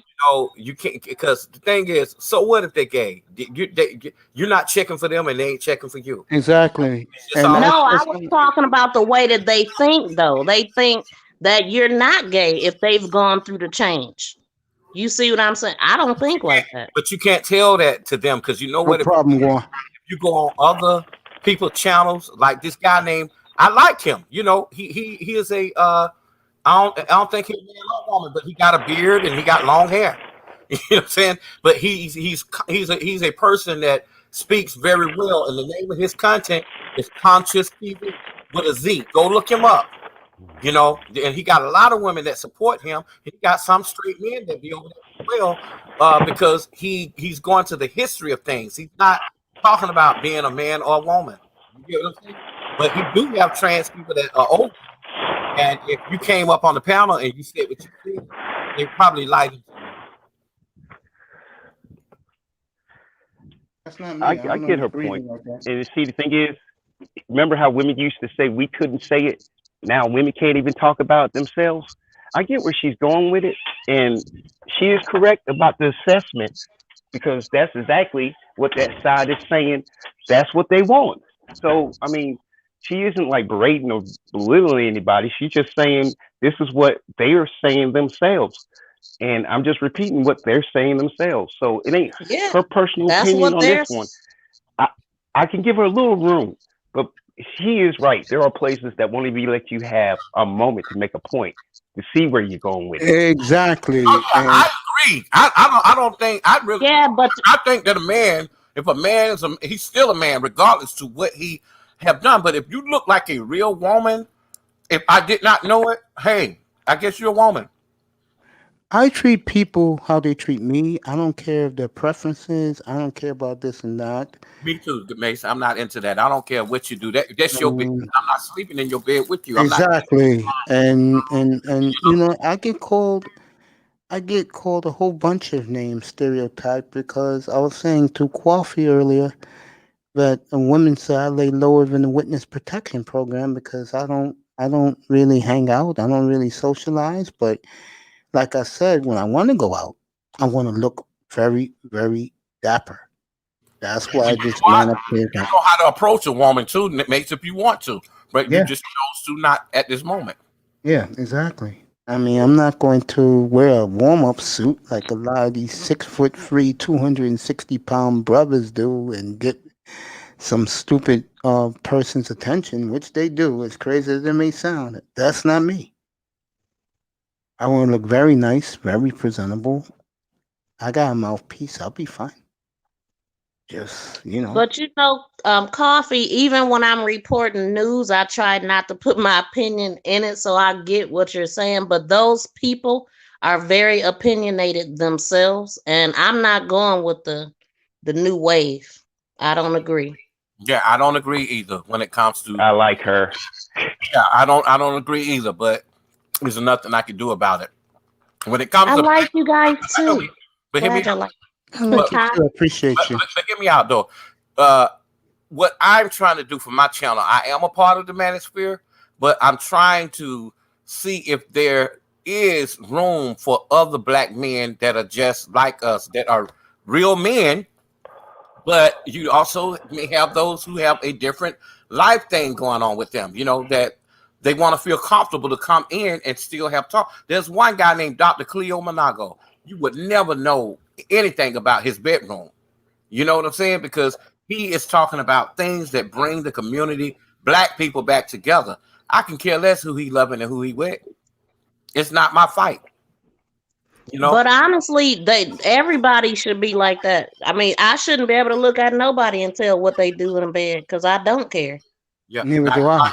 I think Lil Nas X is making a bad statement for kids, and you should shield your children from somebody who's doing that stuff, like what he's doing. You know, Okay, we knew you. We knew. Okay, you came out. You said you was gay, and it's like this. Most black boys, when they mama tell them it's okay, they go wild as hell and just get out there and just go crazy.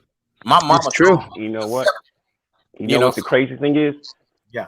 States put it undercover in a law that your kids got the right to decide what the hell they want. And, you know, you being a parent, you don't even have the right to tell your kid not to in some states legally. Well, they need to move out of that state because ain't nobody gonna tell me if you're see, but that's the way the world is going, and I hate it because I see what's happening, and it actually angers me. I mean, you do what you want to do, but why put it on? They coming after our babies right now. Yeah, I think I got a huge problem with that. A child should not be able to decide on if he want to be a girl or boy. And under my roof, boy, you a boy. I don't want you, man. I don't want you doing all that stuff. You know, my sister would. I've never had the desire to even pick up a doll, but my sister would get popped if she put her hand on my truck or my what? Yeah, if a doll hair got into my what is it? My train track. You know what I'm saying? Because that's how my mom and dad them thought back then. You know, my dad would not let me wrestle with other boys for the fear of something like that happening. Mm-hmm. He saw it a long time ago. And when other boys would come over and spend the night, my dad would like, no shutting the door. You know, no, one of y'all sleep in on the floor in the pallet, the other one sleep on the you know, but that still don't make your child not be. No, but bring that way of thinking back, please. Yeah. Bring it back. Yeah, I couldn't wrestle with other boys because my dad caught a little boy doing something, you know, pulling between my legs, and he didn't like it. Down low. And guess what, Mace? My dad came and he said, "Don't do that." You know, my dad Nigerian. Don't do that. He said, "Come here. Let me tell you something. One hut is for you to think, and the other hut is for you to have woman." I'm like, what did I do? I didn't know what happened. You know, they were doing it to me, but I felt, you know. I'm glad I hope. I'm glad I hope. Where's your accent? Oh, I am originally from San Francisco, but I was raised most of my life in New York and in Atlanta. My dad is Nigerian. Wow. And you don't have an accent at all. No, I don't.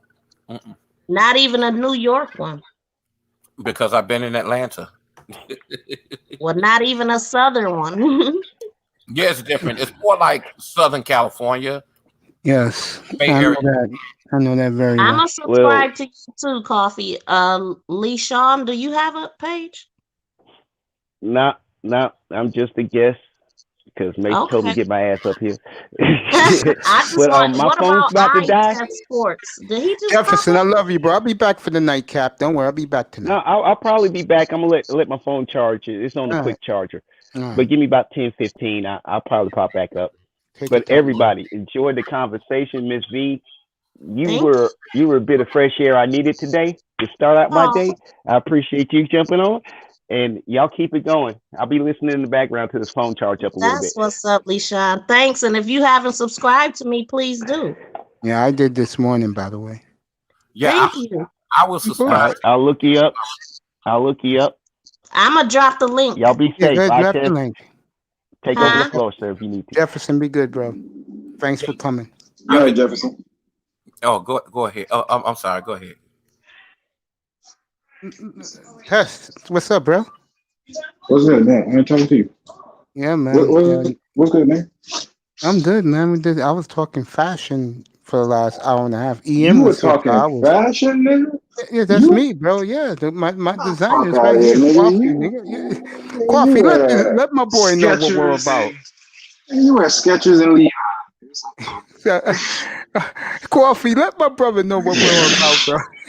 Hey, man, we were talking about different looks and what a man should have in his closet. You know, like the basic suits, an interview suit, you know, 2 shirts, you know, a tie. Some men don't have that. Only thing they have is, you know, just straight up athleisure wear. And athleisure wear is basically, you know, what Rick Ross would wear, or What you know, Rick Rick Ross. Ross. Yeah, even Rick Ross looked good in suits, but you would Man, it's see. too hot for suits down here, bro. I know in Florida. I know that. Yeah. Yeah, that day to day, bro. Yeah, Basically, what I told my brother up here is that I want to look good and dapper when I go out. Yeah. Tell you, bro. Get you some Da Vinci. I told you the brands. Here we go with these shoes again, bro. No, it's not shoes, fool. You could. This is clothes. You could wear some Da Vinci. What else would look good? Yeah, he knows, Coffee. Trust me, he knows. Yeah. What else? But that right there, he's speaking not. He's speaking looking good, but not that high end. Da Vinci is straight up GQ. You know, that's very expensive. Yves Saint Laurent, Dior, Yeah. are very Dior, yeah. Yeah. I wear those fragrances. Yeah, I can wear the I fragrance. wear. Prada, yo, that's my shit. That Prada cologne. Yeah. The Jimmy Choo Bond number 5. Yeah, Bond number Jimmy Choo for the hoes. number 9. Yeah, Jimmy Choo Bond number 9. Vivatos. Shit. And then I even wear some of the body oils. You know, Egyptian musk. Yeah, Sauvage. You know, all of those. Yeah. Yeah. Hey, niggas still fucking with the Issey Miyake? Yeah, that shit. I used to have Issey Miyake Sport. Yeah, that was my shit back in the day. Yeah, they still wearing that. They also still wearing the believe it or not, if they feel like that night they're gonna do a cigar, they'll wear Cuban cigar cologne. Even though it's cheap, they would wear it. Now, what I won't wear, and what women need to learn how to do for us, is not buy us no cheap ass black suede or Avon shit. Yeah, bullshit. Now I go a step further. Don't buy us no cheap shit from Burlington. Yeah, like how I got into it, like my first couple girlfriends, they worked at the mall. And like most of them worked at Bloomingdale's and shit like that. That's how I got into the whole. Yeah, you know what I'm saying? And they probably told, hey, try this, babe, try this. And then when you tried it, see, that's the thing of a woman needing to know what their man like. Now we know what they like. We know they got these expensive fucking bags and all these expensive things, but what about us? You know, don't buy us a tool. Don't buy us anything that's just boring, because a lot of us need to dress up sometimes. Not a lot of us need to look good and smell good. You know, my brother-in-law, he only got one. This man had been working his job for 20 some years, and he got one part of the closet. He's married to my sister, and everything else is her shit in the closet. Wow, that's why I'm here. Bro, I'm throwing clothes away, bro. I got play clothes that just don't cut my shit. Like I broke my closet a couple Your boy times. getting a Like, little handle. around. You borging real bad, bro. I test you borging. Miss Yeah, V my Jefferson bad. scrubbed. Everybody subscribe to Miss V's channel, MTGV TV. Thank you, Mace. Much appreciated. No problem, baby. And keep your hairstyle the way you have it. You look good in it. Oh wow! Thank you. I need to see that. No problem. You didn't see me? No, I didn't. But Miss V, No. this is what I want to. Huh? This is what I want to say to you. I will subscribe to your channel. I love you reporting the news, but I am also Bay Blotter News and other news. I will be reporting news from the Bay Area, yes, from the Bay Area, addition to all over the United States and the places I've been. All the way Tech, you missed it earlier. Really? Oh, I'm about to subscribe to you right now. Yeah, but I we in the middle of filming. I had just started the channel in 2020. What happened was the pandemic, so I wasn't able to do much. Only thing we did just one video, and it was on Lyft and Uber drivers. Sweet. Now, far as my Quafinino show, the Quafinino experience will be a multifaceted man show with all kind of people on the panel, but they have to be civilized people. Yes, not. You know what I'm saying? Acting like nut jobs. Yeah, we're not going to be cutting each other off. We're not going to disrespect people. We're not going to even voice our personal opinions on other people. Reason why? Because I'm not sleeping with you, so I don't care what your life is. You see what I'm saying? I think we need to get to the point to where it's that one common thing that we agree on, and that would be the topic. Miss B, we're gonna do you a favor, honey. I'll let Kuda know this. We're gonna keep you where you don't have to be around all the toxic stuff. Yeah, because I don't want no negative energy. Yeah, we don't want you there. We don't want to get you tangled up in the web where Exactly. even the women who have been in the game for a while here start to attack you, and especially the men, because you can get up on the panel with some of the men. It's certain things you may not agree with, especially in the space, even though you got some men that are screaming about child support and crying all day. Yeah, this is the clincher, honey. And I'll tell you this right now and give you a heads up. A lot of men, I will say 80% of the men in the manosphere ain't getting any.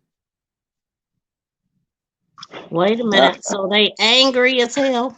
You better believe it. Fuck, bro. That's why I be cutting their ass. I fuck them niggas, bro. They be up here bitching and crying. I don't get that wait shit. a minute, y'all.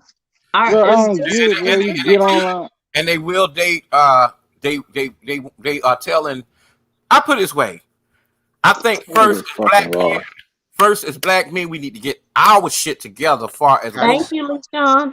what we want to be in our life before we could say, "Hey, we are king and we wear the crown." And that's what some of the content creators are making mistakes. They making these dudes who are pookies and ray-rays and ain't really about shit believe that they are this, that, and the other, but yet they would tell the woman, "Hey, you've hit the wall at 30." Yep. Now At 25. 25. But what I will tell you, I do love people like the Roger Report, because Roger do make you understand that you're not responsible for the mistakes that a woman has made. She chose a bad baby father. That's her issue.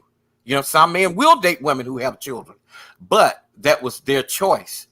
You know, I think that if we weren't your first choice, and after you've made all these bad decisions and you got these 3 and 4 kids from this Pookie and Ray Ray, why do you want to come to a high valued man now?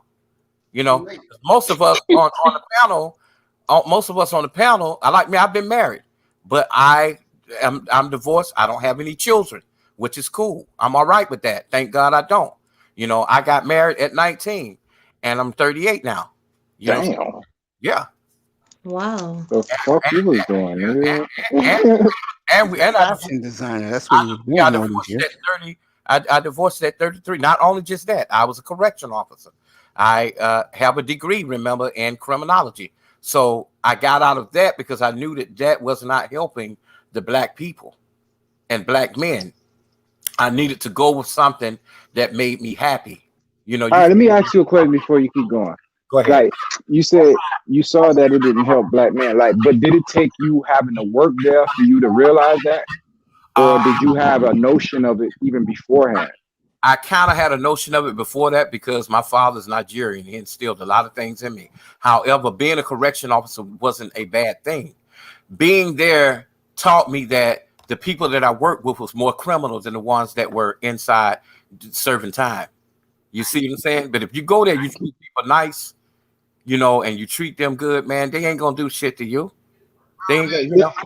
Act like, you know what I'm saying? Like, they ain't one mistake from being in there with you, bro. That's what I'd be like, man, fuck a correctional officer, bro, because at the end of the day, it's a paycheck for them, yeah. But bro, like when you leave that, you locked up in there with them niggas too. Like you smelling the same shit they smell, you behind them bars, bro. So only difference is you get to go home for what? A few hours, then your ass right back in there with them. I'm gonna tell you something. Go ahead, bro. Go. Yeah. I was just gonna say that it was back a decade ago. I was seeing a woman that was a corrections officer, but she was the type. She was fine as hell too. She, you know, let's just say had fun with the inmates. Oh, women are easy to be manipulated, so they will go off and do that kind of thing. But the men that work there who are very hardcore, yeah, they will really fuck her up for that. You know what I'm saying? Real talk. Oh yeah, I knew a woman that seriously. I could have had that, but I said, bro, you that much That's of a that. creep for the inmates? That's that gynocracy of wanting control. So when a man is locked up, a woman feels she can control him better, and it's sad. So you find a woman like that in a free world full of free men, but she would go get a man in prison, and ain't nothing wrong with that. Maybe God bless them, maybe it'll work out. But these are the men that these women chose. She ended up pregnant with the man baby that she had sex with in prison, and then get back out and say, "Oh, I made a mistake off an experiment." And guess what? They coming back to the man who they feel is high value, got the money, who to pull her out of that situation. So these are the problems that we have with these type women, and I'm glad that Roger speak on that. That's none of your business what the problems that you have. Now, if you decided to date a woman, like even she married into a relationship with a woman who had children, but they had an understanding. And the thing is, she's a non-ADOS woman. She's a woman who's Jamaican, so it was totally different. I got a quick question before I forget. Is this considered the manosphere? Yes, That's what I'm saying, bro. Like, nah, I don't fuck with that shit, man. I fuck with Mace. Mace don't do that shit when I'm around. So, What? Wait a minute, sweetheart. So, Sweetheart. is it considered the beef sector? No, you don't want to be there. No. Right, I don't. That's no. whole, right? That's But okay. because y'all warning me, y'all making me think, whoa, what? Because I was listening to Nyla. I think Nyla. No. Listen to me good, sweetheart. Kuda Platinumism official, yours truly. Stay there. Don't go over there. Okay, because what I was gonna say, I heard her say that word today, and I was like, wait a minute, what is this? You Because don't I want heard that. yeah, them niggas, they I speak mean, their I'm own completely language. lost. They got their own acronyms. They got their own little language, bro. Like, that's why I don't fuck with none of that shit. I know, but let me ask you do I. something. Let me ask you something. But what do you not like about it? Just give me specifics. I'm not going. I'm telling you, my specific, what I don't like about none of that shit is all I see is people, and they hate to say, like, all right, I ain't gonna say complaining, but my thing is, we could have discussions all day and night, but at the end of the day, a discussion or whatever it is that's supposed to be going on, there's supposed to be like an end game. There's supposed to be a result. There's supposed to be a plan. And I'm not even in the sphere, but I've only been messing with Mace for about a year, and people like that have dropped in and out. And every time they come in and out, I hear the same reference points. I don't hear any differences. I don't hear any solutions. I just hear, this is what they're doing. This is what I don't like. This is what they're doing. You know what I mean? I just hear people bitching and complaining. In my head, hold on, let me finish. What I'm saying is, in my head, I'm like, all right, you could say that a million times, but are you really saying it to it like get a change going, or are you just saying it just to complain, just so that your voices could be heard, just so that your story could be heard, like how a female did you wrong, or how you don't like these whole, like I don't see an end goal. I just see a bunch of niggas using different ways of saying it and doing it, but it's all the same shit. A bunch of niggas bitching online, and to me, the people I deal with and the girls bro, all they do is laugh at y'all niggas. Man, these niggas soft as fuck. Like, y'all sitting up here bitching online. That has gotten nobody in life nothing. To cry, bitch, and moan and complain, that gets you nothing in life. Have you been on the panels yet over there at all? Hell no. I only fuck with Mace. Okay. I don't go nowhere. I don't even. When I heard that was the subject matter, I was like, I'm definitely not going nowhere near that. I hear you, and I'm not trying to make you do anything. I just want you to know that those men that you're talking about are not a representation of who I am, who Mace is, who the Roger's coming around. He did in the beginning have a few, complaining issues, but now he's starting to invite women on the panel. But he has to stop letting guys up on the panel who complain all day long. Okay, if you had a problem with your girlfriend, talk about it. Let's see how we can move on and find a solution. But the same dudes get up on the panel and ruin the show. Topic, because they, oh man, she got me for child support. Oh man, oh man, hear that, man. Now, I'm not that man. I'm not that man. So I just want Okay. to, Yeah, with mine. and I do remember. Nah. You remember I fuck with Mace, so that's the only reason I fuck with him. I know Mace ain't like that, and he's gotten to certain people. Like I'm listening to you, and I could tell like just how you coming off. Like you ain't. They know who they are. You feel me? They know who they are, and I get on their ass. Some of certain things now. I don't think that. I think that as a man, you should know how a woman move. Mm-hmm, I agree. Very important that you know how a woman move, and most women think alike. Most of them think alike. I ain't gonna lie. It's a hive mentality with them. Like I've been dealing with females for a while, bro, and the distinct differences between them are very minuscule, bro. It ain't a lot. If you have a good game plan, you could use that game plan on almost all of them, and it always works, bro. So I'm not saying that all females are the same, but if you have, like you said, understanding how they work, like how, you know what I'm saying, how soft they are, how manipulative sometimes they could be, you know what I mean, and you're willing to, all right, this is the game.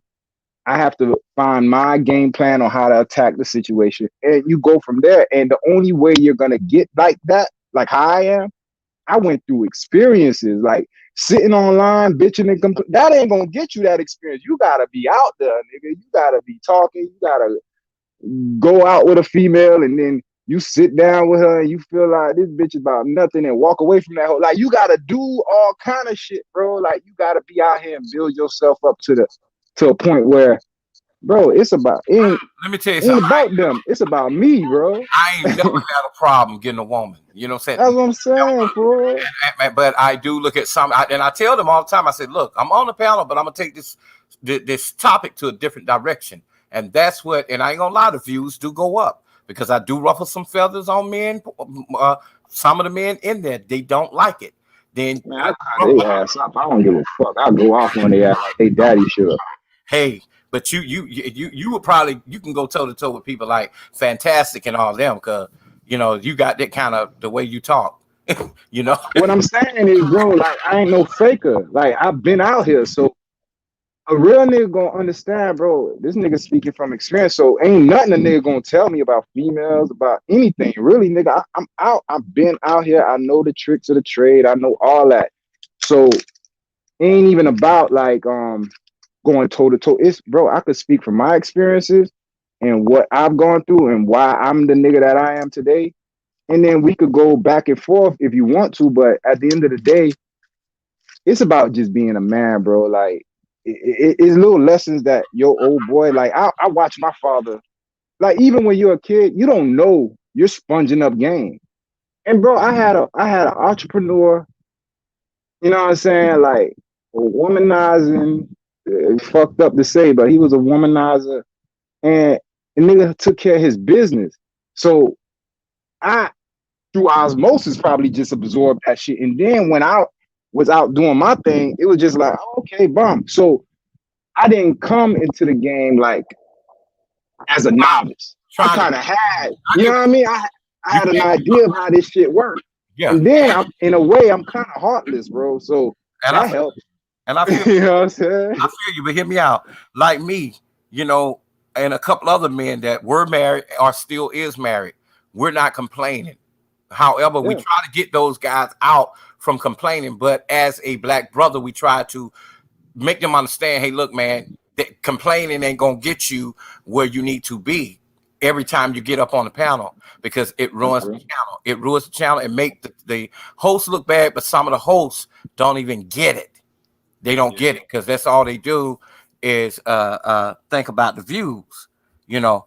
And I'm not that guy who is going to, you know, totally disrespect you, you know, but I don't like a woman that come up on the panel and she want to take out her problems on me, a man who's never, don't even know her.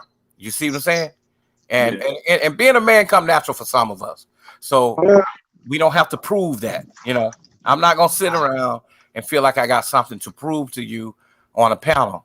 You know, you got a lot of guys that are that way. Now, if you got up on there and you were talking the way you were talking, they'd be like, damn, is he a simp? Is Huh? he? They think. Yeah, that's what I mean, bro. They can say whatever they want, but at the end of the day, yo, I tell these niggas all the time, bro, I'm living a charm and And I feel him. from having no fear, bro. Like I just, it's something I want, I go out and I do it. I don't believe in working for nobody. I believe in you being your own boss. And I You know remember what I'm saying? I Like, told you before up here. I got your information last time I was here. Remember? oh yeah, this dog. Hey, you Yeah. know what happened that day? What happened? When I jumped off the stream, cause I always said that. I said when this nigga come back on, I gotta holler at him. When I jumped off the stream, you know you have put your email in the back, and when someone comes off the stream, like whatever's in that private chat is gone. When I came back on, and you were already off the panel. So, bro, I'm a definitely. Yeah. If you put it in right now, I y'all ain't gonna come off, and I'm gonna write it down. Okay. Yeah, I remember because when you and Mace was up here, and I remember that day y'all tried to come up with a solution to y'all meeting. You know. Yeah. That was the last time I saw you. But yeah. Nah, I remember you now, bro. Yeah. Yeah. Now, what is it that you do again? All right, so I'm with Amazon. Like, I have a couple little businesses that I run, but one of them is a print-on-demand company with Amazon. So what happens is Amazon fulfills all the orders. They fulfill all the they put the print on the shirts and everything like that. And all I was really needing was a designer because I was going through people like Freelancer, Upwork, them foreign people. I'll put out a contest to see someone could draw me a logo.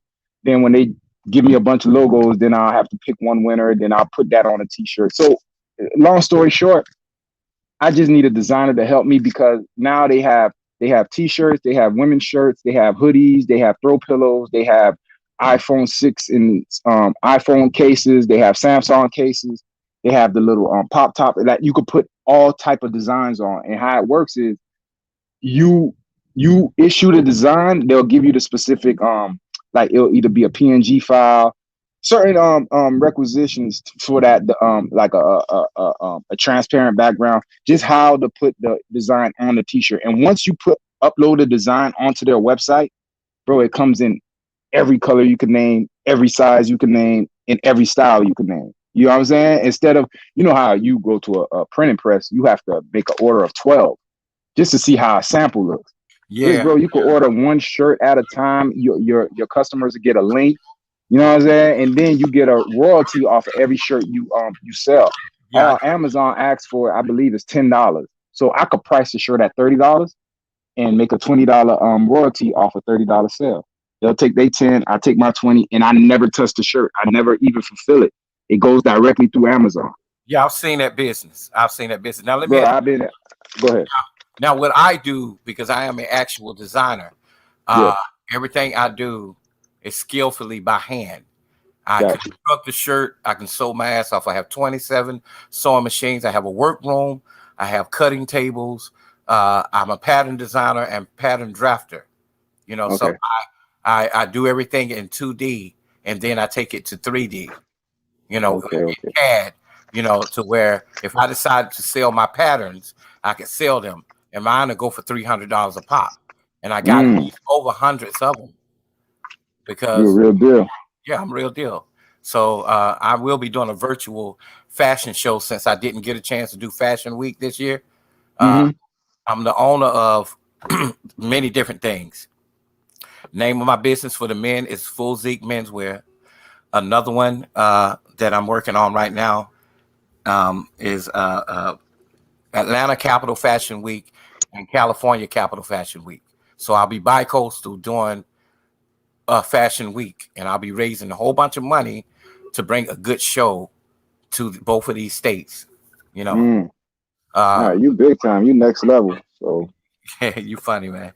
And no, you are, bro. Fashion Week and the virtual. Like I dabble sometime into the little fashion, and I remember like the whole virtual the virtual show, it became good because this girl did it last year.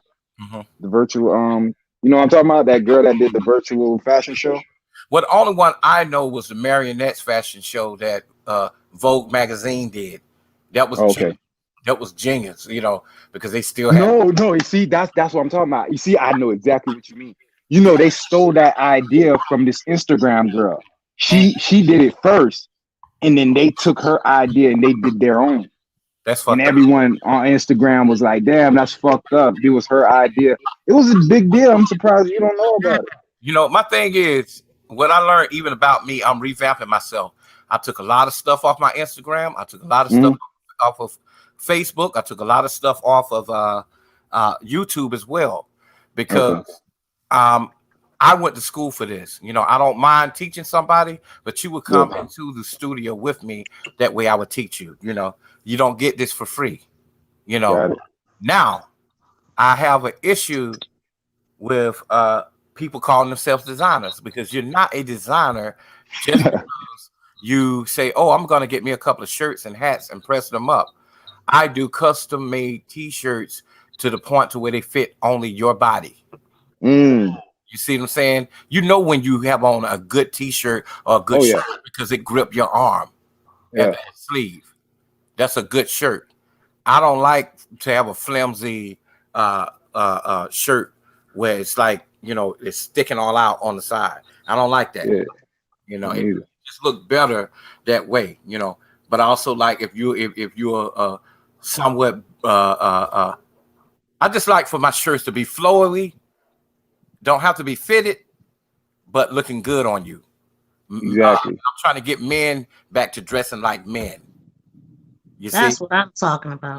Nothing booty tight, nothing. My style is not that. So I just want y'all know that now.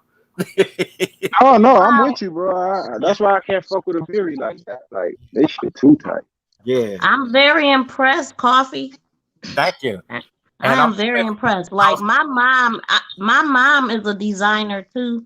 I mean, she's been sewing since she was 5, but unfortunately, she worked all her life, and now that she's retired, she's getting more into the stuff, and I help her market everything. And I want you to, you know, look at her stuff for me whenever you come over to my page, because I do commercials and stuff like that. But I just want to know what you think with you being a designer. But I also have another question. What is manosphere? Because I thought it was just man atmosphere and it was just a lot of testosterone. Does it mean something else? Let me tell you, the true meaning of it is supposed to be brotherhood and making men more aware of their where they can go in life. You know what I'm saying? And also to help with, you know, educational things, more like a fraternity. I belong to a historical fraternity. I belong to the D9 already, and we have a few of us that are in there as well, but they are mixing it up. And I think that we need to meet people where they are, because not every man in the space is knowledgeable. You know what I'm saying? They got these guys thinking that they are above and beyond, sitting on a hill, and they're not. You know, we all don't have the same talking points. A lot of us are not intelligent. A lot of us don't know how to respect each other. Even in that sector, the men are disrespecting each other. But the manosphere is supposed to stand for more than just that. Now, it also started because some of these black guys were in the white manosphere, and the white manosphere kicked them out. Really? So wait, who started the black manosphere? We would say they had a manosphere 1. Now I think we like on 3. The new people are BGS. I ain't gonna lie, I'm gonna be honest. I don't fuck with O'Shea because he one of them brothers that turn around and you support him and he'll disrespect you because he making a whole bunch of money. I gave him $50 on a super chat one time and he told me, nigga, fuck you. Take your money. I don't care about your money. I got money. Then I applaud Kevin for who he is as a supposed to be relationship expert, but still there's a problem there because I think of the misinformation. Kevin Samuels is a great guy, don't get me wrong, personally, but I think he need to change his aesthetic because the manosphere wasn't really just about that, you know. But he found something that worked for him. He went viral, and now you can't touch him. A lot of guys in the manosphere is upset with him. Some still like him. They upset with him because they figured, well, damn, bro, you should have took us with you. You know, he tried to work with them at one point, just like Mace said. Mace was an avid follower, and they would not take his advice. You know, so we got to get it together. Now, I would say that I am associated with the manosphere. I won't say that I am inducted into the manosphere, you know, because my views are different. I think different. Some think that maybe I shouldn't be a fashion designer. Some think that I should only cater to just, you know, super duper alpha men. You know, I'm red pill as hell, but guess what? I'm not going to make you wrong for how I see the world. And that's what most content creators should think about. You know, you may not agree with something, but hey, what can you do with it? What can you do? What can you do about it? Nothing. It don't affect you even in your home, your real life, you know. But not agreeing is what makes you learn, though. And that's fine. Some people not gonna take it. Some people are. They're not gonna take it well, you know. But I tell you one thing: if you're a man and you get up on the panel and you have talking points that are pink pillish or simpish, they're gonna go the fuck off on you on there. They're gonna treat you like you're a woman. And some women that have very masculine energy and they get on there and they start, you know, real disrespectful. Oh, yeah, they're going to get them too. Well, what do most people think about you being a designer? Say it again. What do most people think about you being a designer? Do you get negative people? Oh, no, not at all. Not in the manosphere at all, because I'm not just the only one, you know, that is, you know, I do men's clothes only. And even if I did women clothes, so fucking what, but I don't. We have one guy that be on camera and he be sewing by hand. You know, like he's some ancient shit, but I could do that too. But I don't know, man. You know, I mean, I'm not man, but Miss B. Things I'm used to, you know, talking to the guys a whole lot, but it's different. You know, I don't care what nobody think. You know, trust me, I don't. I laugh at motherfuckers. Hey, War Master. I think he had the little cool voice on Official's channel. Nah, that wasn't me. That might have been somebody else. Oh. Well, you got the Darth Vader. Oh, yeah. I usually be coming here with all the crazy stuff. I don't get kicked off. You got the voice over thing? Oh, yeah. I haven't plugged it up. So it was you then. I wasn't on Officials, not unless somebody recorded me. Was you on Kuda? Yeah, I was on DJ Kuda. Okay, that's where I seen you at then. Okay. I do have to correct something. Nobody was kicked out of the manosphere.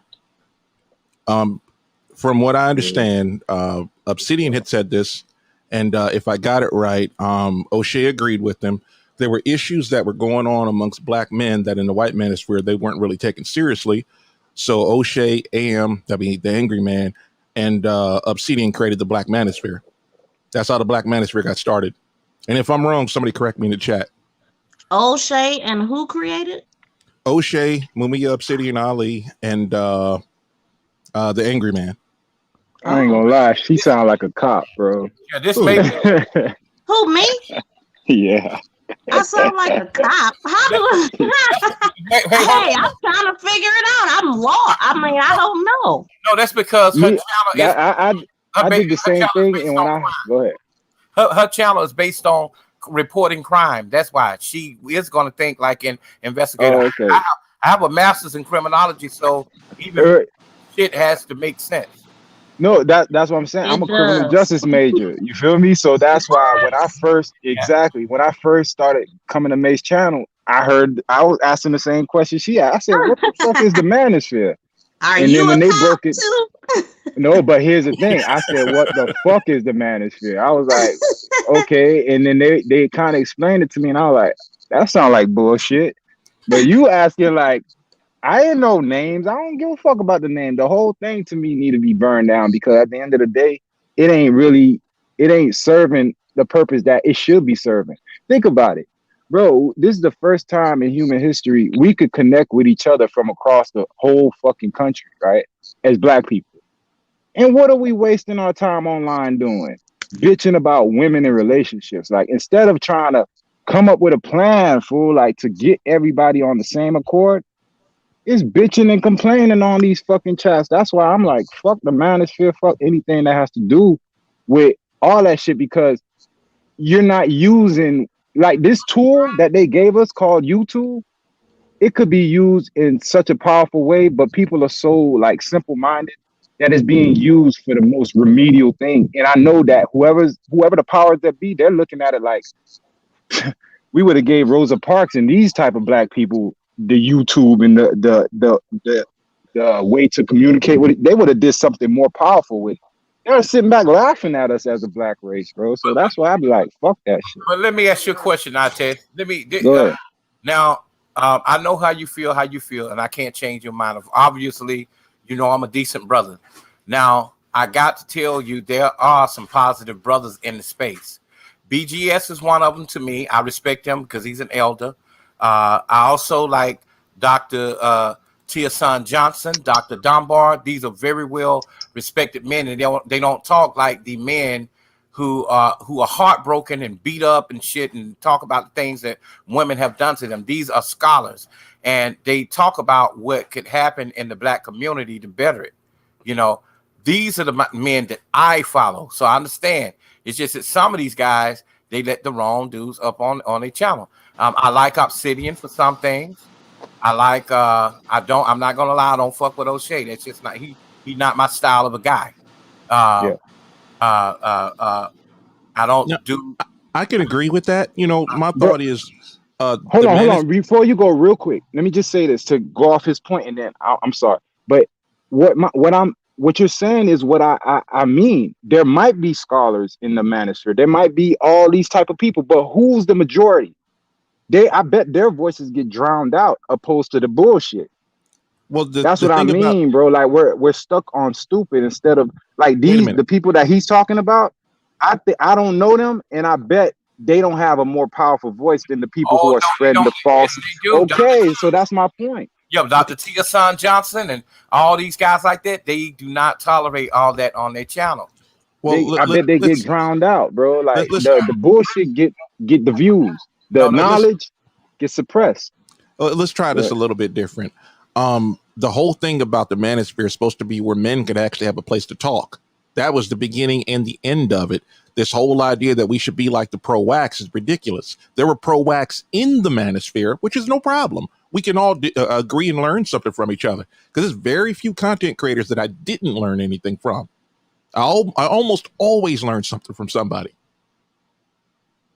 And I like that, Warren Master 7. So do you get where I'm coming from when I talk about Dr. Tiason Johnson? When I talk about the guy who didn't build a school? Yeah, I got it. You're talking about Umar Johnson. No, he's not in the manosphere. Wait, my bad. I apologize. You're talking about Tiason Johnson, right? Yes. Okay, yeah. My bad. Yeah. He's well respected. I'm on the phone. What? Go ahead. What you say? I think he's talking to somebody else. Oh yeah, BGS. I do like him, but he will get in your ass if you disrespect him he's not disrespectful. Yes, he is. You think so? Oh, I know it's so. We've had a run-in or two, and pretty much we ain't gonna agree on much. Oh shit. I'm not mad at him. I don't have no beef with him. It's just like there's some people I don't talk to. Okay, I get it. Okay, so name some more. Name some more that you just be straight up. Who you don't like, and I'll tell you if I like. I don't do that, man. There are a lot of great content creators out there. Even the ones I don't like, they're just great. My thought is if they can get a following, which a lot of them do. I mean, it's just like, wow. Sometimes I see these guys go, and I'm like, man, you know what? You guys make me want to make a channel. I can see that you wouldn't get along with somebody named Mr. Fantastic either. Oh man, I like Fantastic. I don't like Fantastic. Well, you got to understand, like Fantastic. What happened? Yeah. Oh, the white man got his foot on my neck. I feel it. Yeah. You guys weren't there. That's like a joke because Fantastic had a show where it was only white boy that came up on the panel, and man, you should have heard the way they was talking. I'm gonna tell you like this. I'm a truck driver. I drive across this great country. It's like back and forth. I cross this country at least twice weekly, and I've yet to see any racism, except from by black people towards white people. No. I'm not talking. It is bad. Yeah, I'm not talking about. I'm not talking about in that sense. I'm talking about in the spirit. I don't think that they were I don't think that they are racist, especially against white men, white women. They would let them come up on the panel, but no, you have to watch that, because what they will do, they would get up on the panel and they would do something stupid, and I'm talking about real stupid to the point to where they don't know how to talk. One guy referenced black men to white women and picking cotton. And Officer Charles Faulkner, you know who he is? Oh yeah, I love Charles Faulkner. He's a good dude. That's my buddy. I love Charles, man, and I'm always on Charles because Charles is multifaceted. And he is. He's into comics. See, man, you know, we all into different things on there, you know. But he also, and the thing is, he changed a lot of people's perspective on what an officer should be. Charles Faulkner is for us. I talked to Charles. I got his phone number. Everything. You know, I've had run-ins with the law as a young man, and I tell you, I've yet to meet an officer that didn't want to help me. I feel it, and I'm glad you feel that way. But me being in law enforcement, I've seen both sides of it. I've seen the ugly side, and the people that I felt put me in a bad situation the most were the ones that I work with. You know what I'm saying? When they say that code of blue, that we're in uniform, they mean quid pro quo. And if I see you doing something wrong, I'm not gonna sit up there and let you do it, you know? Oh yeah, you gonna pull him to the side, like, look, bro, you better stop, or I'm gonna bust this up to hire.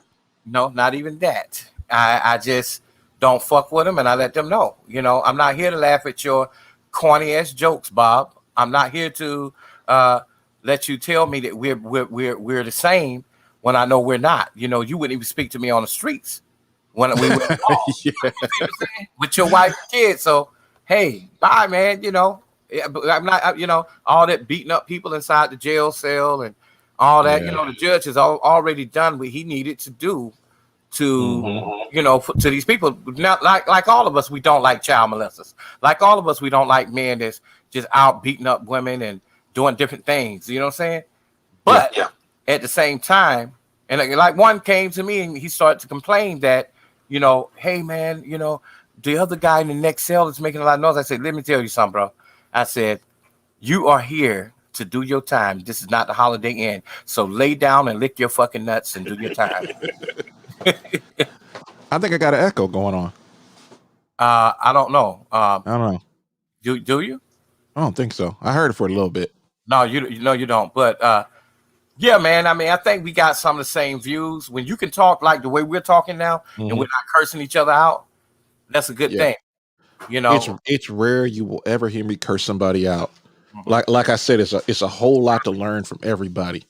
Like some people feel some kind of way about Kevin Samuels. Man, I don't know how they would. My thought is Kevin Samuels is going to say some things that it's going to make you feel uncomfortable. Make you as a man start re-examining and saying, all right, man. What do you think about what's his name? Anderson. Edward Anderson. Yeah. I love Edward, man. Edward, man. Long wind Edwin, man. I'm telling you, that brother, he has a lot to say, and it's glad he has a YouTube channel. I'm glad he has a YouTube channel. Yes, and he's on point. No, we ain't gonna get into Derek Jackson. Bump that. I don't want to talk about him right now. Yeah, all I can say is when I come on, I'm truthful. Just saying. Oh, you have a channel? I do. I've been meaning to make content for a minute, and it's all DJ Kuda's fault, and especially Wadner. I got one video. It's like a 28-second video because I was always telling people that, you know, build a computer versus buying a laptop. Laptops are trash. Yeah. What do you think about the truth, the honest truth? It works if you're actually talking about the truth, because a lot of people will use the word truth and they're going to lie to you. I'm talking about the actual content creator. I don't know him. Just look at his stuff. All right. I'll check him out. He got a whole bunch of women, but he gonna get you on the thing. He was a part of the manosphere, but I think he's upset that they went off on him on the panel, and he went and created his own thing, and now he only just have women on there, even if they're wrong. And if you're a man that comes up there and you start to talk to him, he's going to talk to you like he's a woman, and he's going to tell, well, I have to shut you down because of how you believe. I'm like, come on, dude. He invited me on the panel, but I kept it, I kept it G. I didn't get too deep into my marriage and me divorcing. And why? Because it wasn't none of the women's business, Right. I'll tell you like this. Men don't actually have a place to speak. It's so bad that you make comments. Like I remember this one woman, it was actually a video outside the manosphere. It had nothing to do with politics. It was actually a funny video. And the video went, how to defend yourself in a dress or a gown or whatever it was. And she was saying, she was British, so she said, you're wrapping around like a nappy. And to be honest, I couldn't stop laughing when she said it. But she says, then you could just wait on to the baddie. And I wrote down there, smart women are married, and they say husband, and he goes out there and uses the Second Amendment to defend anybody around. And some guy says, well, what if she's not married? And I wrote in, I was going to write in dumb women are not married, and or I should say not have a man, but whatever. And I put in, I typed it in, hit send, it wouldn't post. So I had to write smart women are married. Oh yeah, she's upset. Well, well, not her. This is YouTube. Oh, okay, yeah. They don't like words like dumb. They don't like words like There's a lot of words that we shouldn't be using. Even though I tried to put F-U-C-K in the chat, Yeah. I put F-V with an @ sign and K, it still wouldn't go. So I feel it. I stopped cursing on any comment section like 5 years ago. Hey man, I need that discipline, brother. I don't even use the N-word, man. I stopped using the N-word in the 9th grade. And I don't even use that as much either. I will slip up here and there, but I can tell you how many times a year did I use it, and it's not many. I'd have to go back years to talk about the N-word. Wow. Yeah. It did take me a little while because I got tired. I grew up in I was a man in the 90s. I feel you. But in high school, in the early 90s, late 80s, I was really being tired of not being called by my name, but called the N-word. I said, nah, I don't roll like that. I said, either call me by my name or don't talk to me. I am? Yeah. I feel it. I feel it. That might be you, boy. Oh, man. No, it's not me. Now, what about now? Wait. Go ahead and mute up. I'm going to talk for a minute. All right. How do I sound? Wait. I got something else.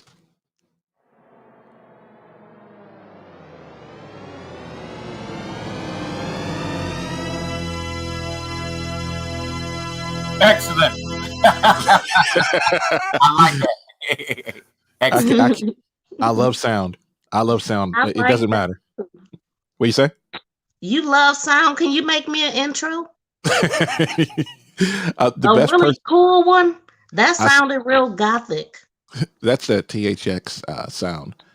I can't remember. It's like THX, the sound company, and that's like their I don't know what to call it. Like when there's certain like that's their theme song, if you will. I like You can go. it. You can. I know SKC. His name is hilarious. And his laugh. I'm gonna clip his laugh somewhere. That dude has a belly laugh that will make you smile. He's the one that does a lot of the a lot of video work, a lot of audio for people. I even gave him a clip. Hold on a second, let me find it. There's a guy named Rogish. He got a really funny laugh. You ever seen Rogish in the man? No. Oh, okay. But I sent this one over to SKC in case you guys hear it. White supremacy is life. Please. Man, do you do music at all? No, that's DJ Kuda. He's into making beats now. Oh man, And I'm gonna check him out. Can you make me something, War Master? I don't know what you would want. I don't know if that's something I could do. I mean, literally, I bought a lot of this equipment like 6 months ago. I know you can do it. I just started my channel like 8 months ago. Like I said, SKC would be the best one to do it. He's been doing it. As a matter of fact, the Prophet of Thought. Brother Xavier had him do his intro. Bernard Riley, he did Bernard Riley's intro. I mean, SKC is a genius when it comes to that kind of stuff. Oh wow! Believe in yourself. I'm asking you. I know it. I know it. What I'm saying is, I don't. Okay, really so look, all you have to do is go on my channel and look and see what I got already and see what you can do. I like that sound. I like the sounds. I already heard you do other sounds too. So that's because I got nothing better to do, and then I just said, let me clip that. I keep telling people, I went over and got a Rodecaster Pro. Mace has one. Damn right. DJ Kuda has one. It's all his fault. He gave us gas. Yeah, he gave us gas. He gave us a volcano, bro. Forget that, bro. Gas is gear acquisition syndrome. Yes. I got this loop maker that I bought. I still haven't taken it out of the box longer than maybe 30 seconds. Yeah. And shout out to this man here, this great man here who's talking right now, Wallmaster. I appreciate you.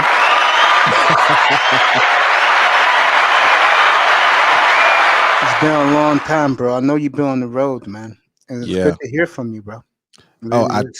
I've been meaning to tell people this. I told Kuda, I don't know if I said it on his show, but I says sooner or later, Elon Musk is gonna get that Skylink to go to trucks.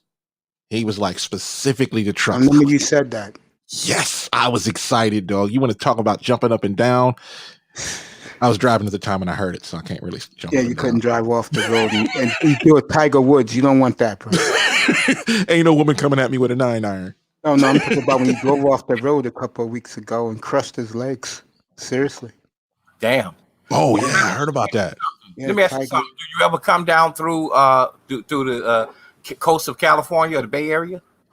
I haven't been to the Bay Area in at least a year. I mean, my whole thing is like we'll deliver to all the warehouses. Like the Bay Area, like anywhere near the coast, we don't actually go there unless we're going to Seattle. It takes special training to drive out here. You know that, right? Because yeah, I live in San Diego. Oh, shit!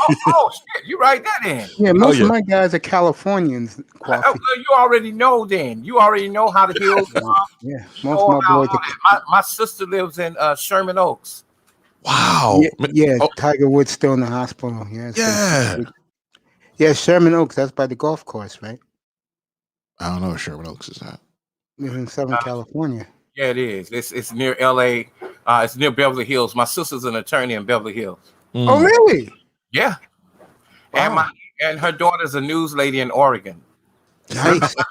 I talked about that on the panel. I didn't know that. Yeah, the honest truth knows. No, not the honest truth. The truth as I know it. He knows who my niece is because he's in Oregon. Shout out to him. Yeah. He's from. I'm from his neck of the woods. Yeah. I know truth as we know it. Yeah, he's pure Portland. Him and Triple X, he's Portland too. Michael Metroke. And I thought Triple X lived in Brazil. Well, maybe now, but he was from Portland. Oh, okay. Did he ever get a microphone yet? Yeah, I think so. Cause he sounded good on this guy's panel. He was on Platinum's panel over the past weekend. I was just like, man, somebody please give him a microphone. Man, there were so many people with great voices that you don't actually get to hear their whole voice on the internet, man. Because it's like there's one woman, I've said this once before. I love her programming. I love her voice. Is Erica Williams. Okay, yeah. The real estate tycoon. Yeah. She has just a sweet voice and she talks at a fast pace, and it's really enjoyable to listen to. Yo, bro. Well, I've been waiting for over a year. There it is. Ooh, Q9U came Wednesday. Q9U, bro. Nice. That's beautiful. Yeah. There you go, bro. What do you think about? I like it. Thank you, baby girl. There you go. What do you think about the Shure 30? I think it's SHURE microphones. I don't know. I got a Shure SM7B. Yeah. So is that one of the best? Yes. The SM7B. Yes. What I got in my hand is the hottest microphone on the planet. Really? We waited 14 months to get this bad boy. It was supposed to be out January of 2020. It didn't come out till Monday. I got mine Wednesday. Wow. And I got the RE20. Now, the RE20 is for guys like me who does sports casting. It's the same microphone Stevie Wonder uses. Mm-hmm. Okay. I got That a sound expensive. Yes, yeah, it is. very. All this equipment is expensive, girl. You know what it is? Two things, and I know War Master will agree with this. If you love what you're doing and you put your heart in what you're doing, you spend the money, cash apps, whatever, to make your equipment and your. I'm gonna build my studio next weekend, honey. What you see right now ain't gonna be like this in 10 days. It's gonna be totally looking different, girl. And And you know what? I was yeah, determined to start my channel with my 2 Androids. I haven't bought anything. And I got to 1K subscribers in 6 months. there And you go. Look at that. for You got a K subscribers in 6 months, girl. I'm struggling at 400. 6 months. That was my goal. My goal was to do it with what I had in my hand, because we as Black people are procrastinators, and so the harder you make it seem, the more that you're not gonna do it. So if I would have sat here like, oh, I gotta get this, that, and the third, I would have never started my channel. So I said, I want to do something. First of all, I do crime all the time anyway. Yes. So I said, I want to do something that I can lay in the bed and do. So that's what I did. So when y'all check out my channel, picture me chilling in the bed, and I ain't up to no I microphone. do the bed thing because I'm not a No, thousand. I'm not on live though. I I don't know, show I know that. you record. I do my bed thing live when it's like 11:30. I'm dead tired, and I let the guys run the panel. I'm just laying down, and they told me if somebody wants to pop up on the panel, I get up and I let them on the panel. I wonder where you was at when I was trying to get back on. I said he I ain't was watching. cooking. That's what I was doing, baby. And then Oh, I saw okay. you wanted to get back on. I popped you back in. Yep, it's I like knew you were doing something though. Well, you War guys Master been in told 9 me hours. War Master wanted to come up, and I saw that, and because one thing about me, and I think my guys in here will appreciate this, and I know my guys do in the chat. I always acknowledge the chat room. Always read what they got to say, because I like to get everybody involved. Yep. And the worst thing you can seriously do is disrespect and disregard your chat room. So what if you watch your chat room, you ain't getting Who anything. did that? That's not you. I test. My bad. Excuse I you, ain't know y'all heard that. Yeah. piggy, oink, oink. Hold on a second. I got something for that. How dare you? You know what, man? You be on Grandmaster Troll. No. Oh, you don't. I've never been there. I'll tell you guys like this. It is real hard when I'm on the road to listen to a stream, like, just kicking it, just driving on the road. It just depends on what side of the country I'm on. My biggest problem is I'm always in the mountain when everybody goes live. And then when I get out to the flat country like Nebraska or something like that, look, internet sucks out there too, but that's something else. Everybody goes live. Everybody doesn't go live. Yeah, I know what you mean by that. Sometimes I'll go the whole winter going from Oregon, Idaho, all the way out to Wisconsin or Virginia. I was go back and forth, dodging storms like Neo from the Matrix. Damn, bro. Oh man, that's crazy. Because that's why I was asking you. Do you ever go over the summit like Lake Tahoe going to Reno? Oh yeah, I've been there a bunch of times. Oh, that's dangerous. That's a dangerous. Even going to South Lake Tahoe is dangerous. Reno. I'll say it like this: if the state of California would actually do their job, it wouldn't be so bad. I mean, there's this pass up in Oregon we call Cabbage, or Cabbage Patch. I don't know why it's called that. People call it. It looks like it looks just like that pass you're talking about up near Lake Tahoe is called Donner's. Yeah, Donner Pass. Yeah, Donner Pass and the Vista. Yeah, but Cabbage is like maybe twice the height. Maybe I don't know exactly. I haven't paid attention. Whoa. But I tell you, Cabbage is up so high that sometimes you can start above the marine layer. And it looks a big sunny day, and you go down through the marine layer, you get down to the valley below, and you're like, now I know why people kill themselves. Brother, please be careful. Please. Oh yeah.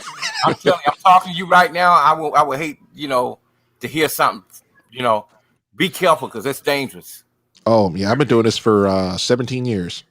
Yeah, you've experienced, but oh yeah. You know, y'all know the history behind Donner's Pass? Yeah, there was a Donner's party was trying to cross the pass, and they got trapped, I guess, in the winter, and they killed and ate each other.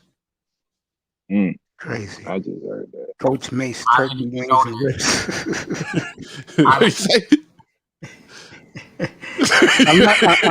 I'm not cooking that today, bro. I wish I was. Not today. Not today, Mr. Miami. Not today. I wish I could have got on earlier, man, but I just got tired of it. It's okay, man. Yo, dude, I understand what you go through. Just know that your boy Mace is always thinking of you, bro. I know it, but you know, I always say it like this. I'm a truck driver. When I say I'm going to be there, I'm going to be there early. I understand that. Yeah. Prompt. I understand that, bro. I swear he sound like Truth as we know it. In Oregon. He sounds just like him. Nah, he sounds like me. They got the broadcast voice. That's my boy, man. He said you got a broadcaster's voice. Yeah, that's why, like War Master myself. What did Coolid made us do again, War Master? He gave us gas, man. Oh See, my God! Cool is that dude that'll be like, "Hey, man, check this out." Mm-hmm. And I'm a techie, man. I built my own computer, and I'm sitting there like, yeah, we gotta talk about that later this time. Me and you, yeah, I have to admit this, man. If I were you, I'd wait another year. I'll wait. I can wait because I was already start saying, all right, let me get some parts. Let me put them in my, on a list on Amazon so I don't forget it. Yeah. There was a video card because I didn't want you to get real expensive shit. And this is a pretty good video card. That thing cost $200, right? Yeah. 6 months later, it was $800. I think it would have been $9. I said, yeah. It's like my new computer that I keep looking at. I could just barely see it. It's still in the closet. I'm gonna work on it tonight. There you go. I paid like $450 for the CPU, I think. Yeah. Mm-hmm. And it would normally cost about $400. So it was a little expensive, but I decided to buy it. And my video card was like $600. Yeah. Imagine. Yeah, it's actually a pretty good one. Yeah, man. This guy can build you. This guy can build you a desktop 4K. If you want it done, he can do it. Okay, I need you can't build a 4K. No, I say 4K. You could build one. If you give me a K, it would cost you 2. Go ahead, Coffee. Tell them what you need. Yeah, I think I would want one strictly for the broadcast. I have 4 computers sitting up here right now that I use. Wow. They're the best computers. I got a Mac, and I have other CPUs. DJ Cool. I was gonna do something like this though. Gay. I hate Crapple. I don't like laptops, even though I have no laptop. I do have a laptop, but I don't use it. The best one I've ever had was a Sony laptop. It was a limited edition from Japan. Oh, okay. There you go. Japan has some good stuff, man. I'll tell you this about my hate of Crapple. It's like, man, people will buy a laptop and it'll be Crapple, and I'm like, or you get a desktop. Desktop used to cost like $2,500. Now, a regular computer that you build yourself or have somebody do it for you, or whatever, you would have paid $700 for the same computer, or you would have got a fire-breathing dragon for $1,000. Nice. And Apple is crap. Sorry. Supposedly they're going to get this new CPU and it's supposed to be great. And I said, I'll just go to AMD. I don't care. Whatever. So what do you think about the iCore 9? The i9, yeah. I got an i9 10. It's like 109,000 KF. Yeah, I'm on a i5 and I got a 3 and a 7. Depending on what year your i5 is, because like the last one I even paid attention to the name is I bought an i7. That's the one I'm on now. It's a KB Lake. It's like a i7 7700K, which it's unlockable. I could turn the power up or whatever with it, but I'm like, this is only YouTube or StreamYards. I feel you, bro. Mine's the i7 with a Radeon 5 combined. I'll tell you, Mace, you sound very clear yourself. That's one thing we can say. We're gonna always be able to hear Mace. Well, to be honest, Mace got a great microphone in a Rodecaster Pro. I'm using the same equipment, and it's just like that thing is excellent. Yeah, it sure is. And I'm using a cheap mic right now. When I build a studio, the Q9U I'll be using, the RE20 I'll be using, and in June I'm gonna get the SM7B. There's something wrong with Mace. If I had an RE20, I would be using it. Dude, I gotta give my audience something, bro. I mean, they're here to support me. I'm doing 8-9 hour streams a night. Yeah, man. I'm trying to get a building now out this way where I could do like a full warehouse of everything I do, where I could live there and have my studio there and have a workplace for the fashion. You know who has that, but not the fashion, but for his tech, and he got a warehouse in Vegas who does all that. Keep it techie. Shout out to him. He lives in his warehouse. He got everything for him to fit his qualifications in the tech world. Yeah. And he's out in Vegas. He got his own warehouse there. Oh, that's cheap out there. It's Mr. Miami 305 said I had a Walmart laptop. My laptop fan on the laptop started smoking. Yo, Mr. Miami, yo, bro, seriously, go to HP.com, bro.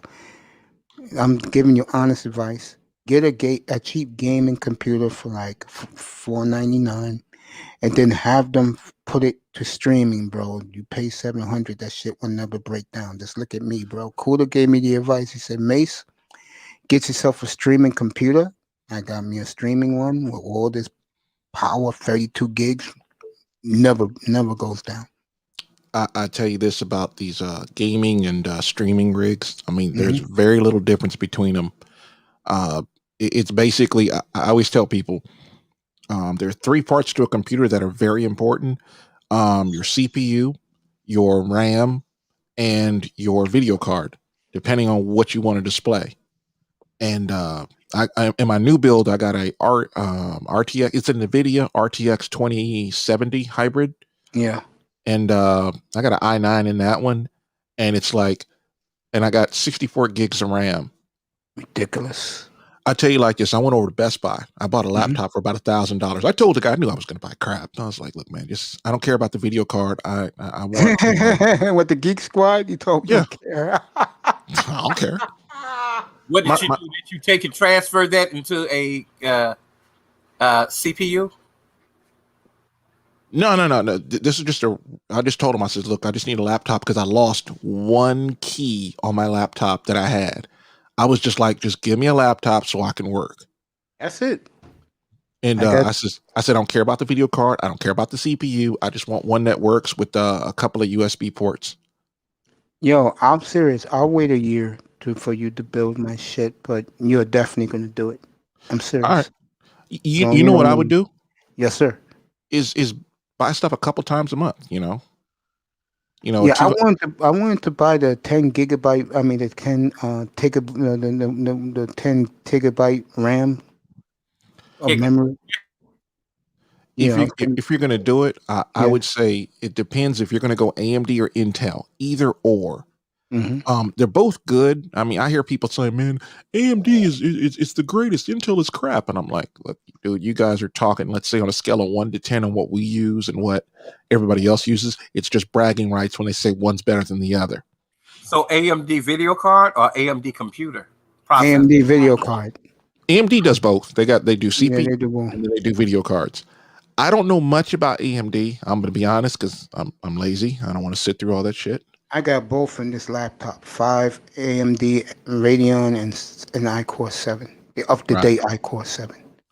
So, because when I tell people to go, when they're going to go buy their own parts, it's like you got to go either Intel or AMD when it comes to the CPU. And go ahead.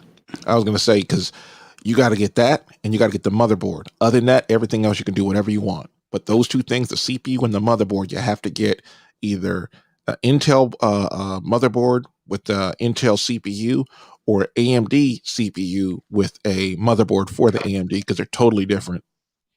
Mr. Miami got Windows 7.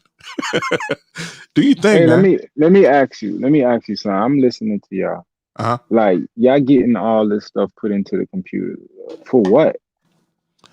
Play games, do streaming, do a little bit of design work here and there. Yeah, I need So that. what does it do? Like it makes it faster for you to work on, or it makes it like what is the purpose of just not using the factory computer technology that's already in there? The factory computers are trash. Well, I never really got to my point. It's like my I have a I got a newer laptop. It's oh god, I forget what's in it.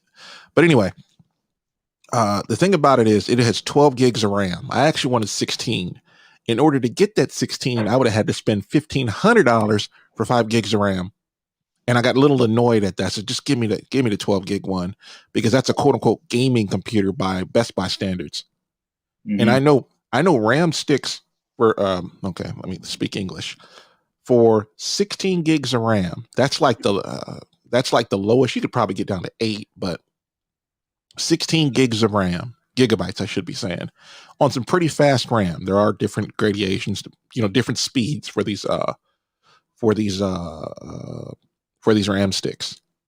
And you can get 8 gigs for less than $100. You can get 16 gigs. You might spend 120, maybe. I haven't looked in a while.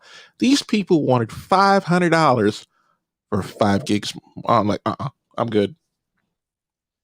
That's why I hate and you can't change it later. Not like a desktop where you could just say, all right, you know what? I'm gonna get some new RAM. I'm gonna get in like. Yeah, I was about to say that's the beautiful But that's thing what I about mean. Why desktop. not just pay the 2 stacks? Like that's what I did. I just said, hey, what's the best, fastest computer y'all got? They said that one. I said, give me that shit. I ain't got time for all that, bro. The best one is to have somebody that's knowledgeable, like War Master, to build you what you need. Exactly. That's what I'm saying. Like I heard what he said, but he said it's for gaming, streaming, and designing. But what I'm saying is he was basically giving me the gig differences. Like he had to pay extra, so he got less. And what did you do when you got the less? You built your own to make it up to 16? No, my desktop I don't usually take with me on the road, because there's all kind of vibrations in the truck, and I'm like, I don't know if I want it over there. It might mess up my hard drive. So let me use the laptop. And now I'm like, I'm probably going to rebuild my old one when I get the new one up and running, and take the old one with me. Yeah, he was supposed to build mine this summer, but he told me wait a year. I'll wait another year. Yeah. So there's no computer on the market that could do what yours could do without being built? No, I just like building them. I mean, oh, okay. That's what I'm saying. I'm like, well, okay. Let me break it down to you. The laptop I have is a $600 laptop that I bought 6 years ago that cost $1,000 now. Okay, got you. So I paid almost twice what I used to have. That's why I hate laptops. And it doesn't even have an HDMI out, so I can't actually plug it into a television without getting a different cable. I'll just use me. I'm gonna pick up where he just left off. The laptop I'm using right now was a $700 laptop, but I wanted them to. Yeah, he'll be back. I wanted them to upgrade it. They asked me, do I want it? HP asked me, do I want it streaming, gaming, or both? I said both, but I would prefer more streaming.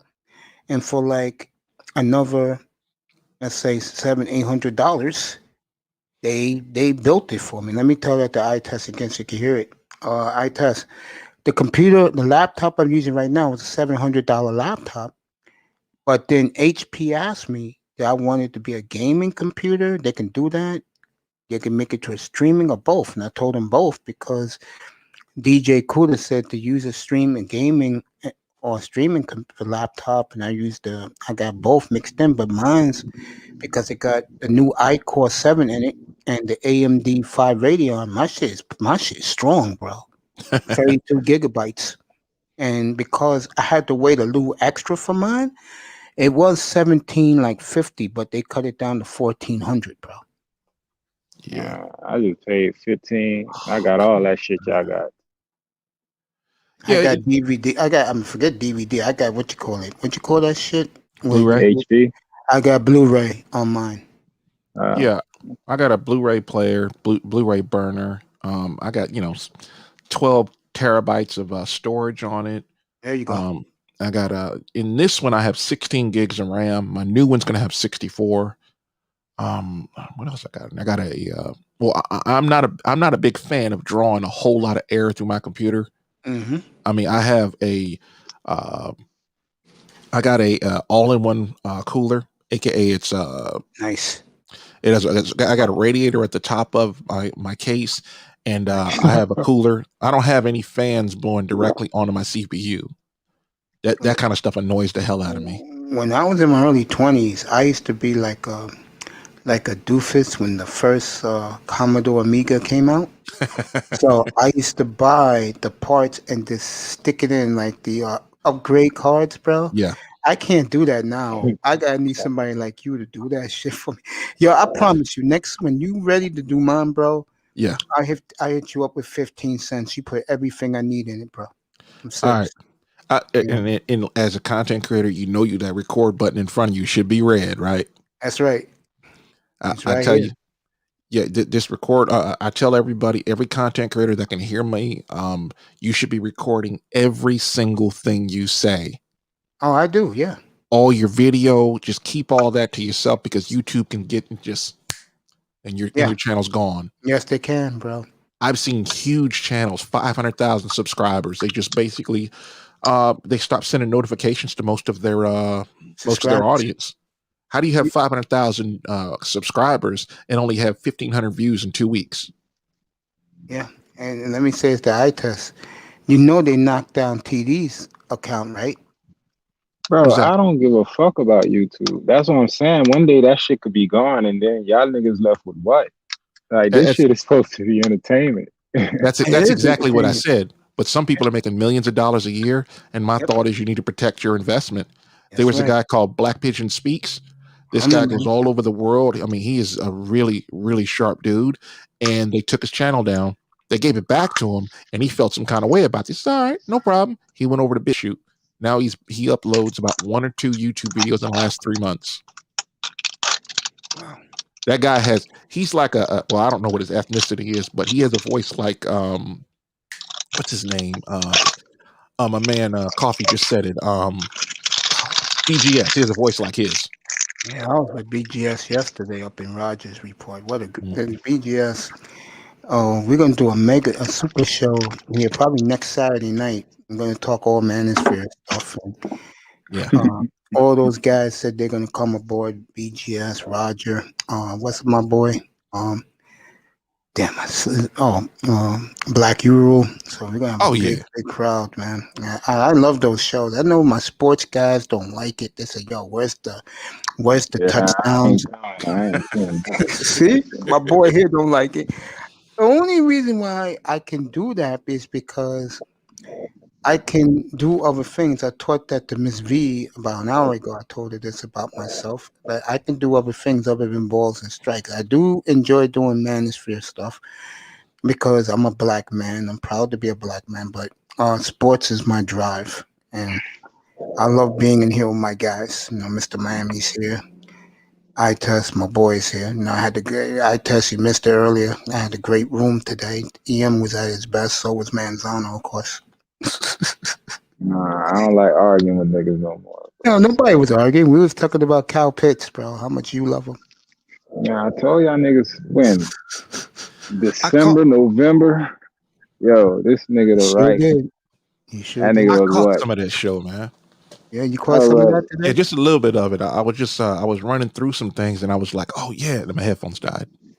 I'm sorry to hear that. Yo, dude, you know how I feel about you and Laurel and Golden Eagle. You guys are my guys, man. Yeah. You know what I mean? You know, you guys always be my guys, man. I miss you guys, but I know you guys are making your money, man. Oh yeah, man.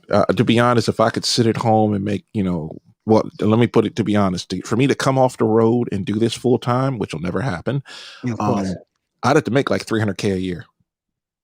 You're right. That's not, who knows, man. I know one thing. The way you have really grown, bro, with your equipment, the way you are, bro. You know that us brothers in the spirit, we love you, man. And you keep up your great work and stay safe on the road, bro. Yeah. You know what? I bought a camera a while back. Which one you got? that Sony A6400.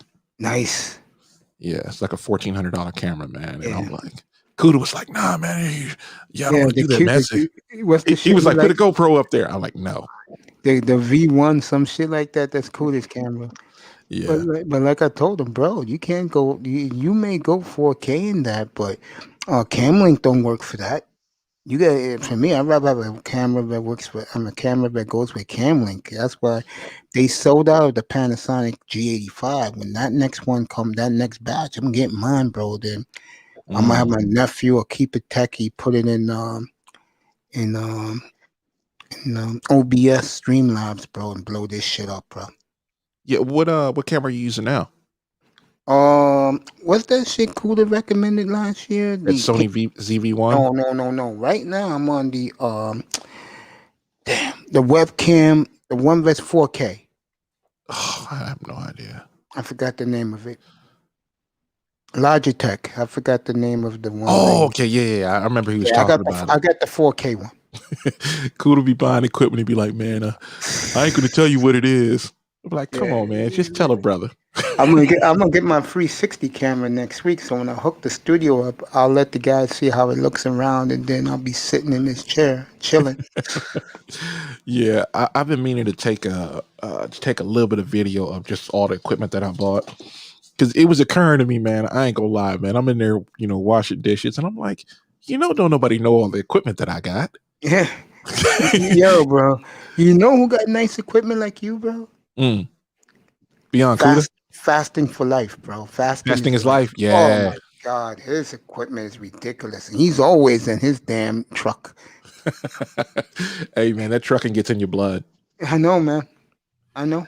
Hey, Mace, I'm a step down. If you still Hey, Coffee Saturday, I will send you the email in a few minutes, so make sure you get it, all right? Put my information back chat again.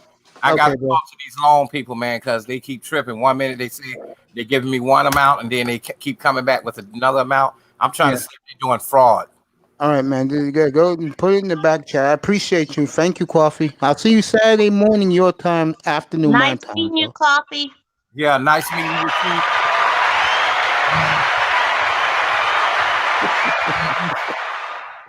Anybody here need my information? Y'all can have it too. Yeah, it's in the back. It's going to be in the back chat. There it is. All right, Coffee. Put I a got link it, to bro. your channel because I couldn't find it under that name. Okay. It's on the Bay Blotter News. There you go. And everything's there if you want to reach Coffee, and me and him will be doing business before the summertime. I didn't even hear what he said. Bay Blotter News. It's in the private chat. It's in the private chat, baby. This press private is all there. Phone number and all. Coffee, you have a great day out in the Bay Area, my friend. All right, man. Appreciate you so much. I'll speak to you Saturday. All right. Okay. Have a good day. The great Coffee Nino, one of my favorite people. I got three of my favorite people up here right now. War Master has the honor of gracing himself to me. Thank you. Thank you very much. Miss B is with us, and of course, the ride and die with baby bro Ites and little bro. Mr. Miami's in the chat. Jefferson's there, and the great people in the sky. You know what's funny? There you go, sweetheart. Get it from the private chats, all there. You can reach them there. I should use this voice for the rest of the stream. Crazy man. I'm going to hell. When you do that voice, there used to be a show in the 90s called Sequest. Yes. And they did one of the episodes in the second season. The alien sound just like that. Oh, it sounded like this? No, not like that. Or did it sound like this? There you go, like that. Yes. I don't know. I like to use my singing voice.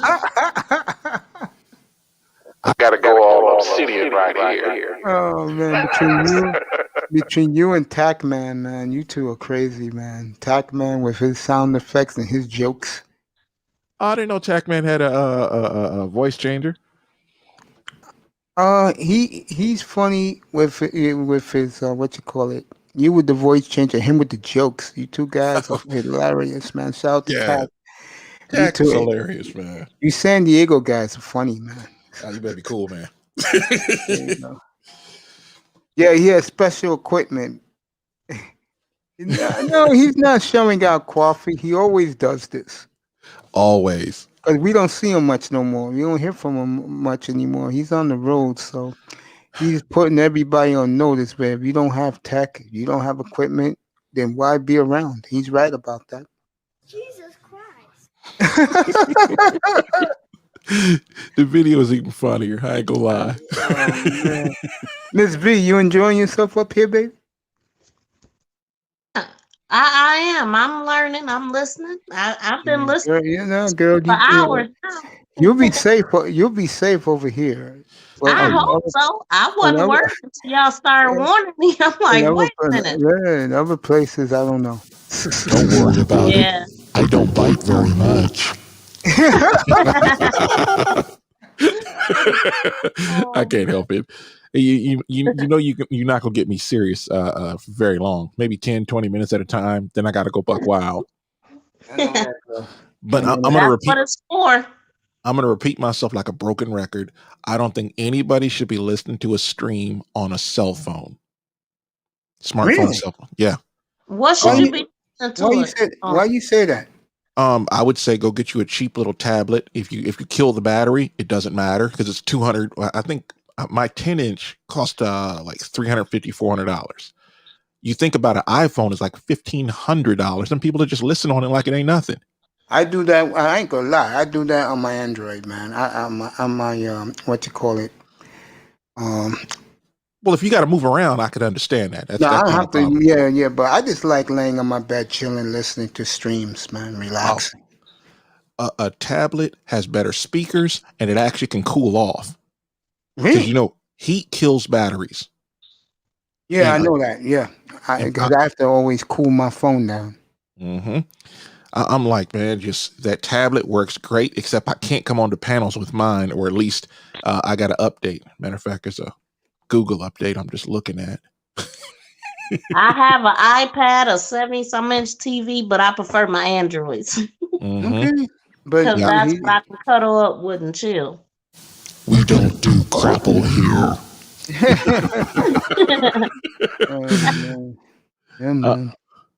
I'm just like, I'm a big fan of technology that works every day, like a pickup truck. You know, or I really should say a semi. A semi is going to start if it's 20 below, it's going to run. It's just like I like my equipment to work at all times. Laptops are the worst thing ever, besides a cell phone. Laptops don't have filters on them to filter filter the dust out. Dust kills electronics. Yeah, that's true. That's true. You know, you'll have electrical charges on all your equipment, and it'll just attract dust. And what it will do is stick to it and be like an extra, like a blanket, like your computer's at work. Man, to be honest, I would unplug it, take it outside, air it out. You know, one of those compressed air cans, just to keep it cool. Because if you ever go to any kind of business, they say, "Look, computers are so slow." And I look on the ground, computers on the ground where all the dust is at, no air filters. Wow. Yeah, I can see that. I've seen people hit the they're hitting the computer and they don't understand that most of the parts in the computer don't get stuck. Yeah. And the reason why as a computer gets hotter, the CPU will throttle down. Same thing with a video card. And sorry, I keep looking at the screen. Anyway, it's like it will slow down because you doing all those computations per minute. And there's a thermal threshold. Once you cross that, your computer will slow down just to cool off the CPU. Because most of those computers you see in businesses, and especially the ones you buy in the stores, yeah, I'm gonna be honest, most of them are trash. I believe that. They'll have a fan that's directly on the CPU, and I'm like, how do you cool this thing with a fan? It's just not me, man. Oh yeah, go ahead. I was gonna say, Mr. Miami 305 was saying your battery on your phone can die. And once that battery's dead, you got to send it in or get another one. It's true, yeah. I mean, I had a phone. God, I can't remember what it was. And matter of fact, it was a Note 4. No, Note 3. And when the battery died, you just pull it out, unplug it, order another battery. Crazy, right? Yeah, and then Samsung's trying to be like whatever that other company is, that Crapple company. I gotta buy me a tablet. So I Yeah. can watch this on my tablet and do things on my tablet. And I always say it like this: when it comes to like what you're going to use your tablet for, Yeah. that Galaxy 21, man. Oh my God, that is ridiculous. That good, huh? Fred Ward, what's up, bro? I think it's like $1,200. Mm-hmm. Anyway, you can get, there are two different kind of tablets. You can go get you I guess it's 4 or 5G one, or you can get the Wi-Fi one. The Wi-Fi one costs about a third the price of the 4 or 5G one. Really? Yeah, it's like if you're going to be in the house and you're going to be on Wi-Fi and you just want to chill in the bed and just listen to it, Yeah. the Wi-Fi one is the best to get. But if you're going to go outside the house where you want to use the cell phone towers, you got to make that choice. I mean, if you say, all right, I want to be as versatile as possible, just go ahead and get the other one. The 4 or 5G one, whichever one it is. Let me tell you this. This Roadcaster has been a godsend. Roadcaster is life. Hold on a second. It makes you feel powerful. Oh, man. I'm going to hell. I'm going to hell. When Kevin Samuel said I'm going to hell, I couldn't stop laughing. Everybody muting up. You don't want me to take over the show. I'll just go over and just be socking people just because I feel like it and then laugh like Skeletor. What? All right, I'm going to stop. I'm going to stop. No, I'm not. Y'all know I'm lying. Miss V? Yes. What kind of content do you do? Crime. So you be committing crimes and then be talking about it later? I mean, what's going on over there? Hell no, I'm not the type that'll tell on myself, not at all. But yeah, like when I first started the channel, I was very emotional. I was crying a lot of times reporting it, but I've gotten a lot better. It's a lot of evil out there. It is, man. It's horrible. And I have like multiple groups on Facebook, so I was paying attention to it and sharing it to my groups and everything. And then I was like, I'm gonna start a YouTube channel. And like I said, my goal was to get 1K subscribers and 4K watch hours in 6 months, and I did it. Good for you. So you don't have to have all this expensive equipment to do it. You just got to have content that people want to hear. And not only that, I wanted the money that I make from YouTube to pay for my equipment. And who does your editing for you? Me. Oh, good for you. Yeah, and I learned it all in 6 months. I didn't know anything. I didn't even know how to put a video on YouTube 6 months ago or 8 months ago now. You don't have to have a pretty girlfriend, but it does make it nice. Yeah. So you need to go ahead and start your channel, War Master, with the cool sound effects. My only problem is I have very unpopular opinions as far as the Politburo. And that's what's gonna get you people watching. They gonna hate you so much they gonna be right there. Quite the opposite. There's a lot of people that are gonna like me, and the Politburo doesn't like that. Like he's one of the more popular people in the sphere. I was telling my mother about the problems with Star Trek. She's a huge Trekker. My whole family's full of sci-fi geeks, and it's like I was trying to tell her. I was like, "Look, Star Trek ain't that good. It ain't been that good since the Next Generation, and even that was The biggest problem in Hollywood is they keep putting their politics into movies. My thought is this is entertainment. I don't really care about the people's political agenda. I want to be entertained. It's like going to a restaurant wanting steak and they come out there with chicken breast. I'm like, didn't I order steak? No. You're going to like chicken breast. And I said, if I wanted chicken breast, I would order chicken breast. And what's happening now in Hollywood is the people who produce these movies, I mean, not produce them, the people who pay for these movies, the financial backers, because they want a return on their investment, are starting to look at Marvel, who didn't have politics in their movie, or not as heavy-handed as, say, a Star Wars. And it's like if a Marvel movie, the least watched Marvel movie after Iron Man, when Iron Man came out in 2008, $700 million. That's the gross. We don't know how much they netted. And that was a property nobody knew about called Guardians of the Galaxy. I mean, these what's his name? Kevin Feige had his finger on the pulse of what the audience wanted.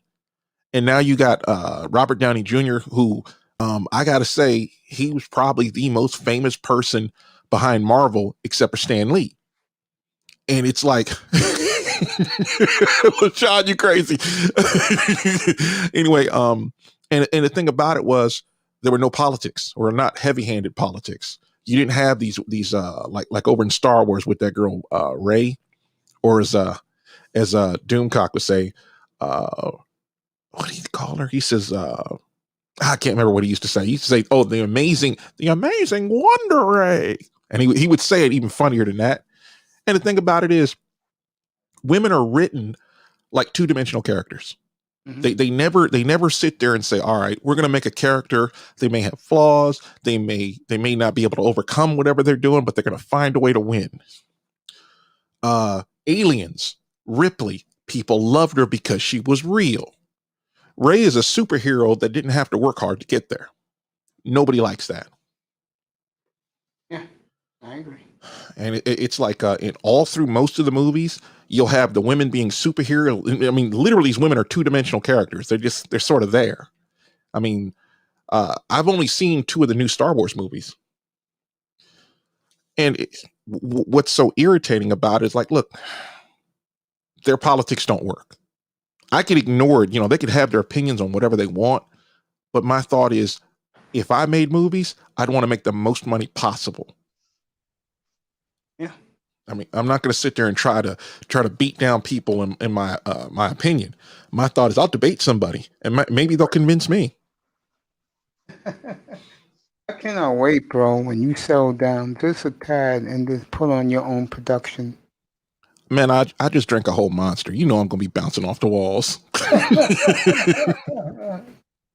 Oh, man. That's why I eat cereals so long, because I'm like, I'll drink a Monster. I'm straight. I only drink them when I stay up all night. And, I ain't working right now, so I do what I want. Feel you, bro. Ms. V, what kind of crime you cover? Pretty much anything that catch my attention, because it's a lot of stuff out there. So I'll just scroll through. I have a group on Facebook called Make This Go Viral, and I have another one called Fight for Anaya. And that one has 41K members, and Make This Go Viral has 4K. So it's a lot of crime I see. So I just scroll through and see what catch my attention, and I report it. All right. So, like, what's the latest? Like, give me an example of something that you just did. Like, are you covering like any of the shit going on in hip hop, or? I don't really follow celebrity, but I started a little bit. I actually created a page called Celebrity Drama, just because I covered just a little bit, and I can't even remember. I think T.I. I mentioned. So that was like one of the first ones. I really don't get into the celebrity thing. It's mainly children, but that's what I mean. Like, if you go to the root of it, it's the music. That's what got niggas clicking on it. Like, that's what, if you really want to get into like to the crux of the problem, if you start watching like how the music, and it's really like the drill music, how it's going coast to coast, like everybody doing that shit. That's what got these young niggas out here shooting shit up like that. All the crime that you seeing, like, yeah, I don't even think. I know it is, because it's true. It's true.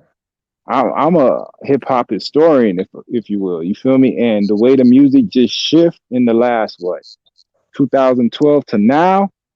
What has happened since 2012 to now? Nigga, it's been nothing but gang, and shoot 'em up shit. That's why the crime that you're reporting on, you're like, when you started, you were crying sometimes because you couldn't believe it because it was nothing but kids, right? Mm-hmm. It's nothing but kids listening to that drill shit, man, and they don't know reality from fiction, and Well, they that's don't understand like that Call of Duty. That shit is like they really programmed, bro. Like they really think they're gonna respawn. I thought, I mean, man, yo, I totally believe that the music is demonic. Like, there was a time when I stopped listening to everything, and it was when I got closer to God. So when I would listen to it, it would actually gross me out. It's actually like spirits in that music that get into you. And if you go to church, church is controlled completely by the music. I think we're dancing around the issue. The whole thing is when women started throwing the fathers of their children out of the house. That was where it started. And we go on 3 generations like that now. Or no, not 3, Well, 2 the generations. government started doing that. The government started offering women a paycheck instead of a father to raise their children. That's where it Yeah. started. Happened in the And so 60s and the women 70s. didn't want to be homeless with their children, so they went for it, but they didn't know what was actually happening. I mean, just like everything else that's happening in the world, they think a lot of us see what's happening. A lot of people don't. I This wouldn't is say by that design, all of it. I wouldn't say that they didn't want to be homeless. My thought was, matter of fact, Reagan had a speech. It was the 1964 Republican convention, and he was talking about how this woman decided to divorce her, or was trying to get a divorce from her husband to get a raise. And I remember, what was his name? He was Judge Joe Brown was talking about this one woman. All she had to do was have a baby by somebody else, so she can, have another baby, so she can get he used more colorful language than that, to actually get a paycheck from the government. And we know what happens when children don't have their fathers. They go bro, wild. but they specifically targeted the black community because, like she said, they gave these programs so that if you had a male in the household, you couldn't get the money. So it was only one type of people they were targeting. Then they started with the gentrifying communities, putting people all packed up in specific areas that they designated. You feel me? And then I don't you know go about into the school. You don't know about that. How do you not know about how they put people He's in San Diego, bro. He lives in one of the best places in the planet. So I he get don't it, know but about if he doesn't know, so Well, no, it's bro, not that do I your don't know. research. It's not that I don't know, but I tell you like this: I actually had a dad, and my dad didn't play that nonsense. My mother was Bro, no I slouch. had Wait, the same whoa! thing. Slow down. We're not really You talking cut me about. off. I was finishing what my thought was, and you started talking, bro. Okay, Let go me ahead. finish my You thought, go and right then you ahead. can go ahead. So what I was saying is, bro, when they because like you got a father. Everybody, like some people have fathers, some people don't. So I understand where you're going with that. I'm talking about the majority. We're not talking about the isolated, like issue, like me, you. These are isolated circumstances for the I have most the same part, thing too. and for the most part, you know what I'm saying? For the most part, our community is like she said, or like you brought it up. You brought it up how the women were throwing the fathers out, but it was a plan, bro. If you really look at it, they took families, they put these programs together where the fathers couldn't be in the home. And these are for the people like didn't have a father. These are the people who mothers were on drugs. These are the people who were in these communities that they basically pushed them into. So if you can't see the overall plan that they had since day one to today, it was all a plan that right now is coming to fruition because that's all you have is a bunch of single mothers having wild ass kids that's out here shooting each other up. That's who's shooting each other up. All the people that they pushed into these black communities. Exactly. We're not really disagreeing. It's just that the whole idea of gentrification is not really an issue. I remember Obsidian had said this. You want to stop gentrification? Strong families did it. There's probably one of the most exclusive. I'm not going to say exclusive, but where a lot of the wealthy people live in San Diego. It's called La Jolla. Used to be a black neighborhood. Guess what happens? They're gone. Black folks done sold their house or threw their husbands out. I mean, you start looking at how many children are born to single mothers that are black, 80%. And the Latinos, 60%.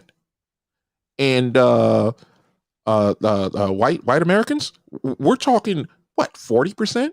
Oh, they going through it. And the reason why gentrification happens is because no father in the home. I agree. What happens to black women has happened to everybody else. And this is why you have people coming into these poor areas, because if you were looking for some place to live, where are you going to go? And you broke, they're going to go right to the hood. Before drugs, it was housewives and husbands having great factory jobs. And then they threw in the crack, and that changed everything. And then prison. Well, they chased. Sorry, I didn't mean to interrupt. There was one thing to add into that. They started chasing the jobs out of the country. Oh, yeah. And then people lost their factory job. Then in the 80s, they called it, what was it, downsizing? Yeah, downsizing. And, companies were shamed. And the companies were like, look, you guys keep writing laws, with the EPA and all these other places. And you want what we provide at a low price, but you won't buy it when the price goes up for this very same people who keep writing all these regulations to screw up our business. So we got to send some of our business offshore.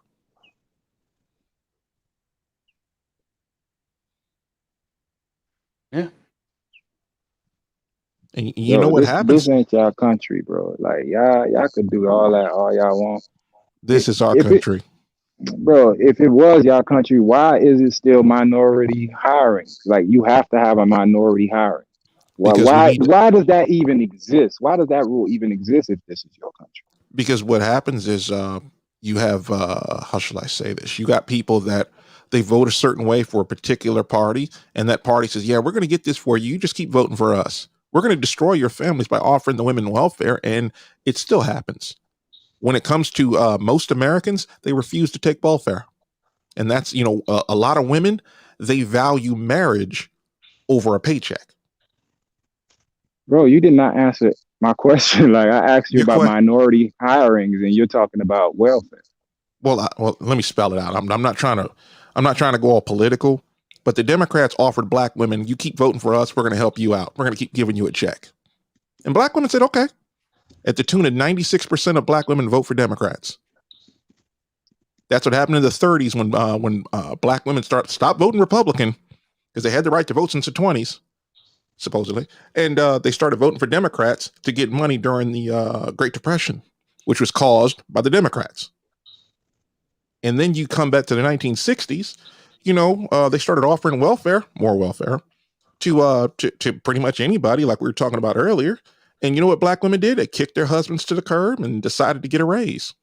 Well, welfare actually started with white women being minorities. Exactly. And then when black people start benefiting off of it, they changed the rules. You mean black women, because black men don't get welfare? Well, they do, actually.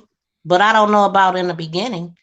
Me personally, I've never met a man I did mean black women, but men get food stamps and benefits too. I see it here all the time. Maybe men you guys get like $100 or $200 of food stamps, even single. If they're low income, and then they benefit from the medical also. Yeah, I never heard of a man getting welfare. Don't get me wrong. There are programs out there that men are taking part of, because I do see dudes that don't actually do anything, but they somehow, I know men that get welfare, like just what I said. Like I know men that get it, like 200 in food stamps and medical, but they don't get cash, but they do get that. I know who that is. I know who that is. It ain't me. Yeah, I know who that is. I'll say it like this. You have the government that will take the jobs and chase them overseas, because you know what happens when you always hear a politician talk. I did not want to go political, but the thing about it is you got some politicians that say, man, these big multi-million dollar companies are chasing your jobs away. And you'd be like, dude, I do remember the law you wrote to make them go overseas. It's either pay a high price, to hire somebody, because American workers are the best in the world.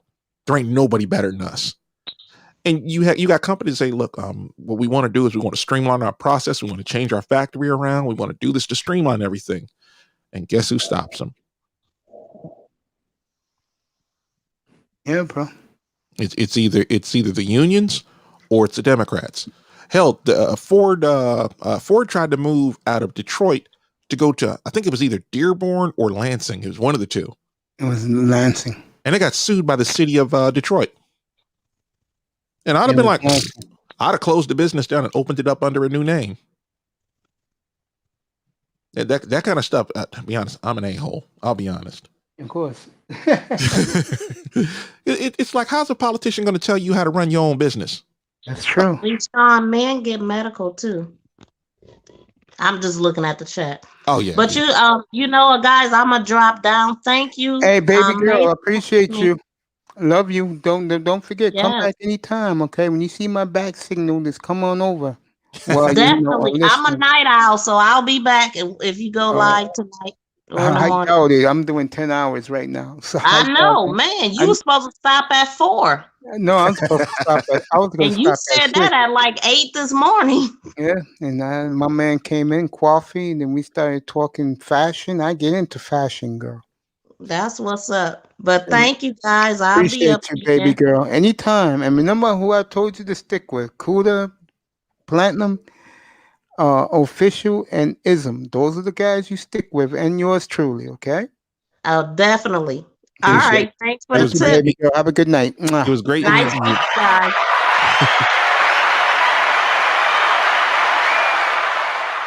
Miss V, if you're still listening, it was great meeting you. Yeah, so fellas, I'm gonna take this to 10 hours. I'm gonna take this to 10 hours. Then these two will stay with me. My show I like to do after dark and talk to them about their lives, what's going on with them. The rest of you, I will see you. If I come back, it'll be 8:30 Eastern. I'll take you to 11:30 tonight. All right. So enjoy your dinner on the East Coast. Everybody's getting on the plantation. Sisters Oh man, and it's brothers 5:00. Yeah, it's gonna be 3:00 your time. Yeah. And you sisters and brothers, I love you. Thank you for watching all day. 10-hour stream, folks. I know it's crazy, right? I'm gonna take you up to 10 hours. Then I'm out. Then I'll be back for the nightcap at 8:30 Eastern. And we'll talk all sports. There'll be none of this shit. It'll be all so I can get eye test back, Manzano back. I'm in the mood to do another show. That's why the other day on Tuesday I was drained. Today I feel good. So, Yeah. I'll do another short one. You know what my brother calls me? Shout out to Little Big Nate. And by the way, Little Big Nate be on 7:30 tonight Eastern time. He calls me the marathon man for how many hours I do. Yeah. If I ever could do a job other than driving a truck, it would be just talking to people. This is fun. Oh yeah, I love it, man. And and you know what's funny? My audience and the brothers and sisters who come out on the platform, they don't realize how much I love doing this for them. I love doing it for everybody. This is not an ego thing for me.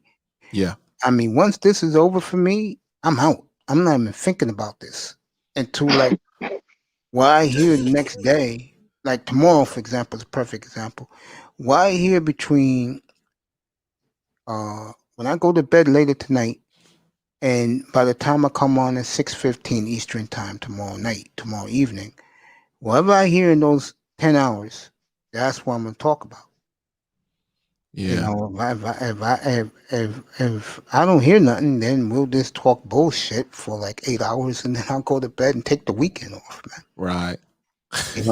You can Cool is right about one thing.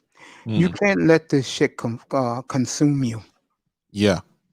It's just fun. I never get mad at people on the panels. I mean, there was this idiot just he was pissing me off though one day. I did go off on him. I think I was in that platform that night. I was on GC's panel. And I wasn't there.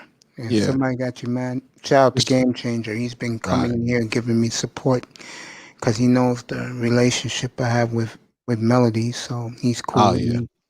I keep missing her panels, man. I gotta get over there. Dude, you better get a VIP because that shit is packed, bro. Yeah. If I come on, I'll come on early. Well, she knows you, so she'll hook you up. Oh yeah. Because these guys be fiending for her, bro. Damn. I'll be honest, man. Melody's one of them chicks, man. She cool to kick it with. Yes. That's why I treat her like a little sister. I don't treat her like I'm one of her fanboys.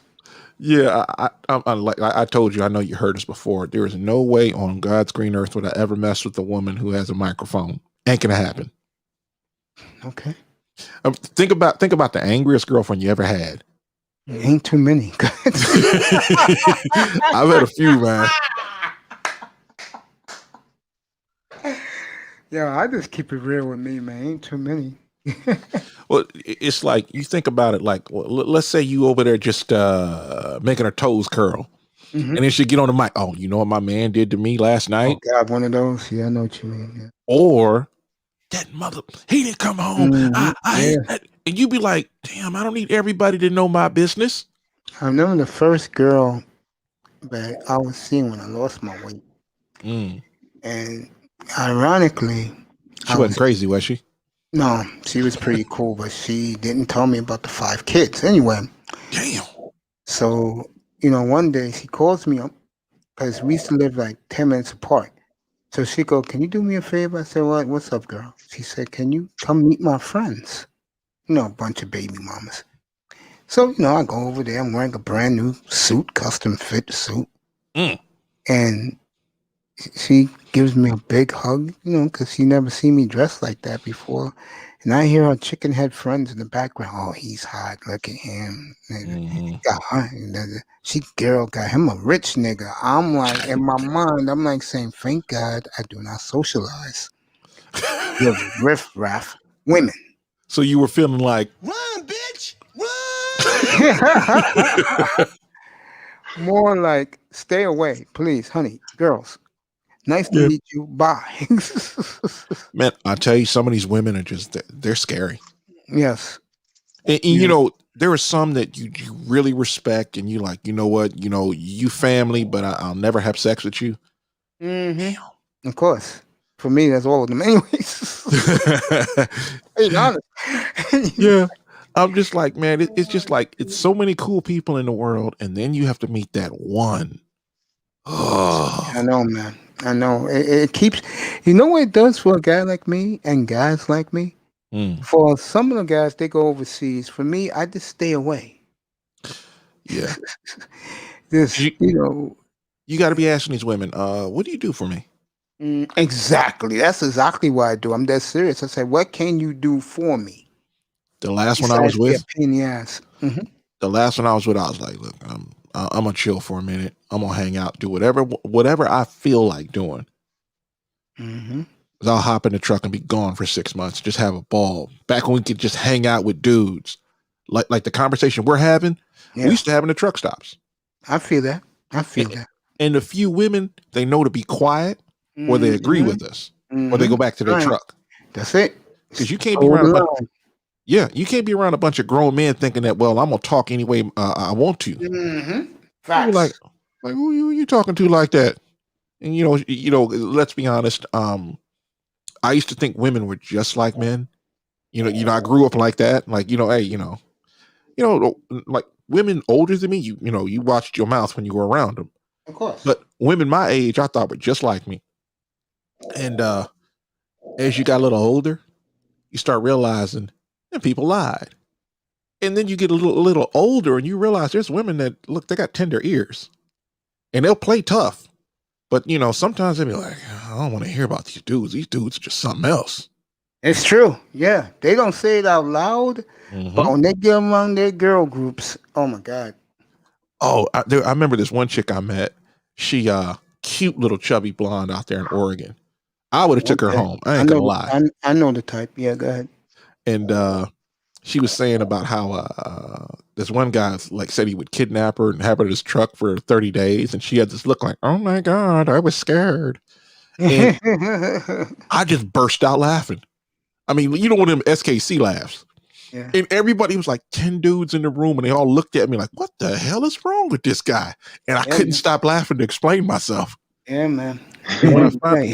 When I finally got up there, she looks up at me and I says, men are honest, women are perverts. And she's like, yeah, you're right about that one. And she had that look like, you hot. I was just bullshitting these guys because it was only me and 2 other guys that were there when I got up to the end of the line. And it was hilarious. And I'm like, yeah, we know you women are like that. There's some women that how shall I say this? There are women of higher value and there are women of lower value. The lower value women want to seem like higher value women. Yes, facts. And it's like, look, if you got to quote MOT, if you got a bag of D, you got a bag of D's that you can call at any time and you jump on any one of them and nobody knows it. And they do. Like I always say, women can get access to dick anytime they want to, 24/7. Yep. Until they run into somebody. There's always horny men lined up to do it to you, to them. Mm-hmm. And what a lot of them don't figure out till they're older is that makes them a low quality woman. No doubt. It's like, what man wants a used up, Right? I what say dude that all the time. And you be like, why don't you just go through your whole phase and have a bunch of kids with a man that will support you? That's right.